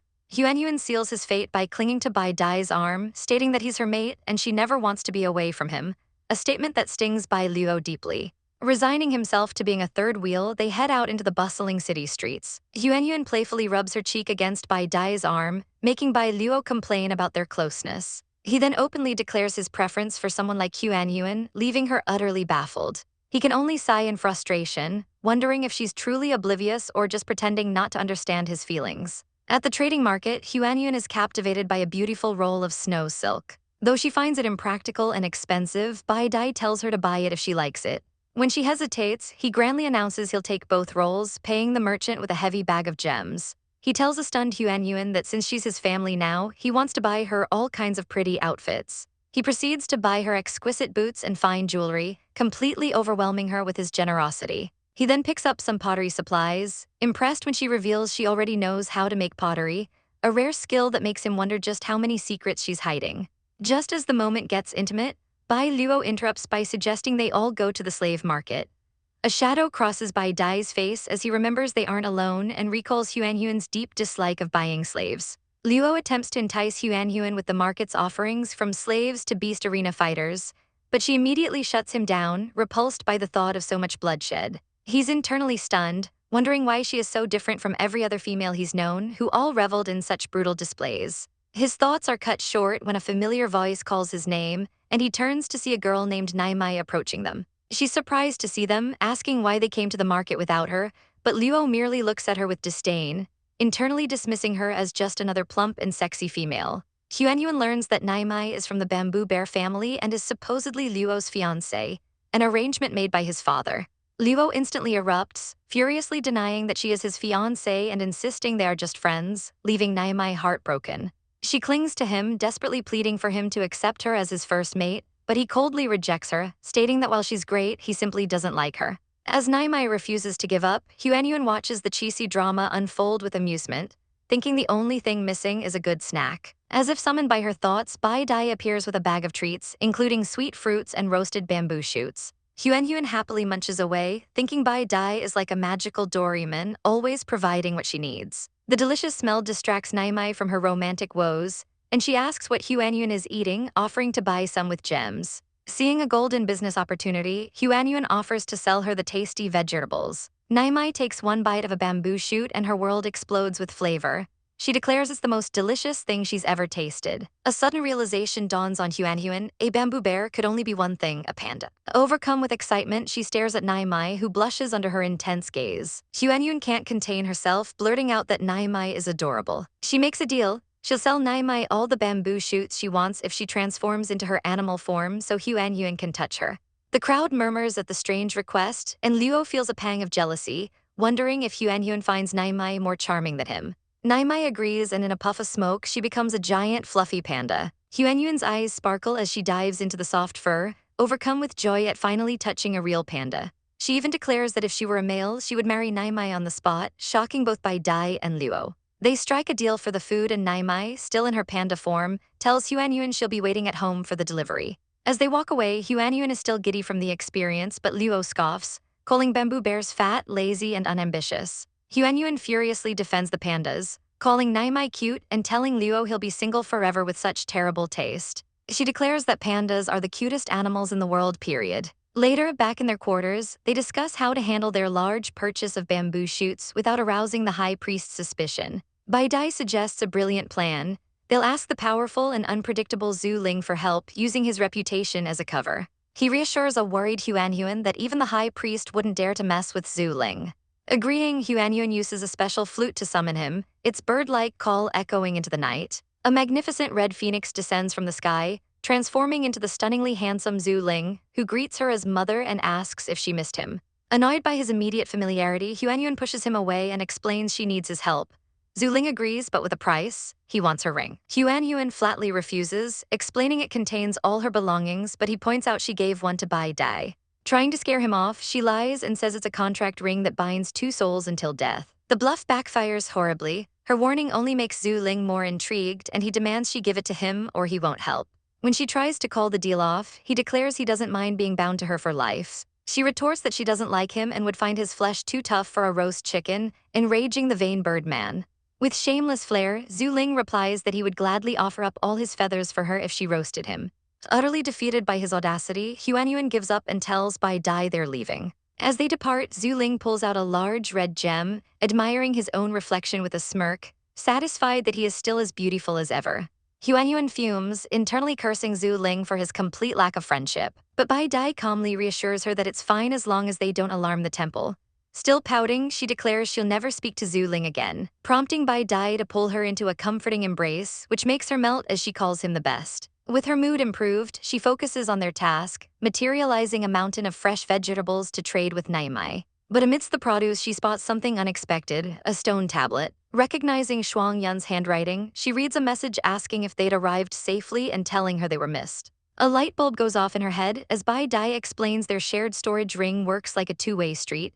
She realizes it's like a cloud drive and feels silly for not thinking of it sooner. She immediately carves a reply, assuring them she's safe and telling them to care for the babies until she returns. With renewed determination, she tells Bai Dai they must finish their business quickly and go back home. They stand before 100 bags of vegetables, a massive haul provided by their friends back home, and Bai Dai instructs his men to deliver them discreetly to the Bamboo Bear Chamber of Commerce. At their destination, a panda beastman named Lady Naimai opens the door, and her eyes widen with pure joy at the sight of the food.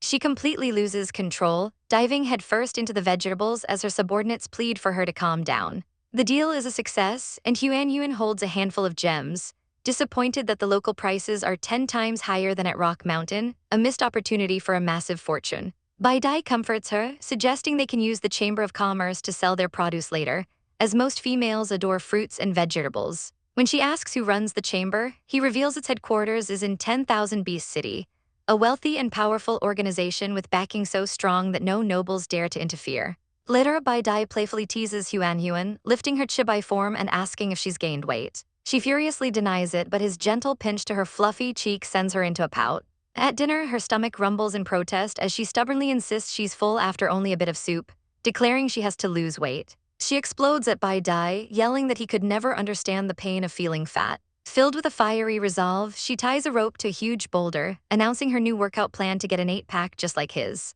Despite his skepticism, she warns him not to interfere. After a grueling 50 minutes, she collapses from exhaustion, and Bai Dai carries her away, praising her incredible stamina. Soaking her sore muscles in a bath, she vows to slim down and amaze everyone. After her shower, Bai Dai presents her with a bag heavy with money from their first day of sales, the profits already substantial. Her thoughts of a long-term partnership are dashed by the distance between cities, but her melancholy is interrupted when Bai Dai announces a new message from Shuangyun. On the stone tablet, he asks when they'll be home, eager to come and pick them up. A pang of homesickness hits her as she writes her reply, telling him they'll need another 15 days. She looks at Bai Dai, her heart aching for her children and home, and he agrees it's time to go back after saying goodbye to his father. Their plan is shattered when a guard rushes towards them in a panic, shouting that the king's condition has suddenly worsened. They race to the palace and find Bai Dai's father on his deathbed. The physician gives a grim diagnosis, telling a furious Bai Dai to prepare for a funeral as the king's fate is sealed. Left outside the room, Huan can't bear to just stand by and watch Bai Dai suffer. Making a decision, she bursts into the room, shocking Bai Dai as she slices open her wrist and lets her blood drip into a bowl of water. She urges him to give it to his father, insisting that as family, there's no need for thanks. After drinking the mixture, the king miraculously sits up, feeling his strength return. Relieved, Bai Dai immediately asks his father to forget what he just saw, desperate to protect Huan's secret. The king promises to keep silent, but Bai Dai takes no chances, unfurling a magical contract. He apologizes to his father, explaining that Huan's safety is more important than anything, and demands he bind himself to the contract to ensure her secret never gets out. Huan whispers to Bai Dai, reminding him that he's confronting his own father, but Bai Dai's resolve is unshakable. The king coldly reminds them this is his palace, his territory, where he could easily threaten their lives.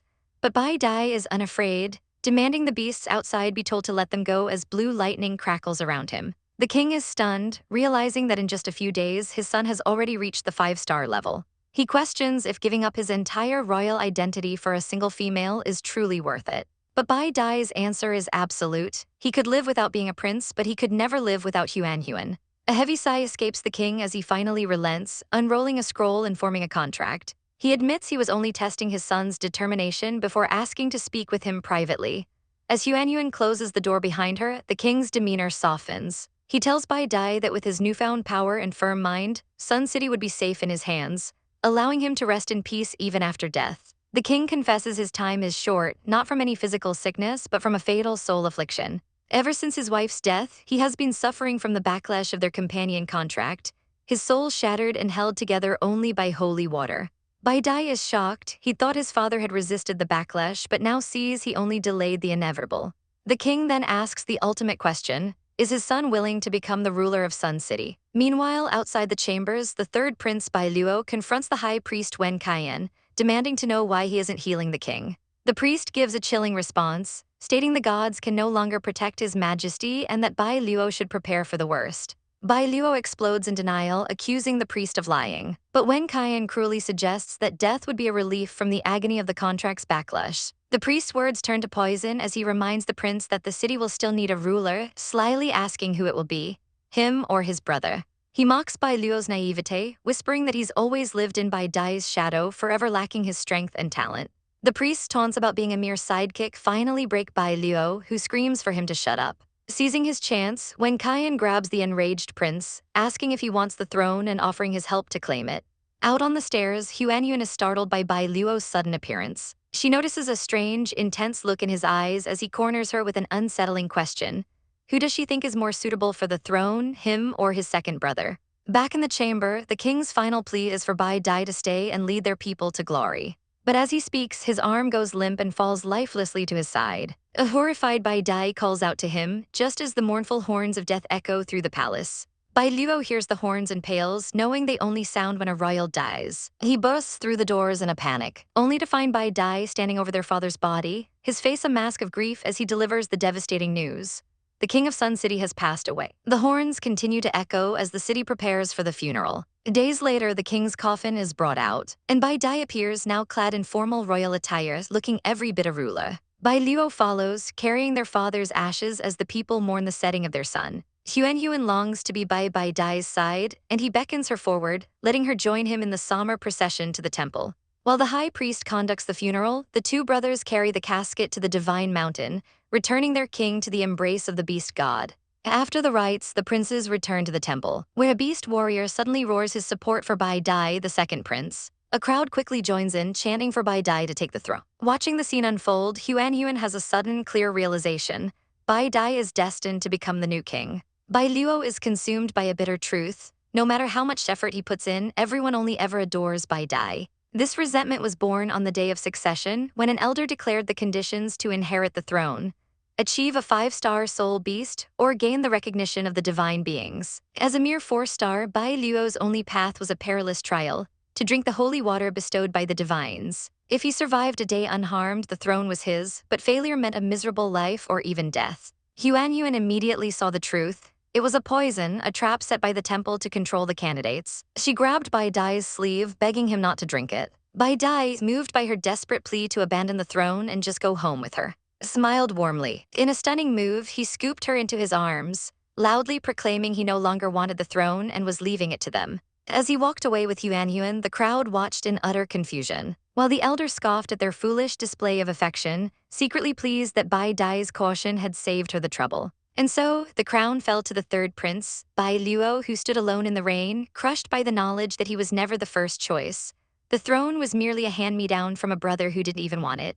Back in the present, Bai Dai tells Huan he's going to settle some accounts, sending her to wait at Naimai's place. Before he leaves, she asks about their journey up the God Mountain, and he explains the legend that divine beings take the souls of beast kings there, expressing a faint hope that their father might reunite with their mother. Huan finds Naimai, the panda, lazing in a hammock, and breaks the news that she's leaving today. Her words trigger a tearful outburst from Naimai, who wails about losing access to Huan's delicious food. Just then, a visitor arrives, and Naimai is stunned to see it's Bai Luo himself. Ignoring the starstruck Naimai, Bai Luo states coldly that he's there to speak with Huan alone, sending Naimai into a dramatic fit of tears as she accuses them of betrayal and runs off. Bai Luo is unconcerned, dismissing Naimai as someone he never liked anyway, and immediately confronts Huan, demanding to know why she and Bai Dai are in such a hurry to leave Sun City. His voice drips with insinuation as he tells her she should know the reason better than anyone, offering a hollow promise of safety. When Huan insists they must return home, his composure shatters. He grabs her wrist, his eyes blazing with fury, accusing her of seeing him as inferior to Bai Dai, just another sidekick in his brother's shadow. Huan is terrified by his chilling gaze as he pins her against a tree, his repressed anger finally erupting. He rages about how everyone ignores his efforts while lavishing praise on Bai Dai, then makes a shocking demand: stay and be his partner and he will give her a life of luxury. She desperately reminds him that she's his sister-in-law, but he laughs it off, claiming such titles don't exist in the beast world. Declaring himself the true king of Sun City, he confesses his feelings and asks her to spend her life with him. But Huan rejects him without a moment's hesitation, telling him she only loves Bai Dai and knows he doesn't truly like her. Her words strike him like a physical blow, his face twisting in silent fury. With a cold chuckle, Bai Luo declares that since Huan doesn't believe him, he'll just have to let her experience it now. He lunges forward, forcing a kiss on her as her eyes widen in shock and terror. She screams for him to go away, her mind reeling as he savors the moment, a smirk on his face. Her heart pounds in her chest as he pinches her cheek, his grip tightening while she struggles uselessly against him. Pinned against a wall, she cries out for help, her voice filled with despair. Suddenly, a massive, demonic-looking lotus bursts from the ground, roaring for Bai Luo to let go of its mother. The colossal flower looms over them as Bai Luo stares in disbelief, wondering what it is. A gentle voice calls out, and from the center of the lotus, a beautiful woman emerges, beckoning the little lotus to her. She warns Bai Luo that if he takes one step closer, she'll let her lotus chew him up. Enraged, Bai Luo announces that he is the king of Sun City and questions how she dares to challenge him.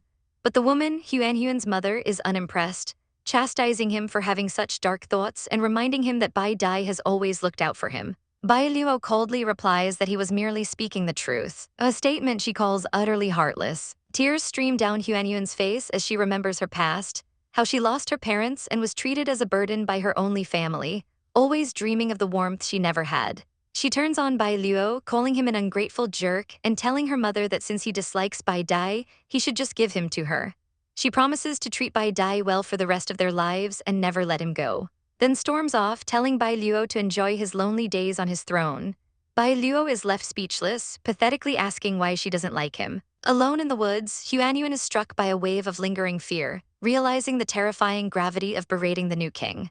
Just as panic sets in, a figure with brilliant red wings swoops down and lifts her into the air. She struggles, threateningly informing him that she knows martial arts, but a familiar voice tells her not to worry. She looks up to see the smirking face of Zhu Ling, who warns her that if she moves again, he'll kiss her. The threat freezes Huanhuan in place, her mind recoiling at the thought of being kissed by yet another man.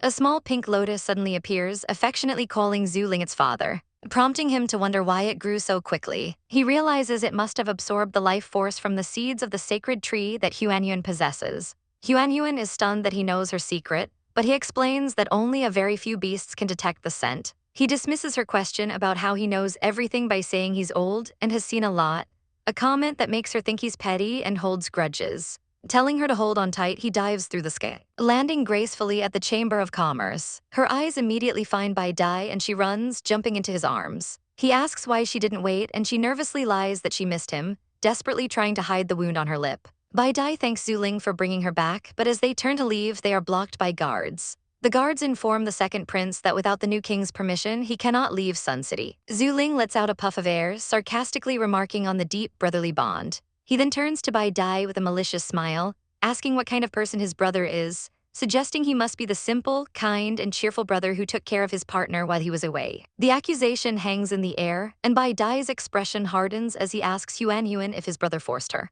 His gaze falls upon the mark on her lips and his eyes flash with pure rage. He demands to know why she didn't tell him. She explains that she didn't want him to know Bai Luo's true thoughts, wanting to protect him from being hurt. With cold fury, Bai Dai tells Zhu Ling to take Huanhuan out of the city first, saying he needs to go back for something. Huanhuan begs him not to go, sensing it won't end well, but Bai Dai is resolved, stating he has to teach his brother a lesson.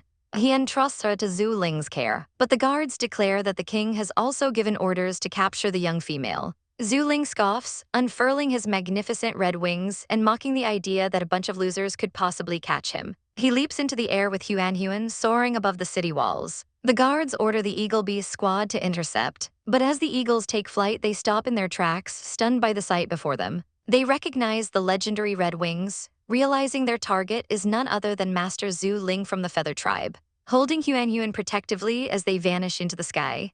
A tense standoff paralyzes the bird tribe as a powerful figure with distinctive red wings holds a young woman captive. The guards below tremble, knowing an attack would be suicide, so when he declares he's leaving, they can only wish him a safe journey in feigned respect. Once he's gone, their polar bear general furiously chastises them for their pathetic display, but his tirade is cut short by a sizzling crackle of energy. The second Prince Bai Dai arrives wreathed in lightning, his eyes cold as he announces he needs to see Bai Luo. The general attempts to block his path, but Bai Dai unleashes a crushing wave of power, revealing he's already a 5-star soul beast, and sending the general and his men flying. Stunned, the general demands to know why someone with such overwhelming strength isn't vying for the throne.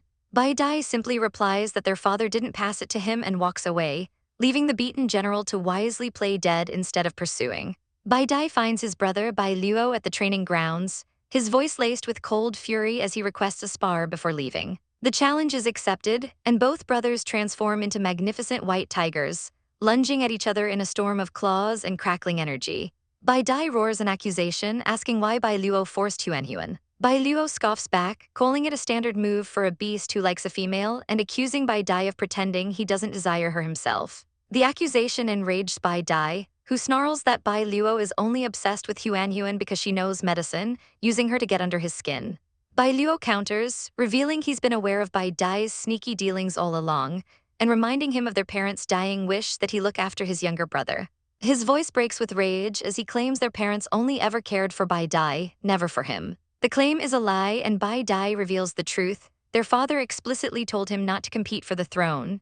The revelation stuns Bai Luo into silence. A memory surfaces in Bai Dai's mind of his father asking if he wanted to inherit the throne, to which he firmly said no, explaining that Huanhuan wouldn't be happy there and that their true home was the rock mountain. His father had understood, but also confessed his deep guilt for blaming Bai Dai for their mother King Yu's death, a burden that caused his son immense pain. The old king's final request was for Bai Dai to look after the sensitive Bai Luo, a promise Bai Dai made without hesitation as his father's spirit faded to join his beloved wife. Back in the present, Bai Luo refuses to believe it, screaming that their father never liked him and that the story is a lie. In a flash of fury, Bai Dai seizes his brother by the throat, disgusted by his entitlement and his willingness to trust strangers over his own kin. He lands a heavy punch, roaring that if Bai Luo weren't his brother, he would have snapped his neck. Reeling from the blow, Bai Luo desperately asks why their father blamed him for their mother's death in the fire.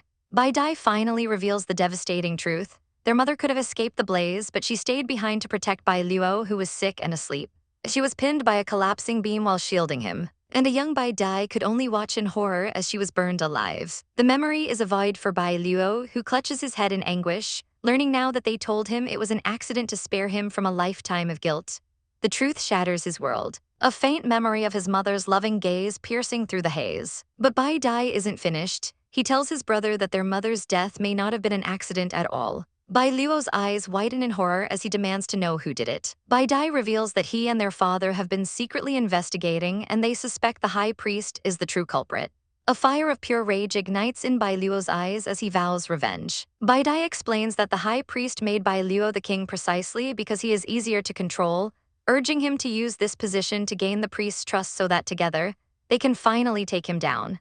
A new cold understanding settles over Bai Luo. He finally knows what he must do. Bai Luo delivers his final words to his brother, coldly telling Bai Dai to grow up and understand his responsibilities. Desperate, Bai Dai asks if he'll ever come back, but the only reply he receives is a detached, "It depends," as Bai Luo turns his back for good. The hope in Bai Dai's eyes shatters as he sees the utter lack of warmth in his brother's gaze. His mind screams in anguish. He had longed for family love, but Bai Luo always saw him as a burden, an ungrateful jerk. He bitterly laughs at the irony, wishing his brother a long, lonely life with the throne he coveted so much. Bai Luo accepts this fate, seeing it as the beast god's punishment for his own selfishness and desires. Elsewhere, a voice calls out to Huanhuan, and she turns to see Bai Dai has returned to her. Overjoyed and relieved, she leaps into his embrace. She asks what happened, learning that the arrogant bird person, Zuling, was busy confronting some beast merchants. Bai Dai holds her close, asking if his brother had bothered her, but she reassures him he hadn't. Zuling then approaches, thanking Bai Dai for getting Huanhuan out of the city to avoid conflict, a statement that earns him a quiet thank you from Huanhuan herself. However, the winged beast immediately sours, complaining about their public display of affection. He then lectures Huanhuan, telling her that when she's near her crush, she should just be quiet and useful, as her talking ruins everything. Annoyed, Huanhuan resists the urge to pinch his cheeks as Bai Dai pulls her away, announcing it's time to hit the road. The members of the Chamber of Commerce agree, shifting into their beast forms, camels and wolves, to travel faster. And the entire caravan sets off into the wilderness. As they travel, Huanhuan asks if he's really leaving without a proper goodbye to Bai Luo. In his powerful white tiger form, Bai Dai states that as the king of Sun City, he can't be weighed down by such things. Huanhuan senses the profound sadness behind his words, but knows better than to push, feeling a grim certainty that the two brothers may never meet again. Riding atop his back, she asks why the Chamber of Commerce is with them, and he explains that they're establishing a new, long-term trade route for supplies, a potential Silk Road for the beast world. To combat the boredom of the long journey, Huanhuan pulls out a book on alchemy. But after just 5 minutes, the complex text leaves her utterly baffled. After a quick, embarrassed peek to see if anyone noticed her struggle, she summons her system's customer support, Zioba. She asks about a crucible, and the little spirit reminds her she already received a set as a reward. Playing it cool, Huanhuan pretends she was just testing him before materializing the golden crucibles from her ring. She realizes that with alchemy, she can do more than just make medicine. She could purify metals and even create powerful weapons. Filled with determination, she studies relentlessly day and night, poring over her book until she faints from sheer exhaustion by the campfire. Bai Dai finds her and gently drapes his cloak over her sleeping form. After 5 days, she's ready to test her knowledge. Finding a secluded spot, she meticulously follows a formula, adding water, a stone, bone, dead insects, mud, and a gem into the crucible. She hides behind a tree, eagerly awaiting the miracle, only for the crucible to begin shaking violently. Back at camp, a massive explosion rips through the forest, sending everyone into a panic. Zhu Ling takes to the sky and spots Huan right at the epicenter of the blast. Bai Dai rushes to her side, and the soot-covered girl assures him she's fine, just embarrassed that her experiment failed so spectacularly. Both of them scold her for her recklessness. She asks her system why it exploded, and Zioba vaguely suggests any number of factors could be to blame, encouraging her to just try again. Huan balks at the idea, protesting that her body is too fragile for repeated explosions. Deciding to switch gears, she pulls out a strange compass. The needle spins wildly before stopping, pointing towards a nearby mineral vein. She's found a mine. The group investigates, confirming her incredible discovery. Zhu Ling watches her, amazed by the sheer number of treasures she possesses, and understands they must protect her secrets at all costs. Bai Dai stands resolute, his duty clear. Zhu Ling smirks, offering his superior strength to their cause. But Bai Dai shuts him down with a single cold statement. Huan doesn't like him, leaving the winged warrior sputtering with indignation. Riding atop her majestic white tiger, Bai Dai, the girl declares they have arrived at their destination. But Bai Dai suddenly stops, sensing people ahead from the Dark Moon City. From the treetops, the red-winged Zhu Ling confirms this, adding that their leader is Ma King. The girl is shocked by this revelation, wondering how he could be here. Hidden nearby, a white-haired man watches the confrontation unfold. Realizing a rival has appeared for the mine he seeks, Zhu Ling smirks, eager to fight whoever is snatching their business. But the white-haired man advises caution, suggesting they observe for now. Down below, Ma King watches his minions toil away, his face twisted with bitterness. He curses the woman who sent him to this desolate place, his mind flashing back to his failed ambitions. He had planned to seduce the Beast King to gain power, only to become a stepping stone for the cunning Lady Yiwu. After failing 2 missions and being punished, he was cast aside to oversee a mine while she thrived. Seething with rage at the memory, he screams at his men to speed up their digging. They finally clear the entrance. But as one of them slips inside to check, a terrified shriek echoes from the darkness. A monstrous blue-scaled creature emerges, a high-level soul beast that sends the miners into a panic. Ma King orders them to stop it, but they are swatted away like flies. In the chaos, he realizes the massive beast is stuck in the mine's narrow opening. A cruel idea forms in his mind, and he commands his men to smash it with rocks. The beast, trapped and enraged, lets out a guttural roar, its voice booming across the landscape as it warns off anyone looking for trouble. The powerful voice instantly catches Zhu Ling's attention. He recognizes it and decides to investigate, transforming into a fiery bird and soaring towards the source. The girl and the white-haired man watch him go, understanding that he knows what's happening. Zhu Ling arrives to find Ma King's men pelting the helpless beast with stones. He chuckles, condescendingly telling them to aim for its eyes. Before unleashing his own power, with a sweep of his fiery wings, he sends the miners flying. He casually greets the trapped beast, calling him an old friend, amusing that he didn't expect to find him in such a pathetic situation. The beast asks what brings him here, and Zhu Ling cheekily replies that he heard his screams and rushed over, wondering if it could be fate. Furious at being completely ignored, Ma King roars at his men to take them down. Zhu Ling clicks his tongue in annoyance, tired of being interrupted while catching up with his friend. With a flick of his finger, he unleashes a massive wave of fire that explodes among the terrified miners. Ma King stares in horror, recognizing the divine troublemaker. Zhu Ling smirks, casually mentioning that monkey brains are quite a delicacy and he was thinking of having a taste. Panicked, Ma King screams for his men to protect him, but they abandon him, declaring that he deserves whatever is coming to him. In that moment, Bai Dai leaps from the shadows, slamming into Ma King and knocking him unconscious with a single powerful blow. They tie up their captives, deciding to take him back for interrogation about the Dark Moon Temple. With the threat neutralized, the girl cautiously approaches the now freed beast, which looks like a giant armadillo. The creature leans down, its voice rumbling as it notes the sacred wood scent on her and questions her connection to the sacred wood clan. Zhu Ling explains that she possesses a sacred wood seed, which is the source of the scent. The beast is stunned, having believed the sacred wood to be long gone. It tells her that since she has the seed, she is connected to the sacred wood and must treat it well. The girl promises she will, thinking to herself that the big, fierce-looking beast talks like a strict elder. With the tunnel finally widened, a massive, scaly beast emerges from the darkness. Huan stares in awe. It's the first time she's seen such a giant armadillo, and she thinks it's incredibly cool. The creature introduces himself as Changgu and thanks them for their help, but Huan, with childlike innocence, asks why he didn't just transform into a human and walk out. The simple question leaves Changgu utterly speechless. He honestly hadn't even considered it. At this, Zhu Ling erupts into uncontrollable laughter, mocking the beast for having slept so long he'd become confused. Annoyed, Chang-gu swipes at the winged man, who effortlessly dodges the attack while still laughing. Huan, ever the curious one, asks Chang-gu about his connection to Zhu Ling, and he explains they met a few years ago. Her follow-up question about Zhu Ling's age stumps him, as he admits he doesn't remember, much to her disbelief. The gossip then turns to Zhu Ling's love life, with Chang-gu revealing he has a special lady, though he doesn't know who she is. He explains that Zhu Ling considers himself the most beautiful beast in the world, so his partner would have to be just as good-looking. Deciding to move on, Chang-gu notes the tunnel's depth and considers scouting at first, but when Huan asks if he wants to mine, he flatly refuses. Zhu Ling questions this refusal, prompting Chang-gu to reveal the mountain's terrifying secret. It's an active volcano. The gem veins are the only thing holding back the magma, and mining them would cause a cataclysmic eruption. He clarifies he wasn't guarding the place, just enjoying a warm, cozy nap on the crystals. As a compromise, he offers them a gift if they abandon their mining plans: a single, priceless black gem essence. Bai Dai explains this is the most powerful part of a black gem, taking thousands of years to form. Huan, showing respect, addresses him as Mr. Chang-gu, which pleases the ancient beast immensely. With the deal struck, Bai Dai accepts the gem, and Chang-gu thanks them for their kindness, wishing them the protection of the god of nature. Bai Dai remarks that the essence is worth more than the entire vein, and Huan celebrates, knowing it's perfect for Sang Yi.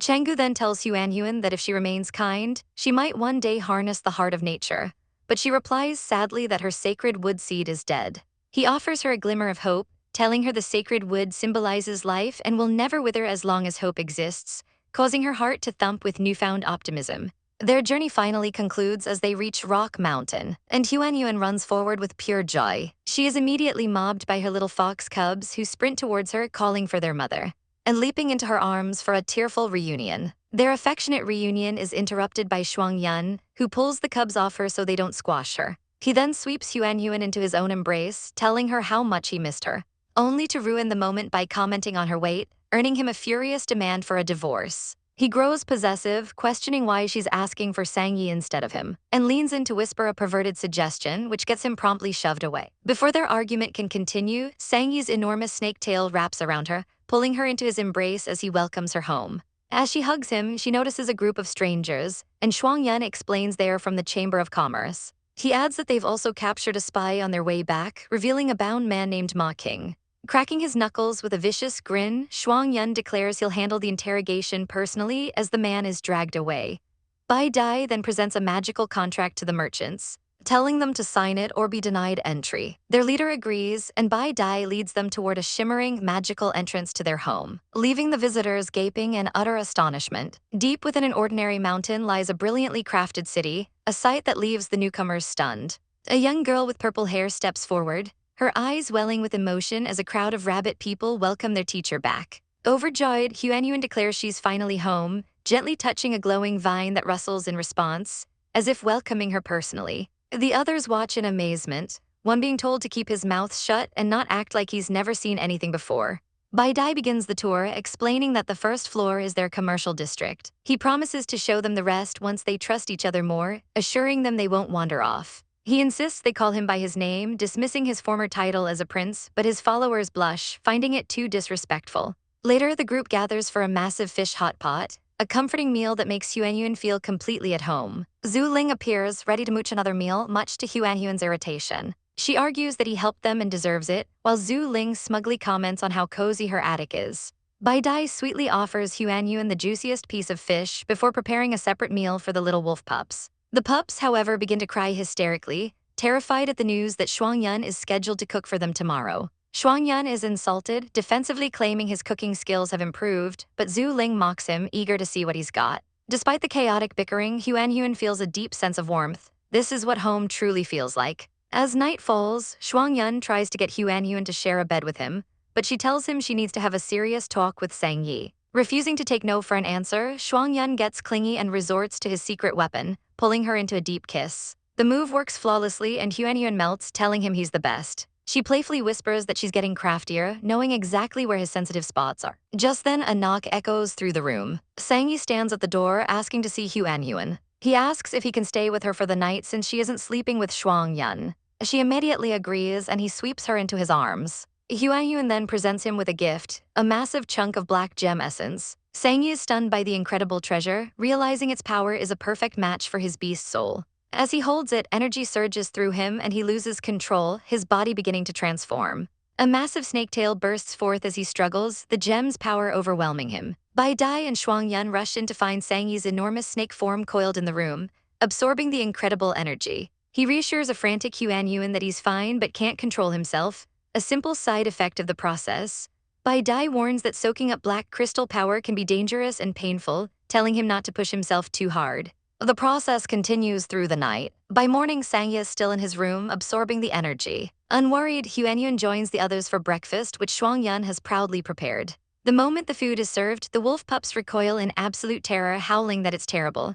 Huanyuan bravely takes a bite, trying to be supportive, but the mind-blowingly awful taste forces a grimace onto her face. Zhu Ling appears once more, accusing Shuangyun of trying to poison Huanyuan with his inedible cooking just to inherit her legacy. The glow from Sangyi's room suddenly vanishes, and a concerned Huanyuan rushes to the door, calling his name. She finds him in his massive snake form, and he explains that after a full day and night of absorbing power, he needs to level up by molting.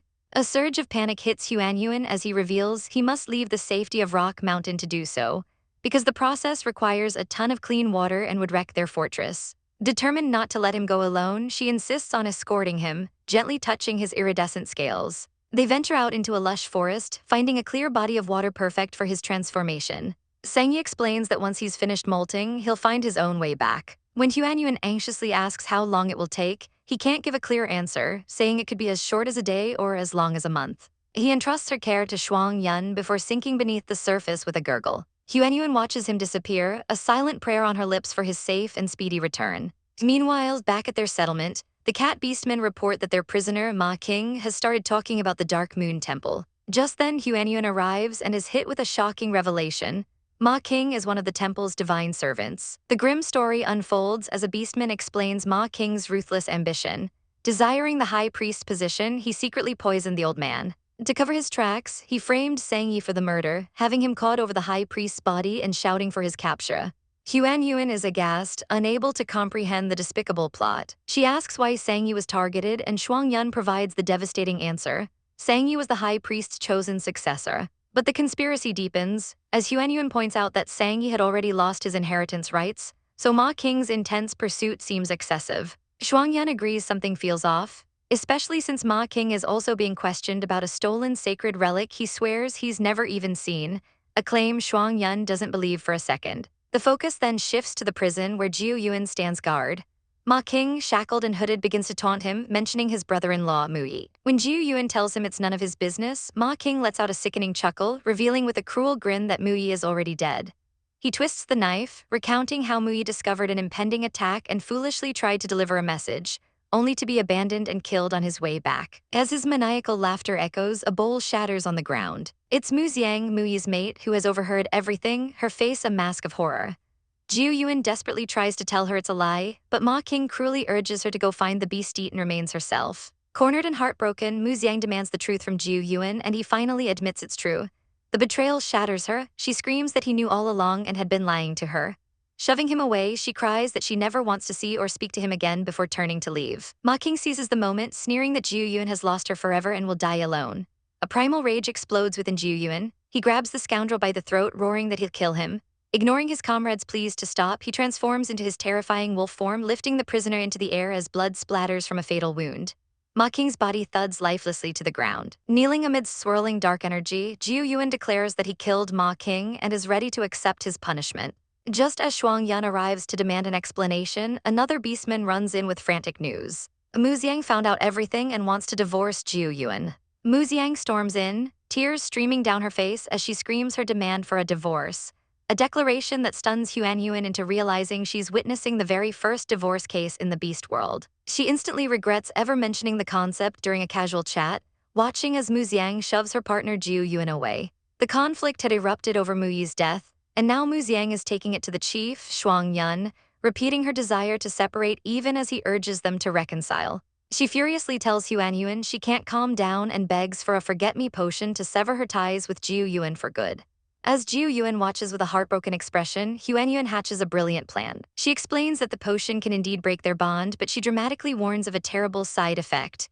It will temporarily dull all her senses, leaving her unable to feel joy, anger, or sorrow. Mu Xiang hesitates, horrified by the thought of such an empty existence. With her first strategy a success, Huanyuan advises her to take 2 days to reconsider. Later, Huanyuan plants another seed of doubt, suggesting that if she can't stand being with Jiu Yuan, perhaps finding new partners would be a true liberation for them both. The idea of Jiu Yuan being affectionate with another female beast visibly rattles Mu Xiang. Huanyuan presses her advantage, bringing up the children and questioning if a new partner would be good to them. She then weaves a dark fairy tale about a wicked stepfather, painting a grim picture that leaves Mu Xiang aghast at the thought of such evil existing. Huanyuan feigns sorrow, worrying aloud that the little wolf cubs would suffer terribly with a wicked new parent in their lives. Her third strategy involves a fabricated tale about Shuang Yun's tragic past, claiming his resentment for females stemmed from an unhealthy family life. This strikes a nerve, and Mu Xiang fiercely declares she will never let her kids suffer the same fate. When Huanyuan finally asks if she still wants a divorce, Mu Xiang completely reverses course, slapping her hands together and insisting Jiu Yuan is the best father for their kids. She quickly rushes off to care for them, leaving Huanyuan, the mastermind, to calmly sip her tea. The divorce war is over. Mu Xiang makes up with Jiu Yuan, warning him never to deceive her again. Now seen as an expert, Huanyuan is flooded with tales of the tribe's petty conflicts, from neighbors fighting over gardens to couples arguing through the walls. Realizing these small issues could fester into major problems, she decides to establish a neighborhood committee. Her partners Bai Dai and Shuang Yun offer their unconditional support. Huanyuan nominates Mu Xiang to be the committee's president, making her the first female in a managerial role in the new stronghold. Mu Xiang thrives in her new position, proudly wearing her committee armband while mediating disputes and raising her cub.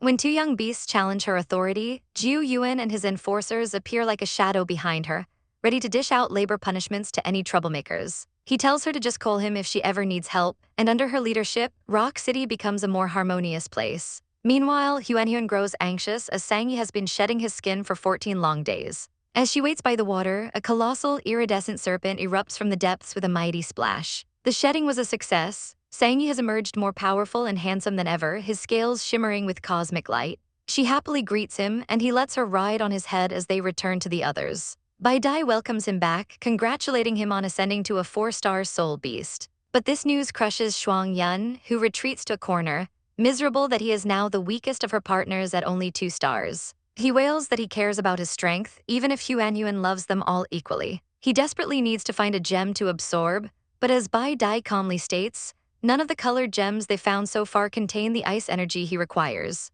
Shuang Yun despairs over his own weakness, his frustration manifesting as a pitiful, crying pup as he laments his inability to improve his strength. Bai Dai explains that as a silver frost white wolf, he's already luckier than ordinary beasts, revealing their species has a mysterious origin tied to a totem in the far-off snowy region. He suggests Shuang Yun could find his elders there and finally learn how to enhance his power. The thought of the journey gives Shuang Yun pause. A round trip to the desolate, icy region could take a year, and he can't bear the thought of leaving Huanyuan and the children for so long. Sensing his hesitation, Bai Dai offers a solution. They'll gather more information first, and if his kind truly resides there, they can go together, a promise that visibly moves Shuang Yun. Feeling better, Shuang Yun excitedly offers to cook dinner, an announcement that sends a wave of panic through Bai Dai and the children, who immediately beg him not to. Offended, Shuang Yun demands to know if his cooking is truly that awful, and the group unanimously confirms it. Huanyuan grimaces, recalling chicken served with feathers still on it, while Sangyi and Zhu Ling add memories of grilled fish with its guts still inside and soup with all the seasonings mixed together. Even the wolf pups howl in protest, declaring their dad's cooking a nightmare. Utterly defeated, Shuang Yun promises to never touch the kitchen again, and the family erupts in cheers, with the pups fawning over Bai Dai as their true savior. A few days later, Huanyuan puts the finishing touches on a new concoction, proudly announcing that the fertility medicine is finally ready. She presents the vial to Zhu Ling, instructing that the female members of his tribe should drink a bowl of the dissolved powder daily and check for results in 3 months. Zhu Ling accepts it with a strange look, warning that she'll be held accountable if it fails before flying away without another word. The moment is shattered when Jiu Yuan rushes in, breathlessly reporting a sudden and contagious illness at the temporary camp. Huanyuan races to the site, where Jiu Yuan points to a sealed hut, explaining he found a family hiding their sick members, terrified of being exiled. Inside, the scene is grim, with several beastmen lying ill and pale. Suddenly, her system activates, triggering a random quest to cure the patients of a disease called blood fever. She learns that blood fever comes from ingesting demon blood, a horrifying poison that causes the victim's body to either decay until they die or transform into a mindless, bloodthirsty monster. The news is grim, but her system, Zayoba, offers a sliver of hope. A cure is possible using the temple's healing magic combined with her own flesh and blood. Relieved that they aren't doomed, Huanyuan turns to Shuangyan with a plan, telling him to investigate what the patients ate while she gathers herbs. Her eyes sharp with suspicion that the alien demon tribe is involved. She then gives a chilling order to Jiu Yuan. If any of the infected show signs of attacking others, they must be killed immediately and their bodies burned to prevent the plague from spreading through Rock City. The weight of her own command settles on her, and she trembles, realizing it's the first time she's ever ordered someone's death. Steeling her resolve, she decides it's a necessary sacrifice and prepares the remedy, unsheathing a dagger and slicing her own palm to let her blood drip into the pot. After sending the medicine with an assistant, she is found by Sang Yi, who immediately sees the wound on her hand and licks it clean, gently chiding her for once again using her own blood to save others. His expression turns serious as he remarks that wherever there is blood fever, demons are sure to be found. Soon after, Shuangyan returns from his investigation, reporting that they found demon blood upstream at the Blackwater River, which is how a few beasts who drank from it became infected. Bai Dai adds that they were lucky the river's current was so swift, or the contamination would have been far worse. With the river now cleaned up, the immediate danger has passed, but a larger question remains. Why were demons near the river at all after being driven from the continent long ago? Zhu Ling casually suggests they might be looking for their companions, then turns his gaze to the silent serpent, asking for his thoughts. Sang Yi's face remains grim, his mind clearly turning over the dark possibilities. The discussion turns grim as Sang Yi's companions consider the nature of demons, with Bai Dai worrying that their recent troubles have nothing to do with Sang Yi, whom they trust implicitly. Their serious conversation is suddenly interrupted by Zhu Ling, who mockingly calls them cute and innocent, earning a sharp rebuke from Huanyuan, who tells him to stop spouting nonsense. He reminds them that the Feather Tribe despises demons, making it crucial that Sang Yi's true nature remains a secret. But he quickly clarifies that he isn't like the rest of his tribe, launching into a proud tirade about how his feathers are prettier and stronger, before making a shockingly vulgar comparison that leaves Huanyuan speechless with disgust. 3 days later, the fruits of her labor are clear as the patients in the temporary residence begin to recover.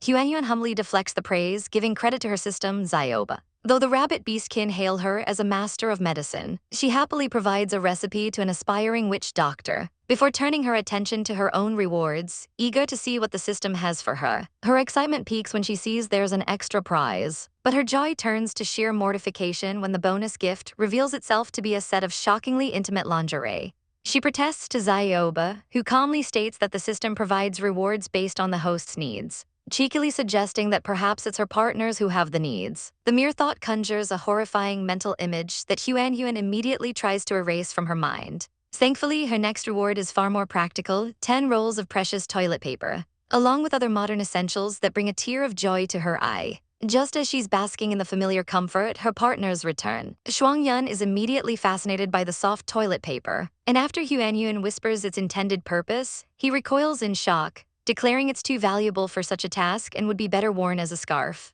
Bai Dai and Sang Yi watch with quiet amusement, concluding that their little female has many secrets it's best not to question, with Bai Dai reaffirming his vow to cherish her regardless of her mysterious origins. Huanyuan then presents her next plan, showing them new seeds for cold-resistant winter crops. But they face the problem of limited land. Sang Yi suggests the unused hillsides, sparking an idea in Huanyuan's mind. She lays out a brilliant plan to create terraced fields on the mountain, complete with an irrigation system. The idea is met with immediate approval, and Shuangyan eagerly suggests hiring help from other tribes, while she decides to relax and cuddle with her baby. As she shows her pet its reflection, the image in the mirror suddenly shifts to Zhu Ling. He appears in person, presenting the mirror as a gift for her help in Sun City, smugly admiring his own perfect face in its reflection. Unimpressed, Huanyuan tries to refuse the valuable gift, but Zhu Ling dismisses its worth before pulling her into a hug and offering himself as a gift instead. She shoves him away instantly, but he corners her, lifting her chin and demanding to know why she dislikes him so much. She deflects with false flattery before stating firmly that she already has partners and isn't interested in a forced relationship, quickly using dinner preparations as an excuse to flee. Zhu Ling watches her go, a dark look in his eyes. In the kitchen, Huanyuan offers to help Bai Dai, but when Shuangyan tries to join in, she forcefully bans him from the area, leaving him heartbroken as he's dragged away. Elsewhere, Zhu Ling stares into his new mirror, brooding over Huanhuan's rejection and wondering how she could be immune to his charm. The next morning, Bai Dai and Shuang Yun gather recruits and begin the massive land development project. Meanwhile, Huanhuan pulls Mu Xiang aside to happily announce she is forming a partnership with Feng Lan, a decision Mu Xiang fully supports. To celebrate, Huanhuan brings them her homemade smoked meat and fruit, a dish so delicious that its recipe quickly spreads throughout the entire tribe, filling the air with a rich aroma that promises a prosperous winter. But just as the tribe settles into its preparations, Maine returns from Sun City, kneeling at the gate to present a gift directly from the Beast King. Huanhuan opens a gift from Bai Luo, her curiosity turning to shock as she finds a dizzy baby panda inside. The panda yawns, introduces himself as Naiya, and asks if she is the female the king spoke of. He innocently explains that the king sent him to be her companion and that they could become partners and have babies together in the future. Huanhuan is completely floored by the proposal, especially when the cub proudly announces he's 10 years old and will be an adult in another decade. She smacks her forehead, mortified at the absurdity of receiving a 10-year-old foster husband. She introduces the little bamboo bear to the wolf cubs, telling them not to bully their new roommate. Later, she returns to find the room eerily quiet, only to discover Naiye and the cubs snuggled together in an adorable sleeping pile. She can't help but smile, admitting to herself that Bai Liu's gift wasn't so bad after all. Just as she's admiring the scene, Bai Dai and the others return with a loud announcement. Shuang Yan immediately demands to know where the new male beast is. Woken by the commotion, Naiya confidently greets Bai Dai and declares that he will be Huanhuan's future partner, sending Huanhuan into a silent panic. She tries to play it off as a child's nonsense, but this deeply hurts Naiya's feelings, causing the little panda to throw an epic tantrum on the floor, wailing that she's rejecting him. At dinner, Naiya stubbornly refuses to eat meat, demanding bamboo shoots instead. Huanhuan appeases him by cooking a special dish of meat with bamboo, which he devours with delight. He then promises to lose weight for her, but she just pats his head, reassuring him that he's cute just the way he is. Later, with the cub asleep, Shuang Yun's jealousy surfaces as he questions where the panda came from. Huanhuan explains it was an apology gift from Bai Luo, causing Shuang Yun's temper to flare. He growls that if his own brother had done something so wrong, he'd have broken his legs. Huanhuan leaps to their defense, grabbing his face and declaring she would protect all of them from anyone who tries to harm them. Her fierce loyalty melts his anger, leaving him flustered as he pulls her into a tight embrace, whispering how sweet she smells. He announces that he'll be sleeping with her tonight, and Bai Dai calmly agrees. As they enter the room, Shuang Yun kicks the door shut, then excitedly pulls out a skimpy bunny outfit he found. Huanhuan is horrified, realizing with a jolt that he must have taken it from their shared inventory space. He ignores her protests and pounces, determined to see her in it. The final result leaves him speechless. Huanhuan looks absolutely stunning. He gazes at her with pure hunger, admitting she's so cute he could eat her up. Knowing she's in for an intense night, she feels his hands on her as he pulls her close, whispering how much he's missed her. The next morning, a very sore Huanhuan stumbles out the door, her entire body aching. She's met by Zhu Ling, who casually asks why she's awake. She furiously blames Shuang Yun's limitless energy for making her miss class. As her weak legs give way, Zhu Ling catches her in his arms. He holds her close, his expression turning cold as he leans in and whispers that he heard she got a new bamboo bear as a mate, a dangerous look flashing in his eyes as he demands to know why she would choose a chubby bear over him. Huanhuan confronts the little bamboo bear, Naiya, firmly stating that he is not her partner. She tries to set things straight, reminding him she never promised him anything and demanding to know why he told everyone she had a new partner. Naiya explains innocently that he was just answering people's questions, confidently declaring he will become her partner in the future for sure. Suddenly, a figure with magnificent red wings descends, Zhu Ling, his eyes burning with an ominous vibe. He questions why she would prefer a bamboo bear to him when she already has 3 other partners, feeling like she's just toying with him and treating him like an outsider. Noticing the dangerous look in Zhu Ling's eyes, Huanhuan tries to defuse the situation by getting the kids some food.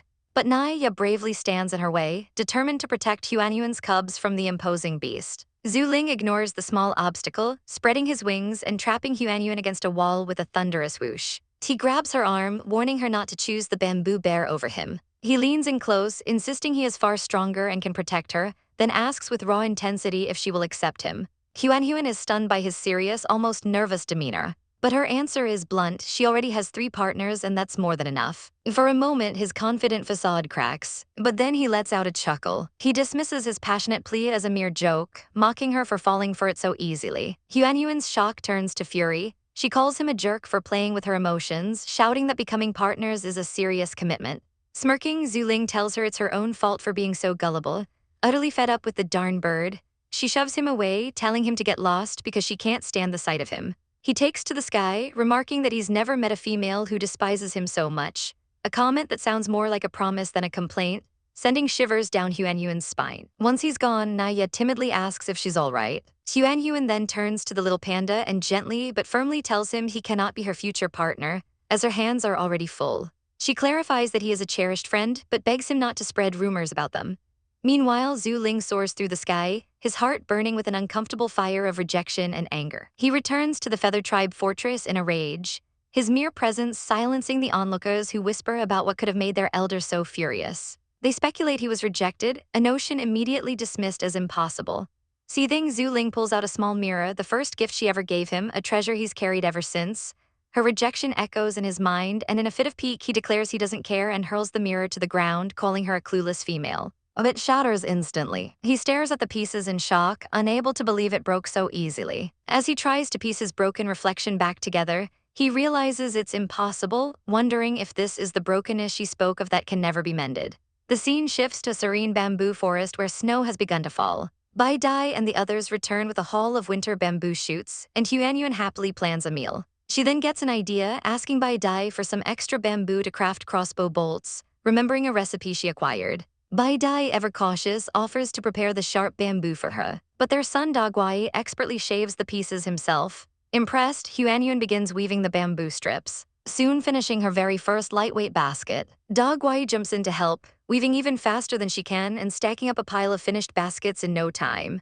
The curious wolf cubs gather around, and Huanyuan decides to use the leftover bamboo to make them a toy. She quickly fashions a woven ball and tosses it to the ecstatic pups, who immediately begin to play. As evening falls, Bai Dai calls them in for dinner. But the cubs are obsessed with their new game.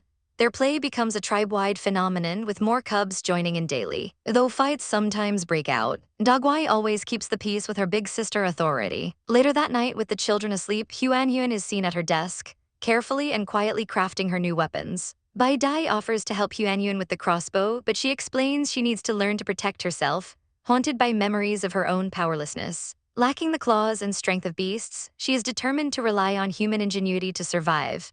Together, they work to improve the weapon, with Huanyuan polishing it and replacing the string with sinew to make it sturdier and more flexible. When she takes a test shot, the arrow clatters uselessly to the ground, prompting Bai Dai to explain they need sharpening and fletching. He returns with a quiver of 20 deadly arrows, tipped with barbed fishbone and fletched with feathers he cheekily plucked from Zhu Ling. He tells her to keep them for self-defense, and a grateful Huanyuan hugs him, promising to practice until she's worthy of a proper target. She sets up a target in the yard and practices diligently, her focus unwavering in the cold. Soon her hard work pays off, and she proudly discovers she has a talent for archery, hitting 8 out of 10 shots. Unseen, Zhu Ling watches from a snowy branch, amused that she's actually getting good at it in the dead of winter, and smirks when one of her arrows flies off course, wondering if the little female did it on purpose. Elsewhere, Bai Dai conducts business, offering a special warming liquor to a merchant from Sun City. The man is astounded by its effects, declaring it a treasure and agreeing to buy as much as Bai Dai has. As the traders depart into the heavy snow, Shuang Yun remarks on the brutal winter and thanks Huanyuan for saving him. She playfully asks how he'll repay her tonight, but before his imagination can run wild, she clarifies that she just wants to eat his meat, leading to a flustered chase. The playful mood shifts when Shuang Yun declares Huanyuan belongs to all of them, and Bai Dai calmly agrees, suggesting they can all sleep together. He explains that winter is the prime mating season for beasts, and Sangyi quietly asks Huanyuan to make her choice as all her mates stare at her with overwhelming anticipation. Before she can answer, Bai Dai scoops her into his arms, claiming it's his turn tonight. Sangyi coolly informs Shuang Yun that his turn is tomorrow, silencing his complaints with a dark glare. Overwhelmed by the constant affection from all her mates, Huanyuan finally snaps, barricading herself in her room and declaring she can't let this continue. When Shuang Yun eagerly asks if it's his turn, she firmly tells him she's resting alone. He panics, worrying she could be kidnapped in the night, a fear she dismisses as ridiculous. With Shuang Yun's protests ignored, Sangyi simply wraps him in his tail and throws him out of the room. Finally, Huanyuan sinks into bed, relishing the thought of a peaceful night's sleep. But her rest is cut short by a single red feather floating down, and she awakens to find Zhu Ling perched casually on her windowsill. Shocked, she asks how he got in, and he simply points to a flower vine tattoo on his arm, the memory of Shuang Yun's kidnapping warning suddenly feeling all too real. He leans in close, inviting her to go down the mountain to play in the snow. When she frets about the cold, he snaps his fingers, conjuring a flame and promising she won't be chilled with him around. The outing turns into a full-blown snowball fight after Huanyuan playfully pelts Shuangyun's cub form. He chases her, calling for his wolf pups to help, only to be swarmed by them. The chaos escalates as Sangyi and Bai Dai join in, ambushing Shuangyun until he cries out for Huanyuan to save him. Watching the scene with a smile, Zhu Ling asks if she's having fun. She beams, rubbing her hands together, and he responds by conjuring a warm flame for her to enjoy. He softly tells her that if seeing her happy is the result, then his efforts weren't for nothing. His unexpected tenderness makes her heart race, and though she calls him a weirdo, she thanks him. He brushes it off, saying he just felt like it, leaving her flustered in the winter. Amidst the crackling campfire in a snowy landscape, Huanyuan muses that winter is perfect for soaking in hot springs. Her companions are confused, so she explains it's warm water found near volcanoes, a thought that instantly lights up her face as she remembers the mineral veins guarded by Mr. Changgu are near a volcano. The idea takes hold, and her partners agree that a warm trip would be nice, especially to visit the hibernating Changgu, who must be bored all alone. Overjoyed, Huanyuan decides they must prepare gifts for their host. The group journeys through the snowy mountains, riding a massive white tiger. Suddenly, Sangyi halts, his snake senses picking up a faint, fishy scent from a distant place. The wolf with him smells nothing, and Sangyi dismisses it as a possible hallucination, urging them to hurry and catch up. They soon arrive at a cave, calling out to Changgu and announcing they've brought him dried meat and fruit. A gigantic pangolin-like creature emerges, revealing himself as Changgu and welcoming them inside his cave. He leads them deep into a breathtaking cavern filled with shimmering, priceless crystals that leave Huanyuan utterly speechless. Her eyes are drawn to a crystalline blue flower, which she recognizes from an old parchment as a crystal orchid leaf, a rare plant used for medicinal and beauty treatments. Impressed by her knowledge, Changgu readily gives her permission to gather some. When she asks about a hot spring, he confirms there's one deeper inside and offers to take them there. Curious, Huanyuan asks if the Dark Moon City's people have returned for the crystals, but Changgu scoffs, saying he dealt with the last two groups and they haven't dared come back since. This revelation makes her and Shuangyun suspicious, as they wonder how Yiwu could have known about this place, concluding she must be hiding many secrets. Their thoughts are interrupted as they finally arrive at the steaming hot springs. Before they can enter, Changgu transforms into his human form, revealing an impressive 9-star beast pattern on his back, a sign of immense power. He humbly remarks that her partners are even more talented. While the men relax in the heavenly water, they wonder why Huanyuan isn't joining them. She announces her arrival, revealing a special swimsuit she had prepared from Sangyi's slough. As she steps out from behind a rock, her stunning appearance in the sleek, dark outfit leaves the beastmen completely stunned and speechless. The wolf boy blushes furiously, calling her a pervert, but she just laughs it off and offers everyone hot spring eggs she prepared. The serene atmosphere is enhanced as one partner begins to play a drum, joined by another on a melodious flute. Huanyuan closes her eyes, lost in the beautiful music that feels like a whisper from ancient times. Shuangyun offers her some fruit wine, but the jug is snatched by the wolf boy, who chugs it down and drunkenly confesses his feelings for her. He then boasts about his assets, only to be silenced by Bai Dai, who tricks him into drinking something hellishly spicy, incapacitating him instantly. Having soaked long enough, Huanyuan decides to get out, gracefully declining her partner's help. As everyone sleeps peacefully by the fire that night, a single lotus sprout emerges from the ground near Huanyuan. The sprout rapidly grows and blooms, its flower beginning to absorb the energy from the nearby black crystals. The spectacle awakens her partners, with the winged one remarking that the little lotus is finally ripe. The flower, now fully mature, presents itself to him but clarifies that the gift is not for its dad, but for its mom. The next morning, Huanyuan awakens to see the little lotus presenting her with its seed pod. Her partner explains that eating one of its seeds will allow her to transform into any plant she wishes for about 10 days, a revelation that leaves her absolutely astonished by its magical power.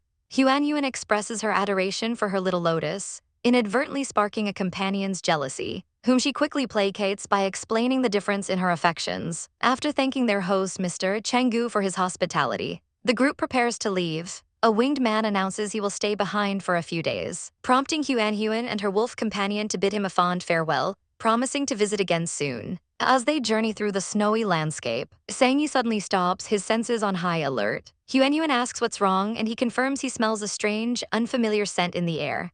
In an instant, a pack of ferocious, red-eyed lynx beasts burst from the trees, roaring with demonic hunger. Sangyi immediately shields Huanyuan with his massive tail, his mind racing as he recognizes the unique smell of the alien demon tribe clinging to the creatures. The beasts howl, readying their attack. Shuangyan shouts orders for Sangyi to protect Huanhuan while he guards the children. Realizing they are hopelessly outnumbered, Sangyi decides to take Huanhuan and retreat. He slithers away with incredible speed, but the relentless lynxes are hot on their trail. He knows he's been locked onto, there's no escape, and he must fight. Finding a tall tree, he carefully places Huanhuan on a high branch, instructing her to stay hidden. With a fierce hiss, Sangyi lunges into the fray. But the demonized beasts prove to be incredibly tough. From her perch, Huanhuan watches in terror, realizing Sangyi is in a terrible spot, fighting one against many. Unwilling to be a bystander, she declares she will help too, pulling out her crossbow. She takes aim and fires, striking one of the beasts. Enraged, another lynx leaps up the tree towards her. But Sangyi intercepts the attack, getting injured in the process. He cries out her name in alarm. While he is distracted, the beasts manage to wound him again, though he furiously swats them away with his tail. But the brief moment of distraction is all they need, as another lynx reaches Huanhuan, causing her to lose her balance and slip from the branch. The beasts roar in triumph, realizing the girl is his weakness and commanding the pack to capture her. Sangyi lands in the snow, now in his half-human form, trying to shield her. A lynx lunges at the terrified Huanhuan, who waves her crossbow uselessly, telling it to stay back. Seeing her get hurt ignites a terrifying rage within Sangyi, who vows they will all pay for touching her as a sinister red energy erupts from his body. The lynxes recoil in shock, suddenly realizing he's an 8-star beast. Consumed by this dark power, Sangyi becomes a whirlwind of destruction, tearing into the pack. But Huanhuan watches with growing horror, noticing something is terribly wrong. His eyes are completely demonized, and a cold fear grips her as she realizes he looks like he wants to eat her. As he slithers closer, she pleads with him, asking if he still recognizes her. He growls for her to stay away, confessing that he can't control himself. Refusing to give up on him, she reaches out, begging him not to let the demon bloodline win.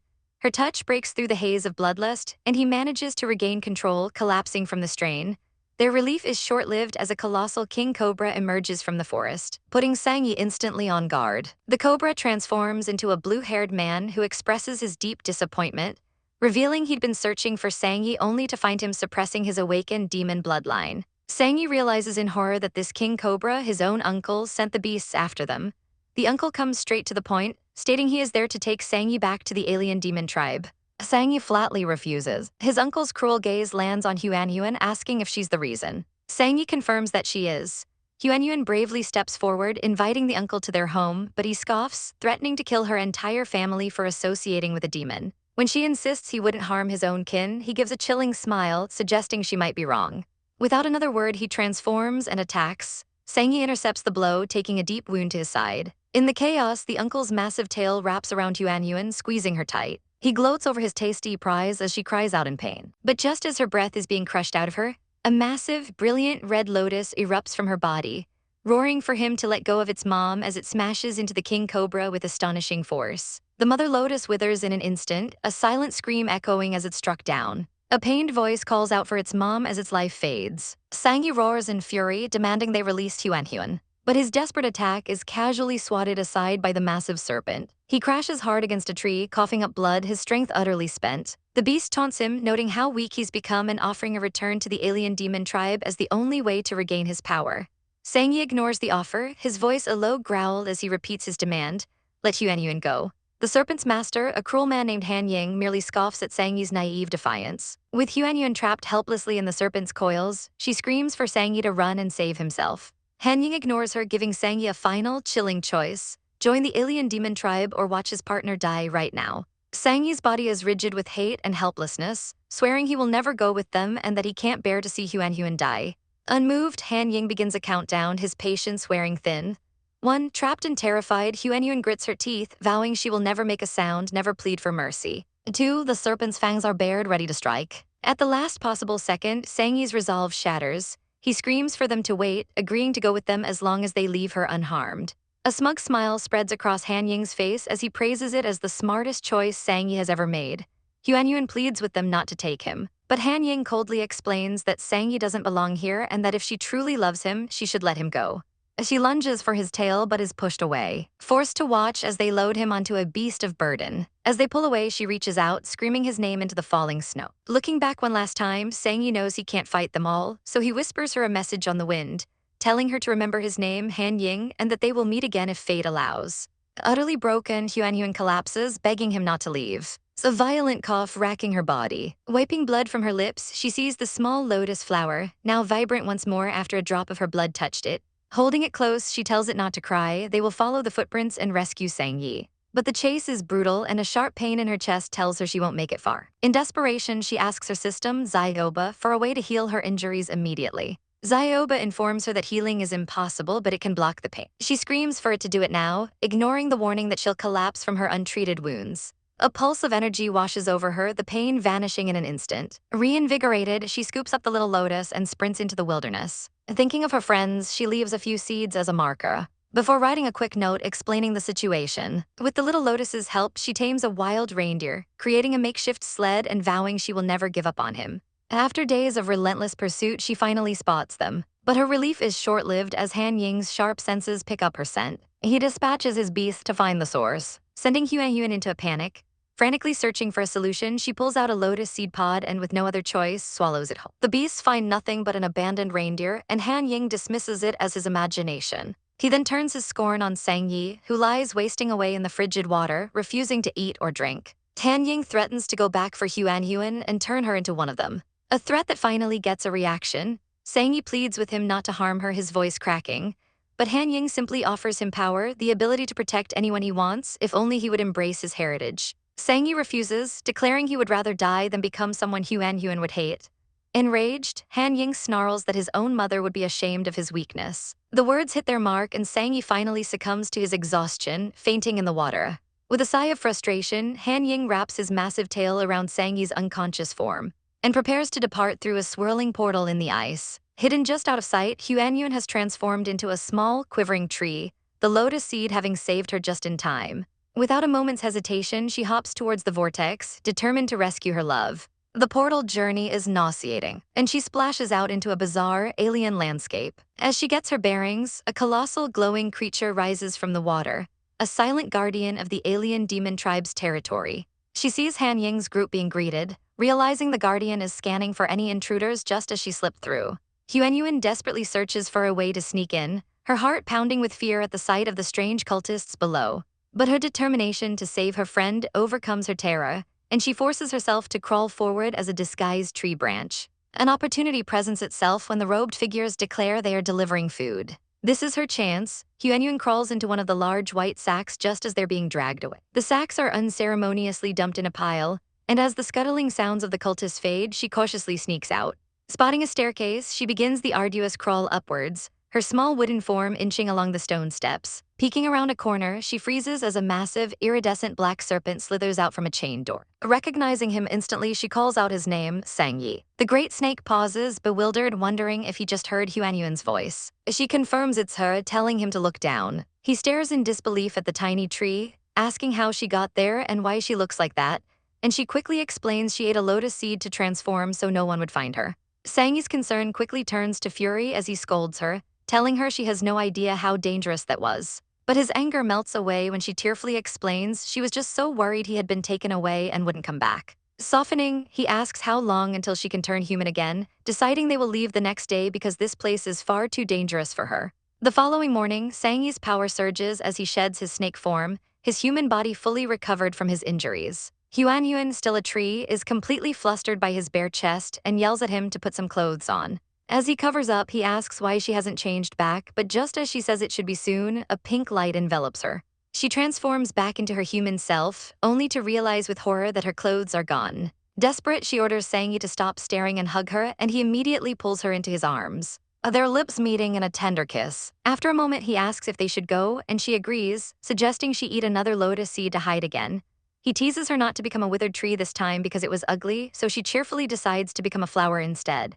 Focusing her thoughts, she consumes another seed and transforms into a beautiful, delicate narcissus. Sangyi smiles, remarking that it's small enough to fit in his pocket. He can't resist playfully scratching her petals, making her complain that it tickles, but he just finds her adorable before promising to stop so they can leave. Their escape is cut short by a knock on the door. It's his uncle Han Ying. Han Ying enters, asking if Sangyi has recovered, and Sangyi, hiding the flower, curtly replies he was just about to wander around. But Han Ying's eyes are sharp. He mentions seeing a dry twig in the room the previous night and asks where it went. Thinking fast, Sangyi lies that he threw it away for being ugly, a response Han Ying accepts, privately noting his nephew's picky nature. A storm of dark memories floods Sang-yi's mind. He remembers his family falling apart after his uncle's last visit, the tragic sight of his father's death, and becoming an orphan, a deep suspicion that his uncle was behind it all festering within him. Han Ying cuts through his thoughts, revealing that before Sang-yi's mother died, she asked him to bring her son back to the alien demon tribe once his demon blood awakened. The revelation hit Sang-yi like a physical blow. It was his uncle all along, the one who told Ma King how to awaken his demon blood. Han Ying offers him a place in the Demon Legion, but Sang-yi coldly refuses, stating his loyalty lies with the temple that raised him. The mention of his grandfather sends Han Ying into a rage, and he snarls that if it weren't for that old man, Sang-yi's mother wouldn't have died so miserably. Sang-yi shoots back that he's been investigating for years and knows it was the alien demon tribe that pushed his mother into an irreversible doom. Unfazed, Han Ying gives him an ultimatum: join the Legion or he'll be forced. Once they are alone, Huanyuan asks if they can still leave and Sang-yi confirms they must, but discovers the door is now locked. Finding a window, he slips outside, where Huanyuan warns him of a jellyfish monitoring the area. As if summoned, a massive glowing jellyfish appears, its ethereal tentacles inspecting him before retracting. Just then, a horned attendant appears, stating he was sent by Han Ying to serve him. Sang-yi dismisses him, but the servant refuses to leave, trapping them. Knowing time is running out, Sang-yi makes a break for it, dodging past the stunned guard and heading towards a grove of dark, ominous flowers. He steps into the thicket and immediately freezes, his body going stiff as the flower's paralyzing fragrance takes hold. Huanyuan screams his name in terror, knowing the man-eating plant is about to devour him.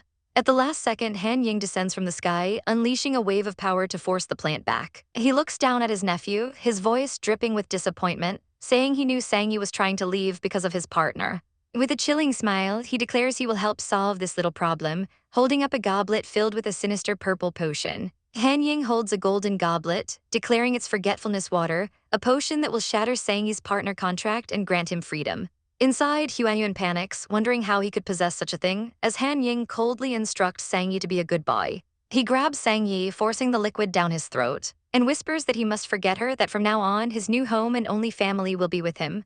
A wave of dizziness crashes over Sang-yi. His body feels heavy and his vision blurs as he collapses, his last conscious thought being her name. The next day, he awakens in a daze, completely disoriented and wondering how he got here. His mind is a hollow void, a feeling that something vital has been stolen from him.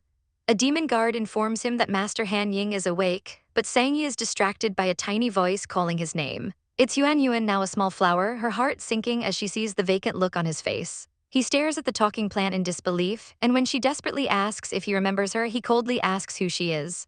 The words hit her like a physical blow. He has truly forgotten her. She tries to explain that she is Huanyuan, his partner, but he scoffs at the absurd idea of mating with a flower. Later, Han Ying questions Sang-yi, asking if he remembers him. Sang-yi numbly replies that Han Ying is his uncle, but confesses that while he remembers many things, the most important ones feel like they've been erased. When Han Ying asks if he remembers Huanyuan, Sang-yi holds up the flower, stating that it calls itself Huanyuan. In a fit of rage, Huanyuan screams that Sang-yi betrayed her, stunning Han Ying, who can't believe the flower can talk. He demands she repeat herself, but she remains silent, leaving both men utterly confused. Han Ying dismisses Sang-yi's state as temporary, telling him to communicate with the flower more as if he's talking to an idiot. As he walks away with his guard, they hope Sang-yi will recover to normal after the drug stabilizes. Once they are gone, Sang-yi picks up the flower annoyed and asks why she won't speak anymore. He calls her dumb for selling out her teammate, a comment that earns him a swift kick to the nose from one of her leaves. She clarifies they are not teammates but partners. As she recounts their precious memories, meeting on a snowy night, their kiss, their bond. He remains completely unmoved. To prove her words, she asks him to show her the star pattern on his back. He obliges, revealing a powerfully built torso, but her hope turns to ice. The thorny crown, the symbol of their contract, is gone. It was true, the bond between them had been completely severed. As she wilts in despair, he asks what's wrong. Oblivious to her silent agony, she wants to weep but has no tears in her flower form. In the days that follow, Sang-yi leaves with Han Ying daily, returning each time with a stronger, more violent demonic aura and the stench of blood clinging to him. Desperate, Huanyuan calls her system, demanding to know how Han Ying got the forgetfulness water. The system explains the recipe is not exclusive to her. With her world crumbling, she asks what she can do, and the system offers a single, dangerous solution. Use the binding of the contract ring to make him remember. But there's a price. She must first transform back into her human form, a risky move as her injuries are only suppressed, not healed, and the strain could make them worse. Unfazed, Huanyuan accepts the risk, confident she can succeed. That night, Sengyi returns, his torso sliced open with fresh wounds. Huan, now in her human form, notes his snake pattern has become deeper, more ferocious. He dismisses his injuries as minor things he won't die from, but confesses that ever since drinking the water, he's been plagued by nightmares. Every time he closes his eyes, familiar figures haunt him, and he wakes up reaching for a woman who is always walking away. Sengyi's eyes snap open as a spectral figure of Huan appears before him, holding a glowing flower and explaining she's there to apply medicine, but he can only question how a flower could possibly help. A luminous bloom envelops her, revealing a beautiful, ethereal form that momentarily stuns him. He thinks he's never seen such a beautiful female before, but then a flicker of recognition tells him he has. Seizing her chance, Huan transforms into a tiny, determined version of herself and bites down hard on his finger. He yanks his hand back, grabbing her wrist in a tight grip and demanding to know what she has done to him. To his horror, he realizes his right hand has gone completely numb and he can't move it at all. With her blood, she casts a spell, binding them together by life and death as thorny green vines erupt and entangle their hands. A torrent of memories floods Sengyi's mind, kisses, embraces, tender moments, and the psychic pain makes him clutch his head. The fog clears and he looks at her, his voice filled with disbelief as he whispers her name, Huan. Overjoyed, she gasps his name back, realizing he finally remembers her as she reaches for his face. She throws her arms around him in a desperate hug, but their reunion is cut short by a blaring system warning. A red alert flashes in Huan's vision, announcing that her health has fallen below normal levels and the system is withdrawing its pain suppression. She collapses against him, coughing and trembling violently as she explains that all the suppressed pain from her injuries is rushing back in at once. A knock at the door forces Sengyi to regain his composure, dismissing the guard by saying he is tired and wishes to rest. He gently lays the suffering Huan on the bed, his mind racing with worry as he realizes how severe her injuries are. Then a thought strikes him, the ring. Using its power, he quickly concocts a medicine and carefully helps her drink it. As drowsiness takes her, she falls limp in his arms, mumbling that she's fine and all that matters is that he finally remembered. Under Sengyi's dedicated care, her condition finally improves over the next few days. Revitalized, she pulls up a holographic screen from her system, excitedly telling him she found a letter from Bai Dai in the ring space. It details how Bai Dai and Shuang Yun are following their trails but are stuck at a large body of water, so they've gone to ask Zhu Ling and Chang Gu for help. Huan beams, calculating that they only need to wait 3 more days before they can leave. To celebrate, she pulls 2 red fruits from her system storage, handing one to him as they celebrate their imminent rescue. She feeds him a piece, asking eagerly if it's sweet, and he confirms that it is very sweet. She muses that it would be nice if they could roast something, and Sengyi immediately promises to figure it out. He returns with dry branches and a clay pot, soon having a small fire crackling in their room. Huan places 2 potatoes into the embers, hoping it won't be noticed. Sengyi reassures her that as long as the doors and windows are closed, no one will ever know. When the potatoes are done, she eagerly grabs one but recoils, exclaiming that it's too hot. The memory hits her then, the first time they roasted food, his hands were covered in burns because he used to be afraid of getting hurt. Sengyi gently takes the potato from her, peels off the skin, and tells her it's not hot anymore before offering her a bite. Lost in the moment, she admires how long his eyelashes are, and overcome with affection, she leans in and kisses him. The atmosphere grows charged, their hearts thumping in unison. But Sengyi shatters the mood by calmly stating that the potatoes are getting cold and she should eat them. Huan pouts, complaining that he just ruined the romantic atmosphere. She then looks at him seriously, noting he hasn't smiled once since he lost his memory and asks if he's unhappy. He denies it flatly, but when she presses him on why he won't smile, he just says it's getting late. Feeling his distance, she tries to tell him a joke about a tomato and an egg, laughing enthusiastically at her own punchline. His face remains a blank canvas, and he asks her if he is supposed to laugh. Defeated, she waves it off, muttering that she supposes not everyone likes to laugh, but then adds softly that as long as he's still here, that's enough for her. The next day, she announces their friends will arrive soon, and Sengyi tells her he'll escort her to the exit. He explains that once Bai Dai appears, she can go with them. She freezes, asking him if he isn't coming too. He looks at her with hollow eyes, stating that he can't go back with her because their contract was erased by the forgetfulness water. She argues that they can just re-establish it, but he gravely informs her the water has side effects. He confesses it has robbed him of most of his sensory abilities. He can't laugh or cry, can't taste sweetness or bitterness, and can't even feel hot or cold. Even when he looks at her, it's the same emptiness. He is defective now, he says, and he doesn't deserve to re-establish the contract with her. Huan desperately cries out that Sengyi is not defective, her voice filled with panic as she sees the icy indifference in his eyes. She tells him that there's no cure for his condition, but she refuses to give up, believing she can even restore his memories and fix these terrible side effects. Sang-yi's gaze is chillingly distant as he declares that leaving with her means nothing to him now. Heartbroken, Huan lunges forward, clinging to him and vowing to stay by his side even if it means being caught and killed by her uncle. He tries to push her away, demanding she come back with him, but she collapses into sobs, refusing to go anywhere without him. Finally, with a sigh of resignation, Sang-yi gives in. As night falls, he walks towards a sketchy forest, his purpose unclear. His servant tries to stop him, warning of the danger within, but Sang-yi merely smirks, stating he needs to test his new powers somewhere. Ignoring the pleas, he strides past his servant, a strange rustling sound following him. In a flash, his lower body transforms into a massive serpentine tail, and he slithers into the woods at incredible speed, leaving his shocked servant behind. But just as he ventures deeper, a massive, ethereal jellyfish ambushes him from above, its glowing tentacles wrapping tightly around his body. Caught and unable to shake loose, Sang-yi shouts for Huan not to look back, taking out a small white flower and throwing it with all his might towards a waterfall.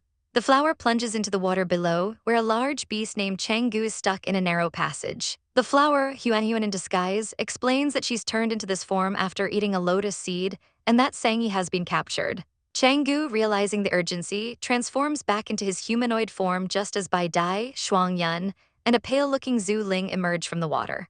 Huan calls out to Bai Dai, begging him to save Sang-yi. Without hesitation, Bai Dai transforms into a magnificent white tiger and leaps into action, telling the others to stay put. Left behind, Huan despairs, feeling utterly useless. Her system guide appears, trying to console her by pointing out she's a good cook and tells cheesy jokes, but she's not convinced. The system then gets serious, revealing that if she levels up and awakens the godwood seed, she can gain godly power. She protests that her seed was dead, but the system clarifies it's just dormant and can be awoken in a life-or-death situation. The method is brutal and shocking. She has to die and then be brought back to life. The system promises it can resurrect her, urging her to trust it. Suddenly, she's back in her human form just as Bai Dai and the others return. But her relief is short-lived as the giant jellyfish appears right in front of her. She screams and tries to run, but its toxic tentacles immediately entangle her. As her head spins from the poison, she realizes Bai Dai and the others are trapped in a fierce battle with the alien demon tribe down below. The battle rages, with Bai Dai's tiger form crackling with electricity as he fights off the horde. High above, Zhu Ling swoops down, snatching Sang-yi from the fray and yelling for everyone to retreat. He orders Chang-gu to find Huan while he blocks the entrance, and the pangolin beast charges into the chaos. But when the others regroup, they find the cave empty and collapsing around them. With time running out, Zhu Ling makes a devastating choice, pushing the others forward with Sang-yi and declaring he will stay behind to find Huan.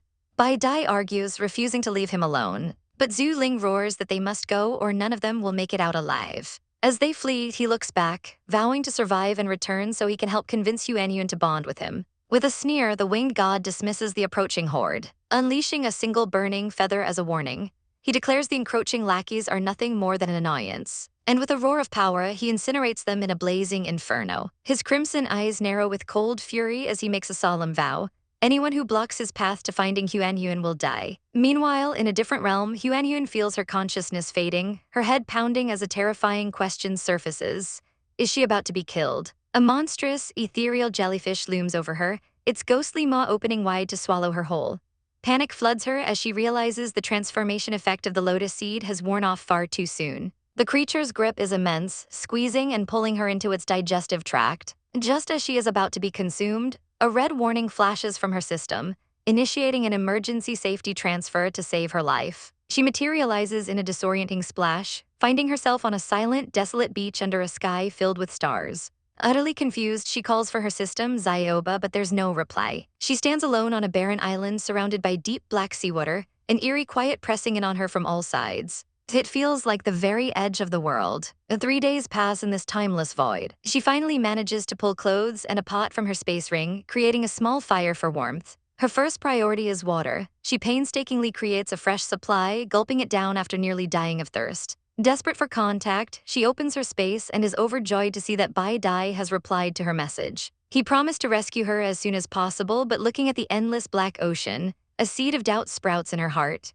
Deciding she must rely on herself, she plants mutated bamboo seeds from her space, planning to build a raft. To her surprise, the bamboo grows remarkably well.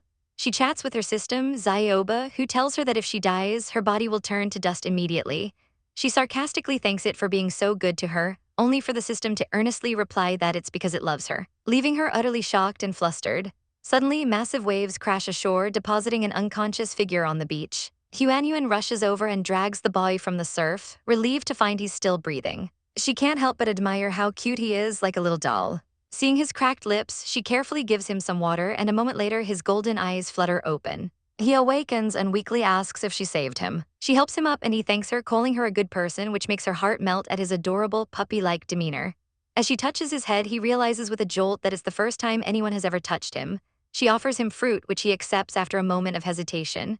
She introduces herself as Huan, and he softly replies that his name is Stardust. They sit by the fire as Stardust recounts a tragic tale of a shipwreck that claimed his family, leaving him the sole survivor to drift here. Huan tells him their meeting must be fate, as she also arrived by chance. But when she asks where they are, his answer chills her. This is the Sea of Illusion.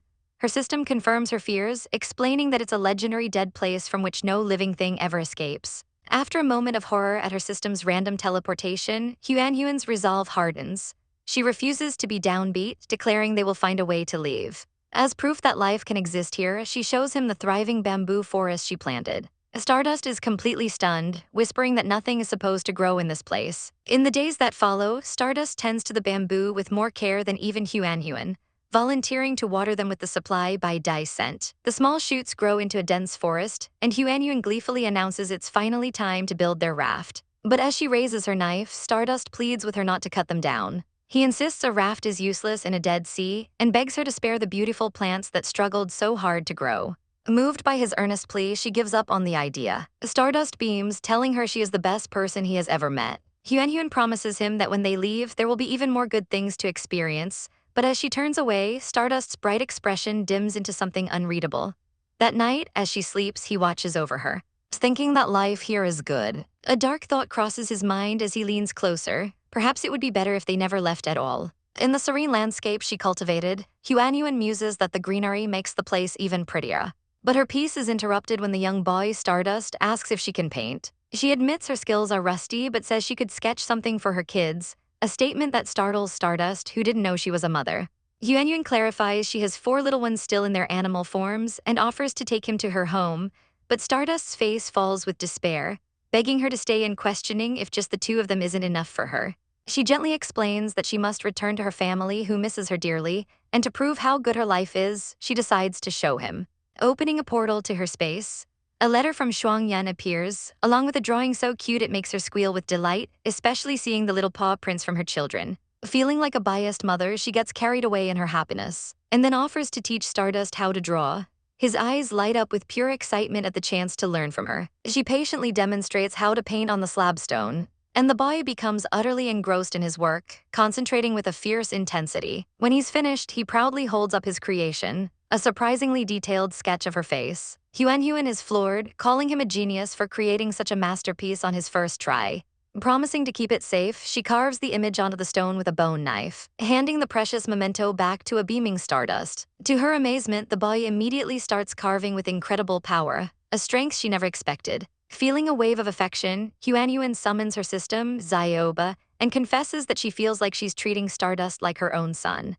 The system cheekily retorts that this makes him a grandfather, an idea that clearly annoys him. Before his tone turns serious, warning her that Stardust is not as simple as he appears. Huan's mind races with questions, wondering what secrets could be so guarded that even the system won't reveal them. Determined to uncover the truth, she offers Stardust some fruit and casually suggests he try sketching his parents. The boy's expression saddens as he explains that after a shipwreck, he was so shaken he can't even remember their faces. Feeling guilty for pushing, she quickly changes the subject, asking about his animal form, which she assumes must be adorable. He looks away, murmuring that his form isn't pretty and that people used to mock him for it. Huan feels a prick of frustration, realizing she's learned nothing substantial about him. Zioba suddenly offers a shockingly cruel idea. Just toss him into the sea and see if his animal form emerges. Huan is appalled, but the system coldly reminds her that Stardust isn't her real child, then doubles down with a threat, warning her that he isn't her real daughter either and could just as easily toss her into the sea, leaving her to wonder if her system is malfunctioning. Trying to break the awkward tension, she decides to tell Stardust a story. She speaks of a lonely demon, locked away for 1,000 years, his promises of riches and wishes all unanswered until he gave up hope entirely. Then one day, someone finally broke the seal and set him free. As she finishes, she sees a chilling, intense glint in Stardust's eyes that makes her shiver. When she asks what happened next, guessing the demon was grateful, Stardust's gaze fixes on her, and he confirms the demon's benefactor was a very good person. His words feel heavy, almost like a confession, but before she can process it, a terrifying red lightning splits the sky. A starstone plummets from the heavens and crashes into the ocean. Unleashing a catastrophic tsunami, Huanhuan screams for them to run. But a monstrous wave engulfs them, dragging them into the violent sea. She struggles in the cold water, calling his name, but Stardust calmly tells her to let him go. She refuses, shouting that she never leaves anyone behind. Her defiance touches him, and he whispers that she's a good person. But her strength is fading fast, and she thinks of her family as she begins to sink. From the shore, her mates watch in horror. Just as she loses hope, a brilliant light flashes above, and a majestic figure with fiery red wings descends, calling her name. It's Zhu Ling, and as he swoops down and grabs her arm, his voice rings with desperation and relief as he tells her he's finally found her. Huanhuan is dragged into the icy depths by a desperate boy named Stardust, who begs her not to go. She pleads with him to let go, warning they will both drown, but he refuses, his eyes wide with a terrifying fear of abandonment. His obsession is rooted in 1,000 years of solitude and despair, a demonic rage simmering as he questions why she, the kind one, took so long to find him and left him to suffer. As she sinks into the darkness, struggling against his grip, a winged man with brilliant red feathers swoops down from the sky, calling her name, Huanhuan, and yanking her from the water. Stardust is left behind, screaming in agony that she can't leave him. Safe in her rescuer's arms, Huanhuan looks down at the boy, and the winged man asks how she got tangled up with that little devil. She confirms he means Stardust, surprised he knows him. The man scoffs, remembering the brat didn't even have a name when he last saw him imprisoned in the Sea of Illusion by the gods for some grave mistake. He finds it darkly amusing that the boy is still alive after all this time and flies away with Huanhuan cradled in his arms. But Stardust is not finished.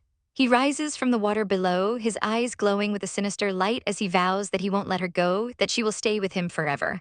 The winged man senses the danger, yelling for Huanhuan to watch out. But it's too late. A demonic claw erupts from behind her, piercing clean through her chest in a spray of blood. Her rescuer watches in horror as she falls, catching her limp body and screaming her name. As a chilling coldness spreads through her, Huanhuan wonders if this is what death feels like, clinging to the hope that she might be revived. The man holds her lifeless form, realizing with dawning horror that she has stopped breathing. Stardust appears, his form now small and fairy-like, staring in disbelief at what he's done. He insists he never meant to kill her, that he only wanted to keep her close since she was the only one who had ever been kind to him. Consumed by a burning rage, the winged man holds Huanhuan's body and roars that he will kill Stardust, unleashing a torrent of hellfire that engulfs the boy completely. Stardust's body crackles and burns before sinking into the sea. But the winged man knows this isn't the end. Stardust is a sinner even the gods cannot kill, though trapping him here is a fate as good as death. He flies off, his grief fueling his power, and encounters the alien demon tribe, who are immediately put on high alert. Dismissing them as an annoyance, he unleashes his fury, incinerating their entire settlement in a massive inferno. After a day and a night of slaughter, he finds a quiet riverbank, gently holding Huanhuan and telling her the monsters are gone. He caresses her cold cheek, whispering that she must just be sleeping before leaning in to kiss her, pleading for her to wake up so he can take her home. He lays her body down in a forest clearing, and as he leaves, a mysterious blue light envelops her. A system screen materializes, detecting the host's death and initiating an emergency resurrection spell consuming 10,000 points. Her eyes flutter open as life returns to her body. A small system guide appears, congratulating her on a successful resurrection. Huanhuan pants for air, the memory of death still fresh, as the system announces the awakening of the Godwood seed and a new, crucial mission. The pain from her fatal wound returns with overwhelming intensity, and she collapses. The winged man senses her life force and turns to see her sitting up alive. He whispers her name, Huanhuan, his voice filled with disbelief and relief, convinced she was only sleeping after all. He rushes to her side, gently touching her face before pulling her into a passionate, grateful kiss. Zhu Ling holds Huanhuan close, his voice thick with sorrow as he says he never thought he'd see her in his dreams again.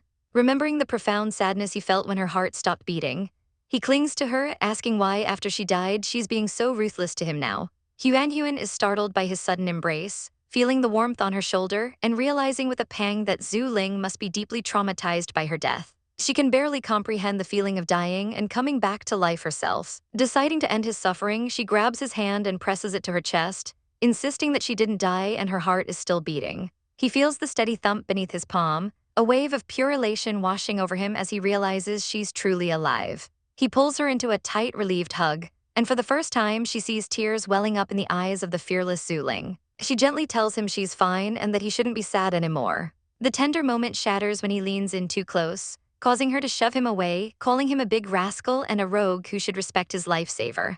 He simply smirks, grabbing her hand and declaring that of course he respects her because she is his partner. His beloved one. With a dangerously intense gaze, he asks if she would finally believe his feelings if they were to mate right now. She dodges his advance, clutching her chest as a sharp pain reminds her that her wound isn't healed, and she's still half dead. Seeing her pain, Zhu Ling relents, agreeing they should find a safe place for her to recover first. She explains her miraculous resurrection was due to the godwood seed inside her, which unexpectedly woke up and saved her. Zhu Ling's expression turns serious as he warns her that the seed has the power to resurrect anything and will attract greedy people, so she must tell no one. He promises he won't tell anyone except her friend Shuang Yun, then playfully pinches her cheek. With that, he sweeps her up and flies out of the alien demon tribe's territory. Descending into a treehouse he's prepared, he gently sets her down, telling her she's too weak to fly and needs to rest for a few days. Inside, a fire crackles warmly, and she smiles, thinking Zhu Ling set up a nice place. Her dormant little lotus pops out, finally active again, and she feels she has truly come back to life. Zhu Ling watches them, feeling like the three of them could live here together, like a real home. Her moment of peace is interrupted by a message from Shuang Yun, who tells her to focus on healing before he comes back for her. Much to Zhu Ling's annoyance, who wants to establish their relationship while they are alone. He seizes the opportunity, offering to help her change her wound dressing. She's immediately wary of his expression, but he calmly reminds her that he's already seen her entire body while she was unconscious, and that her back needs to be cleaned for her to recover. Reluctantly, she agrees and begins to take off her robe. As he tends to her back, the atmosphere becomes dangerously charged. He leans in close, whispering a promise that when she is better, he won't have to endure any longer, and he won't allow her to reject him again. After he finally leaves, Huanyuan breathes a sigh of relief and summons her system, complaining that she doesn't feel any stronger despite awakening the godwood seed. The system cheekily asks if her skin hasn't become smoother, arguing that a woman's appearance is her most powerful weapon. It then explains that the seed will also allow her to communicate with plants and eventually achieve immortality. When she asks how, the system admits it's just a system and doesn't know, causing her to demand her 10,000 points back for the useless advice. The system defensively calls itself her dad and tells her to seek help from the descendants of the Godwood tribe in Godwood City. A system prompt immediately flashes, assigning her a new side mission to find the Godwood clan and learn their language. Just then, her little lotus alerts her that someone is approaching. Knowing that anyone who could bypass Zhu Ling's powerful aura must be unfriendly, she grabs a knife. The door bursts open, revealing a monstrous dark snake with glowing eyes. Huanhuan recognizes it as Han Ying's beast, her heart sinking as she realizes the alien demon army must have caught up to them. She waves her daggers wildly, telling the beast to stay away. But just as it lunges, Zhu Ling's massive red wing slams into the doorway, blocking the attack. He turns to her, his expression grim, ordering her to close the door and stay inside. Huanyuan shoves a knife into the door frame, a makeshift lock against the horrors outside. But the enemy is already here, as the winged protector Zhu Ling confronts the blue-haired demon Han Ying. Han Ying smirks, claiming he came alone, a lie Zhu Ling immediately doubts. With a flash of crimson wings, Zhu Ling unleashes a torrent of fire, only for Han Ying to reveal his true intentions as an ambush explodes in the distance. The demon's face twists into a malicious grin as he declares that since the element of surprise is gone, they'll just have to kill him now. From the shadows emerge not just a massive serpent demon, but a whole horde of grotesque monsters. But Zhu Ling is a force of nature, soaring above the fray and incinerating the beasts in a whirlwind of flame, contemptuously calling them losers. From her window, Huanyuan watches in awe and despair, wishing for a fraction of his strength. She understands the enemy's cruel strategy, to wear him down with their endless numbers, and a wave of guilt crashes over her. It's all her fault, she's useless, a burden dragging him down. Just as she sinks into despair, a holographic elf-like figure appears, urging her not to cry and offering a solution: stimulate the growth of mutated plants. The system instructs her to use the godwood seed, activated by a smear of her own blood. Hope flickers within her as she pulls out a small pouch, bites her thumb, and lets a single drop of blood fall upon the seeds. Loading one into a crossbow, she takes aim. Han Ying senses a sudden killing intent and dodges just as her projectile zips past. The seed strikes the earth, and the ground itself begins to tremble as monstrous, thorny vines erupt from the soil. The vines ensnare Han Ying and his minions, thorns digging deep into their flesh. The plants show no mercy, brutally smashing the demons into the ground. Huanyuan is horrified by the violence she's unleashed, and the system explains that the godwood seeds burn the plant's own life force for a burst of power, turning to ash afterward. It philosophizes that every great power comes at a price, reminding her that even the enemy's healing abilities are fueled by the lives of others. As Huanyuan grapples with this moral quandary, the vines suddenly explode in a cataclysmic blast, showering the remaining demons in corrosive sap. In the chaos, Zuling swoops down, scoops her into his arms, and tells her they have to leave. Han Ying watches them escape, realizing the girl is the source of the explosive plants and vowing to capture her for her treasures. As they fly, a massive snake lunges from below, sinking its fangs deep into Zuling's leg. He grits his teeth in pain, reassuring a frantic Huanyuan that he's fine as they flee. They find refuge in a tree, but his pale face betrays the severity of the wound. She sees the bite on his calf, a venomous purple-black stain spreading rapidly. Panicked, she cuts her finger, urging him to drink her blood to neutralize the king cobra's poison. He complies, and for a moment the dark veins on his leg seem to fade, but then he collapses against her. Her blood isn't enough. With labored breaths, Zhu Ling whispers that he might be dying. Tears stream down Huanyuan's face as she promises to cure him. He tells her seeing her cry for him is enough to die without regrets and asks her to care for his mother. In his dying moments, he asks if he can be her partner. Without a second of hesitation, she agrees, crying that she will never regret it. With renewed strength, he pulls a brilliant red feather from his wing, explaining it's a gift from a male of his tribe to the female he adores. She clutches it, realizing she'd rejected this precious gift twice before, and apologizes for thinking he was only joking about his feelings. He confesses he pretended it was a joke out of fear of her rejection, but his heart had always been hers. Now, as per tradition, he asks for a gift in return. Flustered, she frantically searches before her eyes light up with an idea, presenting him with a simple ring. Zhu Ling presents a beautiful ring to Huanyuan, his heart filled with hope as he asks her to put it on. He gently questions if she loves him, but her hesitation is a dagger to his expectations. Huanyuan admits she never considered him a romantic partner. What they have isn't love, it's something else entirely. A shadow of disappointment crosses Zhu Ling's face. In that moment of tension, Huanyuan urgently consults her system, Zioba, asking if there's a cure for snake venom. Zioba confirms her blood can cure all poisons, which only deepens Huanyuan's confusion. She already gave Zhu Ling her blood and it had no effect. The system delivers a shocking verdict. Zhu Ling must be lying to her. Her mind reels at the possibility of his deception. But just as she's processing it, Zhu Ling clutches his head, feigning immense pain, and Huanyuan suddenly feels a sharp headache before collapsing. She tumbles from a tree, but he swoops down with his magnificent red wings to catch her, cradling her and promising to get her to a witch doctor immediately. The act crumbles when she slaps him across the face, her fury erupting as she demands to know how a man dying of snake venom can suddenly fly and jump. He tries to play it off, claiming he flew down in a moment of pain desperation just to protect her. Seeing through the lie, her face contorts with rage. He then has the audacity to suggest a kiss as compensation, a proposal that only fuels her anger. Instead of a kiss, she bites him hard. Finally, he drops the charade and confesses the truth. Her blood had already cleared the toxins, and he was merely pretending to be on death's door. She explodes, calling him a scoundrel for lying to her. Overwhelmed with guilt, Zhu Ling apologizes profusely, admitting he shouldn't have joked, and even offers to let her bite him a few more times if it would make her feel better. But his apologies fall on deaf ears. Huanyuan declares him a liar she'll never believe again and storms off, announcing she's going home. Amused, Zhu Ling points out she's heading in the wrong direction and mocks that at her speed, it would take a year to get back. Infuriated by his teasing, she summons Little Lotus and commands it to bite him. The plant strikes his shoulder, but he clutches his chest in a dramatic display of agony, wailing about how cruel she is. Huanyuan can only roll her eyes at his theatrical performance. Ignoring her protests, he swiftly scoops her into his arms and launches into the sky, refusing to let her go. As they fly, they witness a horrifying scene below, a tribe of beasts tearing each other apart in a bloody frenzy. Zhu Ling explains solemnly that the tribe was afflicted with the death blood disease, turning the survivors into mindless puppets for the alien demon tribe. Realizing the land is beyond saving, he unleashes a torrent of fire to cleanse the area and prevent the plague from spreading. Huanyuan watches the inferno, her heart heavy as she learns there's no hope for anyone infected. Understanding the gravity of the situation, she agrees their return home can wait.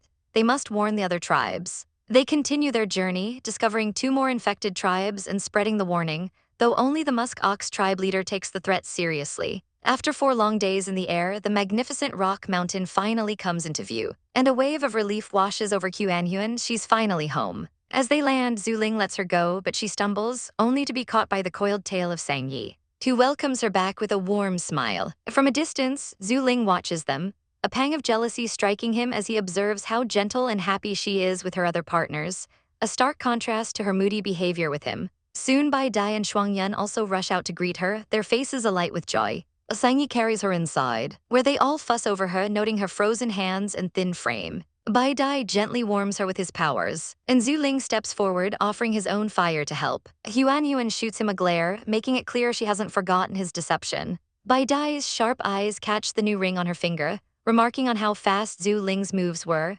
But the group agrees his feelings are sincere after he risked everything to save her. Later, feeling refreshed after a bath, Bai Dai presents her with a stunning dress of mermaid silk, explaining that Sang Yi chose it himself after saving a merchant convoy.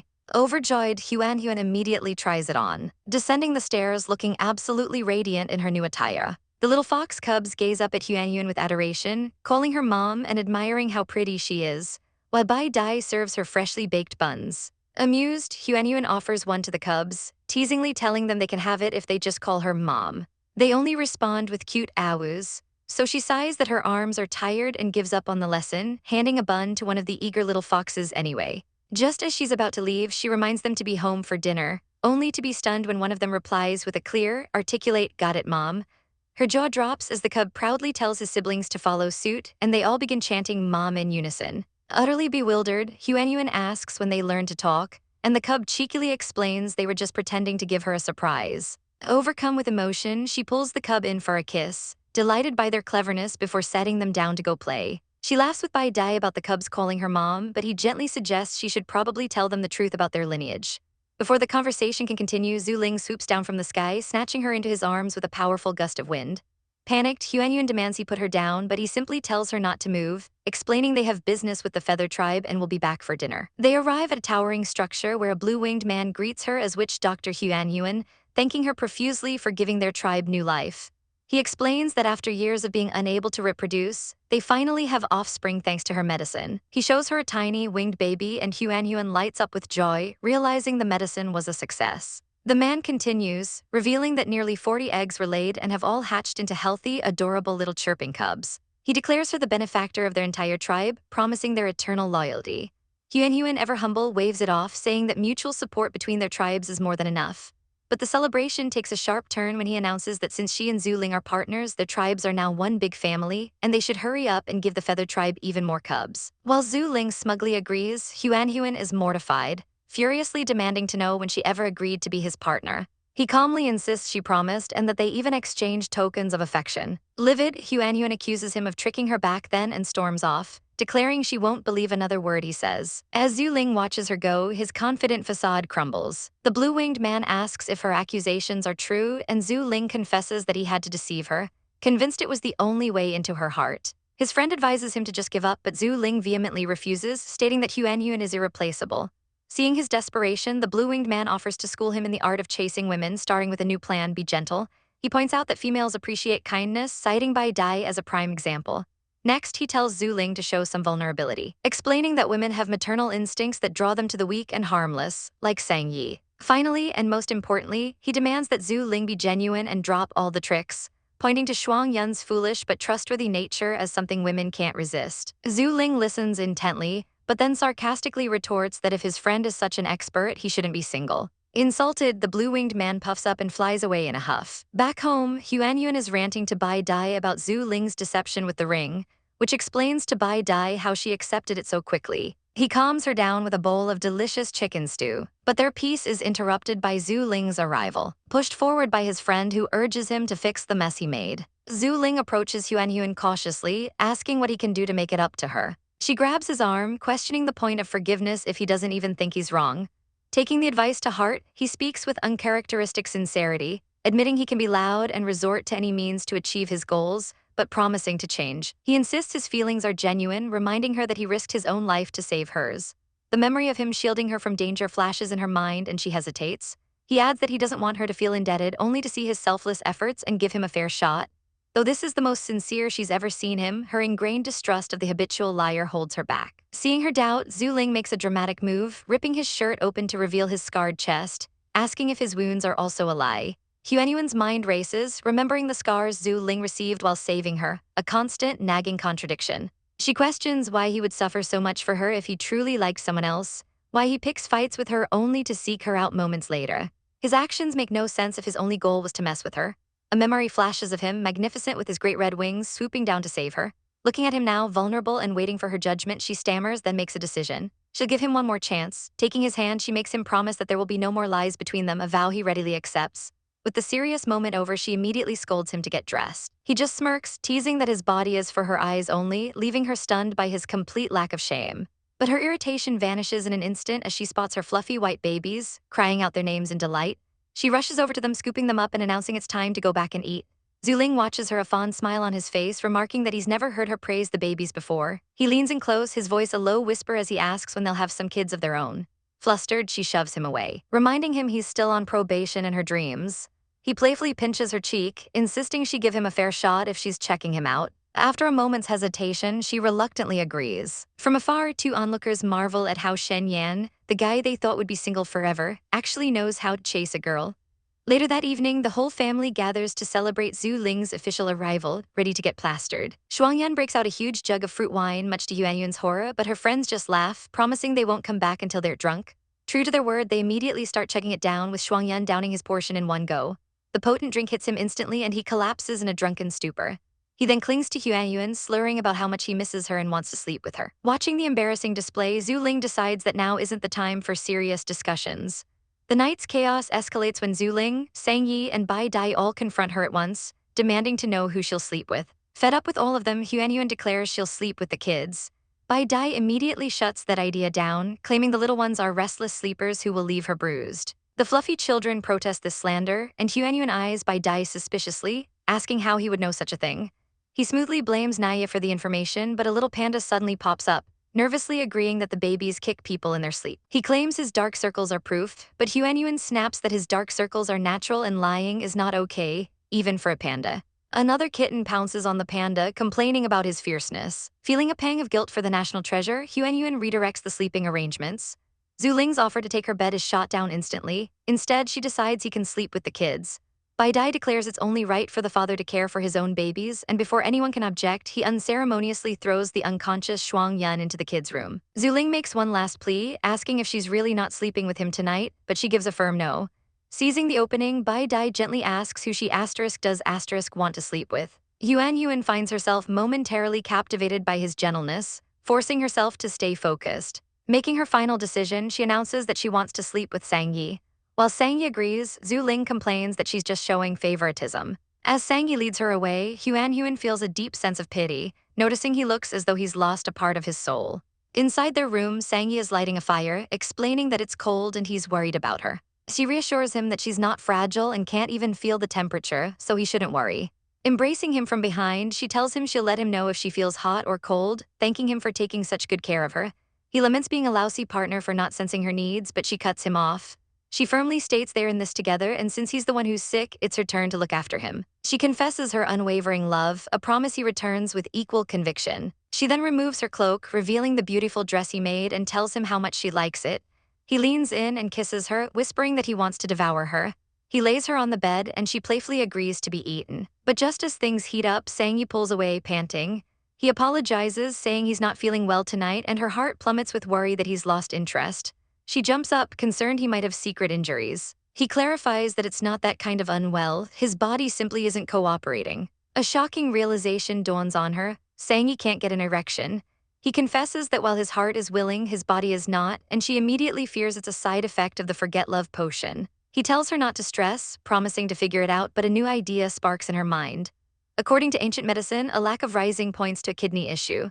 With grim determination, Yuanyuan decides she will personally cure Sang Yi by making him a powerful kidney-boosting soup. Yuanyuan proudly presents a homemade tonic, a bubbling blue concoction which Sang Yi eyes with suspicion but drinks without complaint, deciding that as long as it makes her happy, the taste doesn't matter. With him resting, she heads to the Rock City classroom to teach the children, telling him she'll handle it. She bursts in with a cheerful greeting and is immediately swarmed by the eager animal kids, who beg her for a story. She waves them over, announcing that it's time for the wolf cubs to receive their education, and introduces 4 new students. The cubs are adorable, but the eldest sister emits a menacing hiss, causing the other students to recoil in fear, recognizing her as the infamous Rock Mountain boss. Despite the intimidating new student, Yuanyuan smiles, pleased that the class is quiet and focused on learning. Elsewhere, a grave meeting is in session as a winged man reports discovering 2 tribes afflicted with the death blood disease. a plague they must handle before it spreads to Rock Mountain. Huanyuan calmly states that her blood can cure the disease, but the others protest, reminding her that her supply is limited and she can't dive into such a mess. The winged man suggests a passive approach. Let the temple handle it, as their unique healing techniques can treat the illness, effectively passing the buck. This idea sparks immediate concern. A wolf-eared man realizes that the temple's intervention would expose their hidden fortress. Huanyuan voices her fear that the temple might even covet their home. A white-haired man explains that while conquering Rocky Mountain is difficult, they must avoid the temple's people, especially because Huanyuan, with her knowledge and unique physique, is a much bigger target than Sang Yi. Understanding the peril, Huanyuan devises a plan. They will host the temple's people outside of Rock Mountain, a clever idea that earns unanimous approval. As news of the death blood disease spreads, 10,000 Beast City goes into lockdown with all entry and exit points sealed. The main city temple dispatches messengers across the land to contain the outbreak, forcing even the reclusive Rock Wolf tribe to accept their aid. Meanwhile, in the territory of the alien demon tribe, a dark ritual reaches its climax as a massive, ethereal jellyfish creature is summoned from the void. Priest Tao Wai leads the incantation, and a subordinate asks how it's going. The elder announces that the Lord Father has heard their summons, much to the delight of the cloaked followers. The priest commands them to offer the sacrifice. Warriors are marched forward and brutally cut down, their bodies dropping into a pool below to be consumed by the glowing entity. The cultists continue their desperate chanting, pleading for their Lord Father to answer their call. Far away in a desolate land of stone and bamboo, a lone blue-haired being carves Huanyuan's smiling face into a stone tablet, determined to etch her into his mind forever. He feels the pull of the summons, a call he has always ignored in the past, seeing no difference between the outside world and his lonely sea of illusion. But now, gazing at Huanyuan's image, he feels a new resolve hardening within him. He finally has a reason to leave. He vows to find her, bring her back to his world, and ensure they are never parted again, channeling his power to answer the call. The cultists are stunned as the ceremony, which had never worked before, suddenly succeeds. The summoned creature sizzles, and a figure begins to materialize within it. The followers drop to their knees, welcoming the arrival of their Lord Father in a miraculous display. The being's body solidifies with an almost painful sizzle, his imposing aura so terrifying it steals the breath from their lungs. With cold, piercing eyes, the Lord Father speaks, asking his summoner Su Feng where the female he swallowed has gone. Su Feng can only state that she left. The Lord Father then turns his chilling gaze upon the kneeling cultists, confirming they were the ones who summoned him, before reminding them that summoning a demon always comes with a price. Back at the Rock Wolf tribe, Huanyuan proudly displays her first piece of woven cotton cloth, a success thanks to a shopping mall tutorial. She shows it to Shuangyun, who is deeply impressed. She cheekily boasts that she's awesome enough to succeed even if tricked, causing him to blush. Later, she presents a beautiful and comfortable dress made of the fabric to Muxiang, who is instantly smitten. Muxiang spins around, feeling more beautiful than ever and declaring that no woman could resist such clothes. Overwhelmed with gratitude, she gives Huanyuan a bone-crushing hug, calling her an amazing gift from the gods. After Muxiang shows off her new dress, the other female wolves, once accustomed to having everything provided for them, eagerly join the weaving classes. And soon, cotton cloth becomes the new trend throughout the entire Rock Wolf tribe.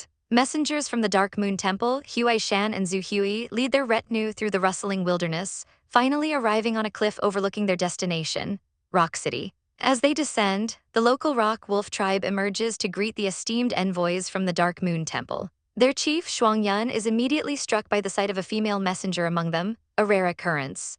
Zhu Hui is equally impressed, finding the young and talented chief far more handsome than she'd heard. Wasting no time, she approaches him with a seductive smile, but Shuangyun immediately rebuffs her advances, bluntly stating he already has a partner and telling her to back off. This public rejection infuriates her companion, Huai Shan, who sneers at Shuangyun, dismissing him as a mere two-star country bumpkin and boasting that he, a three-star beast with powerful ice attributes, is clearly superior. The insult hangs in the air, and Huai Shan, seething with arrogance, demands a duel to see who's stronger, telling Shuangyun to step down as chief if he's not up for the challenge. Shuangyun is baffled by the sudden hostility, calmly suggesting the weary travelers should rest first, but Huai Shan won't let it go, taunting him and telling him to admit defeat if he's scared. A flicker of cold power ignites in Shuangyun's eyes, as he unleashes a blast of pure ice, not at Huai Shan but at the tree directly behind him. The arrogant messenger tactically leans back as the tree shatters, his face a mask of fury that someone dared to lay a hand on him. Shuangyun coolly reminds him that he was the one who demanded a duel and that he hadn't even touched him, only the tree. Drowning in embarrassment, Huai Shan loses all composure and roars that he's going to kill the jerk, stomping his foot and encasing himself in a block of ice. Shuangyan simply walks up and knocks on the frozen prison, warning him to keep his people in check, as this is the territory of the Rock Wolf tribe. Having thoroughly shut down the confrontation, Shuangyan tells the messengers they can check in whenever they like before turning to leave, claiming he has other matters to attend to. Zhu Hui watches him go, a flicker of interest in her eyes, finding him fascinating despite the fact he already has a partner. Deciding to find an old friend, she spreads her wings and takes to the sky. She finds her target, a man with magnificent red wings named Zhu Ling, and greets him, surprised to see him in Rock Mountain. He claims he only took the mission to see her, a line she immediately tells him to drop. She reminds him of their long history, even bringing up a joke he once made about marrying her, which causes him to react with shocking severity, telling her never to take that seriously. She's stunned by his harshness, reflecting that she once found him impressive but now sees him as just a cold, selfish jerk. As she wonders what kind of person would ever choose him, he cuts her off, smugly declaring he's not single and already has a partner. Zhu Hui is floored, her anger instantly replaced by insatiable curiosity as she demands to meet the woman who could tolerate him. Zhu Ling flatly refuses, claiming his partner is unwell and can't see visitors before making a hasty exit. His refusal only fuels Zhu Hui's determination. She has to see for herself who this woman is. She flies off, searching for the partner's location, but is stopped by magical vines that seem to move on their own. Coming from the Godwood tribe, she can communicate with plants, but these vines are stubborn, telling the outsider to stay away. Frustrated, she gives up for now. Elsewhere, Shuangyan shares a tender kiss with his partner. While at the same time, Zhu Ling approaches his own partner, demanding a kiss too. She gives him a simple peck on the cheek, and he complains about her bias. Smirking, she agrees that she is indeed biased, which only seems to ignite a possessive fire in his eyes. He grabs her, pulling her into a deep, forceful kiss, declaring that's more like it when he's finished. She shoves him away, telling him not to come for breakfast as he slips out. A moment later, she gasps in horror, remembering the soup she had left cooking. She rushes to the kitchen only to find the counter empty, frantically wondering where her kidney-boosting soup for Sangi has gone. Peeking outside, she finds another of her partners, Bai Dai, and asks if he drank the medicinal soup. He nonchalantly admits he did, thinking it was just chicken soup. A cold sweat breaks out on her skin as she realizes the gravity of the situation. Bai Dai smiles, asking if it was a remedy for that thing, admitting the taste was a bit strange, but he didn't think much of it. She's flustered that his focus is on her cooking, but admits she used aphrodisiac ingredients. He says he just feels a bit warm, but a deep blush is already spreading across his face. Seeing him flush, she urges him to go take a bath and rest, a sense of dread growing within her. Back in her room, she frantically consults her system, Zioba, confirming the horrifying list of ingredients she used. Deer whip, deer blood, seal kidney, and more. Zioba cheerfully reassures her that it's not fatal. At worst, it'll just cause Bai Dai's kidney to burst. The system then adds with a laugh that since beasts have 2 kidneys, there's always a spare. Huanyuan panics as her system dad appears, callously informing her that her husband is in the mood and she'll be scared to the point of fainting. The system wails that it can't save her but offers a way to alleviate her pain, materializing a book out of thin air. To her horror, the title reads 10 Secrets to Ease a Pregnant Woman's Pain During Delivery, making her question if the situation is really that dire. The system reminds the silly girl that her husband has another form and is currently struggling to control himself after drinking a potent medicinal soup. Seeing no other option, Huanyuan decides her only hope is to escape through the window. But her escape is cut short as a figure blocks the doorway and a cold voice asks where she thinks she's going. It's Bai Dai, his presence radiating an overwhelming sense of oppression that leaves her paralyzed with fear. He corners her against the wall, asking if she's still feeling hot after her shower. In one swift motion, he sweeps her off her feet and tosses her onto the bed, his lips crashing down on hers in a domineering kiss. Her intuition screams that it's better not to resist him now.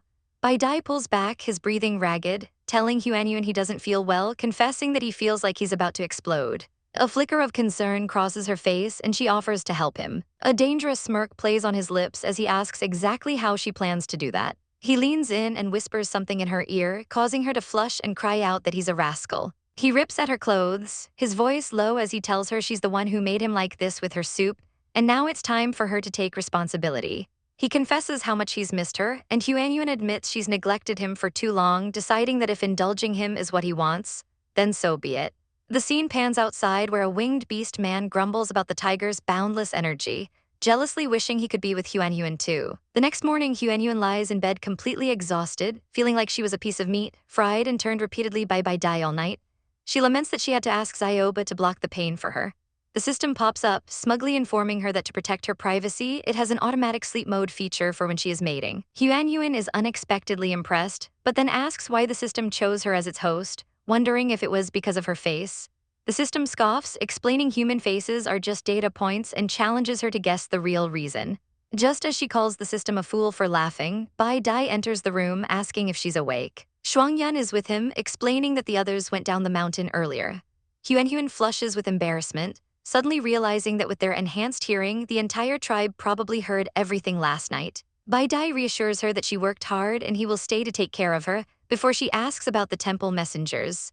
He explains that one is from the Dark Moon Temple and the other from the Godwood Temple. The name Godwood Temple catches her off guard, and Bai Dai elaborates that the messenger is a female friend of Zhu Ling who wants to meet her. He forbids her from going, insisting she stay home for her safety and the safety of their potential children.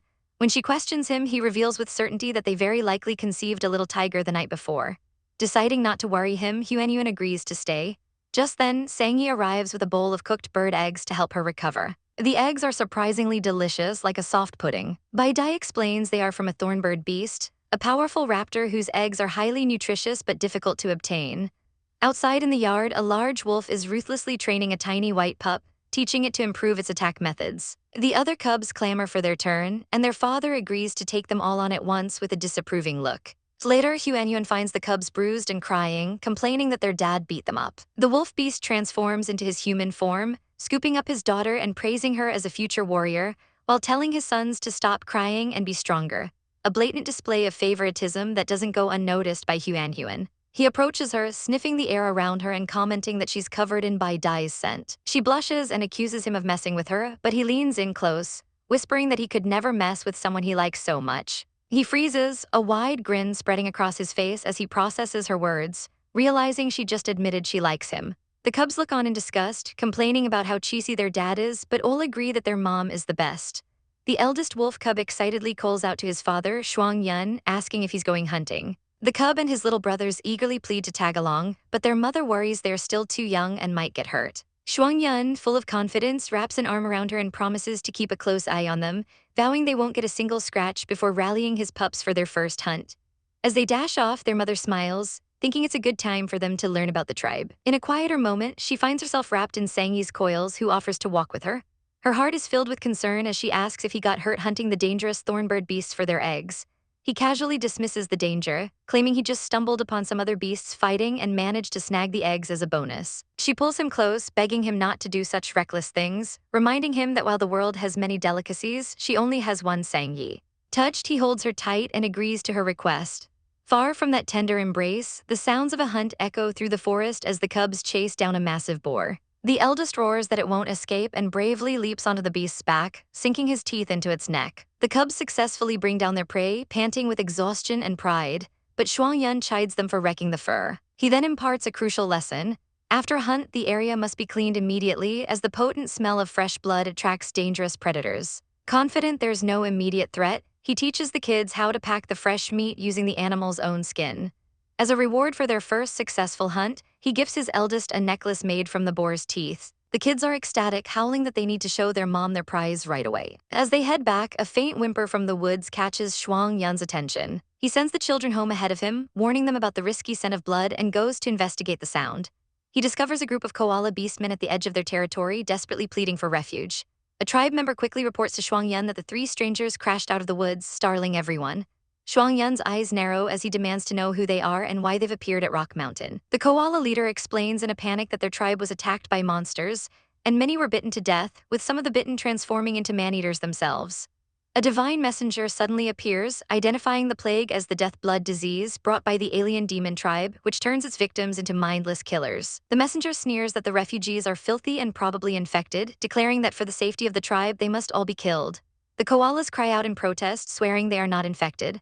Shuangyun intervenes, ordering his men to take the three to a cave for observation. The messenger furiously objects, but Shuangyun coldly asserts his authority on Rock Mountain. He then throws the messenger's logic back at him, revealing that some of their own beasts have caught the disease and asking if they should all be killed too. Stunned by the revelation, the messenger flies into a rage, invoking his authority as a divine messenger and ordering everyone to be seized and burned. He screams that the blood plague spreads too quickly to take chances, but the tribesmen hesitate, recalling members who fell ill the previous winter. Shuangyun calmly urges them to think clearly, pointing out that the koalas show no signs of infection. He makes his decision. The three will be quarantined for observation, a choice his tribe supports as a reasonable precaution. The messenger accuses Shuang-yun of deliberately opposing him, but Shuang-yun simply scoffs at his self-importance and walks away, claiming he has better things to do than argue. As he leaves, the messenger's aide reminds him of their true mission, to investigate the Rock Wolf tribe and find Sang Yi. The two decide to find a way to sneak into the mountain to continue their search. Back at home, the kids proudly present the boar meat to their mother, Huanhuan, who is overjoyed by their success. She praises them as her little treasures, making Shuang-yun playfully demand to know his own title. She smiles and calls him her big treasure. Their family dinner is abruptly crashed by the winged Zuling, who begins gobbling up the food. Shuang-yun erupts, yelling that the food was caught by his daughter, but Zuling ignores him, commenting on how good it smells. The two rivals fight over the meal until the entire pot is empty. Huanhuan declares that from now on, chores will be shared, and since they ate the most, Shuang-yun and Zuling are on cleanup duty tonight. Zuling arrogantly asks if he looks like someone who does housework, and Huanhuan cheekily agrees before pulling out a handmade apron and tying it on him, telling him now he does. Zuling calls it ugly but quickly changes his mind when she offers to take it back, suddenly claiming it's cute. This sets Shuang-yun off, demanding an apron of his own so she won't play favorites. Soon he's striking a ridiculous pose in a pink apron, asking if he's handsome, sending Huanhuan into a fit of laughter. Later that night, as Bai Dai watches over a sleeping Huanhuan, Sang Yi appears in the doorway. He reports movement at the foot of the mountain. Someone is trying to break in.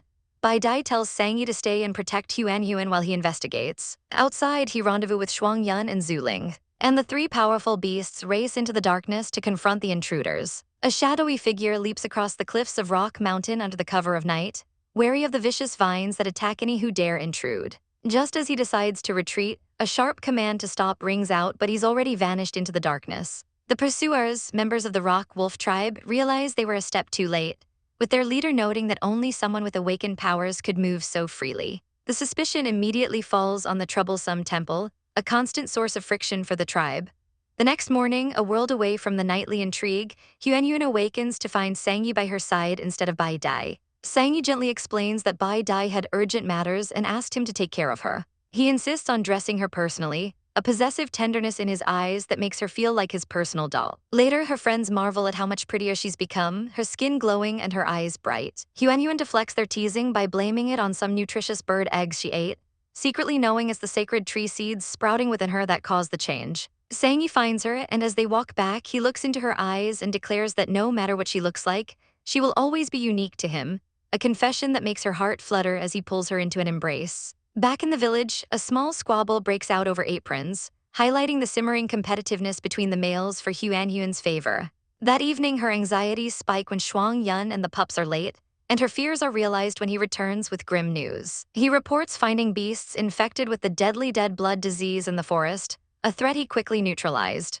But worse, he also spotted a demon army scouring the woods, sending a jolt of panic through Huanhuan as she fears they've come for Sang Yi. Sang Yi, however, remains calm, reasoning that his uncle's methods are more direct and this army must be after something else. The leaders decide to investigate the demon tribe while also containing the plague, but Huanhuan feels a familiar wave of helplessness, wishing she were strong enough to protect them all. Sang Yi senses her distress and reassures her they won't let anything happen. Determined to lift their spirits, she offers to cook dinner, only for Shuang-yun and Zuling to immediately start vying for the task. Zuling wins out, dismissing Shuang-yun's cooking as a deadly risk, and Huanhuan finds herself in the kitchen with the smug winged beastman. He impresses her with his skill before stealing a kiss on her cheek, his eyes glinting with desire as he notes they are alone. Just as he leans in, a tiny, furious Shuang-yun bites his hair, accusing the stupid bird of having bad intentions. Zuling, unfazed, suggests a scandalous three-way encounter, which sends Shuang-yun into a sputtering rage. Later, as Huanhuan watches Bai Dai prepare weapons for the dangerous mission ahead,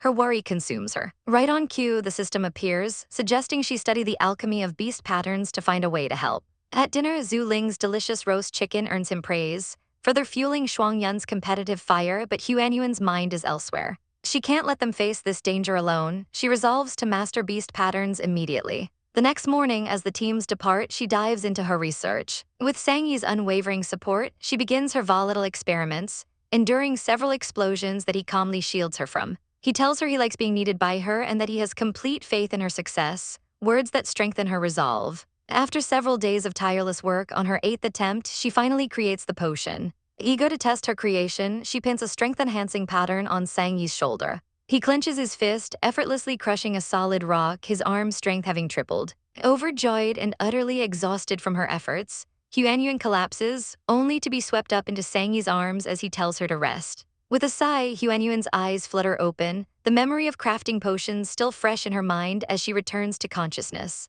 But her weariness vanishes when she hears Shuangyun's voice calling her name. He's finally back, and her heart leaps as she throws her arms around him, telling him how much she missed him. Zhu Ling presents a bouquet of beautiful flowers, asking with a sly grin if they look good. He teasingly tells her they're hers if she gives him a kiss, a challenge she readily accepts. She swiftly plants a peck on his cheek, playfully demanding he hand over the flowers. Shuangyan grumbles in the background, annoyed that Zhu Ling took advantage of the situation, but Huanyuan, holding her prize, happily announces that since everyone is tired, she'll cook braised chicken for them. After a satisfying dinner, she reveals her true purpose for the evening, laying out several stone slabs and announcing it's time to showcase her real skills. Her mates are intrigued, noticing the beast patterns carved into them. Huanyuan explains that she has something important to tell them about the power these patterns hold. As she details her experimental results, they listen with rapt attention, amazed at the possibilities. Sangyi confirms their power, admitting he tried one before and it enhanced his strength for a short time, but there was a significant side effect. After the effect wears off, the body becomes incredibly weak and unable to gather strength for a while. Huanyuan is horrified, asking why he never mentioned such a severe drawback. Zhu Ling coldly states that in this world there's no power without a price, calling a bit of pain a fair trade for strength. The others decide to test the patterns in the forest the next day, but Huanyuan frantically objects, pointing out the danger of being attacked while weakened by the side effects. Seeing his opportunity, Zhu Ling steps in, offering to protect them if she grants his request. He wants her to end his probation and finally make him an official mate. Flustered, Huanyuan asks for more time to think, but he presses her, asking what there is to consider. She tries to deflect by suggesting they focus on the blood disease crisis first. He reluctantly agrees, confidently stating that she'll be his sooner or later, a claim she internally scoffs at. As the group prepares to head into the forest, other members of the tribe ask to join the hunt for the infected. Shuangyan allows it, unaware that a shadowy figure watches them leave, a sinister opportunity presenting itself. The spy waits for them to disappear before sneaking over to the food designated for the infected. He pulls out a vial of red liquid and pours it into their water, vowing to teach Shuangyan a lesson. But he's caught in the act by Zhu Hui, who sits calmly in a tree above him. She asks what he put in the water, but he snarls that his business is none of her concern. Unfazed, she declares that the feud between the Rock Wolf tribe and the Dark Moon Temple has nothing to do with her before vanishing. Later, chaos erupts at the quarantine zone as the koala beastmen suddenly fall unconscious after their meal. One of them rises, its eyes glowing a demonic red before it viciously attacks another, infecting him with the death blood disease. Panic ensues, with the guards screaming to take the newly infected to Huanyuan for saving. But their path is blocked by the priest Huai Shan, who declares that the two infected males must be executed immediately. A young rabbit beastman named Dongya protests, explaining they were bitten while protecting him, but the priest scoffs, calling the disease incurable and their efforts pointless. Dongya defiantly retorts that just because he can't cure them doesn't mean others can't. Amused by their ignorance, the priest decides to show them a thing or two about the world. He channels a dark energy, and Dongya suddenly feels weak as a strange power envelops him. The onlookers cheer as one of the infected stirs, thinking the priest can actually cure the disease. But their hope turns to horror as Dongya collapses in agony. The priest laughs cruelly, revealing his price for demonstrating his healing skill is their very lives. He threatens to drain the life force from anyone who opposes him and orders his men to take the 4 captives. His true goal is to enter Rock Mountain and investigate the tribe's strength. When his subordinate suggests leaving the minor matter to them, the priest insists on going personally. His curiosity has been piqued, and he's determined to see what treasures the Rock Wolf tribe is hiding. However, at the mountain entrance, he's blocked by the tribe's guards. He arrogantly demands the commoners move, then tries to bribe them with a handful of crystals, which only enrages them. His attempt is interrupted by Meng Lai, the shaman of the Wild Horse tribe, who tells him to go back. The priest refuses, and Meng Lai warns him they won't be polite if he insists. With his patience gone, the priest snarls that anyone who blocks his path will die, clutching a powerful crystal menacingly. Meanwhile, back home, Sangyi shows Huanyuan a beautiful new outfit he made for her. She tries it on, looking radiant, and thanks him with a warm hug as he tells her she's beautiful. Their tender moment is shattered by a frantic messenger, who reports that priest Huai Shan is at the entrance, planning to force his way in now that the leaders are away. Furious, Huanyuan declares she'll go down and handle it herself. She realizes the other priest, Zhu Hui, is likely watching from the sidelines, letting events unfold. Sangyi tries to stop her, warning her that Huai Shan is dangerous and that he should go instead. But Huanhuan refuses to hide, proclaiming that she must protect their home. She quickly dispatches another messenger to the Feather Tribe for reinforcements, slapping a speed-enhancing beast pattern on his back to quicken his journey. The man vanishes in a blur, astounded by the power. Sangyi insists on accompanying her, promising to stay hidden. Seeing no other choice, Huanhuan agrees, steeling herself for the confrontation. Her wolf cubs rush to her side, insisting they can protect her. And Sangyi agrees to bring them, deciding they will face this threat together as a family. At the gate, the Feather Tribe has already arrived to block Huaishan, declaring that forcing entry into Rock Mountain is an act of aggression against their territory. The priest feigns innocence, claiming he's only trying to escort the sick home, which infuriates the Feather Tribe warrior. Just then, a path parts in the crowd as Huanhuan arrives, her cubs at her heels and her expression like ice. Menglai questions her presence, and she coldly replies that she had to handle this herself. Huaishan is immediately captivated by her beauty, but she ignores his gaze, thanking him for his help and promising a reward of crystals later. When he mockingly asks who she is, she proudly announces she is the healer of the Rock Wolf tribe, a statement that sends his followers into fits of laughter. As her own people defend her honor, Huaishan condescendingly begins the tale of the frog in the well. But Huanhuan cuts him off, turning his insult back on him by advising him not to be the frog himself, which makes him seethe with rage. Enraged, he grabs the weakened Dongya, threatening to kill him if his orders are defied. As he prepares to twist the poor boy's head off, Huanhuan realizes he's using his life-draining skill again. Sangyi steps forward to protect her, but Huaishan only laughs maniacally, daring anyone to try and stop him. With a furious cry, Huanhuan unleashes her own power, commanding her Parthenosis to attack. In an instant, massive green vines erupt from the ground, swarming towards the arrogant priest. Lord Huaishan finds himself ensnared by vicious vines, a trap sprung just as his forces were about to crush their enemies. A serpent beastman named Sangyi has been captured, and a woman screams his name in terror while a giant snaketail sweeps away the captors. Huaishan's followers are furious that their targets were rescued, but the victory is hollow for Huanhuan's people. As their rescued comrades are on their last breath, their life force rapidly fading. Huaishan laughs mockingly, confirming he has drained them all and they won't survive until dawn. His cruelty earns him the scorn of Huanhuan's pack, but her companion warns her not to be impulsive, as the man represents the powerful temple. Huaishan smirks, daring them to attack him and provoke the temple's wrath, knowing they wouldn't dare.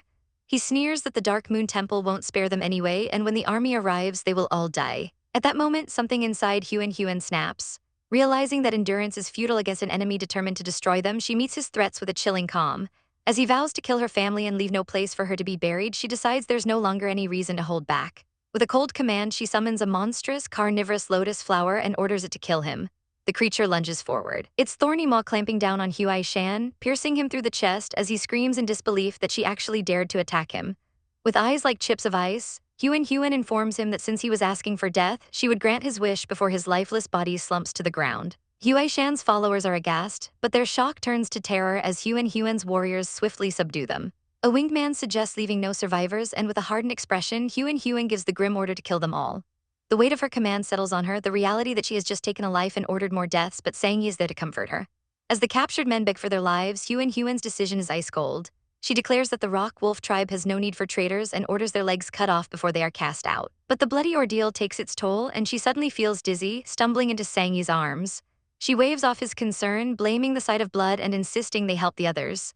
Later, Sangyi prepares a potent herbal soup, adding a few drops of his own blood to the mixture before handing it to her. However, as she walks away, a crippling pain sears through her stomach, forcing her to double. She tries to convince herself it's nothing, but the pain intensifies until she collapses. Sangyi catches her, his face a mask of panic as he yells for a healer. The healer, Menglai, quickly arrives and uses a purple fragrant leaf for his diagnosis, delivering a stunning revelation. Huanhuan isn't sick, she's pregnant. The news throws her into confusion. If she's pregnant, why is she in so much pain? Menglai explains that the pregnancy was unstable from the start, and the recent emotional distress triggered the cramps. With his own skills being limited, he suggests seeking help from Zhu Hui, a priest from the Sacred Tree Temple with powerful healing abilities. A grim determination settles over Sangyi, who vows to bring the priestess, willingly or not. He finds Zhu Hui by a serene lake and explains the situation.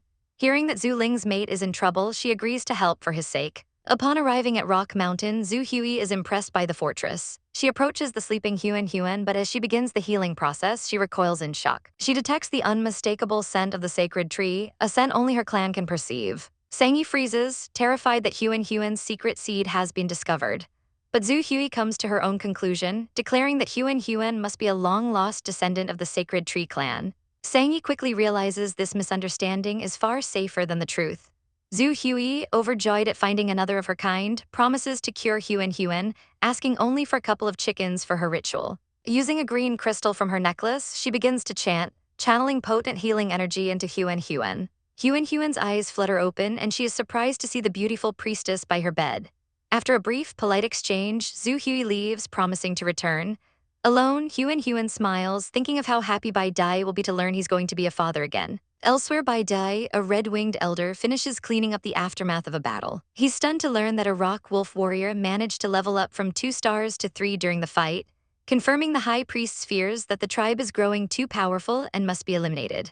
Just as he expresses his desire to return to Huan, a wooden tablet shatters, signaling that Huai Shan is dead. Bai Dai calmly explains that Huan's little lotus killed him.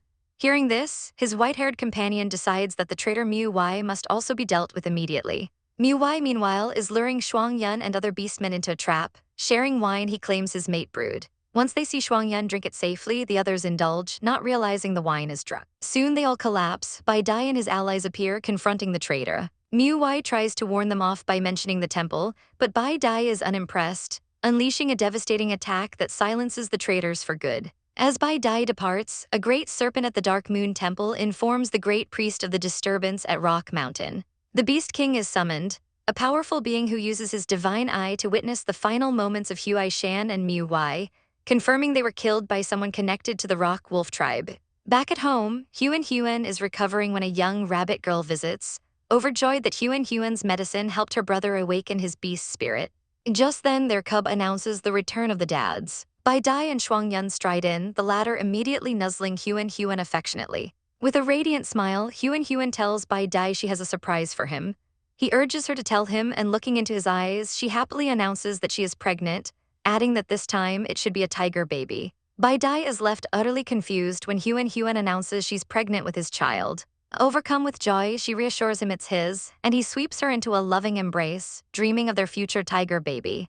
The happy news spreads quickly, with discussions of even more snake babies in the future, but the revelation causes Sang Yi to clench his fist, a shadow crossing his face. A celebratory meal, Bai Dai is congratulated, but the collective, intense gaze from all her mates is unnerving. They all vow to help her recuperate, a promise that fills Huan with a terrible, suffocating dread. Her life descends into a nightmare of overprotection.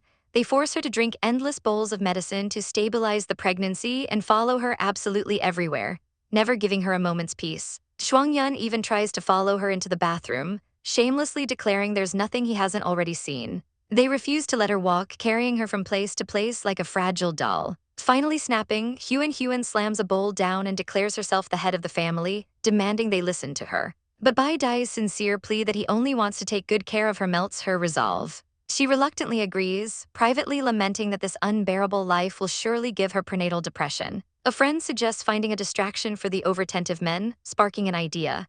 Seeing how idle Bai Dai, Sang Yi, and Zhu Ling are compared to the busy Shuang-yun, who is busy organizing the tribe and exiling traitors, Huan decides to invent something new. She proudly presents them with a set of bark playing cards, guaranteeing they'll be too entertained to bother her. The men agree to play, and Huan celebrates winning the first round. When Zhu Ling suggests a punishment for losing, she devises a rule. The winner can make one request that the loser must fulfill.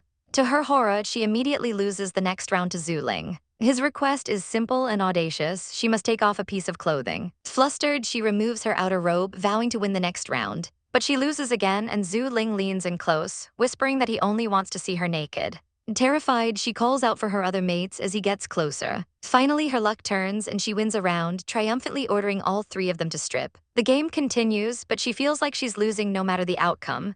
Sang Yi wins the next hand, pointing out that she was so focused on Zhu Ling she didn't even notice his cards. As she begs him for mercy, Sang Yi coldly tells her to take off her clothes, making her realize he's just as bad as the others. Fed up, Huan changes the rules. Now the loser gets a turtle drawn on their face. Just then, Shuang-yun returns and is appalled to see her face covered in drawings. Dismissing the current stakes as childish, he raises the bet to something far more serious. The winner gets to sleep with Huan. Outraged at being used as a prize, she watches as Bai Dai, who hadn't been winning at all, immediately wins with an ace. Zhu Ling notes his sudden change in luck, but Bai Dai simply calls it a fluke as he scoops Huan into his arms and carries her away.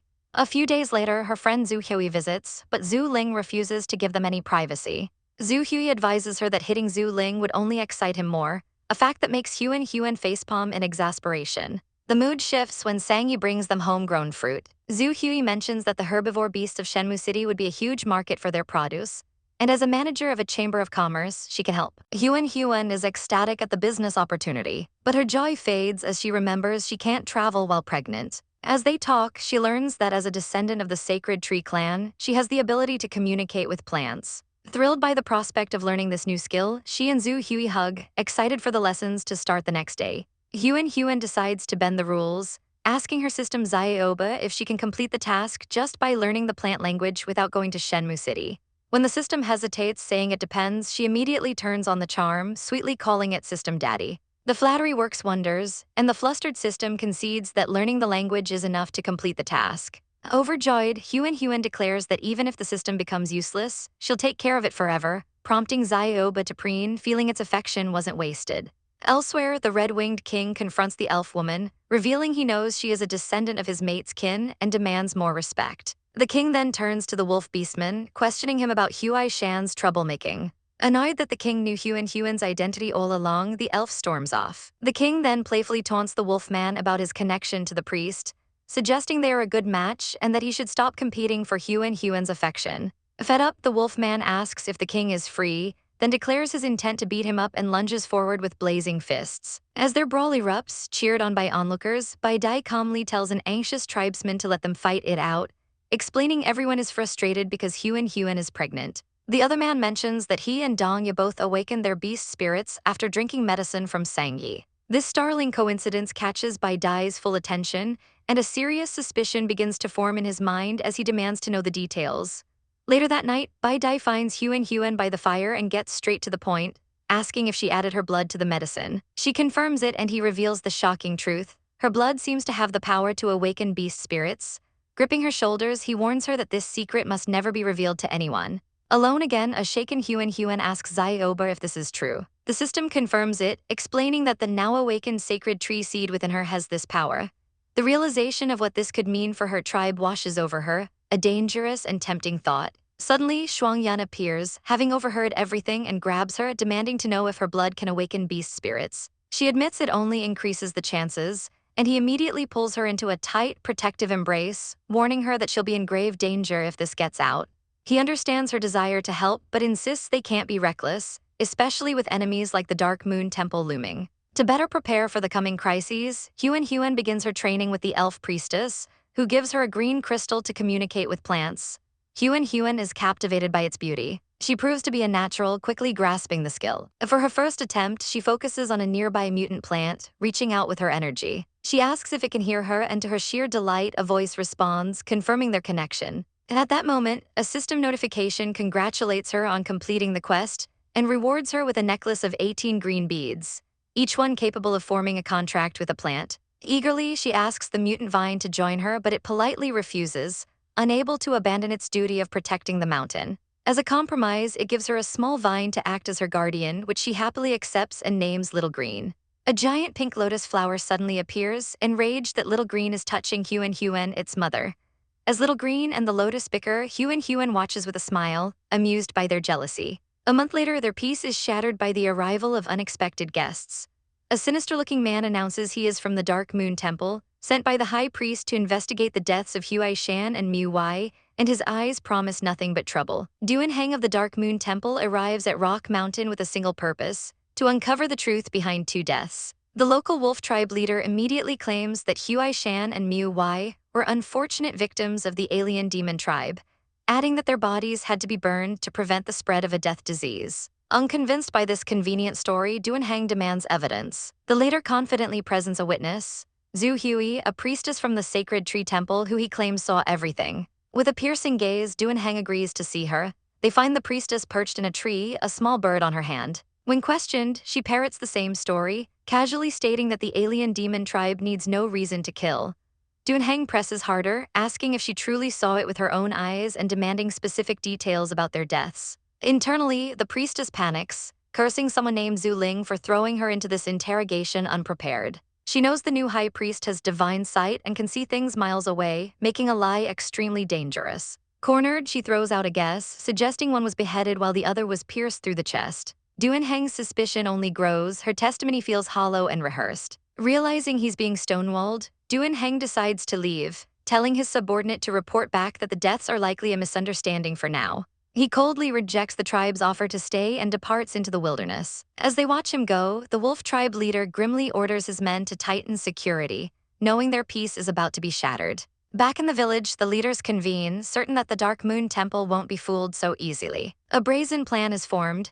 They will impersonate the alien demon tribe and ambush Duanheng themselves, cementing the false narrative. The winged leader, Zhu Ling, agrees it's a feasible plan. They decide Sangyi is the most suitable for the job, with the powerful Zhu Ling providing support. That night, a woman expresses her fear that they might run into the real demon tribe, but she's told the odds of that are impossibly low. The next day, Zhu Ling and Sangyi return, greeted with relief that they are unharmed. But when asked about the mission, Zhu Ling delivers shocking news. Duanheng is dead, but not by their hands. While they were observing in secret, the actual alien demon tribe emerged from the water and slaughtered the entire party. The brutal ambush was swift and merciless, silencing Duanheng's men before they could even fight back. The woman who feared the worst realizes with horror that she jinxed them. But the fallout is just beginning.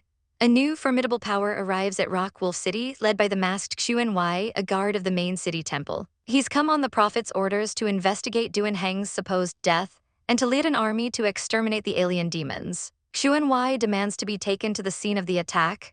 Just as they near the location, a torrential downpour begins, forcing Xuanhuai to halt the advance until the weather clears. In the pouring rain, he comes face to face with the priestess, Zhu Hui. She informs him her temple has ordered her to return, clearly wanting to escape the impending conflict. As she prepares to leave, the wolf tribe leaders watch from afar, deeply unsettled by Xuanhuai's presence. The white-haired leader warns Zhu Ling to stay hidden, sensing a terrifyingly immense and suppressed power radiating from Xuanhuai, a power that leaves his companions speechless with dread. The debate is settled before it begins. If Zhu Ling and Xuanhuai were to fight, Xuanhuai would undoubtedly win. Even the ever-invincible Zhu Ling doesn't argue, a silent admission that sends a ripple of shock through the group. They learn that the 12 guards of 10,000 Beast City are all beyond the 9-star level, with some rumored to have even reached 10 stars. Xuanhuai clarifies with an air of superiority that 10 stars is the demigod realm, an impossible feat on the Beast mainland where gods cannot exist, effectively capping power at 9 stars. When questioned, he smugly admits he only guessed Zhu Ling's knowledge, and Huan is stunned by the implication. Zhu Ling, who always seemed so unassuming, is a 9-star powerhouse. As the rain finally ceases, Xuanhuai announces his intent to lead a team to track the alien demon tribe, and the blue-haired divine guard, Xuanhuai, rallies his men to move out. Meanwhile, Huan bids farewell to Zhu Hui, who offers her food for the journey and invites her back to Shenmue City. Huan gently refuses, her hand on her belly, explaining that she's pregnant and wants to give birth at Rock Mountain, which she now considers her true home. Zhu Hui insists her true home is with the Sacred Tree clan, dictated by her bloodline, but Huan counters that home is where her family is, gesturing to her loyal wolf beasts. Zhu Hui briefly considers inviting them all but quickly imagines the utter chaos Shuangyan and Zhu Ling would unleash upon the city. Relenting, she tells Huan to visit the temple in Shenmue City after the baby is born, then spreads her magnificent wings and departs with a final promise to see her again soon. In the forest, the hunt is on. Bai Dai, in his wolf form, leads his cubs with newfound coordination as they successfully take down a deer. But their victory is cut short when a vicious lynx beast, likely connected to the demons, ambushes him. The creature tries to flee, but Bai Dai gives chase, determined to let nothing escape. He returns with the defeated lynx in his jaws, only to realize with dawning horror that it was all a trap to lure him away from the cubs. Transforming into his beastman form, glowing with a furious green aura, he grabs the lynx and demands to know where the cubs are. The beast spits defiance, and Bai Dai ends its life with a swift snap of the neck. He throws his head back and lets out a desperate howl, a distress signal that his tribe immediately recognizes, prompting Jiu Yuan to assemble a pursuit team of 50 wolf beasts. Bai Dai frantically follows the children's scent until it vanishes at a riverbank. Across the water, he spots them, held captive by the alien demon tribe and Xuanhuai's forces. The cubs cry out for their father as Bai Dai's eyes burn with hatred for the demons who took them. Xuanhuai orders his men to charge, but a hooded demon holds a blade to a small white cub's throat, threatening to kill it if anyone moves. Bai Dai snarls, vowing to slaughter them all if they harm his child, but the demon only threatens to drown the cub, leaving Bai Dai paralyzed with indecision. Just as Xuanwei relishes the capture, the river begins to churn as aquatic demon reinforcements emerge from the depths. Unfazed, Xuanwei declares that the divine guards never retreat and unleashes his power, cutting a path through the enemy ranks. In the ensuing chaos, Shuangyan rescues 3 cubs but learns that the youngest, Zhao Guadi, is still captive. As the wolf tribe reinforcements arrive, Jiu Yuan takes command, ordering Shuangyan to protect the children while he leads the search for the missing cub. Back in the village, Huan paces, consumed with worry for her family's safety. Far away, a monstrous creature awakens, its mind filled with a chilling, single-minded emptiness, as a new group of powerful figures watch from the shadows, heralding a greater threat to come. On a remote mountain pass, the alien demon tribe gathers its forces, their intentions sinister and clear. The command is given with cold precision. Now is the perfect time to act. All beasts are to be slaughtered without mercy, sparing only Huan and Sang Yi. The hooded soldiers acknowledge their orders with a unified grunt, a tide of darkness ready to descend upon the unsuspecting beastmen. Panic erupts in the village as a lookout screams about the invasion, urging his kin to send a message and prepare for battle. The clans gather their soldiers, recognizing their attackers as the dreaded Feather Tribe descends from the sky. A vicious aerial battle immediately breaks out as the Wing Tribe moves to intercept, their leader vowing to leave none of the invaders alive. Far away amongst the stars, powerful beings watch the chaos unfold. A cloaked figure confirms that Huan is indeed on the mountain below, causing a white-haired god to smile softly, murmuring how he can't wait to see her again. But Huan is blissfully unaware, yawning sleepily as she tells her mate how easily tired she's been since getting pregnant. Just as he offers to take her back to her room, a frantic beastman bursts in, shouting that the alien demon tribe is attacking. The shock sends a violent tremor through Huan's body, and she cries out, clutching her stomach in agony. Her mate looks down in horror to see blood staining her dress. She's going into labor. She can't believe it, her belly is still so small, but the intense pain tells her it's true. Zuling appears in a flash of wings, diagnosing it as a premature birth at the worst possible time.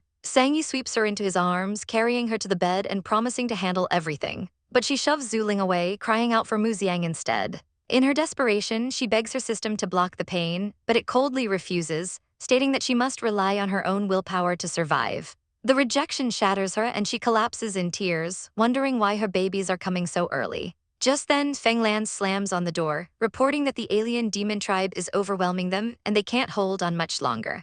With tears in her eyes, Huan tells Sangyi to go help them, insisting she'll be fine. He kisses her forehead, vowing to return, and leaves with a hooded cloak to join the fight. Alone and terrified, Huan worries that this time he won't be able to protect her. Muxiang rushes in, announcing she's there to help and encouraging her to push. The pain becomes a disorienting blur, her body feeling like it doesn't belong to her anymore. Her mind drifts, and for a moment she's standing in the modern world, wondering if she's finally back home. The sight of a white-haired man who looks just like Bai Dai shocks her to her core, snapping her back to the grim reality of the beast world just as she feels the baby finally being born. Muxiang joyfully announces that her child has arrived, but then corrects herself. There are 2 babies. Zuling peers at the tiny tiger cubs and bluntly declares them ugly. But Huan gazes at them with love, noting how weak and small they are because of the premature birth. Muxiang reassures her that their cries are loud, a sure sign of health. As Muxiang inspects the cubs to determine their gender, a loud clang echoes from the door below. Zuling's face turns grim as he recognizes the cloaked intruder, remarking that killing him once wasn't enough. The cloaked figure calmly states that Zuling can't kill him and tells Muxiang to take Huan and hide. Unleashing a torrent of fire from his wings, Zuling attacks, but the figure dodges, realizing with a smirk that Huan must be upstairs. He strikes Muxiang down in a single blow. Hearing the commotion, Huan clutches her babies and summons her power, sending green vines to seal the door shut.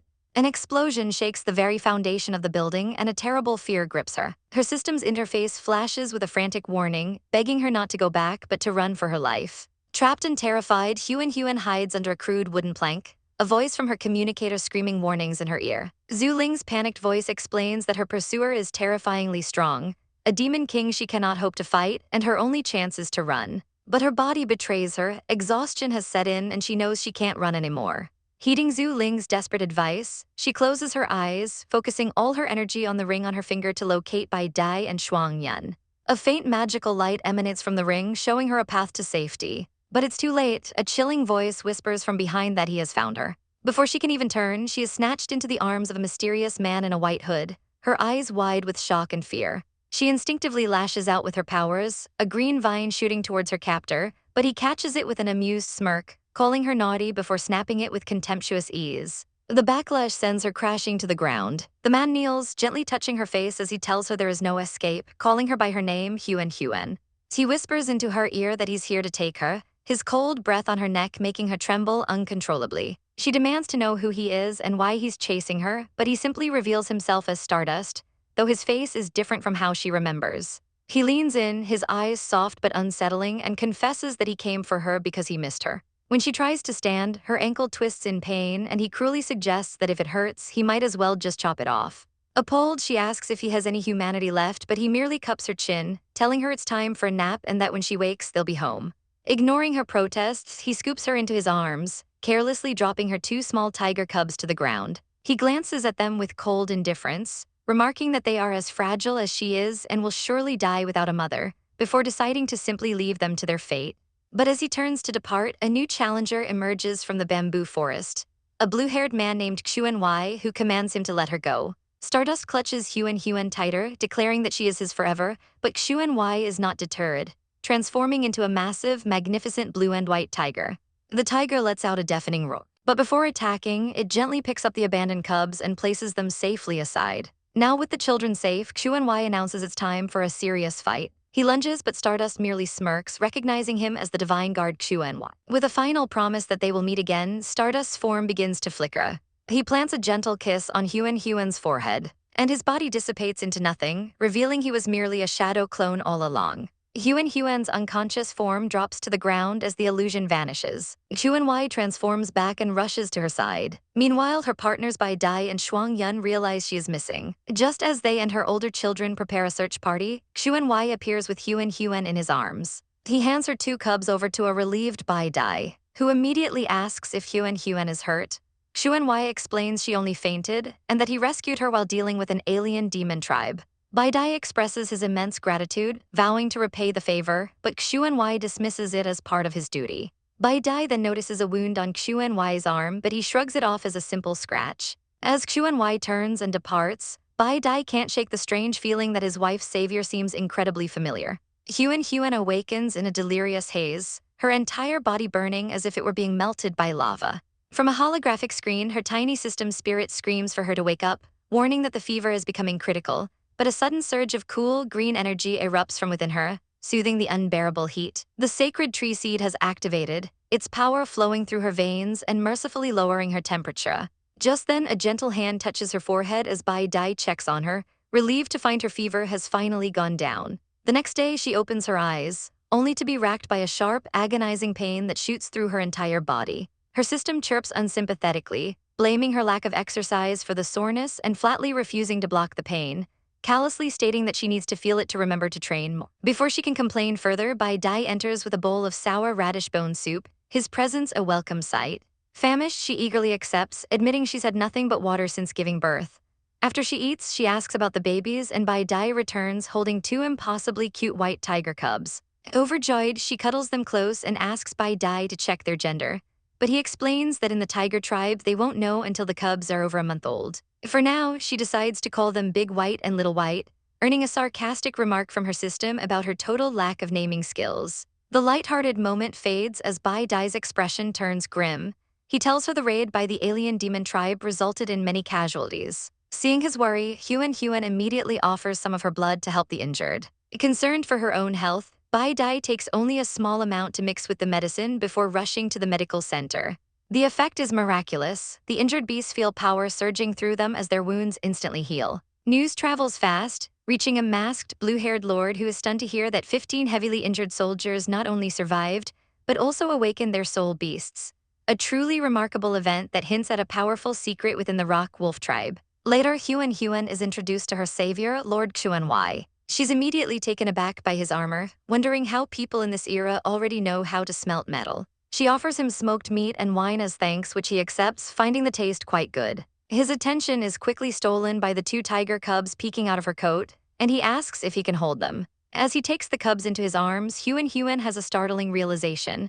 His eyes, just like Bai Dai's, are a piercing blue. She dismisses it as a coincidence while Xuanhuan, charmed by the cubs, suggests naming them Bai An and Bai Hao, names she instantly loves. He then offers 2 gold crystals as a gift for the cubs, insisting she take them despite her protests. With a final glance, Xuanwei and his men depart. Huan remarks on his easygoing nature, a strange feeling of familiarity washing over her, but Bai Dai gently hushes her, saying that if she can't remember him, it isn't important. That evening, the tribe holds a solemn ceremony, cremating their 29 fallen warriors to honor their sacrifice. Back in her room, Huan can't stop thinking about the metal armor, and her system informs her she could also refine metal if she reaches the intermediate level of alchemy.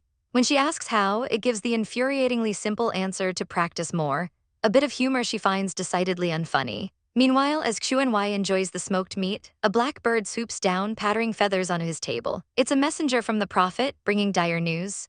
The alien demon tribe has crossed the Black River and established a large station, forcing the opening of a new battlefield where Xuanwei's assistance is urgently required. As he quickly prepares to leave on his errand, the bird asks what he was eating that smelled so great, completely oblivious to the gravity of the message it just delivered.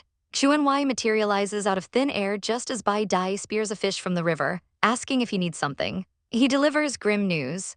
The temple has decided to establish a battlefield across the Black River to stop the alien demon tribe's advance. Bai Dai coolly asks why he's being told this, and Xuanwei warns him that with the area becoming a war zone, the Rock Mountain will be the first to be affected, advising him to prepare unless he wants to become cannon fodder. Suspicious, Bai Dai presses him, asking why he's helping them and who he truly is. Xuanwei simply states that he's said all he can before turning to leave with his companion. Suddenly, Bai Dai's eyes widen in shock as he recognizes the other figure, calling out Big Brother in disbelief. The man stops, coldly telling Bai Dai he has the wrong person before walking away. Bai Dai is left reeling, his mind racing with the impossible thought that Xuanwei could be his brother. A painful memory surfaces of his brother leading an army years ago, only to be killed in an ambush. He remembers seeing the bloodied body with his own eyes, a sight that seared itself into his memory. The question burns in his mind, if that body was his brother's, then who is this man now and where has he been all these years? Elsewhere, Huan steps out of a bath feeling refreshed, her body almost healed. But as she towels off, she notices a strange dark pattern on her neck. Her system suddenly appears, gravely informing her that it's a mark left by Stardust, a tracking device that will allow her enemy to find her no matter where she goes. She panics and begs System Daddy for help, but the system admits it's just as scared, lamenting that their pursuer is incredibly powerful and beyond its control. While Xuanwei deals with his drunk pet crow by unceremoniously dunking it in a vase. The Rock Wolf tribe is in a frenzy of activity, reinforcing their fortress and building walls to ensure their safety. Feeling the urgency, Huan tries to practice alchemy to reach the intermediate level, but she grows frustrated with her system, blaming its limited memory when a recipe goes wrong. As she calls the system useless, her cauldron begins to bubble violently before erupting in a massive explosion that throws her backward. Amidst the foul-smelling purple sludge, Huan grumbles about her terrible system, which whines back that its master god didn't allocate it enough memory. Just then, a pink, gelatinous blob emerges from the mess. After so many failures, Huan is horrified by what she's created. The system informs her it's called Little Pink, a name she finds utterly ridiculous. She consults her alchemy book, only to discover that soaking it in water just makes it sprout more of itself, a seemingly useless trait. But the system clarifies that once Little Pink dries, it becomes extremely sturdy, and a brilliant idea sparks in her mind.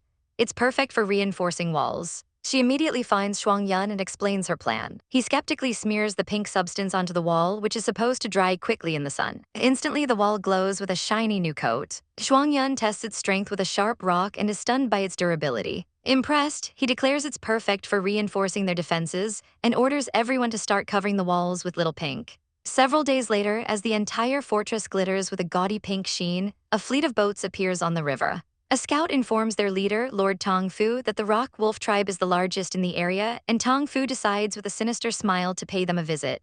His followers praise his healing abilities, but his inner thoughts reveal a deep contempt for the ignorant country beasts who admire him. He sees this as an opportunity, believing he needs to find a strong tribe to expand his power, and the Rock Wolf tribe is now his target.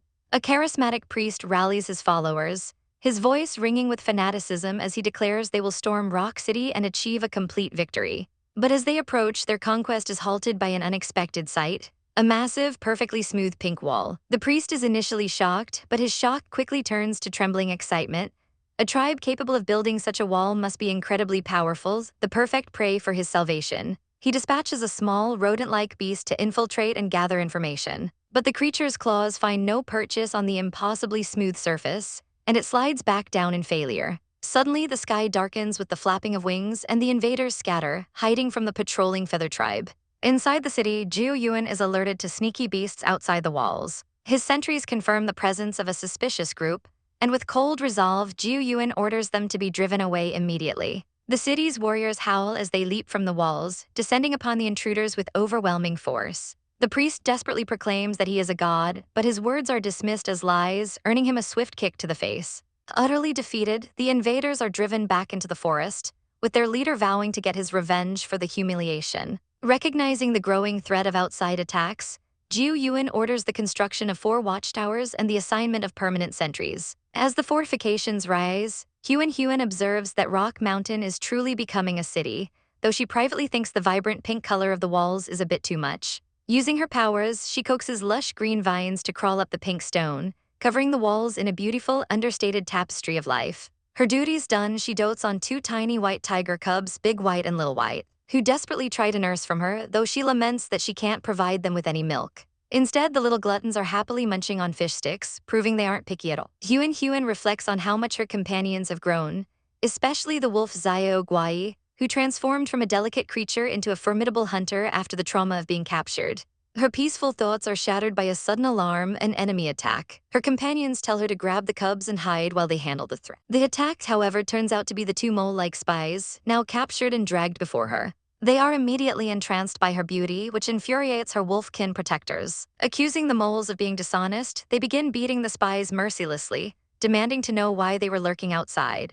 Just as the interrogation turns brutal, Huan steps in, her voice calm and steady as she asks where they are from. Terrified, the moles spill their story, explaining their home was taken by the alien demon tribe and begging for their lives. But Huan's smile turns chillingly sweet as she asks if it was really just the 2 of them. The moles break instantly, confessing that over 50 beasts and their priest came with them. Huan gives them a simple ultimatum: tell her everything within 3 seconds or she'll have them buried in the back mountains. They reveal their true mission. Their priest sent them to place a bag of worms inside the city walls. Jiu Yuan takes the bag, revealing a grotesque, wiggling mass of parasites that makes Huan recoil in disgust. Her system warns her that these worms are fatal parasites, the enemy of all plants and animals. Bai Dai recognizes them as a plague that once devastated the mainland before disappearing. Realizing the grave danger, Huan demands to know everything about this priest. The spies, completely brainwashed, babble about a miraculous healing potion he possesses, insisting he is noble and powerful.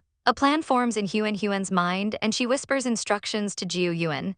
They will invite this priest, and if he refuses, they will bring him by force. As Jiu Yuan leaves, her system, Zioba, observes that she seems to have changed for the worse. Huan reflects on this, admitting that while she used to be weak and scared, she can now decide someone's fate without blinking an eye. A cold fear grips her as she wonders if she's becoming someone who sacrifices others for her own gain. The system reassures her, explaining that in the brutal beast mainland, one must be ruthless to survive and protect their family. It then poses a startling question: if she had the chance to return to her original world, would she take it? Huan hesitates, her heart torn. She has people here she could never bear to leave. She presses the system, a desperate hope in her eyes, asking if it can truly send her back. The system falls silent, infuriating her with its evasiveness. Just then, Jiu Yuan returns, announcing that he has successfully brought back the priest Tongfu. Huan, veiled and resolute, decides to personally greet the visiting priest from the Sun Temple. As the great gates boom open, a pompous priest named Tongfu stands there, having captured 2 of their own tribe members who now plead for their release. Seeing the commotion, Huan notes the priest's high standing and grants him entry, a cold calculation forming in her mind. Tongfu surveys the formidable beast tribe, a smirk playing on his lips as he imagines how establishing himself here could rapidly expand his own power. He arrogantly demands to see their leader, but it's Huan who steps forward, informing him the leader is away and he will deal with her. Tongfu is momentarily stunned by her beautiful eyes, musing that she must be a great beauty beneath the veil. Before he can question her further, Bai Dai steps beside her, introducing her as the shaman of the tribe. The priest scoffs, finding the idea of a female shaman laughable. His mockery is cut short when a wolf warrior demands he show respect, prompting Tongfu to sneeringly ask for proof of her authority. Huan turns the tables instantly, her voice like ice as she asks what proof he has of being a priest, reminding him that impersonation is a crime punishable by death. Unfazed, he proudly declares his identity as a true priest from the Temple of the Sun. Bai Dai then steps in, coolly asking that if he's truly from the temple, then surely he recognizes the male beast standing right beside him. The priest's smug expression shatters as he recognizes Bai Dai, his face paling as he drops to his knees, stammering a greeting to the second prince. Bai Dai icily informs him that he is no longer the second prince and should not be addressed as such. Tang Fu is paralyzed by terror, his mind reeling as he remembers the bloody reputation of the man before him, the prince who nearly wiped out the temple's guards and priests in a single night. A flashback reveals a blood-soaked Bai Dai standing amidst a massacre, a ruthless enforcer who eliminated countless people while investigating the queen's mysterious death. Shaking uncontrollably, the priest's fear is palpable. Huan quietly asks Bai Dai what he did to make the man so afraid, to which he replies with a charming smile, asking if he looks like someone who would do bad things. She shyly admits he doesn't, causing Bai Dai to conclude the priest is merely a coward. He moves to pat her head, but she stops him, reminding him to maintain her image as a shaman in public. Back in the present, Tang Fu is still kneeling until one of the warriors gruffly picks him up. Just then, the two captured beasts are brought forth, and Huan is informed they confess the priest ordered them to release deadly worms on Rock Mountain. The crowd gasps in horror, realizing the priest had malicious intentions that could have killed them all. Tang Fu frantically denies everything, screaming that they are lying. Huan calmly ignores his outburst and asks about the legendary healing potion he possesses, a potion the crowd eagerly confirms is incredibly powerful. She requests to see this miracle cure, and he proudly presents a small vial.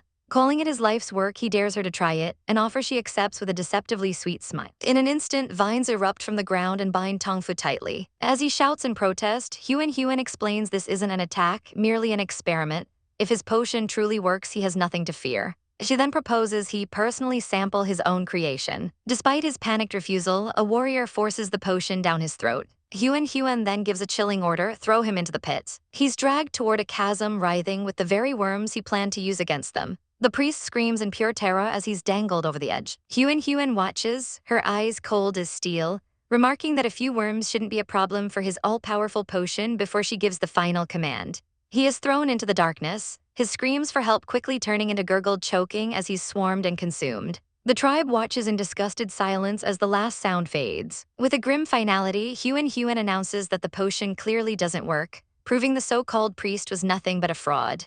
When his few remaining followers cry out in protest, she offers them a sickeningly sweet smile and invites them to follow their master into the pit.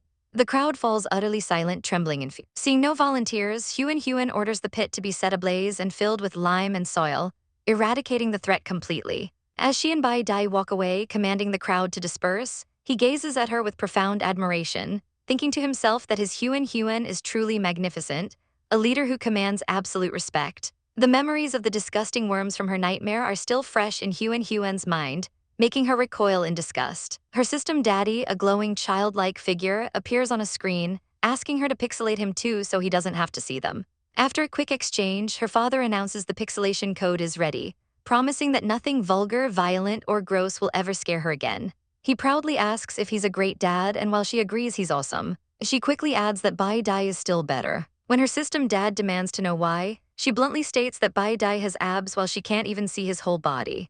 Utterly defeated, the system huffs that having such a foolish daughter isn't worth it and promptly disappears. Later, Bai Dai finds her slumped on a bed, explaining that she just wants to be herself at home, not maintain a shaman's image. He offers her some meat, but she refuses, prompting him to gently pat her head. He reveals he knew she was only pretending to be calm earlier, as her palms were sweating from nerves, and tells her to just hold his hand if she gets anxious again. He pulls her into a close embrace, whispering for her not to bear things alone before leaning in for a kiss. He confesses that while watching her earlier, he had the intense desire to eat her up. A comment so shocking her stomach lets out an embarrassing growl, completely shattering the romantic mood. He just smiles warmly, promising to cook everything for her until she's full. Her quiet moment is later interrupted when Shuang bursts in, demanding milk just like her tiger cubs. For his immaturity, he's slapped by a giant pink flower and sent flying out the door. He sulks, claiming he only does it because she looks so cute when feeding them. The mood shifts as she asks about Tang Fu's situation, and Shuang reassures her that those with bad intentions should be dealt with swiftly, telling her he will handle the rest. When she asks about his plans, he slyly suggests she'll find out if she gives him a kiss. She sidesteps his flirting, promising to get him anything he wants as a reward for becoming the shaman of the Rock Wolf tribe. as long as he promises not to take advantage of her without permission. The bizarre request leaves him momentarily stunned, giving her the perfect chance to escape to the kitchen. That night, while sleeping peacefully in Bai Dai's arms, she's pulled back into the nightmare cave filled with worms. She calls out for Bai Dai, who appears to rescue her. But as he approaches, his face is completely pixelated by her new system program. She jolts awake, immediately demanding the system uninstall the Mosaic program. The system warns her she'll have no protection, but she just smirks, thinking how much scarier it would be if things with Bai Dai got pixelated. Meanwhile, with Tongfu dead, the beastmen he led are in leaderless chaos. Shuangyan appears before them, the new chief, offering them a place in his tribe if they're willing to live on Rock Mountain. The desperate beastmen clamor an agreement, but Shuangyan lays down a grim condition. In times of war, they must follow orders and deserters will be punished without mercy. Faced with the choice of fighting the demon tribe or leaving, over 10 beasts choose to depart. Shuangyan coldly orders Jiu Yuan to follow them, ensuring the cowards pose no future threat to his tribe. The departed are never seen again. From a distance, Huan notes that the stray beasts have been tamed. Later, while enjoying the sunshine with her cubs, a friend comments on how healthy the little ones look. Before asking on behalf of Zhu Ling when she plans to mate with him, as everyone knows he's her mate, her friend playfully accuses her of being bribed by Zhu Ling, but Huan frantically denies it, insisting their friendship is worth far more than a single red crystal. Just as she's trying to salvage her dignity, the world plunges into an unsettling twilight. The sun itself seems to be vanishing, devoured by a creeping shadow. Panic erupts through the village as the beast people scream that a demon is eating the sun and everyone must hide. Huan is dragged away amidst the chaos, her mind racing. She knows this isn't a demon, it's a solar eclipse, a simple astronomical event she learned about in her 9 years of compulsory education back on Earth. She tries to explain to calm the superstitious beasts, but her words are lost in their terror. Suddenly, Zhu Ling descends from the sky, his crimson wings beating against the darkened air, and scoops her into his arms, telling her they must get home. Elsewhere, the leaders watch with grim faces, interpreting the event as a terrible omen of an impending invasion by the Heaven Demon tribe. Bai Dai, the wolf chief, resolves to defend their home to the death, ordering his son to flee with Huan and the children if the worst comes to pass. But his son defiantly declares he will fight by his father's side, a sentiment echoed by the tiny wolf pups moving their father to tears. Huan, however, cuts through the melodrama, bluntly stating that it's just an eclipse and not the apocalypse. She proceeds to give them a brief science lesson on the natural phenomenon, leaving them momentarily stunned into silence. Zhu Ling, ever the opportunist, looks at her with a calculating gaze, realizing they can use this situation to their advantage. He points out that while her medical knowledge is acknowledged, her lack of magic is a problem for a shaman, but this science could be framed as a powerful new kind of magic. The others quickly agree, proposing she lead a grand ceremony to bring back the sun, which would solidify her status among the tribe. Huan balks at the idea of such blatant deception, arguing they should just tell the truth, but they patiently explain that the tribe is not ready for concepts like a round earth. They believe in her, not in science. The weight of their trust presses down on her as Bai Dai rushes off to prepare for the ritual. Just then, a system notification dings in her mind, announcing she's triggered a random task: host a ritual. She internally panics, telling her system, Zioba, that she has no idea what to do. Zioba coolly informs her it's just a bit of singing and dancing, and when she insists she can't do either, he boasts that he will teach her, sending a complete dance tutorial flooding directly into her mind. A loud clang rings through the village as the call goes out for everyone to assemble. The shaman has a solution for the sun being eaten. The tribe gathers, whispering fearfully about demons, only to be told that Miss Huan will perform a ceremony to defeat the beast and retrieve the sun. Dressed in stunning ceremonial garb, Huan stands before them, thinking how absurd it all is. Stealing her nerves, she promises to protect them all. As Bai Dai announces the ritual is ready to begin, Zhu Ling gives her a final look of encouragement. She takes a deep breath and steps forward, her beautiful attire mesmerizing the crowd. Following Zioba's mental guidance, she closes her eyes and begins to move, her body merging with a golden silhouette of a dancer from the tutorial. As she dances before the sacred fire, a strange ringing fills the air, and beautiful flowers miraculously begin to bloom around her. The tribe watches in awe, and even a mysterious masked figure recognizes the performance as the long-lost prayer ceremony. When the dance concludes, Huan opens her eyes, confused by the silent stares, fearing she's failed. But just as Zioba reassures her, a brilliant light breaks through the darkness. The sun is back. The crowd explodes into a deafening cheer, praising her for defeating the demon. Their chants of "Long live Miss Shaman" echo through the valley, cementing her legend as her partners watch with pride. Miles away in the sacred tree temple, a long-dead tree suddenly shows signs of life, sprouting tiny green buds that shimmer with a holy light. A priestess is the first to notice, calling out in shock to the high priest. He is baffled, stating that the sacred tree is dead and that conducting a prayer ceremony should be impossible. A new possibility dawns on him. Perhaps a new sacred tree is sprouting, and he resolves to perform a divination to locate its position immediately. Meanwhile, at the Rock Mountain, a massive crowd of beastmen hails their new shaman with thunderous cheers. A blue-haired beastman declares the ceremony over for the day, announcing that the shaman needs her rest. But the adoring crowd continues their praise. The shaman, Lin Huanhuan, lets out a sigh of relief, admitting to herself that the entire ordeal was terrifying. She watches suspiciously as the winged man Zhu Ling circles her. Wondering what he wants now, he confronts her directly, questioning how she performed the long-lost prayer dance flawlessly without even knowing what it was. He demands to know her true identity, his gaze intense and probing. But before she can answer, Shuang Yun steps between them, gently reassuring Lin Huanhuan that no matter who she is, they will always be by her side. Zhu Ling remains tense, warning that the dance has been forgotten for ages, and if news of its return reaches Beast City, it could spell disaster. Shuang Yun calmly states that he has already taken measures to seal the news. But the calculating Xuan Wei points out that Zhu Ling is one of the 12 temple guards and could report everything. Seeing the threat, Shuang Yun decides he will handle Zhu Ling personally.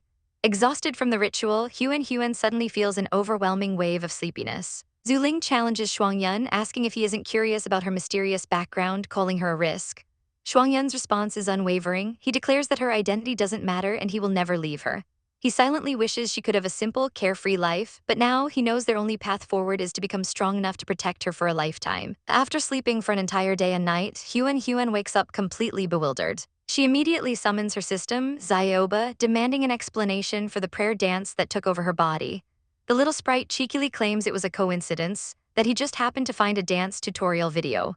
Lin Huanhuan explodes with rage, finding it impossible that a simple video could control her so completely. Cornered, Zioba finally confesses that he gave her the dance of praying to God, a sacred ritual because the situation called for it, claiming everything he does is for her own good. Fed up, Lin Huanhuan vows she will never perform the God invocation dance again, hating the feeling of being controlled. As a reward, Zioba presents her with a prize, a set of beautiful ceremonial robes and a striking white fox mask. He explains that they are ceremonial garments that will make her the coolest shaman ever, but his cheesy pitch almost makes her refuse. However, her interest is piqued when he reveals the mask is a prophecy mask, capable of showing visions of possible futures. She puts it on, and her world immediately begins to blur as a strange power takes hold. She finds herself standing in an endless, starry void, where she comes face to face with another version of herself. This mysterious figure issues a cryptic warning to be careful, claiming that they are not to be trusted. Before Lin Huanhuan can ask who she means, a horrifying vision flashes through her mind. She sees herself being stabbed through the heart, bleeding out on the ground. The shock is so intense she rips the mask off, falling to the floor gasping for air. Haunted by the image of her own brutal murder, Zioba asks what she saw, and she tremblingly recounts seeing a bone knife pierce her chest, unable to see the killer but feeling a chilling sense of recognition just before the blow landed. The system gravely warns her that the mask's visions can come true and that she must be cautious from now on. A cold sweat runs down her spine as Lin Huanhuan realizes that seeing the future is not a gift, but a curse. Lost in her dark thoughts, she's startled when Zhu Ling appears and starts undressing, casually informing her that he was told to mate with her before lunch. Flustered, she insists she called him for something important and shows him the glowing mark on her neck, begging him to remove it. He recognizes it as a persistent soul mark left by Stardust. Placing his hand over it, he explains that it can't be removed, but he can cover it with his aura to confuse Stardust's tracking ability.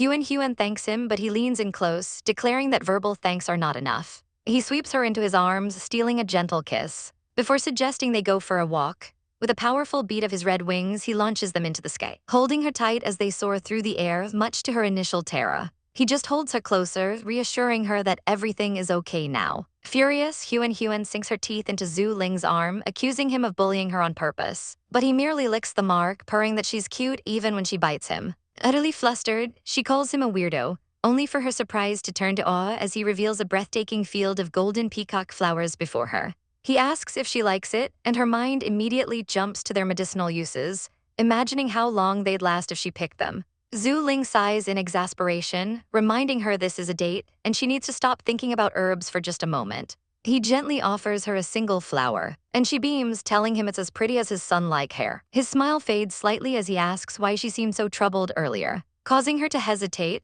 The system's voice echoes in her mind, a stern warning not to reveal the killer's identity until it's fully confirmed, forcing her to accept the grim reality that until the truth is known, everyone is a suspect, even her own mates. She hates this feeling of suspicion, but Zhu Ling simply pulls her closer, promising that whatever trouble she's in, she can always come to him. Moved by his words, she quietly agrees. Seeing her mood has soured, he lifts her into his arms, deciding it's time to head back. And with a flap of his brilliant red wings, they take to the sky. In the air, he apologizes for disappointing her and offers to recite a poem. A heartfelt verse where he declares his heart is hers, and he only asks for a pair of eyes to see her with. Just as she's smiling, she spots an army moving below them. A procession with a strange carriage at its center. Zhu Ling lands gracefully before the troop, who are stunned to see him. Their leader, the muscular Prince Guang, demands to know who they are. After introductions are made, Guang's eyes fix on Huan, approaching her with a smirk and commenting on her beauty. But Zhu Ling instantly moves between them, blocking his path. Suddenly, the carriage doors open, releasing a strange scent and revealing a stunning green-haired woman named Yiwu. Huan's eyes widen in shock, and Yiwu's subordinate immediately demands everyone kneel before the future queen of Dark Moon City. Zhu Ling scoffs at the title, declaring he won't kneel to her even if she becomes the Beast King's mate. He's in a good mood and doesn't want to kill anyone, telling them to take the ugly female and get lost. The insult stuns the onlookers and sends Yiwu into a fit of crocodile tears, enraging her subordinate, who transforms into a vicious beast and lunges forward with a roar. With a flash of contempt in his eyes, Zhu Ling unleashes a torrent of fire. Engulfing the creature in an agonizing inferno, Prince Guang pleads for mercy, and Zhu Ling relents, stating they're lucky he doesn't feel like seeing blood today before extinguishing the flames, leaving the beast a smoldering, skeletal wreck. The sight is so gruesome it makes the onlookers sick. As Zhu Ling prepares to leave with Huan, Prince Guang calls out and snatches her veil. It shatters, revealing her face to him for the first time, and he's left breathless, mesmerized by a beauty that could enthrall a nation. Watching from the side, Yiwu seethes with jealousy, realizing Guang has also fallen for Huan and vowing that her ambition is to become the princess of 10,000 Beast City. Later, Huan joyfully recounts her trip to the Flower Sea to Bai Dai, hugging him tightly, before informing him that Xuanwei's orc army is on the move. Bai Dai reveals he asked Xuanwei to help conceal the prayer dance, and Zhu Ling grows suspicious, questioning why Xuanwei would agree so easily and noting his low regard for the temple. A sudden, chilling thought crosses Bai Dai's mind as he watches the distant figure of Xuanwei. He suspects the masked man might be his own brother. A tense conversation unfolds as the question of Xuanwei's true identity hangs in the air. Someone remarks that while his brother supposedly died years ago, Xuanwei shares an uncanny resemblance and a deep affection for the same tigers, Big White and Little White. The detail that seals the suspicion is their identical, striking blue eyes, though for now it remains mere speculation. The topic suddenly shifts to the return of Yiwu, who apparently has a special connection to the Beast King of Moon City. The news sends a jolt through a wolf beastman, whose eyes narrow with grim purpose as he realizes he must warn Jiu Yuan and keep a close watch on Muxiang. Inside a tent, Xuanwei discusses strategy with a leopard prince, who asks for his plan against the encroaching alien demon tribes. Xuanwei suggests a defensive approach, building fortifications along the Black River before launching a counterattack, but the prince scoffs at the idea. With a confident smirk, he reveals he has already made his own preparations. Just then, the alluring Yiwu enters, and the prince explains she possesses a special spice that can temporarily boost a beast's combat power. She presents a small pouch to Xuanwei, who takes it and feels a surge of power course through his veins, his very blood feeling as if it's about to boil. Wary, he asks about side effects, and Yiwu slyly explains it will cause male beasts to briefly go into heat. She leans in closer, whispering that the plan is perfectly feasible, but Xuanwei recoils from her touch, stating that with the plan set, he must take his leave. Frustrated by his rejection, Yiwu turns to the leopard prince, complaining that Xuanwei doesn't understand her feelings at all. The prince seizes his opportunity, promising her that once he secures his throne, he will make her his queen, a promise that ignites a dark fire within Yiwu. Her mind races with vengeful thoughts. If he can grant her this, perhaps he can also grant her ultimate desire, the death of Lin Huanhuan, the woman who humiliated her. The prince readily agrees, but the moment Yiwu is gone, his charming facade crumbles. He coldly orders his subordinate to watch the fool and ensure she doesn't leave the camp, muttering to himself that he'd never accept a manipulative female like her, preferring someone cute like Huan. His ambition is absolute. Once in power, everything he wants will be his for the taking. Elsewhere, Xuanwei finds Lin Huanhuan in the forest and proposes a deal to buy her red walls to fortify the Black River defenses. Bai Dai, however, flatly refuses, stating they have no need for money and aren't interested in the deal. Huan watches the exchange, a thoughtful look on her face, believing Xuanwei isn't a bad person and wondering how she could help him. Later, she approaches the lounging Zhu Ling with fruit, but he playfully pulls her into his lap, declaring he'd rather taste her. Pushing him away, she gets serious, and he reveals he knows about her failed deal with Xuanwei and wants to help. A flash of jealousy crosses his face as he asks if she's doing this for Bai Dai. She explains with heartfelt sincerity that she wants to repay the care everyone has shown her by ensuring the safety of their city. Moved, Zhu Ling agrees to help hatching a plan. He will claim he created her invention, Little Pink, and negotiate the sale himself. With his immense power, no one would dare question him. They approach Xuanwei, and Zhu Ling grandly announces he is the creator and will sell the item on one condition. Huan steps forward, her gaze unwavering, and asks the question that has been burning in everyone's mind. Is he truly Bai Dai's brother? Xuanwei requests to speak with her alone, a proposition Zhu Ling immediately rejects. Huan persuades him, and he reluctantly agrees, lighting a magical stick and promising to return when it burns out. Alone, Xuanwei makes her swear secrecy, even from Bai Dai. She promises, and he finally admits the truth. He is Bai Dai's long-lost brother. She is stunned, recalling that his brother was said to have died years ago. Xuanwei reveals the grim truth. The body belonged to an aide, disfigured to serve as his decoy. He confesses he faked his death to escape the murderous intentions of a man named Wen Qian, a name that shocks Huan as it is linked to her own mother's demise. Xuanwei explains that Wen Qian seeks to eliminate any challenge to the temple's authority, starting with him. Bai Dai rips off his mask, revealing a face marred by crisscrossing scars, a horrifying sight that makes Huan gasp. He explains this was the price he paid for his desire to live. And after seeing the inhuman torture he must have suffered, she solemnly promises not to tell anyone his secret. Meanwhile, Elder Zhu Ling waits in the woods, his frustration growing as the magical branch in his hand, a lifeline, is nearly burnt out. A burly beastman approaches, inviting him to his tent to talk away from prying eyes. Annoyed but seeing the logic, Zhu Ling agrees and follows him into a private tent, his mind still fixated on the dying flame. Inside, his irritation spikes when a green-haired woman named Yiwu enters with a tray. He springs to his feet in disgust, declaring he's leaving and refusing to stay in the same place as someone so ugly. Yiwu desperately pleads with him, claiming she has changed and begs for another chance. The Beastman Prince then intervenes, asking Zhu Ling to forgive her for his sake. With a look of pure contempt, Zhu Ling decides to tolerate it for a moment, snatching the cup to settle the grudge between them. He drains the drink in one go. But as the prince and Yiwu share a knowing glance, she asks with a smirk if he feels uncomfortable. A sudden, violent heat floods Zhu Ling's body as the horrifying realization dawns on him. He's been drugged. Yiwu venomously explains the drug will make any adult male beast burn with desire. The prince feigns fury, demanding to know who told her to drug him, but she coolly replies that once they mate, Zhu Ling will become her obedient pet. The prince calls her insane, doubting a mere contract would control someone like Zhu Ling, but she is utterly confident that becoming his true mate will force him into submission. With a sigh, the prince walks away, telling her not to come crying to him when her plan inevitably backfires. Left alone with her prey, Yiwu watches as Zhu Ling pants heavily, fighting the drug's effects. He roars at her to get away, but she advances, declaring she must succeed with him tonight. He screams at her again, his body trembling with uncontrollable heat and rage. Elsewhere, Huan searches for Zhu Ling, only to be told he entered the prince's tent and never came out. When guards block her path, her patience shatters. She demands they fetch the prince, and upon their refusal, she summons her giant little lotus, which immediately ensnares one of the guards and smashes the tent wide open. She bursts inside, calling his name, and finds a shocking scene. Yiwu lies unconscious on the floor while Zhu Ling is slumped over, panting and clearly in agony. Rushing to his side, she feels the intense heat pouring from his skin and demands to know what happened, just as a system notification confirms he was drugged. Recognizing the vile scent, she glares at Yiwu's body, seething at the woman's shamelessness. Zhu Ling weakly begs her to get him out of there before he's seen in such a state.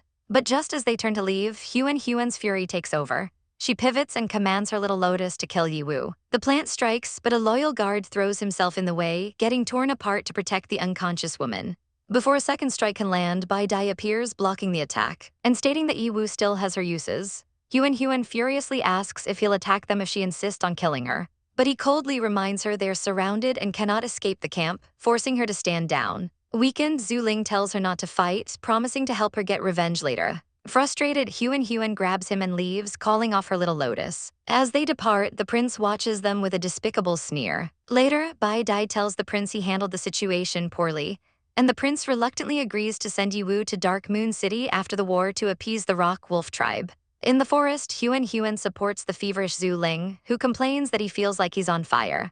She offers him a water skin, but as he reaches for it, the drug overwhelms his last shred of control. The skin drops to the ground. As he pulls her close, his eyes burning with desire, telling her he doesn't want water, he wants her.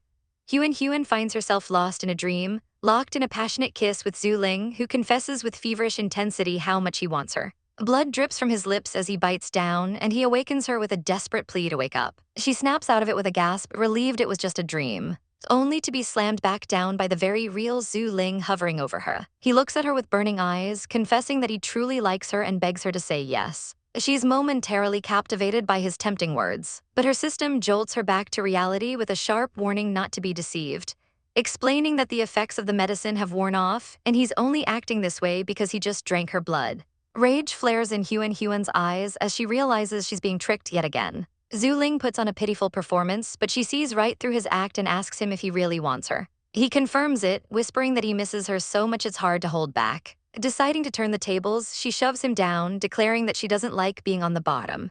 Amused, he agrees to let her be on top. She questions his recklessness out in the open, but he coolly threatens to gouge out the eyes of anyone who dares to watch. Seeing his willingness, a sly smile spreads across her face as she commands her little green plant to tie him up. Vines shoot out, wrapping tightly around Zhu Ling's body. He seems unfazed, asking what she plans to do as she gently caresses him, promising to play any game he desires. Making him promise not to back out, she materializes a sharp, gleaming ice block in her hand. She presses the freezing crystal against his bare skin, causing him to tremble and complain that she's bullying him. She coldly informs him that this is a lesson for his lies. He whimpers that it really hurts, and she leans in, offering to heal the wound with a lick, her saliva supposedly having healing properties. He accuses her of trying to seduce him, but she scoffs, reminding him that he's the one who started this fire and must take responsibility. With him completely bound, she leans over him, ordering him to open his mouth so she can detoxify him. She kisses him deeply, stroking his face while he moans her name in ecstasy. The intensity builds as she bites his shoulder, making him gasp and tell her to stop. A moment later, he smirks, admitting to himself that this is exciting, but the thrilling lesson she gave him before was even better. Annoyed by his strange grin, she slaps him and declares they're going back, while he silently vows not to tell someone else about their little encounter. Returning to the village, Huan is immediately confronted by a wolf beastman who sniffs Zhu Ling's scent all over her and bluntly asks if they snuck off to mate. She blushes and denies it, claiming they just got a little close. The wolf beastman taunts Zhu Ling for his restraint, but he coolly replies that he couldn't force her if she didn't want to. Elsewhere, a wolf pack gathers by a river, noting that winter is almost over and the animal migration will provide a perfect opportunity for hunting. Their leader warns that the biggest threat is the outsiders, as a massive battle between beasts and demons is brewing. As night falls, the camp is suddenly plunged into chaos. Hooded, snake-like demons emerge from the water and launch a vicious surprise attack. The beastmen are thrown into a panic as the demons swarm their camp. A powerful blue-haired warrior transforms into a giant white tiger to fend off the invaders. The lion leader, Prince Guang, stands firm, noting that someone has already been sent to find Yiwu. A green-haired woman named Yiwu appears, relieved that Prince Guang is finally willing to see her after she angered him and was imprisoned. The prince gives her an ultimatum: help him win this battle to have her past mistakes forgotten or face his wrath. Yiwu, though terrified, agrees to assist him fully. She takes a pouch of glittering purple dust and blows it into the air, unleashing a powerful wave of magic across the battlefield. In the heat of battle, the beast soldiers erupt with a violent purple energy, tearing through their enemies with an unnatural ferocity. Across the Black River, a dark-skinned general and his elder advisor watch the chaos unfold, wondering how the enemy's combat power suddenly exploded. The elder explains their foe has used a special powder, a temporary but potent boost. Intrigued, the general wonders if it would work on wild animals and decides to test his theory, summoning a powerful gust of wind to carry the scent deep into the surrounding forests. The magical wind stirs the wilderness into a frenzy, driving bears, wolves, and bulls into a maddened stampede. At the Rock Mountain tribe, a scout screams in panic that a beast tide is attacking, an event that should be impossible this season. As the warriors rally to fight, Huan's system spirit, Zioba, advises her to use her plants to investigate the anomaly. She closes her eyes, sending glowing green vines snaking out from the city to see the source of the madness. Her senses are overwhelmed. Beasts are surging in from every direction, and the Beast King detects a familiar, maddening fragrance clinging to them. Huan demands to know what scent could cause such a tide, and Zioba finds the answer in an encyclopedia: rosemary, a spice that drives animals insane. Her heart sinks as she reads the only solution is a cold shower, a seemingly impossible task. Zioba's suggestion is simple to the point of absurdity: just wait for rain. Huan cries out in desperation that she's no rain god, but Zioba calmly informs her that a ritual rain dance could invoke the necessary downpour. Seeing no other option, she tells Muxiang to prepare a ceremony immediately. As the tribe members arrange offerings around a bonfire, Huan picks up a prophecy mask, only to be struck by a horrifying vision of herself being fatally stabbed. Zioba dismisses it as a random glimpse of the future, but the image is burned into her mind as she dons the fox mask, her face hardening with resolve. She emerges before her people, a stunning and mysterious figure walking toward the ceremonial flame. She begins the ancient dance, her movements causing the very air to vibrate as the night sky watches. While the warriors on the front lines fight a losing battle against the endless horde, they suddenly notice the clear night sky has vanished, replaced by dark, heavy clouds. The rain begins to fall, drenching the battlefield. The winged beasts are forced to land, and the enraged beast king snarls his hatred for the downpour. Miraculously, the tide slows as the frenzied animals calm down and begin to disperse. The beastmen watch in stunned silence as the tide collapses, their victory both sudden and confusing. Their enemy is not so easily defeated, however, and the opposing general orders his own troops to charge into the fray. But the rain has washed the empowering scent from his soldiers, causing their ranks to break and scatter in confusion. Realizing his plan is ruined, he roars for a full retreat. This is the opening Master Xuanhuan needed, leading a thunderous countercharge against the fleeing demons. The enemy general can only watch as his forces are routed, vowing that this war is far from over before disappearing into the woods. It is finally over for now. Far away, a high priest performs his sixth divination, desperately seeking the sacred tree with a crystal orb. As he prays, an image of Huan appears within the sphere, and to his shock, she seems to look right back at him, aware of his scrying. Before he can react, a woman bursts in with joyous news. It is raining and the sacred tree is blooming, saving their entire clan. The high priest clasps his hands in overwhelming relief as the ancient dying tree begins to sprout new life, nourished by the miraculous rain. The alert is finally cancelled, and a wave of relief washes over the Rock Wolf tribe as they celebrate saving their home. Everyone gathers for a well-deserved meal, ravenously eating. Where a girl notes that while the others sustained injuries, Zuling is completely unscathed. Zuling's gaze is distant, filled with suspicion as he remarks that the beast tide came out of nowhere. The red-winged Jin Jing confirms his doubts, having noticed a faint scent on the animals. It's then that Huan reveals the truth. The beasts had inhaled rosemary powder, making them irritable, and she had neutralized it with a water ritual meant to summon rain. The others are stunned, asking if she knows witchcraft, but she playfully dismisses it as a simple rain dance. Jin Jing's expression hardens and he confronts her, asking if she performed the dance again. He presses her for the dance's origin, already knowing she will avoid the question, and asks what the person who taught her revealed about it. Huan recites the story she was told. A tale of a sacred tree, beautiful dancers chosen for a ritual to protect the land, and a clan of guardians that arose from it. But the story takes a dark turn. The tree withered and the clan faced a catastrophe, leaving only a few survivors. Jin Jing cuts her off, his voice laced with cold logic, questioning why the temple's inhabitants don't perform the dance themselves if it grants divine favor. He warns her that there is a foul secret hidden within the ritual and she must stop dancing immediately. The final blow comes when he tells her the person who taught her this dance, Zioba, has bad intentions, pointing to the near extinction of the original clan as a dire warning. Huan's world shatters with the horrifying possibility that Zioba could be using her. Zuling gently pats her head, advising her to be more alert. Overwhelmed, she retreats to her room to rest. But her mind is racing. She immediately confronts the system, demanding answers for his deception. Zioba appears, asking if she'd believe he meant no harm, but Huan sees right through it, retorting that he never promised not to use her. Zioba confesses his intent to use her was real, but so was his desire to protect her, dropping the bombshell that he is her father. Disgusted, Huan rejects him entirely, prompting a sorrowful Zioba to ask if she truly doesn't want him anymore before bidding her farewell and vanishing from her system. She wakes the next morning with a jolt, the memory feeling like a nightmare. She calls out for Zioba for her system, but is met with crushing silence. The reality sinks in with a pang of loss. He's truly gone. Meanwhile, by the Black River, a dire situation unfolds as beast soldiers are reported to be severely injured, and a request is made for a priest. Days pass and the wounded begin to die off, their numbers dwindling to half. The blue-haired masked commander is questioned about the lack of aid, and he reveals with cold detachment that he never sent for anyone. Faced with accusations of being unfit to rule, he snaps that it's too late for outside help and declares he will find a solution himself before storming off. Back at the tribes, Huan is lost in her grief while adorable wolf pups try to cheer her up. Mu Xiang encourages her to at least smile for the kids, but Huan can only say she needs to rest. On her way, she's intercepted by the masked commander, who asks for her help to heal his soldiers. She agrees, but he lays down a shocking condition: she must hand over Yu. While the commander states he can't make that decision himself, Huan's eyes burn with fury as she vows to avenge Yu for what was done to her. Her declaration is overheard by Mu Xiang, who emerges from the trees enraged, demanding to know Yiwu's location.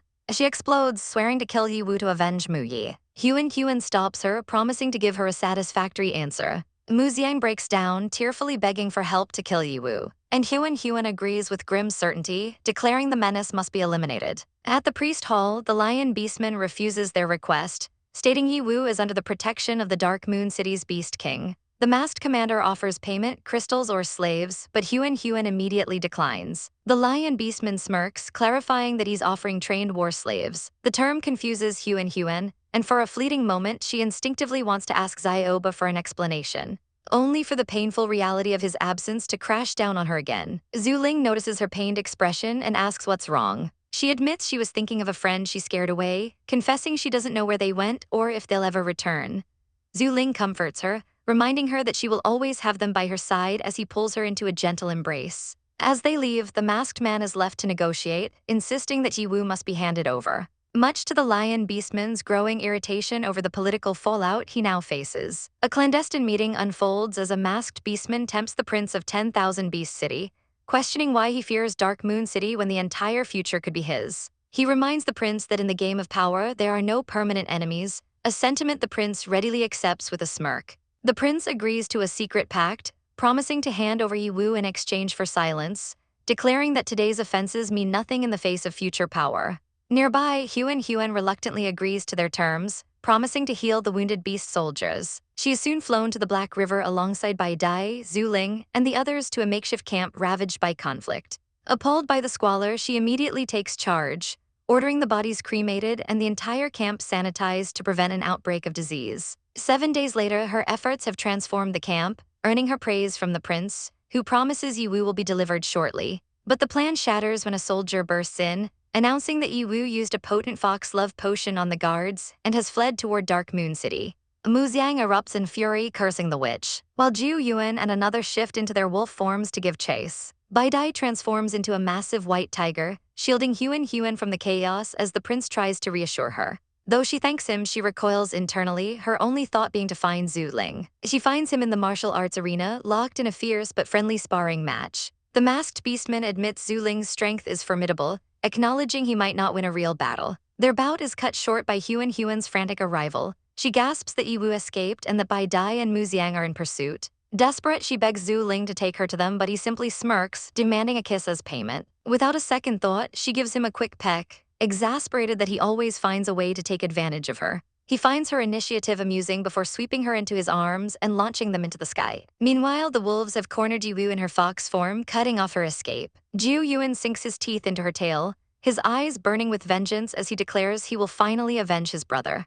Panic grips Yiwu, knowing her death is imminent. She unleashes her last resort, a cloud of pink fox love potion. Bai Dai instantly recognizes the scent, shouting for everyone to retreat before the maddening aroma takes hold. But it's too late as he stumbles, dizzy from the fumes. Yiwu shrieks for them to kill Mu Xiang, who is now the target of the potion's influence. Jiu Yuan's companion turns on him viciously, and soon Jiu Yuan himself, lost to the potion's rage, attacks Mu Xiang. Yiwu watches with a cruel smile, telling Mu Xiang to enjoy being torn apart by her beloved.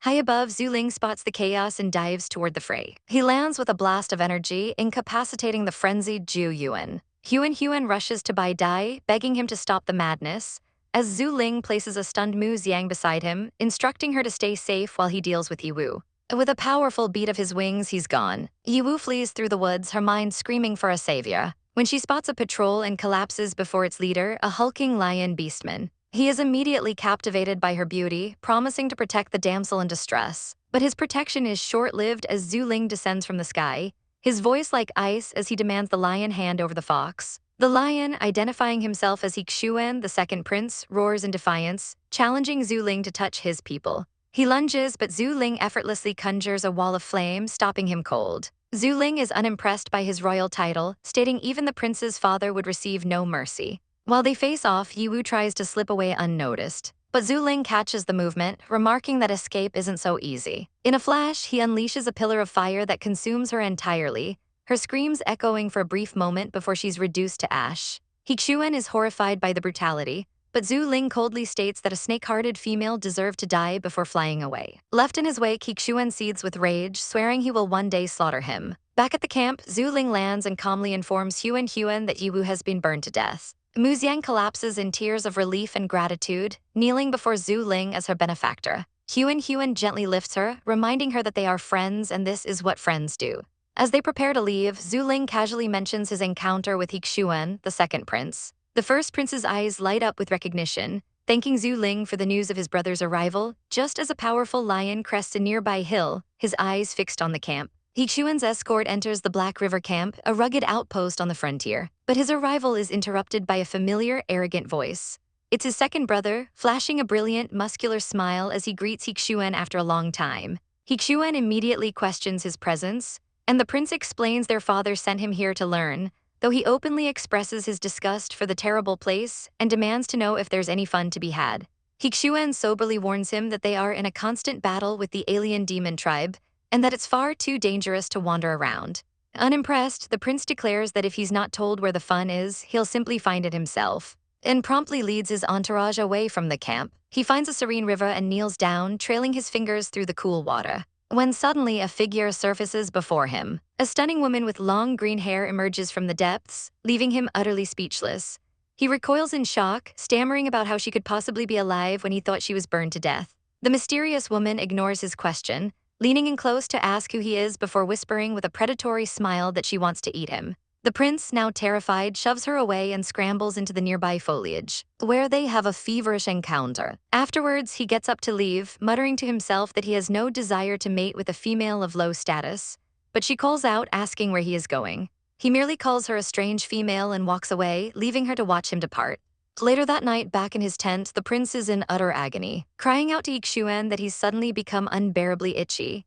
Hixuan looks down at his foolish, writhing brother with a grim expression, realizing he'll have to seek help from that little female once again. He brings Huan to the prince's bedside, where the man lies unconscious and sweating. Hixuan shows her the worst of it, a patch of flesh that is already beginning to rot. Huan examines him with a heavy heart, explaining that she can only offer temporary relief, not a cure. Hixuan tells her he has already sent for a priest and just needs her to keep his brother alive until they arrive, a task she solemnly accepts. Later, gathered around a crackling fire, one of her companions offers Huan some roasted meat on a stick, telling her to rest. As she enjoys the tasty treat, Huan approaches, remarking that the food smells good. Huan cheerfully offers him some, but Bai Dai steps in, coolly taking it and stating he can handle it himself. The moment grows tense, and Huan privately muses that Xuan feels like a big brother, wondering why Bai Dai seems so cold towards him. Back in their tent, Bai Dai asks her why she didn't talk to Xuan more, prompting her to suggest that he should try talking to Xuan himself, as he might know something about his brother's condition. Bai Dai simply notes her sudden interest in Xuan's affairs. As she drifts off to sleep, a loud crash from the next tent jolts them awake. Bai Dai leaps up, telling her to stay put while he investigates. Left alone, Huan grows anxious, calling out to see who's there. Just as the tent wall is ripped apart by a monstrous insectoid claw, a gigantic pregnant insect writhes its way inside, its sheer size and horrifying appearance making her scream in terror. It lunges, but she dodges and summons her plant companions, Little Lotus and Little Green, to immediately wrap their vines around the creature. With the monster restrained, Huan grabs a crossbow and fires an arrow, which hits its mark, and causes the insect to explode in a shower of acidic gore. Overcome with disgust, she orders her fiery plant to toss the remains outside. But as the creature's corpse is incinerated, a new, even more terrifying figure appears, the insect's mother, her eyes blazing with pure hatred. She lets out a piercing shriek, roaring that Huan has killed her child, and lunges forward. Panicked, Huan flees for her life, a disembodied voice in her head suddenly telling her to run to the right. She's flooded with relief, realizing her system companion Zioba is back. Tears stream down her face as she thinks how much she missed him. But her path is cut off. With the enraged insects closing in, Zioba gives one final, desperate command: jump into the water because the insects can't follow her there. Huan throws herself into a desperate leap through the forest, a massive, monstrous worm erupting from the ground right in her path. The beast lunges, its chitinous maw snapping as it strikes, sending her careening off the ledge and into the churning river below. As she struggles against the powerful current, she's annoyed to see her form still censored, sarcastically thanking her responsible dad for the consideration.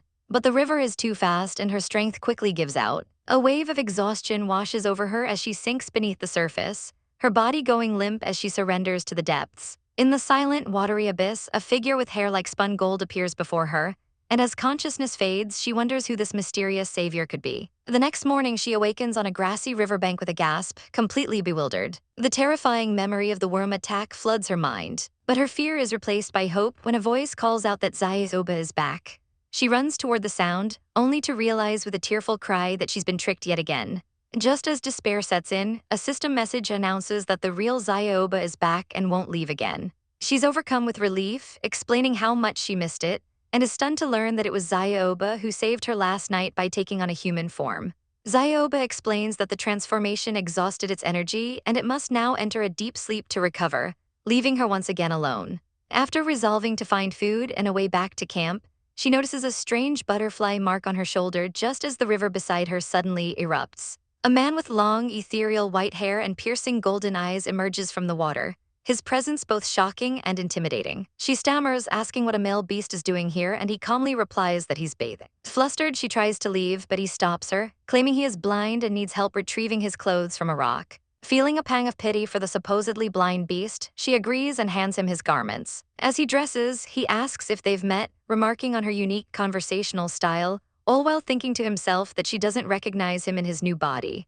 She nervously denies it, and taking pity on him, she picks up a stick and offers to guide him to the forest's edge. As they walk, she introduces herself as Huan, and he gives his name as Lin Huanhuan. His mind, however, is a storm of dark thoughts. He reveals internally that he sensed her mark and came for her, remembering a time she cared for him, but now pretends to be blind because he knows her soft heart is easily manipulated. When they reach the edge of the forest, he watches her walk away, silently vowing that if she leaves, he will drag her back to his illusory sea against her will. But she stops, and his lips curl into a smile, thinking that the kinder she is, the more he wants to pull her into the abyss with him.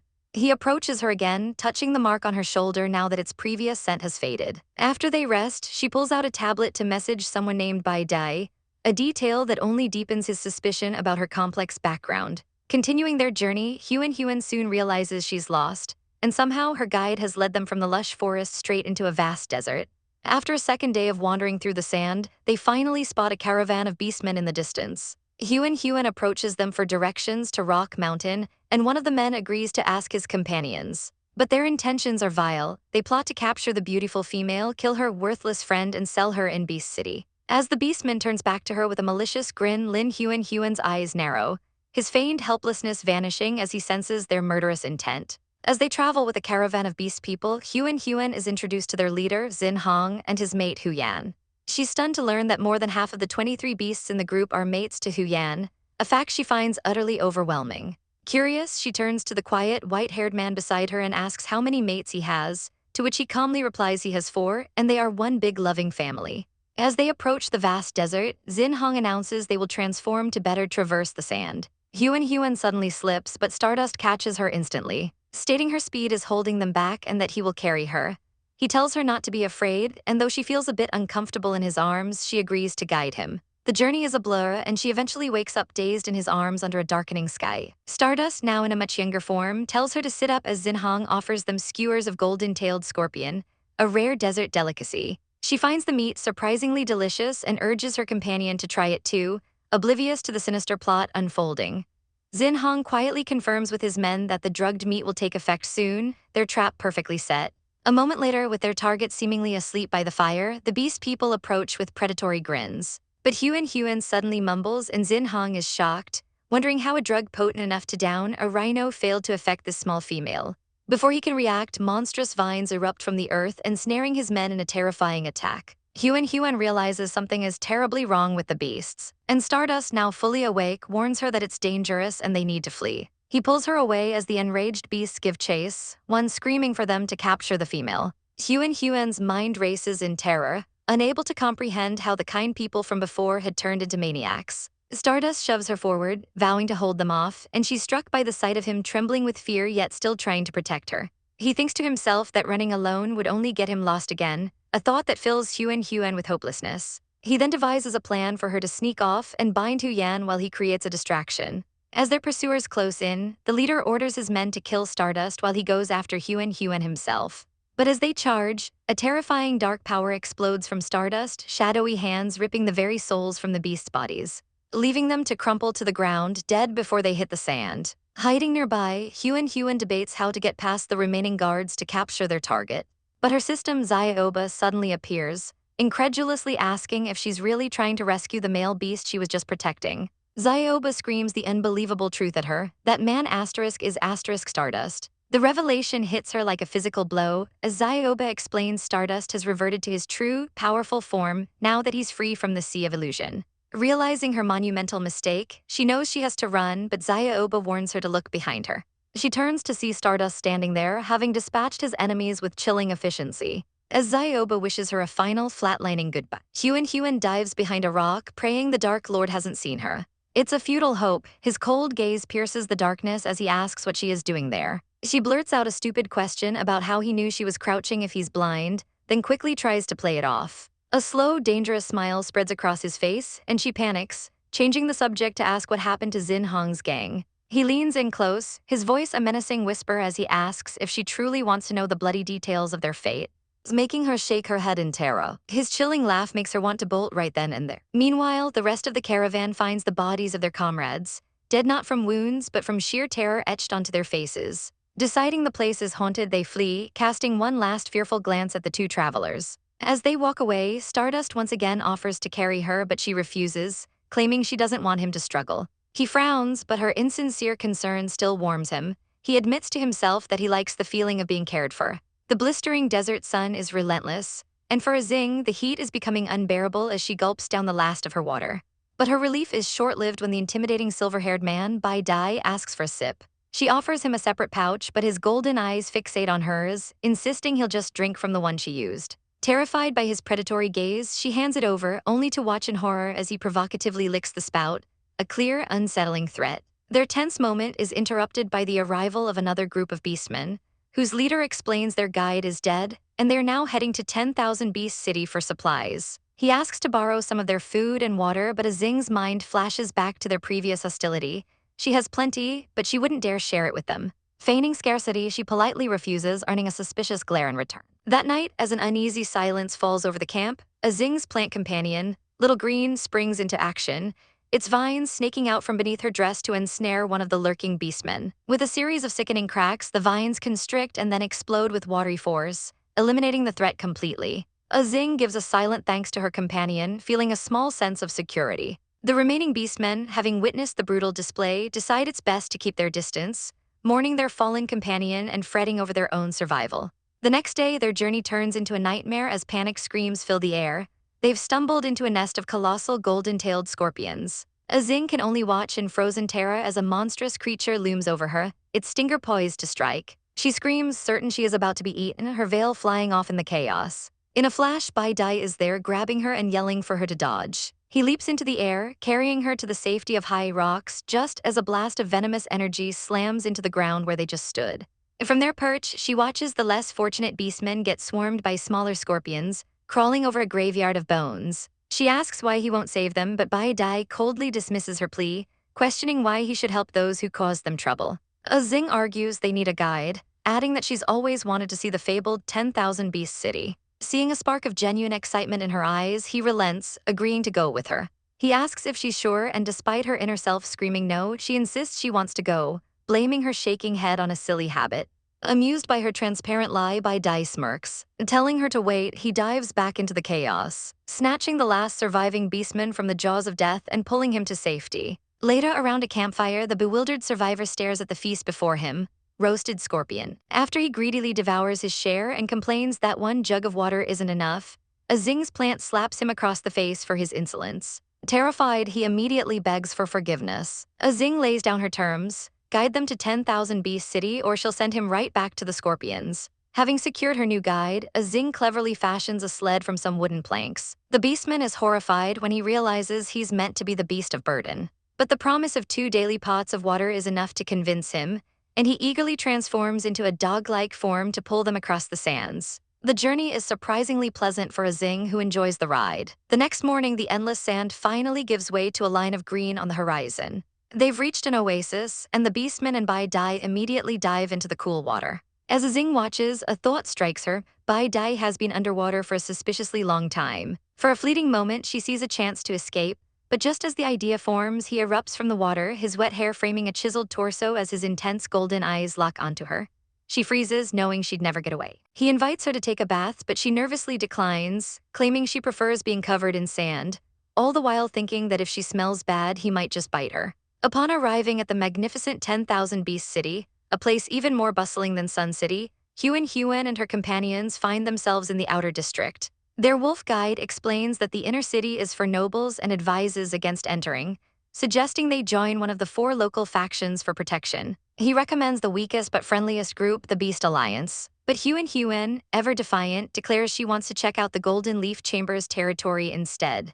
Their arrival is immediately met with hostility as a group of brutish beastmen block their path, their leader snarling that all newcomers must hand over a third of their supplies. With a calm demeanor that hides her cunning, Huan empties a paltry few items from her bag, innocently claiming it's a third of all she owns and offering to add more if it isn't enough. Enraged by her mockery, the leader roars for his men to tie them up, but he's too slow. With a flick of her wrist, Huan unleashes twisting green vines that ensnare the thug's legs and hoist them screaming into the air. As her wolf companion panics that they are all going to be caught, he quickly devises a plan. They must split up to shake their pursuers and meet later at the city entrance. Just as they're about to part, Stardust grabs her wrist, his golden eyes filled with a rare, unspoken plea as he asks if she will come back for him. Huan firmly promises that since they arrived together, they will absolutely leave together, forcing him to release his grip. The chase is on, and Huan sprints through the chaotic streets, quickly finding herself surrounded and desperately calling on her system for help, reporting that she's shaken off the Dark Lord but now has a horde of new pursuers. The system directs her down an alley and tells her to climb the wall. She scrambles over the stone barrier, finding herself in a quiet, wealthy district where she hopes the patrols won't find her. Following her system's precise directions, she slips into the nearest building, only to discover she's infiltrated the main hall of the Golden Leaf Chamber itself. Her intrusion is immediately noticed by a beautiful woman named Zhu Hui, who stares in shock and asks what Huan is doing there.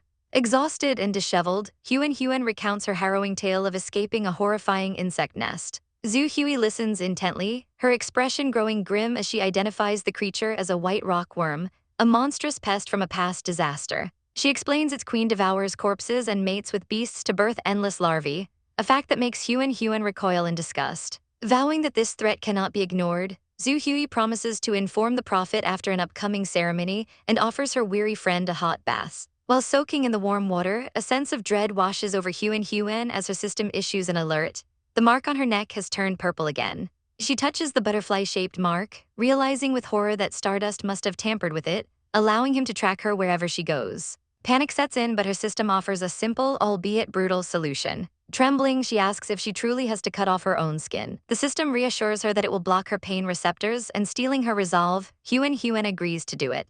With a sharp blade held to her neck, she takes a deep breath and slices away the cursed flesh, watching her own blood drip into the water before patching the wound. Later over a meal, Zhu Hui invites Huan to attend the city's festival as her attendant, an offer Huan joyfully accepts. Meanwhile, at the city entrance, Stardust waits, a silent, unmoving statue of loyalty. He dismisses a flirtatious local with a cold glare, his thoughts consumed by a memory of Huan's bright smile and her promise that they would leave together.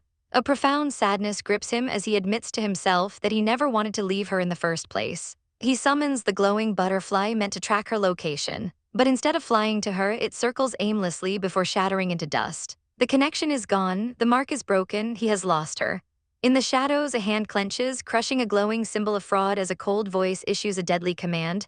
The next time she is seen, she must be crushed. This sinister plot unfolds far from Huan, who receives a message from Bai Dai on a peculiar stone tablet. He announces his arrival in 10,000 Beast City with Zhu Ling in just 2 days, a promise that brings a happy blush to her cheeks as she kisses the stone. The next morning, she's still groggy when her friend Zhu Hui wakes her, having already prepared clothes for the day. They're going to the Beast Festival, and Huan is delighted to find the outfit fits perfectly. But their cheerful stroll through the city is cut short when a gang of wolf beastmen confronts them, their leader snarling that they've finally found Zhu Hui. He demands protection fees, but Zhu Hui's fury ignites at the sight of someone bullying Huan. The wolf transforms, lunging with bared fangs, only to be met by the brilliant form of a fiery phoenix as Zhu Hui reveals her true power. With a single command to get lost, she grabs the beastman's subordinate, soars into the air, and slams him into the ground with a sickening splat.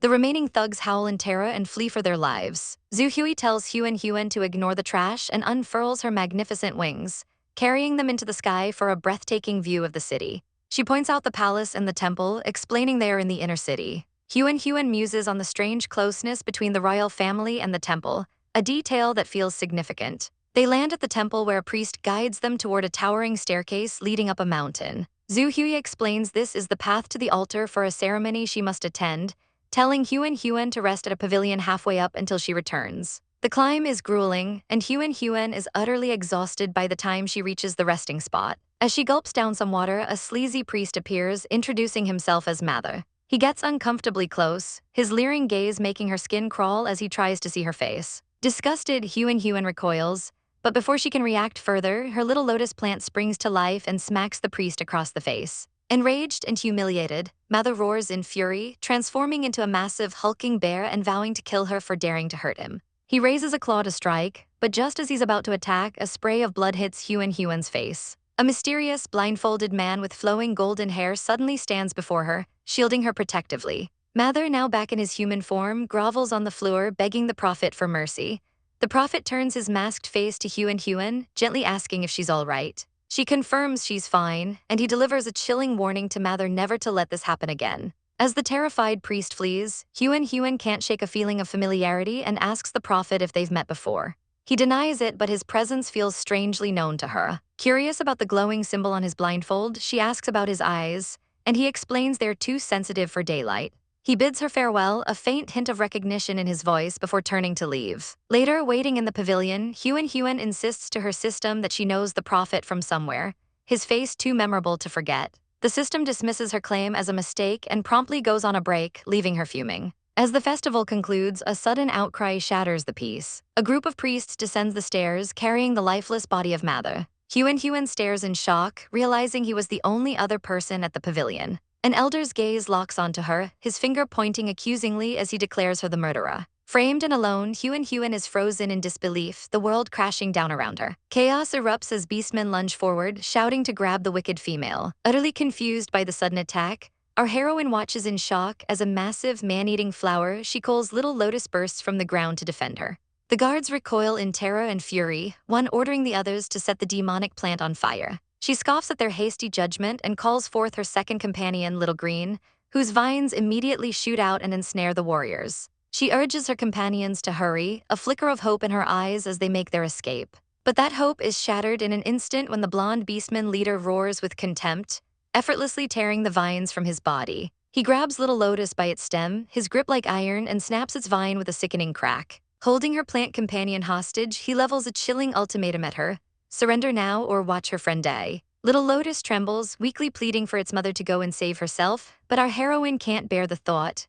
With her heart breaking, she raises her hands in defeat, announcing her surrender. The leader coldly orders her to be tied up, and she is swiftly bound, powerless. The Beast Clan elder then appears, his face grim as he declares her crimes of conspiring against the priest and injuring guards to be severe. Her punishment is a sentence that freezes the blood in her veins, the death cell. She's dragged away and thrown into a cold, damp dungeon littered with bones, the air thick with the stench of death. In the suffocating darkness, she desperately asks her system, Zioba, what they can possibly do. Zioba can only suggest waiting for her husband's rescue, a thought that sends her into a spiral of despair, crying that she'll be executed long before he arrives. Just then, the cell's grate clangs open and a woman named Zhu Hui appears, silencing her with a gesture before jumping down.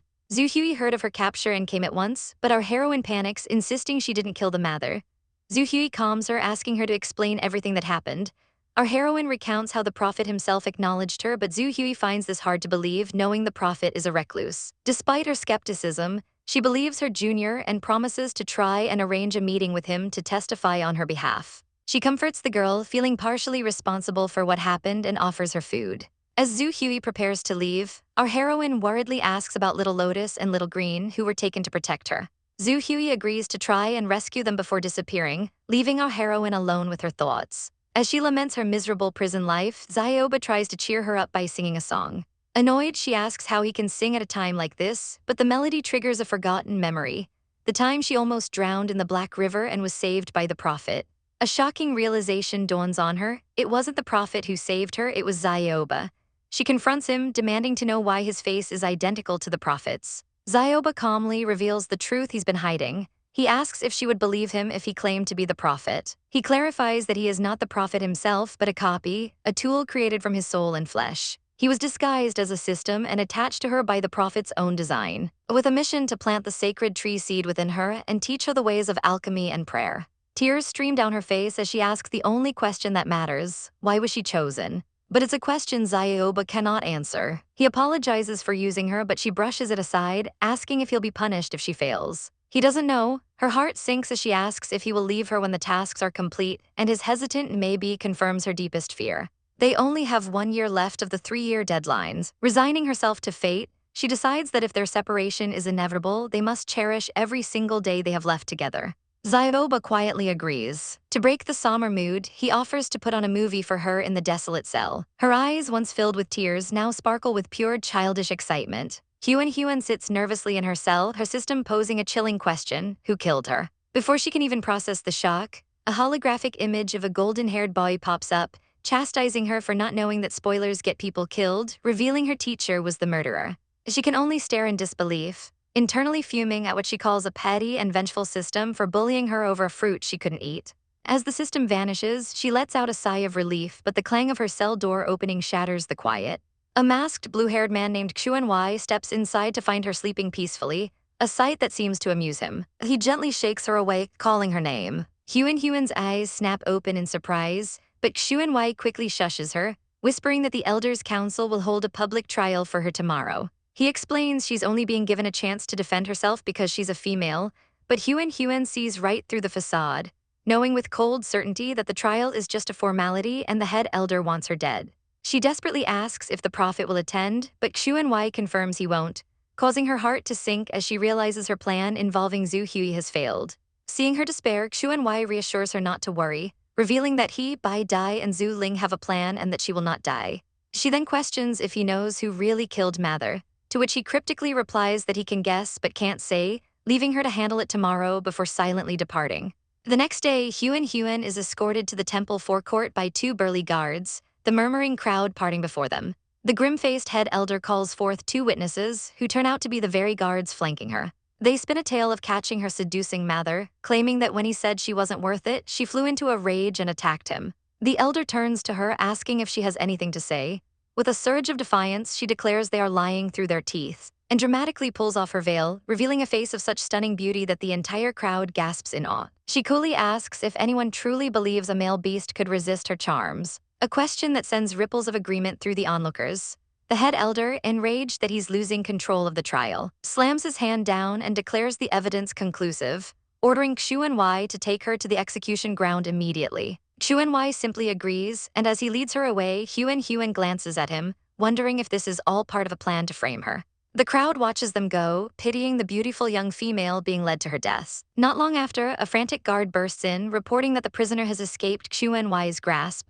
The elder's face contorts with fury as he realizes he's been deceived, roaring that Xuanwei is a traitor and ordering his men to give chase. At the foot of the temple mountain, Huan rides atop a magnificent white tiger when they are suddenly stopped by a winged woman, Zhu Hui. Zhu Hui tells her she finally came, and as Huan jumps down, her friend sweeps her into her arms and takes to the sky. Just as the pursuers arrive, demanding to know where the female is, the white tiger lets out a ferocious roar and lunges at them. High above the chaos, Zhu Hui reveals she brought Huan's friends, presenting 2 tiny glowing plant spirits she stole from the storage room. As they fly over the outer city, Zhu Hui warns that someone is coming. It's the Feather Tribe patrol, led by a man with brilliant red wings named Zhu Ling. Zhu Hui tells him to handle the patrol while she takes Huan to find Bai Dai. The patrol members sneer at Zhu Ling for associating with a murderer, but he just gives them a chilling smirk, retorting that they have no idea what a real murderer looks like. before unleashing a torrent of fire that engulfs them all, sending their burning bodies plummeting from the sky. Meanwhile, Huan and Zhu Hui land and find Bai Dai waiting in his human form. He pulls Huan into a tight embrace, filled with relief and guilt, apologizing for not being able to protect her. As Zhu Hui worries about Xuan, who stayed behind to cover their escape, Huan pleads with Bai Dai to help him. Just then, Zhu Ling descends from the sky, his work finished. After checking that he's okay, he leans in close to Huan, smugly asking if she isn't going to thank him. She gives him a quick peck on the cheek. But the moment of levity is broken when Zhu Ling explains the 10,000 Beast City is on lockdown, making it impossible to get back in. A wave of pure terror washes over Huan as she screams that Xuan is still trapped inside and in grave danger.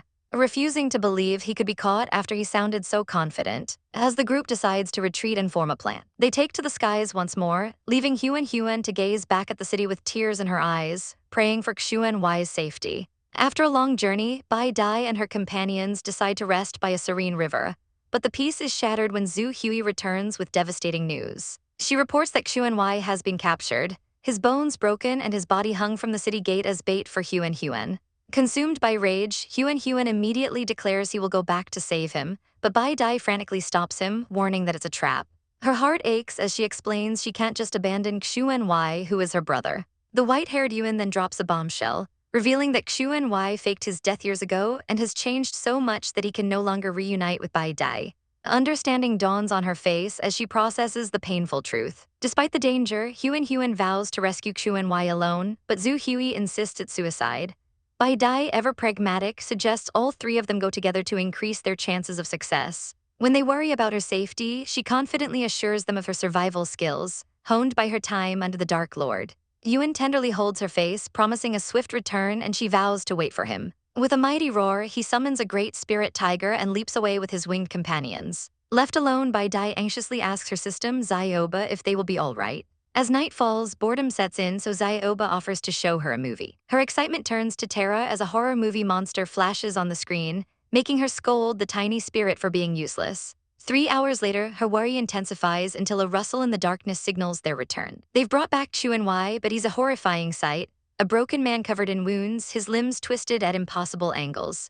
Zhu Hui states with grim certainty that his bones are all broken and he is beyond her healing capabilities. Yuan stares at his tortured brother in silent fury. Bai Dai steps forward, her voice filled with determination as she tells Yuan that she can save him. A conflict flickers in Yuan's eyes. He can't let Huan's secret be exposed. Bai Dai pleads, reminding him that Xuan is his brother and her savior, and he finally relents. While Huan and Zhu Hui go to hunt for food, Bai Dai takes a knife and calmly slices her wrist, letting her potent blood flow into a bowl. After bandaging her arm, she hands the bowl to Yuan. Winking, she tells him they are family as he carefully pours the life-giving liquid into Xuan's mouth. A green aura of healing energy erupts around him, mending his shattered body in moments. A short while later, Xuan sits up, utterly astonished that his body has completely recovered. He expresses his immense gratitude, knowing this miracle was performed by Bai Dai. Zhu Hui impatiently cuts short their thank yous, reminding them they are a family.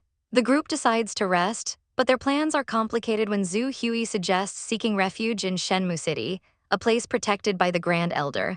As Huan turns to ask for Bai Dai's opinion, he finds she has already drifted off to sleep. Overcome with affection, he leans in and gives her a deep kiss, waking her up instantly. She flushes with embarrassment at being kissed in front of everyone, prompting Yuan to pull her into a protective embrace and tell Huan not to bully her. Their bickering is cut short by a sudden warning from Zhu Hui. The Temple of Beasts is closing in fast. Without a moment's hesitation, Huan sweeps Bai Dai into his arms and the group flees into the sky. As they soar through the air, Bai Dai looks down to see a swarm of beast pursuers right on their tail. Huan holds her tighter, urging her to be careful as they ascend into the clouds, racing towards safety. With a determined glint in her eye, Bai Dai gazes forward, ready for whatever comes next. Huan peeks out from her hiding spot, believing they've finally lost their pursuers. But as she leans forward, her hand accidentally brushes against Zhu Ling's magnificent red wings, causing them to flare with a brilliant light. A single crimson feather drifts down as Zhu Ling recoils from the unexpected touch. And in the next moment, he sweeps her into his arms and launches into the sky, his wings beating powerfully. Their winged companion, Zhu Hui, watches in bewilderment, asking what's going on. To which Zhu Ling shouts that Huan touched his wings. Zhu Hui merely smirks, telling him to just let her touch them if she wants. A flustered Huan tries to explain she only touched them lightly and doesn't understand his extreme reaction. Leaning in dangerously close, Zhu Ling whispers that when they mate in the future, he'll let her touch them as much as she desires. Huan's face burns with embarrassment as she stammers, asking why he's suddenly talking about mating. Zhu Hui casually explains that for the Feather Tribe, touching wings is the equivalent of a marriage proposal, a revelation that shocks Huan into silence. Zhu Ling continues his teasing, suggesting he wouldn't mind doing it with her right now in the sky, prompting a panicked Huan to plead with him not to be so crazy. He smirks, amused by her reaction to his casual joke. As they fly onward, Zhu Hui announces they're approaching Shenmue City, revealing a vast, verdant forest below. Huan gazes down in awe, asking if the city is inside the forest. Upon landing, Zhu Hui explains this is the protected area of the sacred tree, where they cannot transform until they harness the power of beast spirits. Huan thinks this is amazing as she beholds the enormous, glowing tree at the heart of the forest. Overwhelmed by its grandeur, she runs towards it, feeling an incredible sense of comfort and familiarity as if the tree itself welcomes her.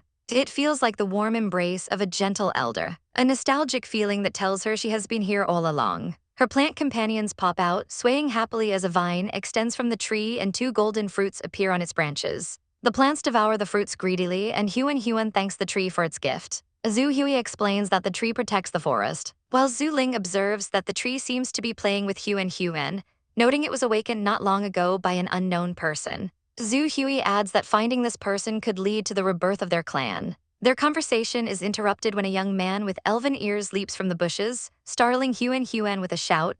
Zhu Ling instantly conjures a ball of energy, ready to attack, but the boy laughs it off as a simple joke. Zhu Hui promptly smacks him, scolding the boy Gui for scaring their timid guest. She introduces him as the high priest's naughty son as he leads them towards a magnificent palace built into a waterfall.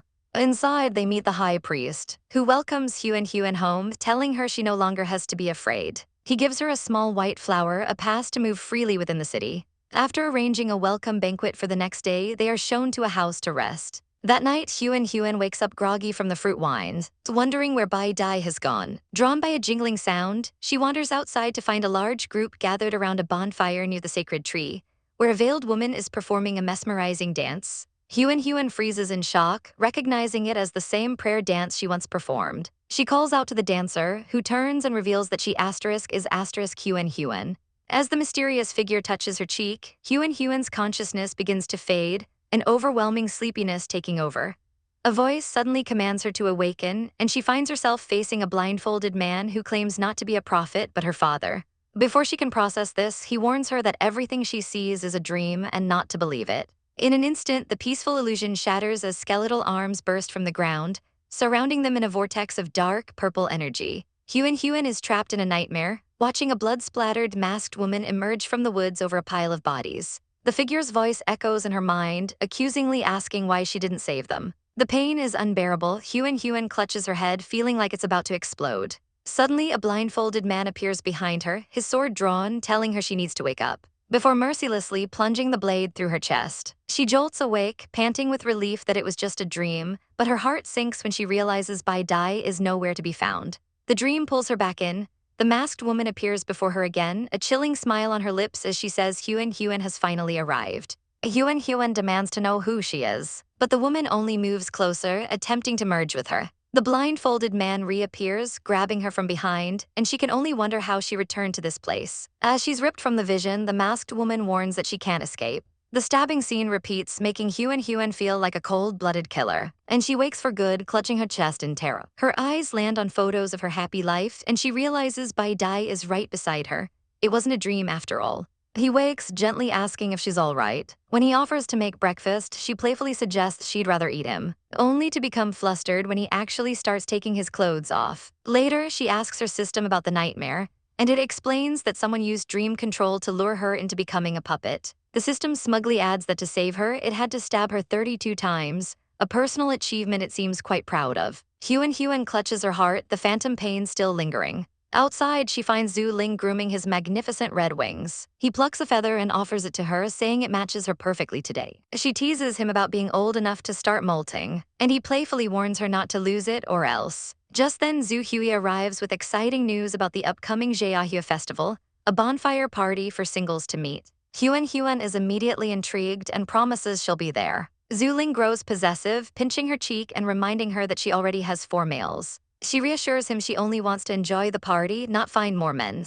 Satisfied, he gives her a kiss as she asks for their help organizing the event. Feeling bored later, Agui appears and invites her to pick fruit, leading her into the forest where she meets his quiet friend, Kyan Yi. Huan finds the child adorable, insisting they call her older sister before sweeping them up into her arms to carry them. Agui climbs a tree and comes down with a massive beehive, a sweet prize that unfortunately attracts a furious swarm of bees. As they flee, Huan summons Little Lotus to block their pursuers. Once they're safe, she realizes Agui is missing. She tells Kyan Yi to head home while she searches for him, only to find him still being chased, foolishly trying to save his honey. She grabs his hand and yanks him toward a nearby pond, shouting for him to jump in. They plunge into the water just in time. When they surface, Agui notices her veil has fallen off, revealing her face. As she quickly puts it back on, her system flashes a warning. They were followed and the stalker is hiding nearby. She whirls around, demanding they reveal themselves. To her shock, it's Kyan Yi who steps out from behind a tree, claiming to have followed out of worry. Huan's mind races. There's no way an ordinary child could have followed her undetected. Staring into the child's unsettlingly calm eyes, she asks who Kyan Yi really is. The mystery around Kyan Yi deepens as Agui is cornered, dodging questions about the boy's true identity. Zhu Ling senses something is amiss, noting that both of them are acting strangely and deciding it's time to go back to Shenmue City. Later, Zhu Hui confirms her suspicions, admitting she's always felt Kyan Yi was no simple child, and cryptically promises that Zhu Ling will learn the truth at the upcoming Jiahua festival. The next morning, Zhu Ling discovers a bowl of honey outside her door, a sweet gift that immediately ignites the jealousy of her winged companion, who suspects a male suitor. Zhu Ling brushes off his paranoia, guessing it's from Agui, which only earns a scoff from the winged man, who dismisses the boy as no real competition. The day of the Jiahua festival finally arrives, the air buzzing with excitement and the streets filled with people carrying flowers. As they walk, a local beastman offers Zhu Ling a flower crown, a clear sign of his romantic interest, which she politely declines. She glances at her companions, questioning why they look so pleased she's being pursued, and they explain with a chuckle that a female's worth is measured by her number of suitors. But their amusement quickly vanishes, replaced by a menacing aura as they glare at any would-be rivals, their power flaring as they silently declare that they are no pushovers. The ritual ceremony begins before a great sacred tree, where a priest makes a solemn sacrifice for the city's prosperity. The crowd kneels in reverence, but Zhu Ling and her companions remain standing, feeling the weight of the tradition. Afterwards, everyone is offered holy water, which they drink without hesitation. Zhu Ling, however, is cautious, sniffing the scentless liquid in her bowl. She whispers to her winged friend, who assures her it's sacred and safe, explaining that the dark piece of wood infusing the water is a surviving remnant of the sacred tree, which was burned by fire long ago. Understanding its significance, Zhu Ling decides to save the water in her personal space. The crowd then moves toward the palace to see the Beast King, who only appears once a year. Eager to see this reclusive ruler, Zhu Ling follows them. As a trumpet heralds the king's arrival, the curtains are drawn back and Zhu Ling's eyes widen in disbelief. The revered Beast King is none other than the small boy, Kyan Yi. She watches in a state of shock as he distributes seeds to his subjects, a symbol of blessing and hope. Zhu Ling recognizes the seeds from her books. They are pink coronilla flowers, which have an aphrodisiac effect when two people are together. She struggles to comprehend the truth, but Zhu Hui explains that while Kyan Yi looks like a child, he is ancient, cursed to remain in a 10-year-old's body forever. Just then, Kyan Yi spots her and joyfully calls out to her as Miss. Mortified, Zhu Ling begs him not to call her that, but he reminds her that she was the one who told him to. Zhu Hui is scandalized that she let the king address her so casually, and the situation becomes even more embarrassing when Kyan Yi proudly announces that she also hugged him.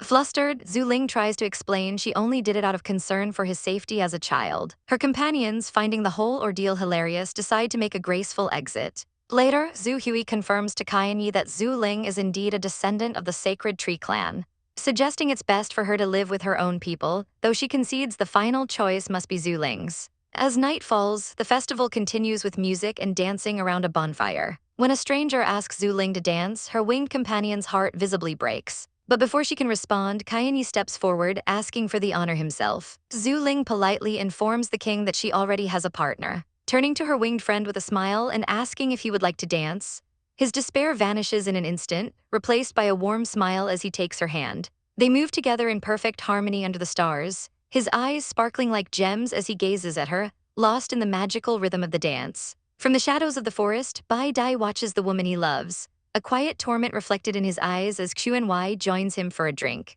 Xuan probes, asking if it doesn't stir jealousy in him to see her with other males. Bai Dai admits the jealousy is a constant ache, but her happiness is paramount, a truth that makes Xuan gulp down his drink, deeply moved by such devotion. Xuan confesses his envy, musing on the rare gift of finding someone you love who loves you back before turning the question on Bai Dai, asking if he's ever found such a person. A flicker of memory crosses Bai Dai's face as he recalls a woman who once confessed her feelings for him. An unexpected joy for a man who considered himself too rough and unrefined to attract anyone. But the memory sours as he admits his own uselessness drove her away, leaving a wound that has never quite healed. Xuan offers a comforting pat, urging him to leave the past behind and look to the future for a mate. Elsewhere, Huan notices the two brothers sharing a rare, quiet moment, and Zhu Ling gently suggests they give them some privacy. Just then, Zhu Hui approaches with a disarming smile, offering Huan a rare pink fan fruit, said to only appear on this special night. After Huan accepts, Zhu Hui leans in conspiratorially, whispering that other beasts are in the forest playing some interesting games and that she should join them.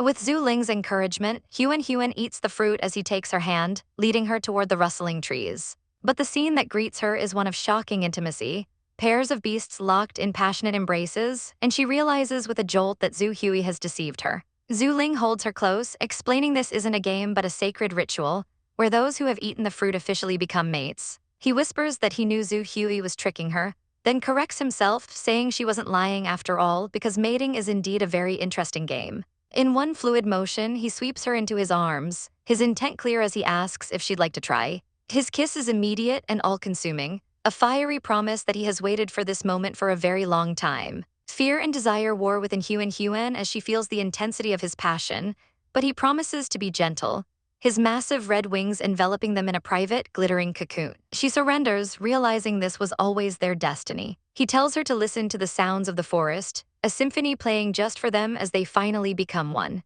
Just as she thinks it's over, exhausted but content, Zhu Ling appears before her again, a smirk on his face as he asks how their union could possibly end so quickly after he waited for so long.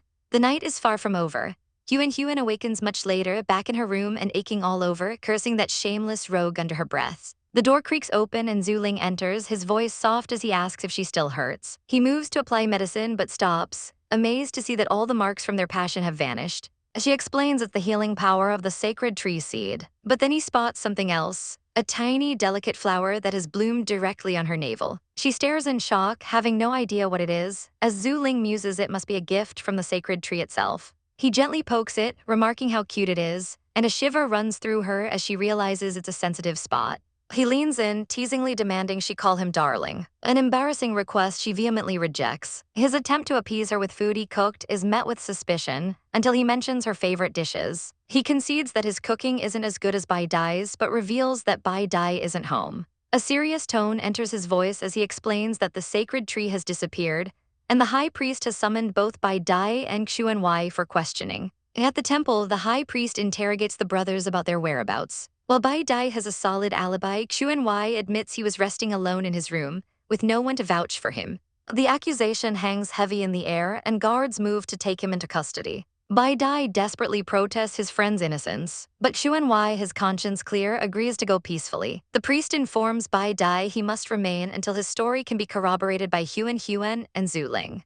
At that very moment, Zhu Hui appears, her expression a mask of innocence as she asks Huan about the whereabouts of the two brothers. Huan is informed that Xuan is the prime suspect for stealing the sacred tree, having been seen acting alone with no alibi to speak of. She immediately defends him, questioning what use he would have for a simple piece of wood, but the woman clarifies that it's no ordinary tree, it's a sacred artifact said to have the power to bring the dead back to life. Despite the accusation, Huan stands firm, pointing out they have no real evidence, only suspicions.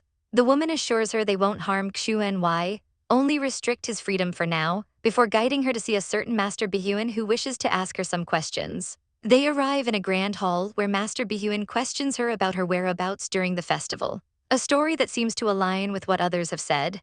Deciding she isn't lying, Bihuan dismisses her companions, requesting a private word with Huan alone. As she's led away into a secluded room, he offers her a glass of fruit nectar, which she accepts with a polite thank you. His interrogation begins under the guise of concern, asking about her past and her deceased parents, remarking on the hardships she must have faced alone. He offers her a permanent home in the peaceful Shenmue city. But she resolutely declines, stating her true home is at Rock Mountain with her family. As she stands to leave, a wave of dizziness crashes over her vision blurring before she collapses to the floor. Bihyun catches her unconscious body and carries her into a hidden chamber, presenting her to a young ruler. He reveals his true motive. He suspects she carries the seed of the sacred tree and tried to probe her mind but was blocked by a mysterious force. He declares he will use his dream control technique again to force the secret from her mind. A spell is cast, and Huan is plunged into a nightmare, witnessing a horrifying vision of her beloved mates, Bai Dai and Zhu Ling, being brutally murdered right before her eyes. As she screams in despair, a masked woman appears offering a twisted deal: dance a prayer with her and her mates will be resurrected. Just as she considers the demonic pact, a familiar voice calls her name, and the blindfolded Beast King materializes in her dream.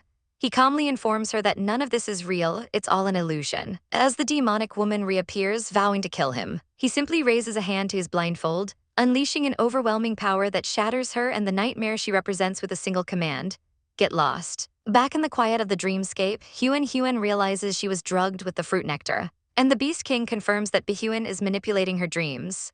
Meanwhile, in the real world, Bihyun's crystal ball shatters violently, and both he and the young ruler are forcibly dragged into the very dream they tried to control. They stand shocked to find the Beast King standing protectively beside Huan.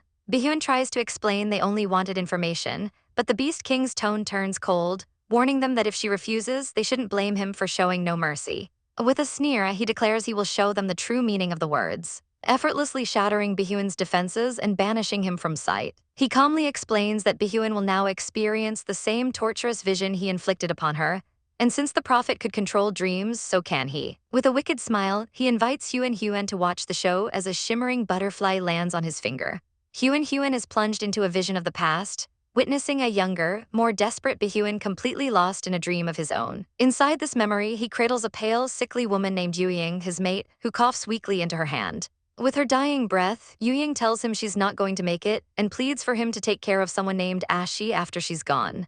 But Bihyun refuses to accept this, clutching her tightly and roaring that he won't let her die. The scene shifts, revealing the source of his despair: a chained woman, the holy maiden, in a dark chamber as Yuying's life fades. Bihyun confronts the maiden, begging her to perform the prayer dance and communicate with the gods to save his mate. But she looks at him with empty eyes, confessing that she can't communicate with any gods. She's just an ordinary woman. Enraged by her powerlessness, Bihyun grabs her by the chin, his voice dripping with venom as he questions how she could be chosen by the sacred bird yet be unable to save a single sick person. He spirals into denial, his eyes blazing red as he insists there must be a way to save Yuying. In the depths of a mystical forest, his desperation leads him to a shadowy figure from an alien demon tribe. The elder offers a dark solution: feed the blood of the holy maiden to his mate and she will be healed. Bihyun hesitates, knowing the sacred tree would discover such a blasphemous act, but the elder plants a seed of pure evil, telling him to simply destroy the sacred tree as well. The demon then tempts him with the ultimate prize. Refining the sacred tree into a medicine could grant immortality, allowing him to live with his mate forever. The holy maiden screams in terror, asking if he's truly crazy enough to kill her. But Bihyun's mind is made up. He drives a blade into her without a second thought, collecting her blood in a bowl. He rushes back to Yuying and gently feeds her the crimson liquid. Miraculously, she feels her pain lessen and Bihyun holds her, relieved to see her looking better. He then disposes of the evidence, burying the priestess's body beneath an altar, a dark secret hidden from the world. But the cure was a curse in disguise.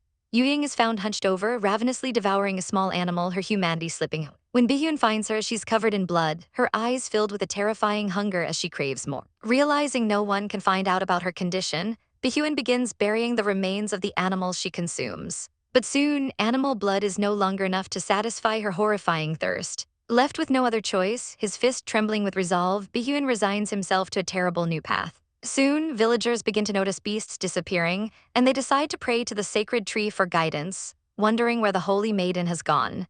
It's too late. A child wanders too close to the tree, where a monstrous Yuying ambushes them from the foliage. Before Bihyun can intervene, a branch from the sacred tree strikes Yuying down, ending her rampage and her life in a splatter of blood. Bihyun holds her lifeless body, tears streaming down his face as he accuses the benevolent tree he once worshipped of murdering his love, screaming that it doesn't deserve their faith. The villagers arrive to find the gruesome remains of the missing children, realizing with horror that the sacred tree was the murderous maniac all along. A grieving mother identifies her child's body, and her sorrow turns to pure rage, demanding they burn the tree down. The cry is taken up by the entire mob, their torches raised high as they set the ancient tree ablaze. As the flames consume the sacred tree, Huan watches a green light, the heart of nature, shatter into dust. With the tree gone, Shenmue City is lost.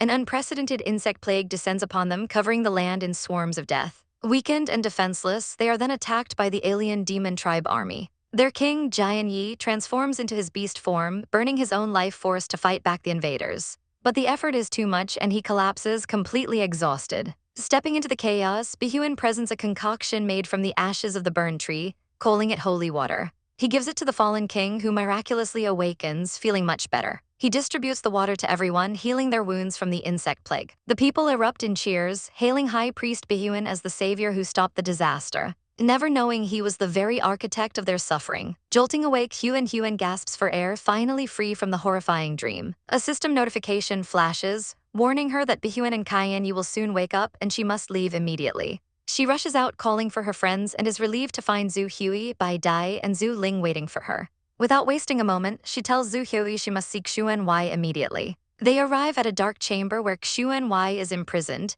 the same place where the Holy Maiden's remains were once hidden. Xuan Wai is surprised to see her, but her companions urge him to escape with them now. Zhu Hui furiously blocks their path, declaring she only promised a visit, not a jailbreak. With determination flashing in her eyes, Huan decides to force the issue, apologizing to Zhu Hui as her team prepares to push through and get them all out of there. Amidst the chaos of a burning city, Huan is urged onto the back of her great white tiger, Huan, as the red-winged Zhu Ling shouts for them to escape. He points her toward a secret passage leading to the surface temple, a desperate gambit for freedom. But their escape is immediately challenged as a winged warrior swings a blade of pure fire, trying to cut them off. They narrowly dodge the attack, which slams into the temple behind them, erupting in a catastrophic explosion. The magnificent structure is instantly engulfed in flames, causing an uproar among the citizens below. As guards rush towards the blaze, a woman named Lady Zhu Hui commands them to ignore the escapees and focus on extinguishing the fire ravaging their home. The ground trembles violently as the temple walls crack and crumble, and from the inferno emerges a colossal white elephant, the terrifying form of the high priest, with the blue-haired beast king perched on its back. Huan recognizes the transformed priest as Bihuan and realizes with a jolt of fear that he is chasing them. Her tiger Bai Dai bravely turns to face the monstrous pursuer, and she warns him to be careful. The elephant beast lunges, but Bai Dai is agile, dodging the furious assault. The attack is so brutal that a small beast flower is forced to leap onto the tiger, biting down hard in a desperate attempt to help. Roaring in a fury, Bihuan shakes the beast king from his back and snaps his massive jaws around the tiny creature, crushing it instantly. He bellows that he will crush the tiger for daring to injure him, but his rage is cut short when Zhu Ling swoops down from above. He snatches the fallen beast king, holding him hostage and warning Bihuan that any move will mean the boy's death. Zhu Ling offers a cold bargain. He will release the beast king if Bihuan returns to Shenmue City and waits for them to leave the forest. As the tense standoff unfolds, Huan asks her tiger Bai Dai if she can be a little selfish, and he affirms his undying support. Bolstered by his loyalty, she turns to face the high priest herself, boldly challenging Bihuan to come straight for her if he truly desires the sacred tree seed. The priest's eyes widen, confirming he knows of the seed. But Huan defiantly declares that she'll never tell him its location, as it belongs to the sacred tree clan. Her voice rings with fury as she accuses him of killing the holy maiden and feeding her blood to the monster Yuying, then blaming the sacred tree for the ensuing disaster and inciting the clan to burn it down. The onlookers are stunned, finding it hard to believe their high priest is a monster, but knowing Huan has no reason to lie. To prove her words, she tells them the Holy Maiden's remains are buried in a secret chamber beneath the temple altar. Without a moment's hesitation, Lady Zhu Hui takes to the skies to investigate the claim herself. Panicking at the thought of his secret being exposed, Bihuan rips a massive tree from the ground and hurls it at Huan, screaming for her to die. Before the blow can land, a new figure made of wood and vines emerges from the forest, catching the projectile with ease. This guardian of the sacred tree thanks her for revealing the truth, promising to seek justice before handing her a glowing green seed and vanishing. As Zhu Ling reappears overhead, ready to leave, he contemptuously drops the Beast King to the ground. The High Priest demands to know if they truly intend to defy the entire Sacred Tree clan. But before anyone can answer, Zhu Hui returns, holding the skeletal remains she found in the chamber. She demands an explanation, her face a mask of horror. The crowd murmurs in shock, recognizing the holy maiden's clothes and realizing Huan was telling the truth. Cornered and exposed, Bihuan's demeanor shifts to one of chilling calm as he admits everything. He confesses that since he couldn't save the holy maiden, he killed her, using her flesh and blood to extend Yuying's life. He admits he framed the sacred tree and killed the clansmen who stood in his way. The revelation shatters the crowd, and a young man named Agui cries out in agony, remembering Yuying's last wish was for him to be protected. Overcome with grief and rage, he lunges toward the priest, screaming that he's a villain. But Bihuan is unmoved, his focus now entirely on his new prize. He declares that since Huan has the sacred tree seed, he will hunt her down and use it to restore Shenmu City to its former glory, ordering everyone to get out of his way. The high priest Bihuan in his monstrous elephant form smashes violently against a tree, roaring for everyone to move aside. His own people watch in horror as their leader loses control, and Kaini grimly explains the stakes. Without the sacred tree seed Huan took, Bihuan can never regain his human form and their entire clan is now cursed, unable to reproduce. With cold determination, Kaini declares they must retrieve the seed, recalling how the curse that granted them long life also stole their fertility. He tries to leave, but Bihuan, now a stubborn fool consumed by rage, whips out magical vines from the earth and ensnares him completely. His followers cry out in shock, powerless to help their captured majesty. Elsewhere, Zhu Hui and her companions are startled by the commotion, the tribespeople murmuring in fear and confusion now that the high priest has murdered the priestess and destroyed their sacred tree. They are paralyzed by indecision, unsure whether to side with the high priest, the sword tree, or the beast king. They turn to Zhu Hui for leadership, but she coldly tells them to help whoever they wish, announcing she is going to bury the holy maiden's remains herself. Just then, a scout cries out that the forest is on fire. A winged warrior confirms the blaze is spreading rapidly towards Shenmu City, a massive wall of flames set by the invading 10,000 Beast City army. Their leader commands them to burn it all down, certain the fire will smoke out Lin Huanhuan and Xuanwei. Realizing the danger, Zhu Hui takes flight to warn everyone, confident that either the high priest or the sword tree can extinguish the flames. But as she flies, she spots Bihuan still rampaging and screams for someone to put out the fire. Kaini tries to calm him, but Bihuan is beyond reason. A horrifying realization dawns on Zhu Hui as she sees his eyes glowing a malevolent red. He is demonizing. Purple demonic markings spread across his gray hide, the unmistakable sign of the alien demon tribe. Bihuan's inner monologue reveals his dark secret. He made a pact with the demons, trading the priestess's life for another, and has secretly used the sacred tree's power for years to suppress his demonic transformation. Now free, he rips apart the tree that stands in his way, only to be confronted by the majestic beast king in his massive white beast form, who roars for him to stop. The king tells a worried Zhu Hui that this may be the very last time he can transform, before he slams his body into the demonized elephant, vowing to hold him back while she deals with the fire. But it's too late, the sacred tree withers and dies. Its life force extinguished. Bihuan, now completely unhinged, brushes the king aside and viciously impales him on his tusk. Zhu Hui screams in despair as one of the king's followers shouts that he's completely become a demon and must be killed before he slaughters them all. With tears in her eyes and a heavy heart, Zhu Hui makes her choice, swooping down with her staff raised high and plunging it deep into Bihuan's back, delivering a mortal wound. As the great beast collapses, his young son rushes to his side, begging his father not to die. The dying Bihuan comforts his child, telling him he's going to find his mother. As the boy sobs over his father's fading form, nearby the Beast King's spiritual form flickers as his life drains away. His loyal followers desperately try to apply herbs to his wounds, but he knows it is the end. With his dying breath, he orders Zhu Hui to take their people and flee Shenmu City, never to return. Telling her not to grieve for him, his body dissolves into a shower of light and flowers, leaving his subjects to mourn their fallen leader. That day, Shenmu City lost its king. The sacred tree burns to ash, and with its defenses gone, the army of 10,000 Beast City storms the gates and captures the city. Far away at the Rock Mountain, a blissfully unaware Huan returns with Sangyi and Shuangyan, riding triumphantly on a white tiger. Inside, a masked man knows the complex terrain of the priest's hall, as Huan sighs in relief to finally be home. In her clean room, Sangyi proudly presents her with a soup he prepared, saying he waited so they could enjoy it together. Huan eyes the meal with deep suspicion, and Sangyi bristles, asking if she's doubting his cooking. She bluntly retorts that she's certain it's bad and pushes the task of taste testing on a Zuling. The winged boy immediately clutches his stomach, claiming he feels unwell and has no appetite. With all eyes now on him, Shuangyan reluctantly takes the bowl and chugs the entire thing in one go. When asked for a verdict, he states plainly that the soup has absolutely no taste, leaving a shocked Sangyi to wonder how that's possible when he used so much seasoning. Shuangyun proudly presents a bowl of soup, forgetting for a moment that Sangyi has been without his senses since he fell ill and urges him to try it.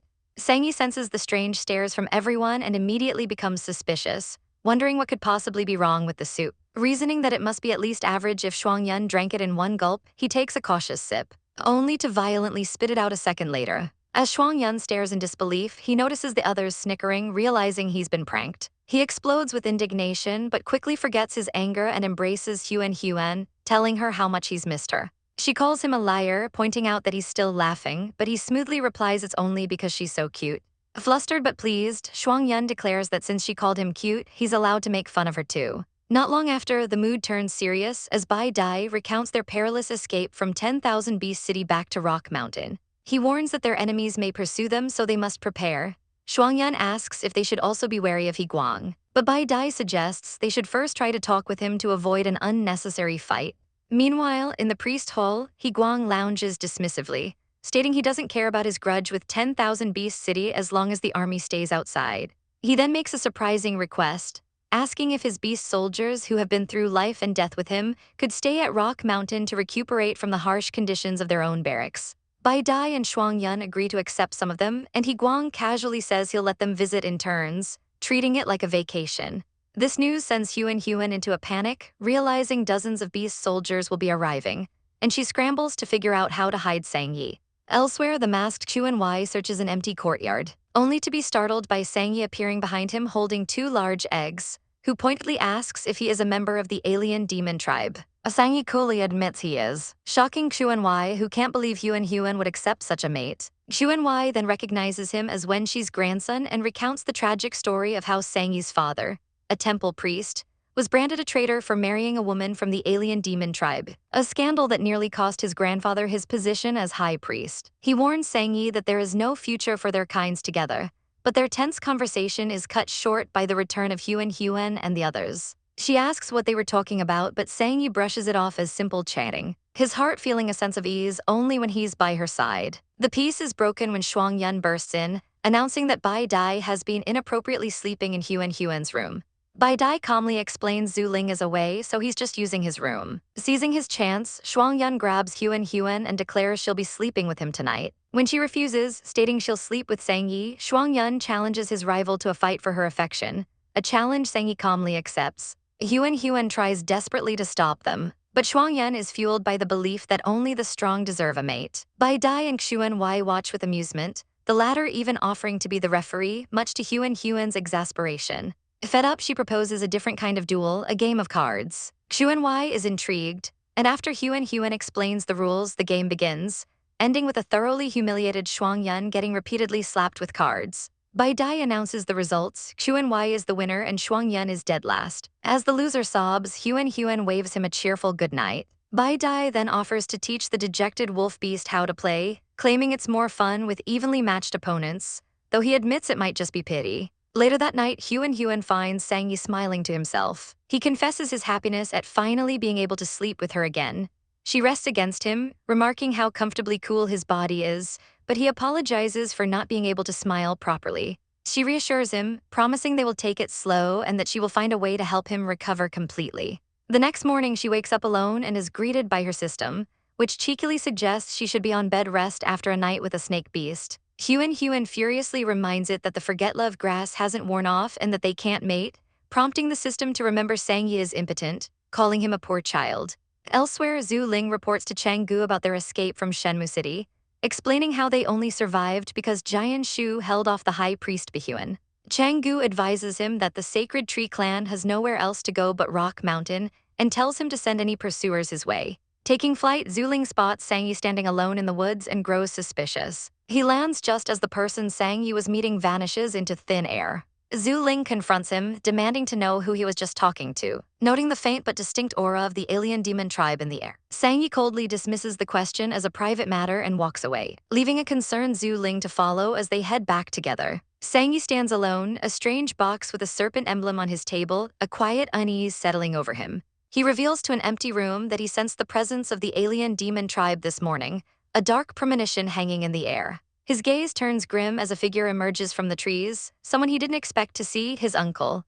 The man asks why he came to Rock Mountain, his tone dripping with unspoken history. He reminds Sangyi that he is his last living relative, questioning if he truly wants to be enemies. But Sangyi is cold and distant, turning away and telling his uncle not to disrupt his life if he truly considers him family. His uncle simply wishes him happiness, a statement laced with a dark warning. He points out the inconvenient truths. Sangyi possesses the blood of the alien demon tribe, and no matter how well he hides his aura, he'll be discovered eventually. For Lin Huanhuan's sake, Sangyi makes a painful decision, agreeing to leave so she won't be caught in the fallout.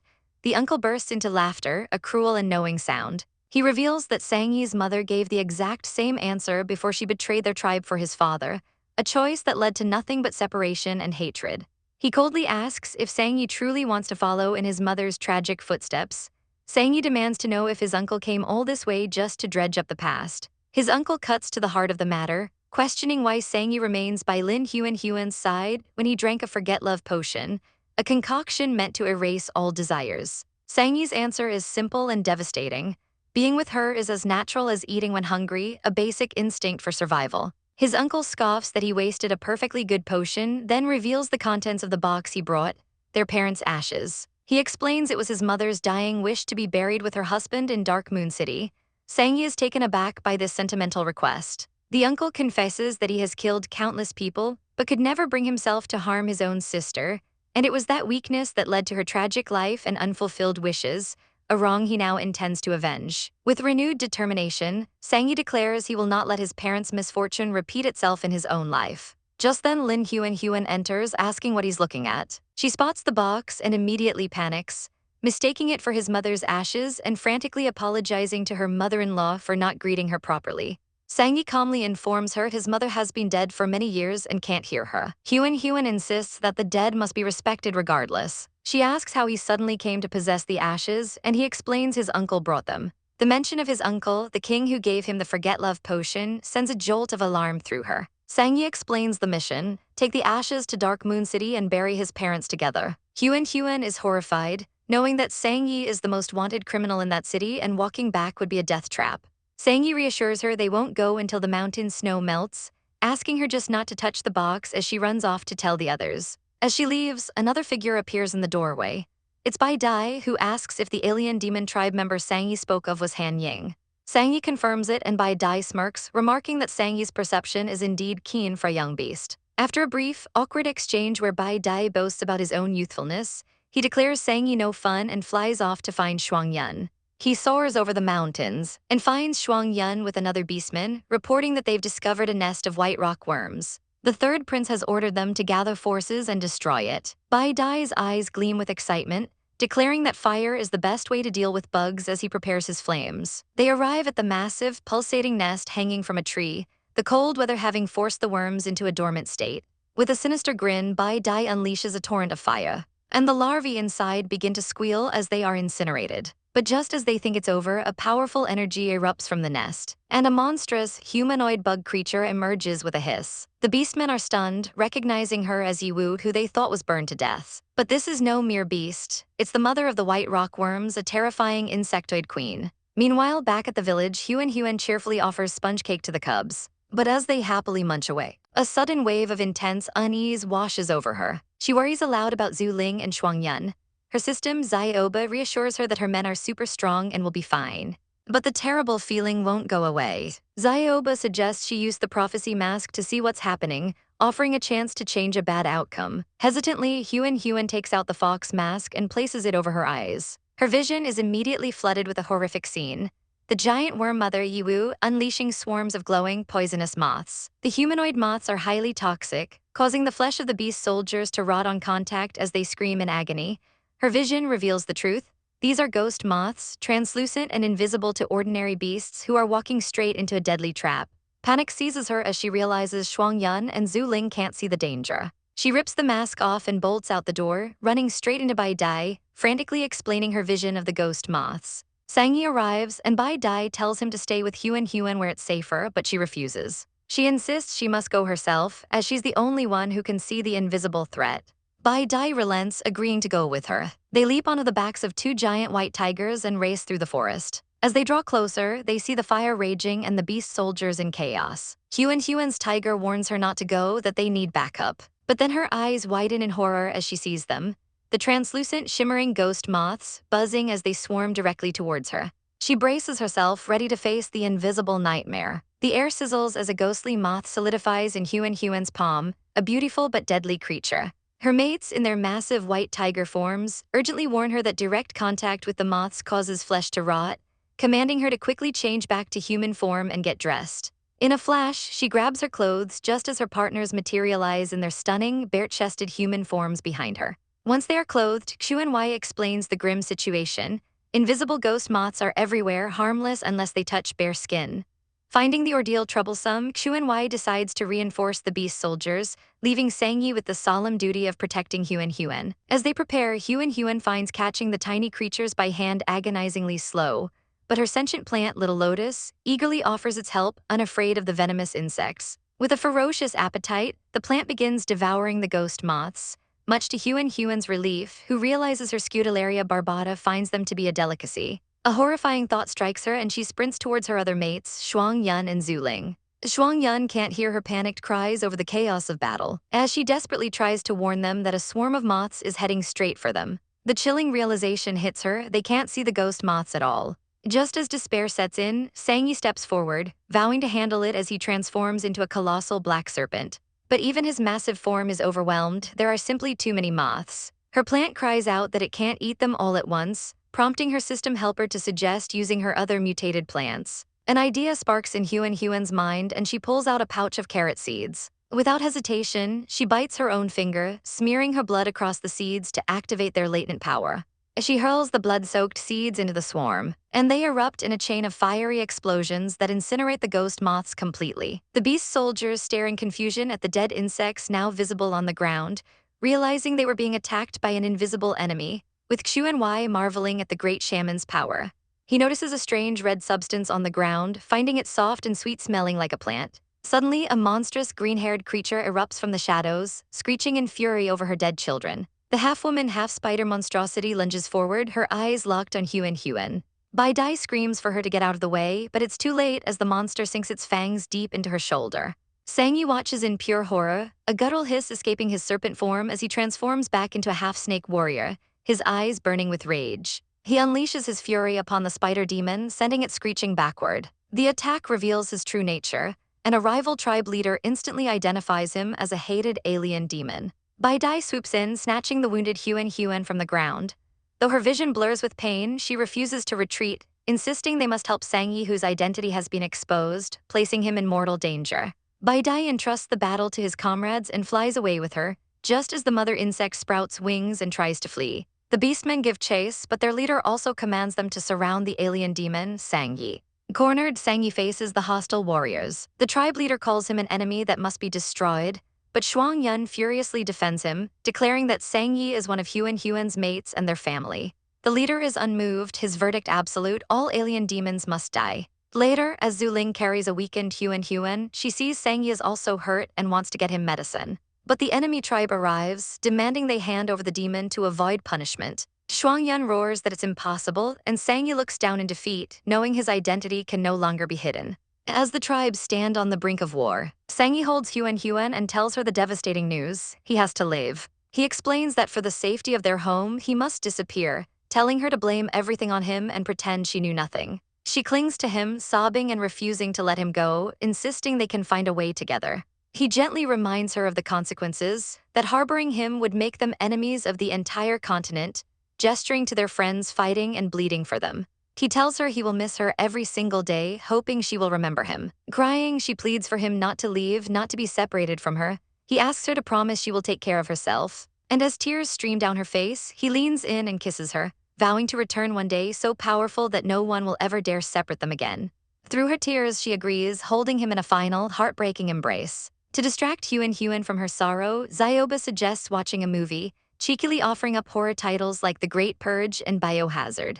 Already in a terrible mood, Huan asks for something healing, and Zioba instantly pulls up a super healing movie called Wish Upon a Star. A gentle smile graces her lips as she thanks Zioba, her wish-granting genie, for always being there for her during her darkest moments. Just then, Bai Dai calls out, asking if she's feeling better because dinner is ready. But before she can answer, a voice announces he's found Sangyi, and Zhu Ling appears at her window with his magnificent red wings. He assures her Sang Yi is perfectly fine and that she doesn't need to worry. To her relief, he explains he asks Sang Yi to write to her whenever he has time, an idea that sparks a brilliant thought in Huan's mind. However, Zhu Ling's expression turns grim as he delivers another piece of news. He ran into Zhu Hui, who told him that Bihuan and Kaian Yi are dead, Shenmue City has been utterly destroyed, and now the Sacred Tree clan needs refuge at Rock Mountain. Later, as Bai Dai offers her a bowl of soup, he explains that Zhu Hui specifically chose Rock Mountain because of her. The news sends a chill down Huan's spine as she remembers the horrifying image of the Holy Maiden's death and the broken heart of nature when the Sacred Tree fell. She declares she will never get involved with the Sacred Tree clan's mess again. Bai Dai respects her decision, promising they won't deal with them if she doesn't want to. Zhu Ling then reveals he sent the Sacred Tree clan to Changgu instead, adding that Changgu had specifically told him to let Zhu Hui go to him if she ever appeared. He recalls that the two fought side by side during the insect plague, and while he used to think they'd make a good couple, Changgu's cluelessness about relationships made him think otherwise. Huan chuckles at the thought, a small smile finally breaking through her gloom. Seeing her smile, Zhu Ling leans in close, claiming it was just like how she refused to accept him back then, no matter how relentlessly he pursued her. Huan is utterly baffled, asking when he ever pursued her, to which he insists his many confessions and gifts of feathers were his attempts. She reminds him he told her those confessions were just jokes, but he retorts that he only tells jokes to her, playfully calling her dense. She pouts that she must be even stupider than him, because otherwise she wouldn't have fallen for a fool like him. Elsewhere, the Rock Mountain tribe leader fumes that the alien demon tribe ran away too fast. As Shuangyan enters the tent, the leader coldly tells him the atmosphere is tense and that he should take his beast soldiers and leave. Shuangyan furiously confronts him, blaming the leader's extermination of the White Rock worm nest for forcing Sang Yi to leave in the first place. He declares that whether Sang Yi is an alien demon or not, he is family, and he's being nice by not hitting him for forcing their family apart. The leader scoffs, threatening that if his brothers were here, they'd have wiped out Rock Mountain already, boasting they could easily trap them by setting the forest on fire. Shuangyan roars in fury at the threat, but the leader calms him, saying it was just an example and that he won't pursue Sang Yi any further.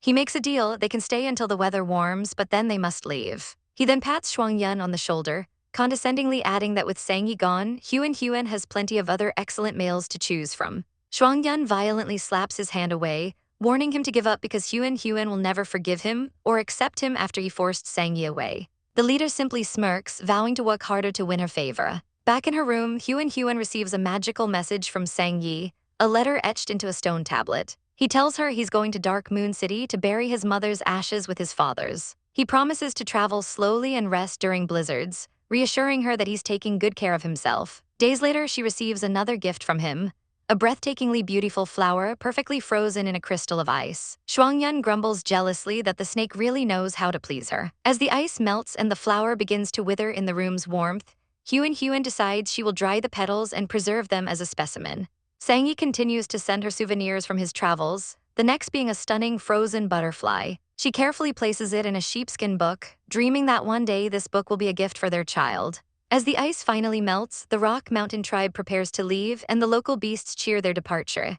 But just as the troublemakers are gone, a messenger named Chief Shuangyan arrives. He brings momentous news. Shenmue City has been destroyed and the Elders' Council will select a new tribe to build a new beast city. The Rock Wolf tribe is one of 23 tribes eligible to compete for this honor. The messenger reveals it was the Beast King of Sun City who recommended them, as part of a political maneuver to prevent the Snake tribe, who are backed by Dark Moon City, from winning the qualification. Shuangyan is told the competition has already begun and he must give his answer by tomorrow. He immediately gathers the others to discuss this incredible opportunity. Zhu Ling points out the critical flaw in the plan.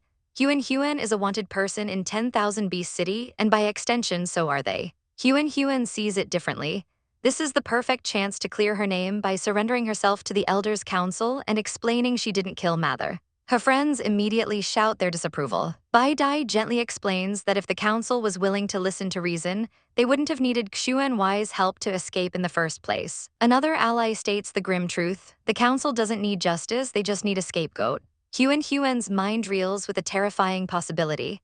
The Elders' Council might be deliberately framing her to hide the true murderer's identity. The masked beastman Kang Lan confirms it's only a guess for now, but the thought alone fills her with dread, making her realize how awful the Elders truly are. Bai Dai tells her she can't go to 10,000 Beast City until the matter is settled, making her panic about missing the once-in-a-lifetime trial, but he promises to investigate things in Sun City with Bai Luo. He then turns to Kang Lan, offering him a chance to return with them. Kang Lan hesitates, his voice filled with uncertainty as he asks if he's truly allowed to go back. Bai Dai's smile is warm and reassuring. He tells Kang Lan that Sun City is his home and he is always welcome. With renewed resolve, Kang Lan agrees to go, deciding he is strong enough now that Wen Kaiyan can no longer easily harm him.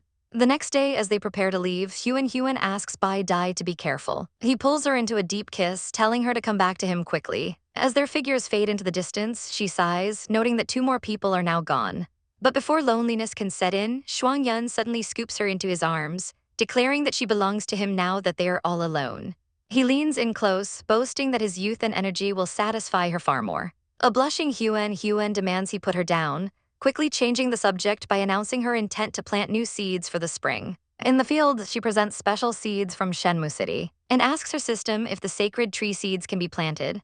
Zioba confirms it but crushes her spirits by revealing it would take 1,000 years for them to mature. Desperate, she asks for a faster way, and the system suggests using refined water, a substance found in only the most dangerous, unreachable places. Just as she gives up hope, Zioba cheekily informs her that her own father has the rare water.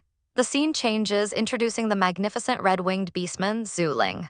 The following morning finds a vibrant Zhu Ling standing over a drained and unsteady Huan, a sight that makes Shuang-yun's eyes widen in shock. The wolf beastman confronts them, his jealousy flaring as he declares that since Zhu Ling has already mated with her, it's his turn next. Zhu Ling merely smirks, dismissing any notion of fairness and challenging Shuang-yun to win her over with his own abilities.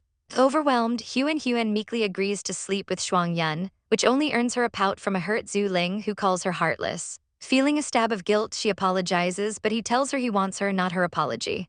In a moment of pure panic, Huan suggests the unthinkable: all 3 of them can sleep together. Shuang-yun immediately lays claim, reminding them she agreed to him first. But Zhu Ling cunningly points out she never refused him either. As the 2 rivals glare at each other over her head, Huan reaches her breaking point and screams that only sleeping is allowed. That night, she lies frozen in bed, trapped between the 2 powerful males. They both promise not to force her into anything, given her exhaustion. But she doesn't trust them, resolving to stay perfectly still. Despite her anxiety, her weary body betrays her, and she falls into a deep sleep almost instantly. Zhu Ling gazes at her softly, telling Shuang-yun they should let her rest. The next morning, Huan stirs groggily, becoming aware of something hard and warm pressed against her leg. Her eyes fly open to see a blushing, panting Shuang-yun, who claims she started this fire. Before she can even process his words, he pins her down, demanding she take responsibility and help him with his problem. In the quiet afterglow, the winged king holds his mate close, both finding solace in their new bond as birds chirp outside. The next morning, she is utterly drained, feeling completely overwhelmed by his stamina, when a small winged boy barges in to announce his hunting trip, telling her to get more rest and earning a flustered shout of pervert.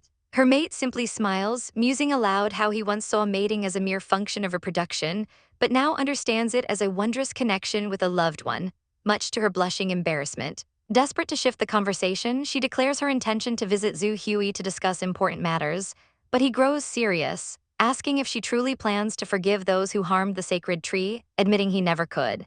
She firmly disagrees, stating that the culprit Bihuan is dead and the sacred tree clan has suffered enough. Their retribution is complete. Relenting to her will, he agrees to take her, and they fly off towards the Black Crystal Mine. There, a massive pangolin-like beast confronts them before transforming into a long-haired man named Changgu, who immediately welcomes them with an invitation for meat and wine. His first question, however, is shockingly blunt as he asks the young woman if she has already mated, leaving her completely stunned. With a deep blush, she confirms, and Changgu offers a deadpan congratulations that only deepens her mortification. Her mate quickly turns the tables, asking Changgu when he plans to find a mate of his own. Changgu flatly states he has no interest, prompting a teasing jab about his virility, which he coolly dismisses, saying he's perfectly happy with his current lifestyle. As they ask for Zhu Hui's whereabouts, Changgu informs them she'll arrive shortly. And just then, a woman named Huan makes her entrance with a distant hello. Huan remarks that she never expected to meet the young woman again after the chaos in Shenmue City. She delivers grave news. Thousand Beast City is already seeking to replace Shenmue's fallen position, and she fears 10,000 Beast City will only exploit the situation for their own gain. Huan then gets to the heart of her visit, revealing that her people want to come under the young woman's personal protection. The woman is baffled, questioning why they wouldn't seek refuge with the established rock wolf tribe. But Huan's gaze is unwavering as she declares that the Sacred Tree clan recognizes only the sacred tree, and since the tree chose her, they will follow her to the death, a heavy vow that settles upon the young woman's shoulders like the weight of a crown.